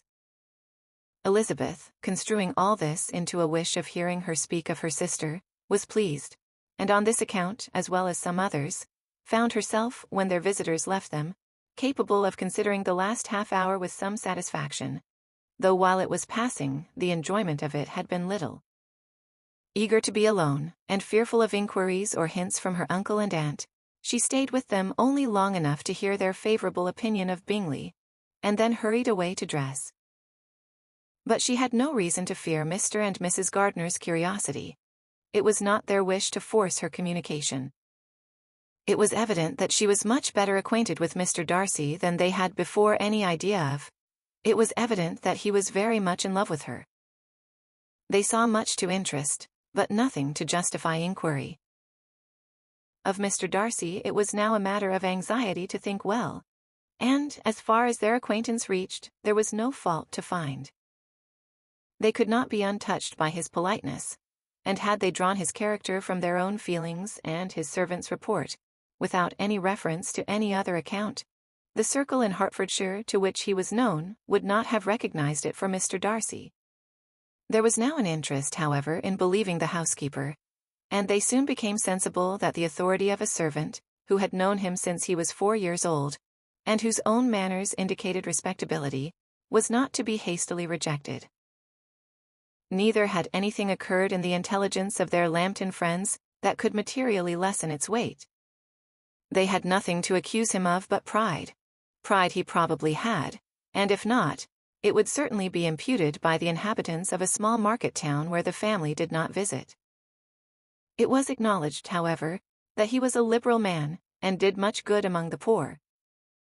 With respect to Wickham, the travellers soon found that he was not held there in much estimation, for though the chief of his concerns with the son of his patron were imperfectly understood, it was yet a well-known fact that, on his quitting Derbyshire, he had left many debts behind him, which Mr. Darcy afterwards discharged. As for Elizabeth, her thoughts were at Pemberley this evening more than the last, and the evening, though as it passed it seemed long, was not long enough to determine her feelings towards one in that mansion, and she lay awake 2 whole hours, endeavoring to make them out. She certainly did not hate him, no, hatred had vanished long ago, and she had almost as long been ashamed of ever feeling a dislike against him that could be so called.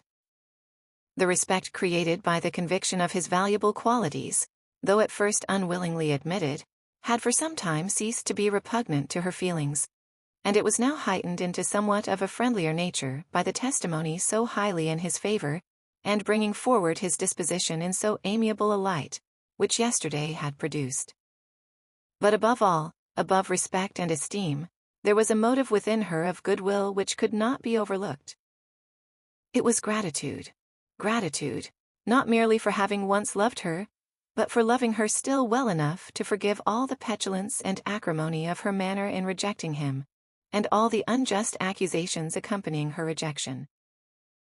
He who, she had been persuaded, would avoid her as his greatest enemy, seemed, on this accidental meeting, most eager to preserve the acquaintance, and without any indelicate display of regard, or any peculiarity of manner, where their two selves only were concerned, was soliciting the good opinion of her friends, and bent on making her known to his sister. Such a change in a man of so much pride excited not only astonishment, but gratitude. For to love, ardent love, it must be attributed, and, as such, its impression on her was of a sort to be encouraged, as by no means unpleasing, though it could not be exactly defined. She respected, she esteemed, she was grateful to him, she felt a real interest in his welfare, and she only wanted to know how far she wished that welfare to depend upon herself, and how far it would be for the happiness of both that she should employ the power, which her fancy told her she still possessed, of bringing on the renewal of his addresses. It had been settled in the evening, between the aunt and niece, that such a striking civility as Miss Darcy's, in coming to them on the very day of her arrival at Pemberley, for she had reached it only to a late breakfast, ought to be imitated, though it could not be equalled, by some exertion of politeness on their side, and consequently, that it would be highly expedient to wait on her at Pemberley the following morning. They were therefore to go. Elizabeth was pleased, though when she asked herself the reason, she had very little to say in reply. Mr. Gardiner left them soon after breakfast. The fishing scheme had been renewed the day before, and a positive engagement made of his meeting some of the gentlemen at Pemberley by noon. Chapter 45.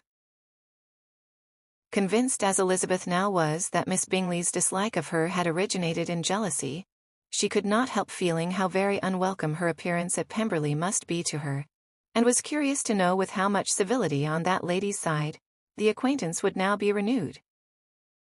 On reaching the house, they were shown through the hall into the saloon, whose northern aspect rendered it delightful for summer.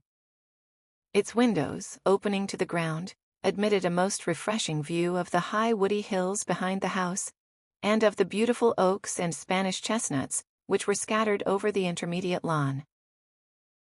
In this room they were received by Miss Darcy, who was sitting there with Mrs. Hurst and Miss Bingley, and the lady with whom she lived in London. Georgiana's reception of them was very civil, but attended with all that embarrassment which, though proceeding from shyness and the fear of doing wrong, would easily give to those who felt themselves inferior the belief of her being proud and reserved. Mrs. Gardiner and her niece, however, did her justice and pitied her. By Mrs. Hurst and Miss Bingley they were noticed only by a courtesy, and on their being seated, a pause, awkward as such pauses must always be, succeeded for a few moments. It was first broken by Mrs. Annesley, a genteel, agreeable-looking woman, whose endeavour to introduce some kind of discourse proved her to be more truly well-bred than either of the others, and between her and Mrs. Gardiner, with occasional help from Elizabeth, the conversation was carried on.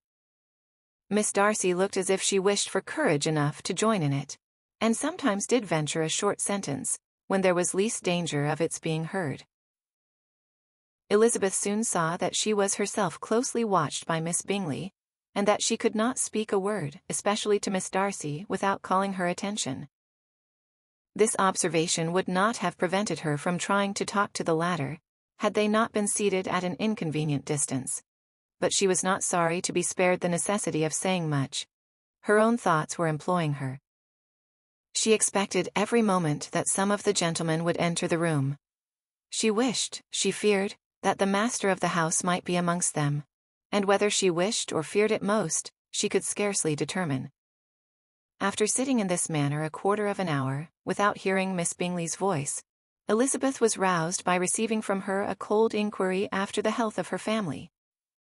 She answered with equal indifference and brevity, and the other said no more. The next variation which their visit afforded was produced by the entrance of servants with cold meat, cake, and a variety of all the finest fruits in season. But this did not take place till after many a significant look and smile from Mrs. Annesley to Miss Darcy had been given, to remind her of her post. There was now employment for the whole party, for though they could not all talk, they could all eat, and the beautiful pyramids of grapes, nectarines, and peaches soon collected them round the table. While thus engaged, Elizabeth had a fair opportunity of deciding whether she most feared or wished for the appearance of Mr. Darcy, by the feelings which prevailed on his entering the room. And then, though but a moment before she had believed her wishes to predominate, she began to regret that he came. He had been some time with Mr. Gardiner, who, with 2 or 3 other gentlemen from the house, was engaged by the river, and had left him only on learning that the ladies of the family intended a visit to Georgiana that morning. No sooner did he appear, than Elizabeth wisely resolved to be perfectly easy and unembarrassed. A resolution the more necessary to be made, but perhaps not the more easily kept, because she saw that the suspicions of the whole party were awakened against them, and that there was scarcely an eye which did not watch his behavior when he first came into the room. In no countenance was attentive curiosity so strongly marked as in Miss Bingley's, in spite of the smiles which overspread her face whenever she spoke to one of its objects, for jealousy had not yet made her desperate, and her attentions to Mr. Darcy were by no means over. Miss Darcy, on her brother's entrance, exerted herself much more to talk, and Elizabeth saw that he was anxious for his sister and herself to get acquainted, and forwarded, as much as possible, every attempt at conversation on either side.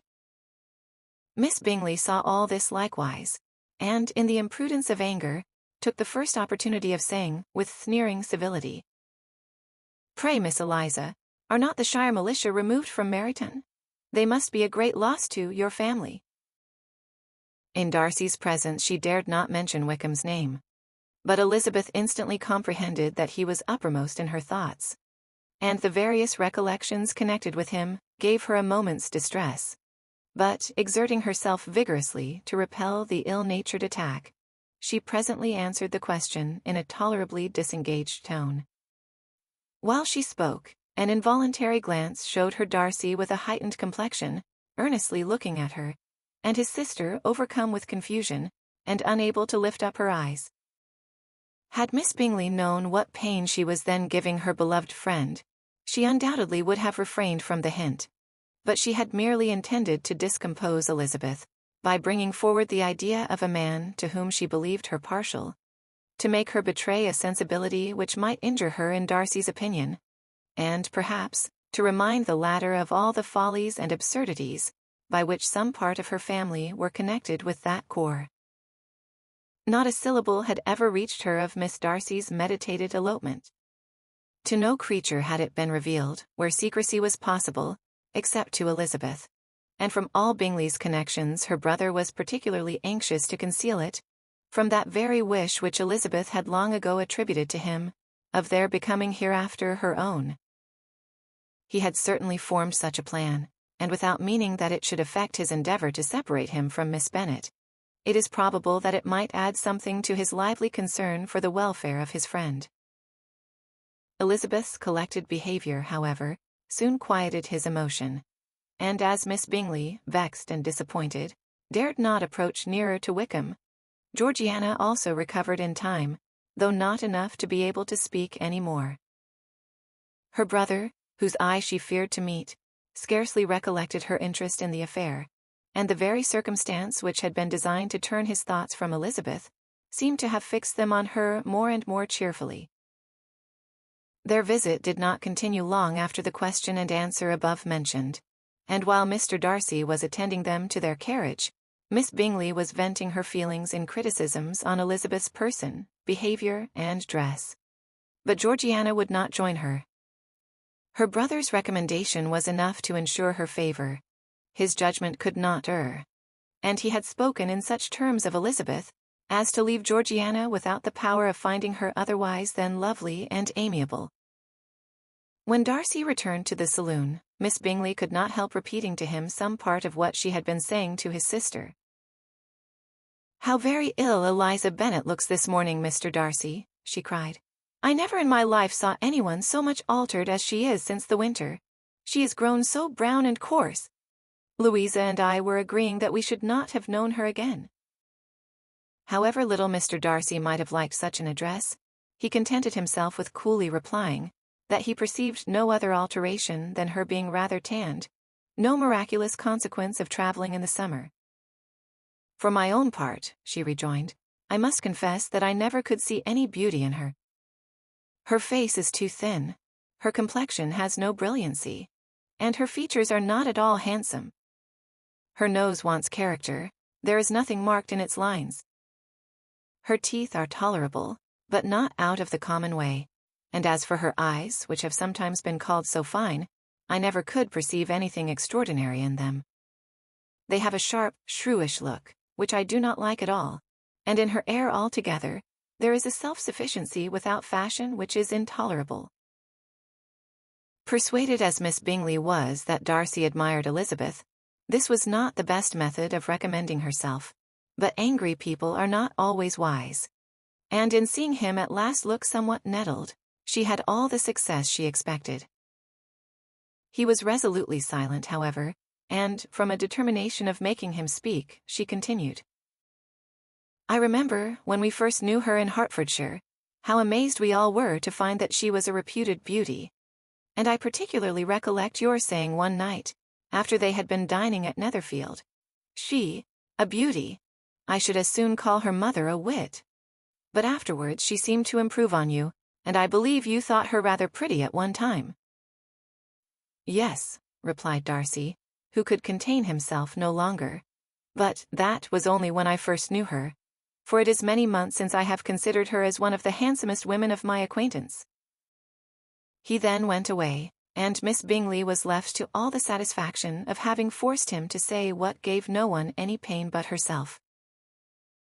Mrs. Gardiner and Elizabeth talked of all that had occurred during their visit, as they returned, except what had particularly interested them both. The looks and behavior of everybody they had seen were discussed, except of the person who had mostly engaged their attention. They talked of his sister, his friends, his house, his fruit, of everything but himself. Yet Elizabeth was longing to know what Mrs. Gardiner thought of him, and Mrs. Gardiner would have been highly gratified by her niece's beginning the subject. Chapter 46. Elizabeth had been a good deal disappointed in not finding a letter from Jane on their first arrival at Lambton, and this disappointment had been renewed on each of the mornings that had now been spent there. But on the third her repining was over, and her sister justified, by the receipt of 2 letters from her at once, on one of which was marked that it had been mis-sent elsewhere. Elizabeth was not surprised at it, as Jane had written the direction remarkably ill. They had just been preparing to walk as the letters came in, and her uncle and aunt, leaving her to enjoy them in quiet, set off by themselves. The one mis-sent must be first attended to. It had been written 5 days ago. The beginning contained an account of all their little parties and engagements, with such news as the country afforded, but the latter half, which was dated a day later, and written in evident agitation, gave more important intelligence. It was to this effect. Since writing the above, dearest Lizzie, something has occurred of a most unexpected and serious nature, but I am afraid of alarming you. Be assured that we are all well. What I have to say relates to poor Lydia. An express came at 12 last night, just as we were all gone to bed, from Colonel Forster, to inform us that she was gone off to Scotland with one of his officers. To own the truth, with Wickham. Imagine our surprise. To Kitty, however, it does not seem so wholly unexpected. I am very, very sorry. So imprudent a match on both sides. But I am willing to hope the best, and that his character has been misunderstood. Thoughtless and indiscreet, I can easily believe him, but this step, and let us rejoice over it, marks nothing bad at heart. His choice is disinterested at least, for he must know my father can give her nothing. Our poor mother is sadly grieved, my father bears it better.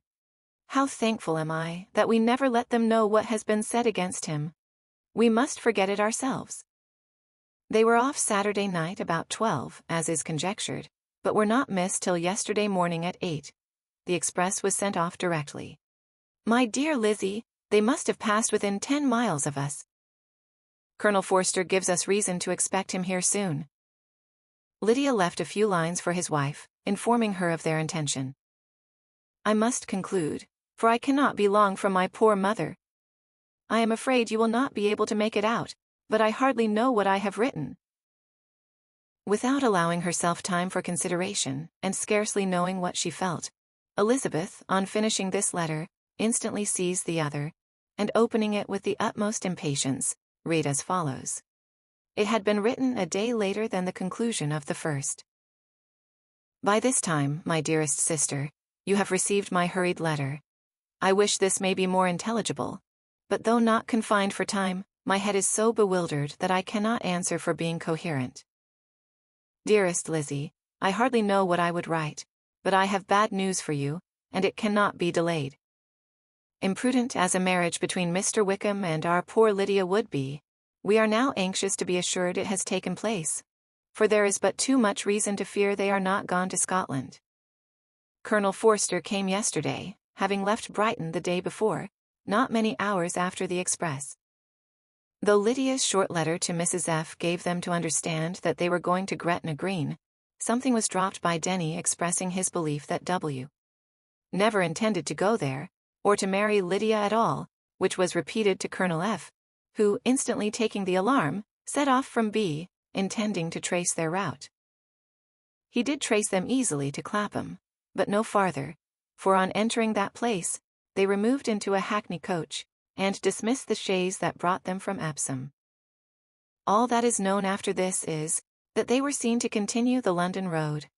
I know not what to think. After making every possible inquiry on that side of London, Colonel F. came on into Hertfordshire, anxiously renewing them at all the turnpikes, and at the inns in Barnet and Hatfield. But without any success. No such people had been seen to pass through. With the kindest concern he came on to Longbourn, and broke his apprehensions to us in a manner most creditable to his heart. I am sincerely grieved for him and Mrs. F., but no one can throw any blame on them. Our distress, my dear Lizzie, is very great. My father and mother believe the worst, but I cannot think so ill of him. Many circumstances might make it more eligible for them to be married privately in town than to pursue their first plan. And even if he could form such a design against a young woman of Lydia's connections, which is not likely, can I suppose her so lost to everything? Impossible. I grieve to find, however, that Colonel F. is not disposed to depend upon their marriage. He shook his head when I expressed my hopes, and said he feared W. was not a man to be trusted. My poor mother is really ill and keeps her room. Could she exert herself it would be better, but this is not to be expected. And as to my father, I never in my life saw him so affected.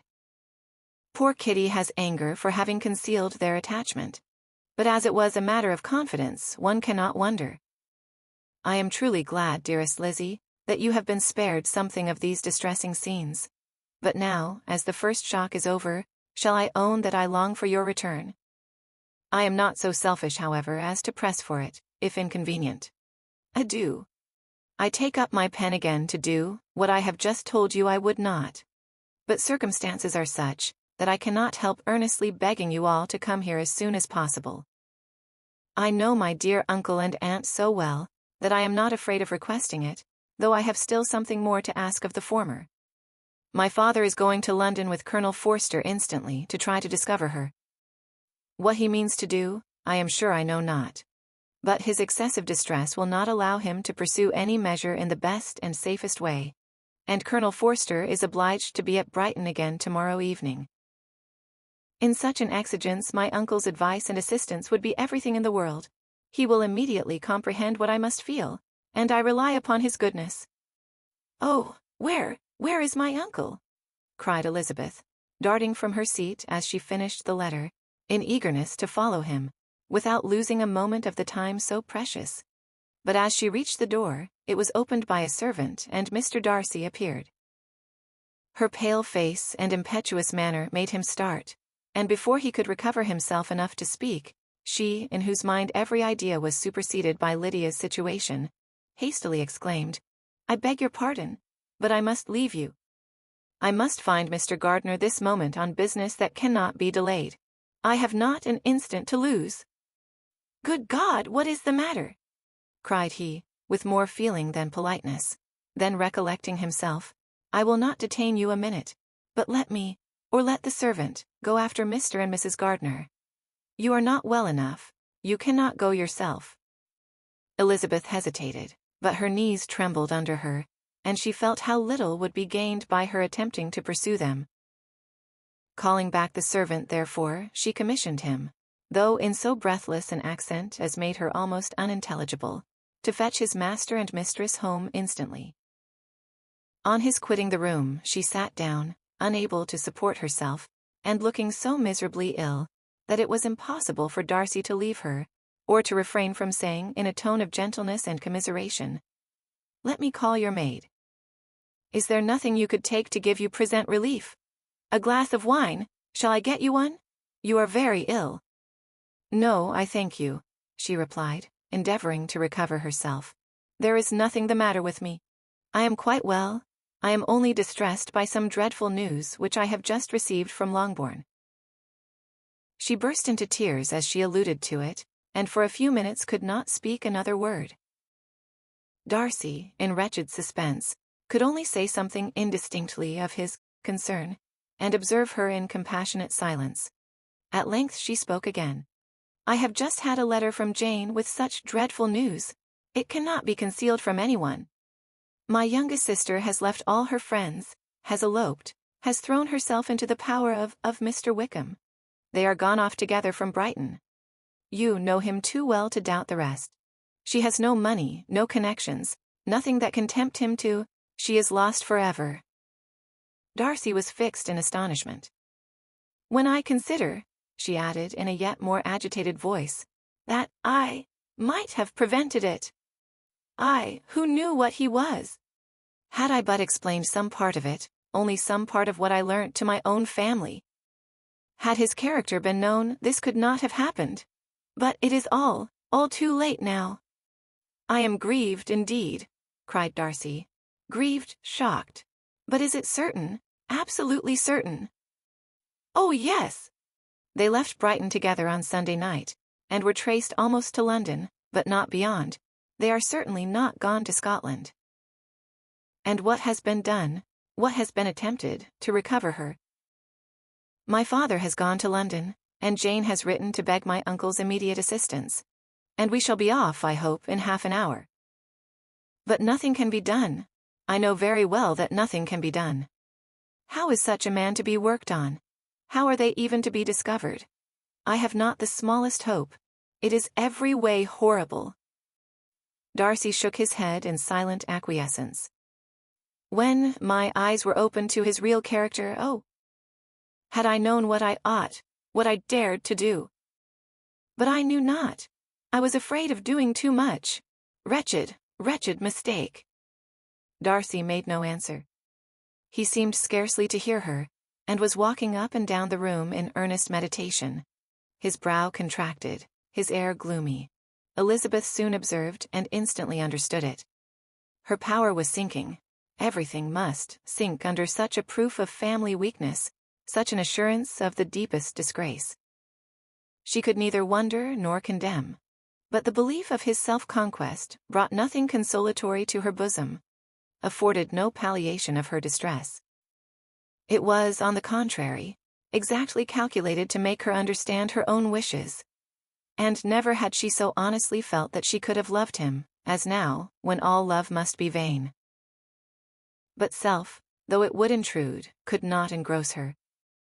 Lydia, the humiliation, the misery she was bringing on them all soon swallowed up every private care, and covering her face with her handkerchief, Elizabeth was soon lost to everything else, and, after a pause of several minutes, was only recalled to a sense of her situation by the voice of her companion, who, in a manner which, though it spoke compassion, spoke likewise restraint, said, "I am afraid you have been long desiring my absence, nor have I anything to plead in excuse of my stay, but real, though unavailing concern. Would to heaven that anything could be either said or done on my part, that might offer consolation to such distress. But I will not torment you with vain wishes, which may seem purposely to ask for your thanks. This unfortunate affair will, I fear, prevent my sister's having the pleasure of seeing you at Pemberley today. Oh, yes. Be so kind as to apologize for us to Miss Darcy. Say that urgent business calls us home immediately. Conceal the unhappy truth as long as it is possible. I know it cannot be long." He readily assured her of his secrecy, again expressed his sorrow for her distress, wished it a happier conclusion than there was at present reason to hope, and, leaving his compliments for her relations, with only one serious parting look, went away. As he quitted the room, Elizabeth felt how improbable it was that they should ever see each other again on such terms of cordiality as had marked their several meetings in Derbyshire. And as she threw a retrospective glance over the whole of their acquaintance, so full of contradictions and varieties, sighed at the perverseness of those feelings which would now have promoted its continuance, and would formerly have rejoiced in its termination. If gratitude and esteem are good foundations of affection, Elizabeth's change of sentiment will be neither improbable nor faulty. But if otherwise, if the regard springing from such sources is unreasonable or unnatural, in comparison of what is so often described as arising on a first interview with its object, and even before two words have been exchanged, nothing can be said in her defense, except that she had given somewhat of a trial to the latter method, in her partiality for Wickham, and that its ill success might, perhaps, authorize her to seek the other less interesting mode of attachment. Be that as it may, she saw him go with regret, and in this early example of what Lydia's infamy must produce, found additional anguish as she reflected on that wretched business. Never since reading Jane's second letter had she entertained a hope of Wickham's meaning to marry her. No one but Jane, she thought, could flatter herself with such an expectation. Surprise was the least of all her feelings on this development.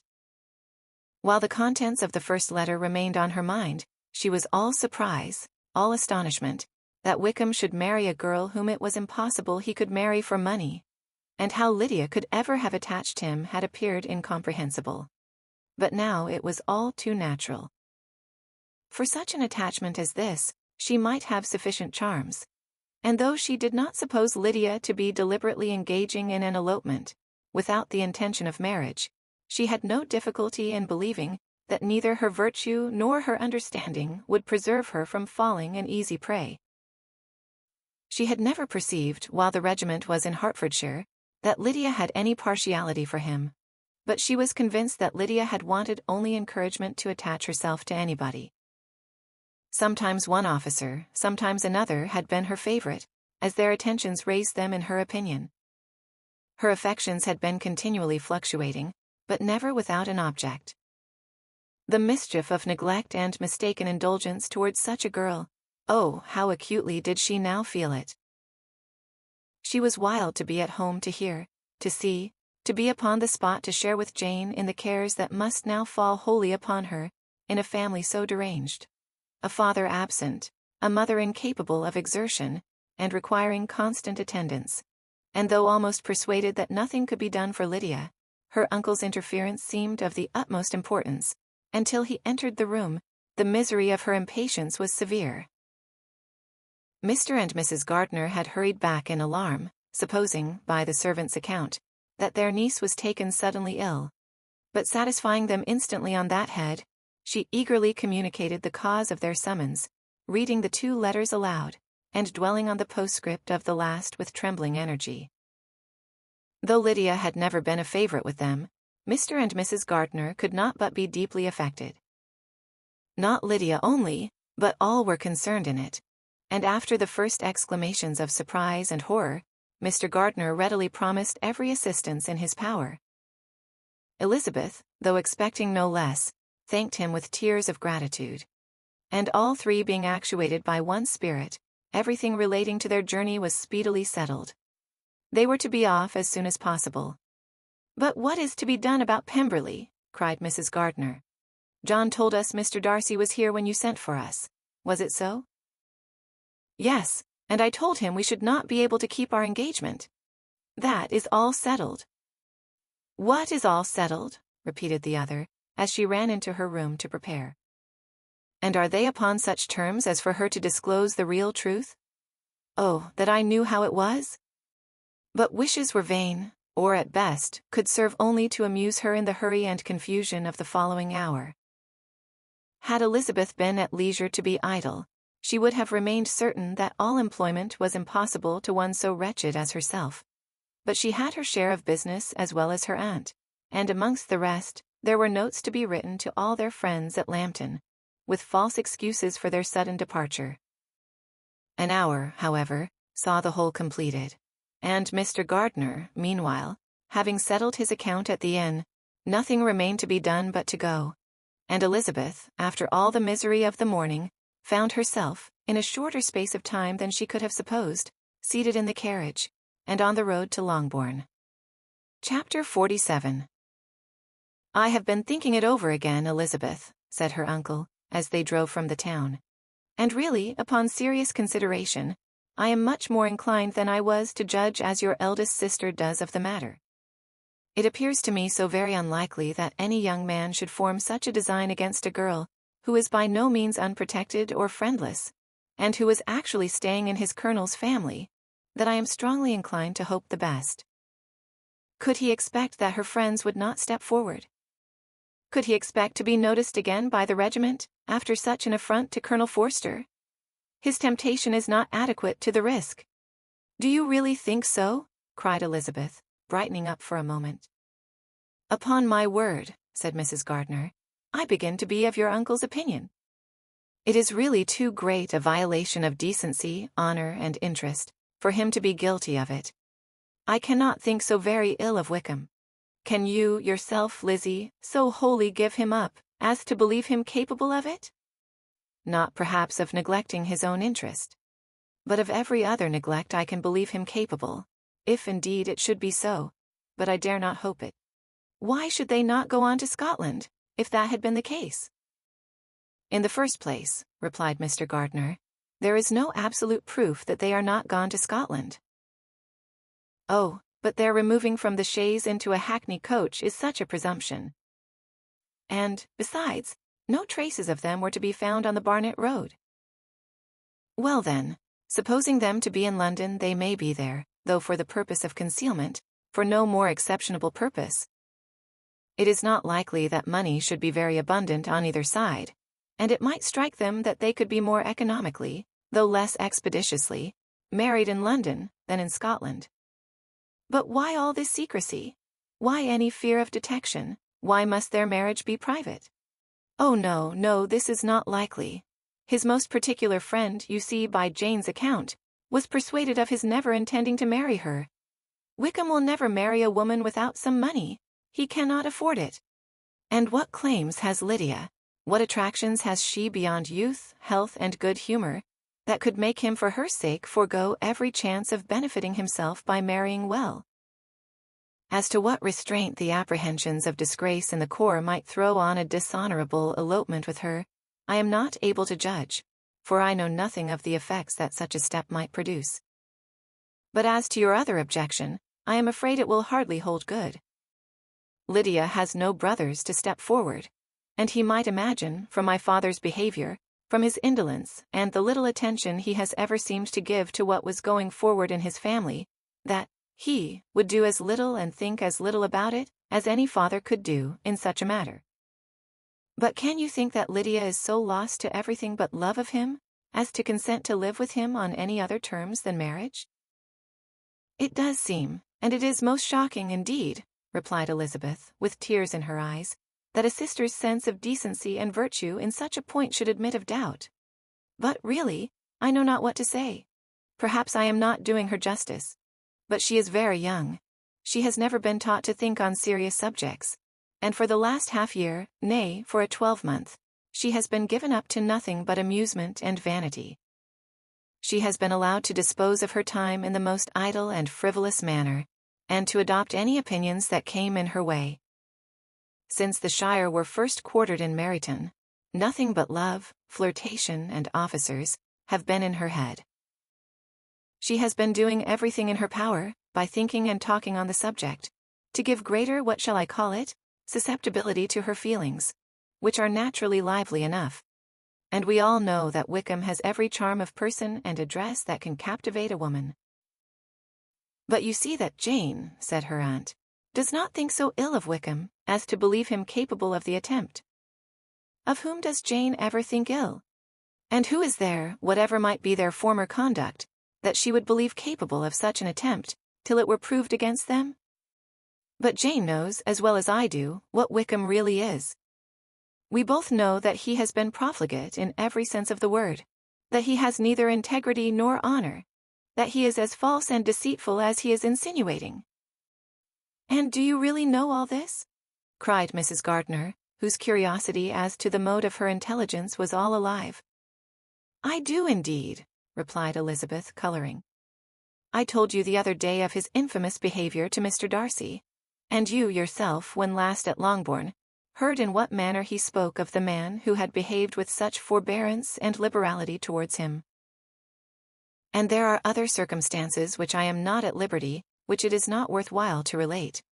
But his lies about the whole Pemberley family are endless. From what he said of Miss Darcy, I was thoroughly prepared to see a proud, reserved, disagreeable girl. Yet he knew to the contrary himself. He must know that she was as amiable and unpretending as we have found her. But does Lydia know nothing of this? Can she be ignorant of what you and Jane seem so well to understand?" "Oh yes, that is the worst of all. Till I was in Kent, and saw so much both of Mr. Darcy and his relation Colonel Fitzwilliam, I was ignorant of the truth myself. And when I returned home, the Shire was to leave Meryton in a week or fortnight's time. As that was the case, neither Jane, to whom I related the whole, nor I, thought it necessary to make our knowledge public, for of what use could it apparently be to anyone, that the good opinion, which all the neighbourhood had of him, should then be overthrown? And even when it was settled that Lydia should go with Mrs. Forster, the necessity of opening her eyes to his character never occurred to me. That she could be in any danger from the deception never entered my head.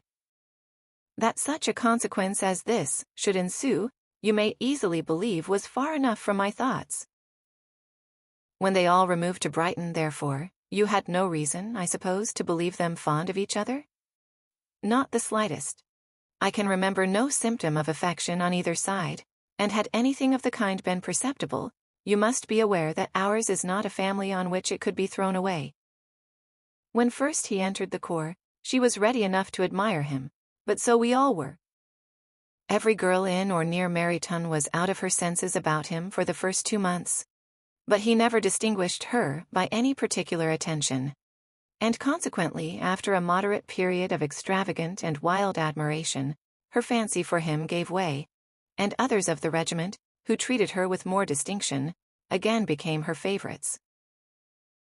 It may be easily believed that however little of novelty could be added to their fears, hopes, and conjectures, on this interesting subject by its repeated discussion, no other could detain them from it long, during the whole of the journey.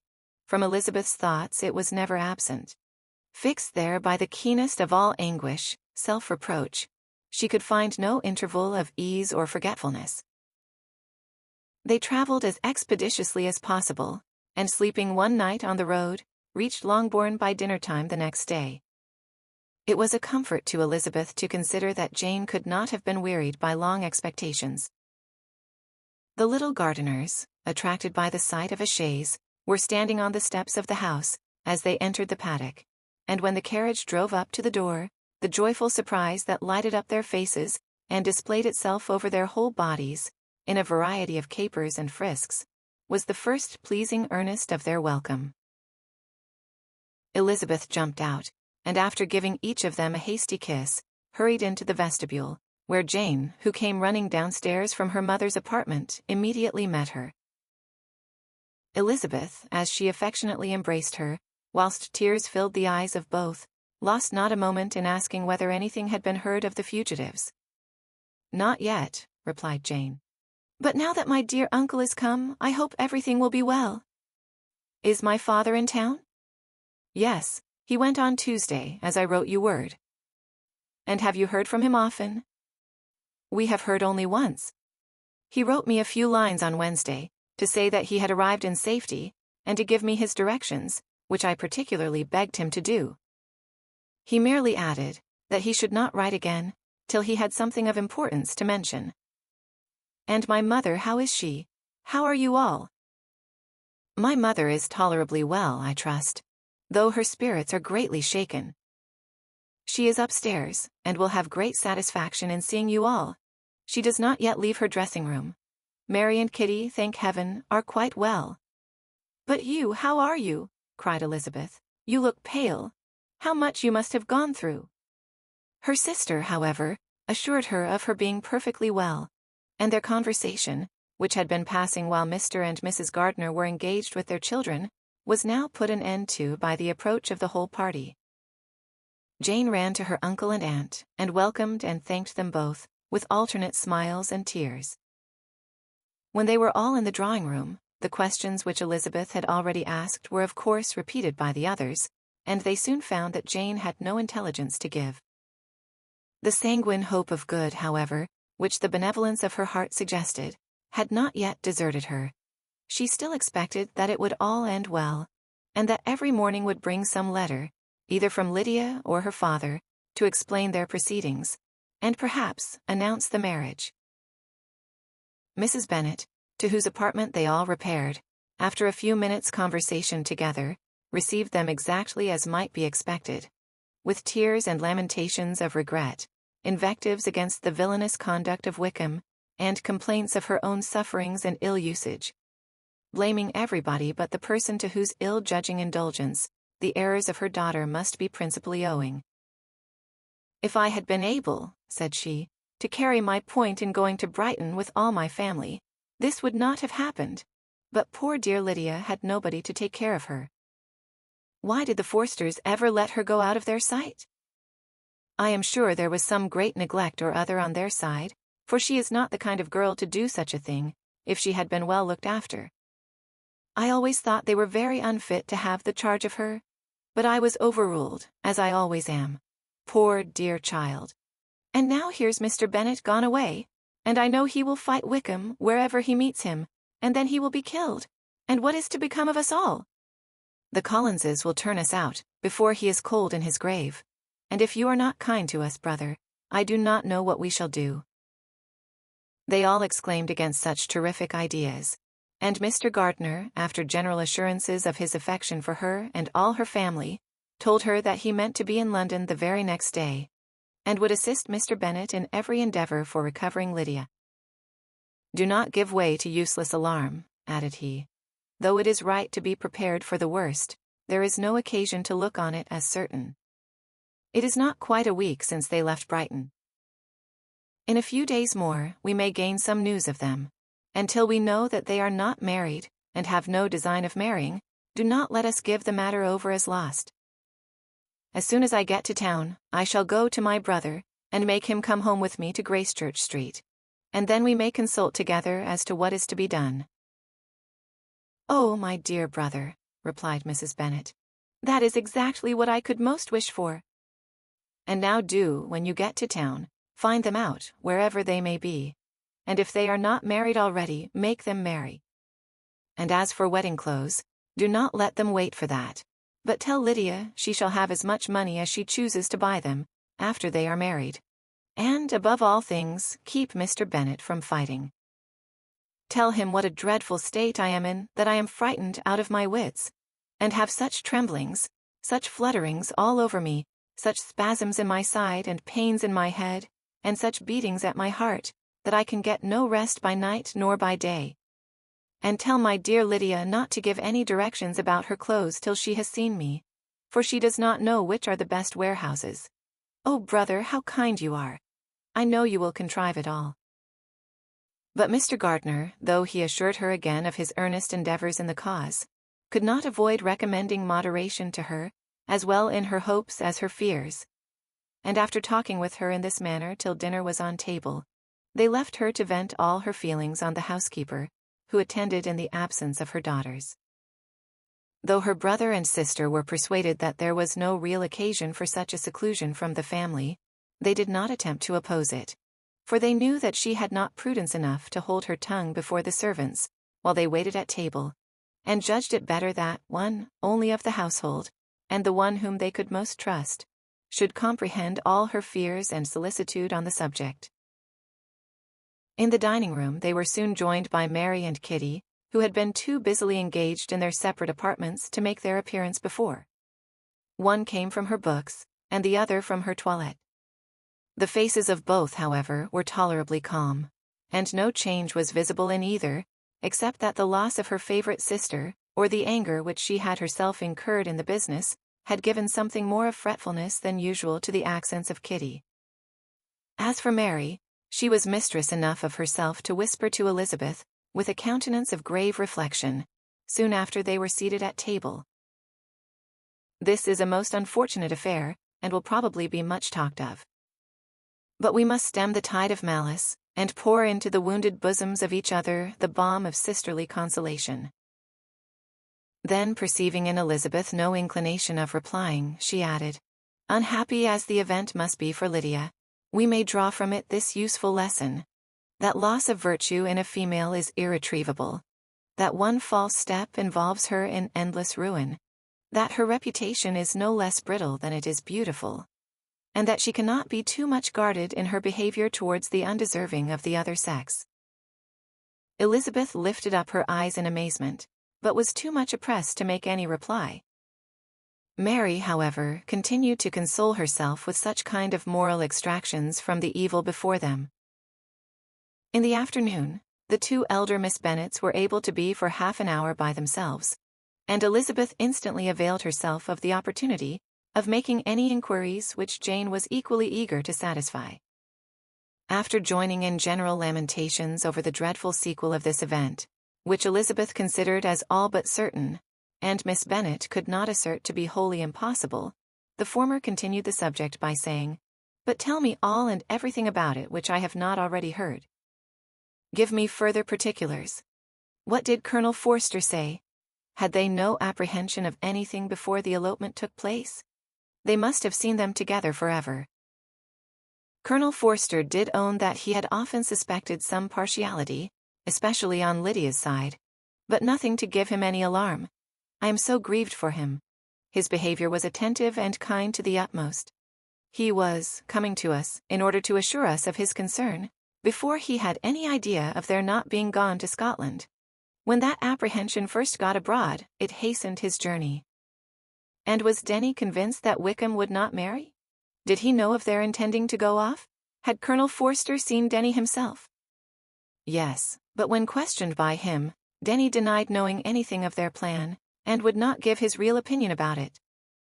He did not repeat his persuasion of their not marrying, and from that I am inclined to hope he might have been misunderstood before. And till Colonel Forster came himself, not one of you entertained a doubt, I suppose, of their being really married? How was it possible that such an idea should enter our brains? I felt a little uneasy, a little fearful of my sister's happiness with him in marriage, because I knew that his conduct had not been always quite right. My father and mother knew nothing of that. They only felt how imprudent a match it must be. Kitty then owned, with a very natural triumph on knowing more than the rest of us, that in Lydia's last letter she had prepared her for such a step. She had known, it seems, of their being in love with each other many weeks. But not before they went to Brighton? No, I believe not.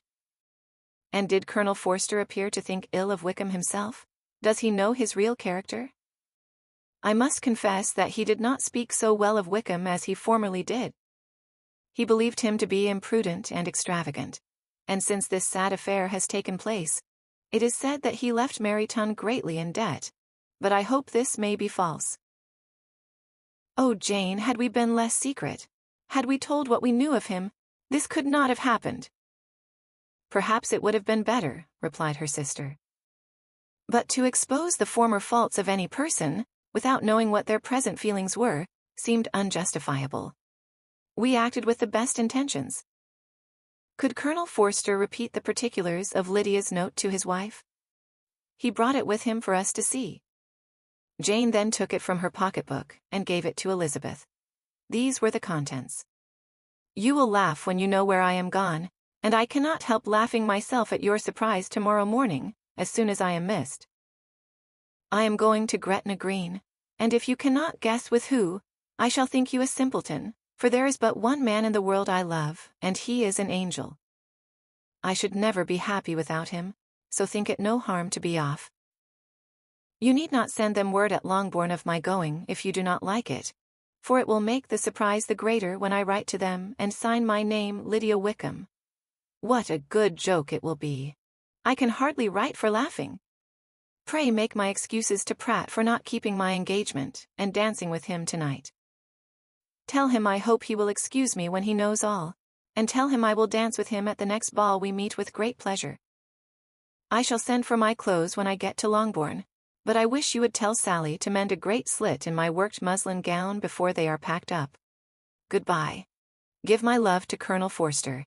I hope you will drink to our good journey. Your affectionate friend, Lydia Bennet. Oh, thoughtless Lydia, cried Elizabeth when she had finished it. What a letter is this, to be written at such a moment? But at least it shows that she was serious in the object of her journey. Whatever he might afterwards persuade her to, it was not on her side a scheme of infamy. My poor father, how he must have felt it! I never saw anyone so shocked. He could not speak a word for full 10 minutes. My mother was taken ill immediately, and the whole house in such confusion. Oh, Jane, cried Elizabeth, was there a servant belonging to it who did not know the whole story before the end of the day? I do not know. I hope there was. But to be guarded at such a time is very difficult. My mother was in hysterics, and though I endeavored to give her every assistance in my power, I am afraid I did not do so much as I might have done. But the horror of what might possibly happen almost took from me my faculties. Your attendance upon her has been too much for you. You do not look well. Oh, that I had been with you. You have had every care and anxiety upon yourself alone. Mary and Kitty have been very kind, and would have shared in every fatigue, I am sure, but I did not think it right for either of them. Kitty is slight and delicate, and Mary studies so much that her hours of repose should not be broken in on.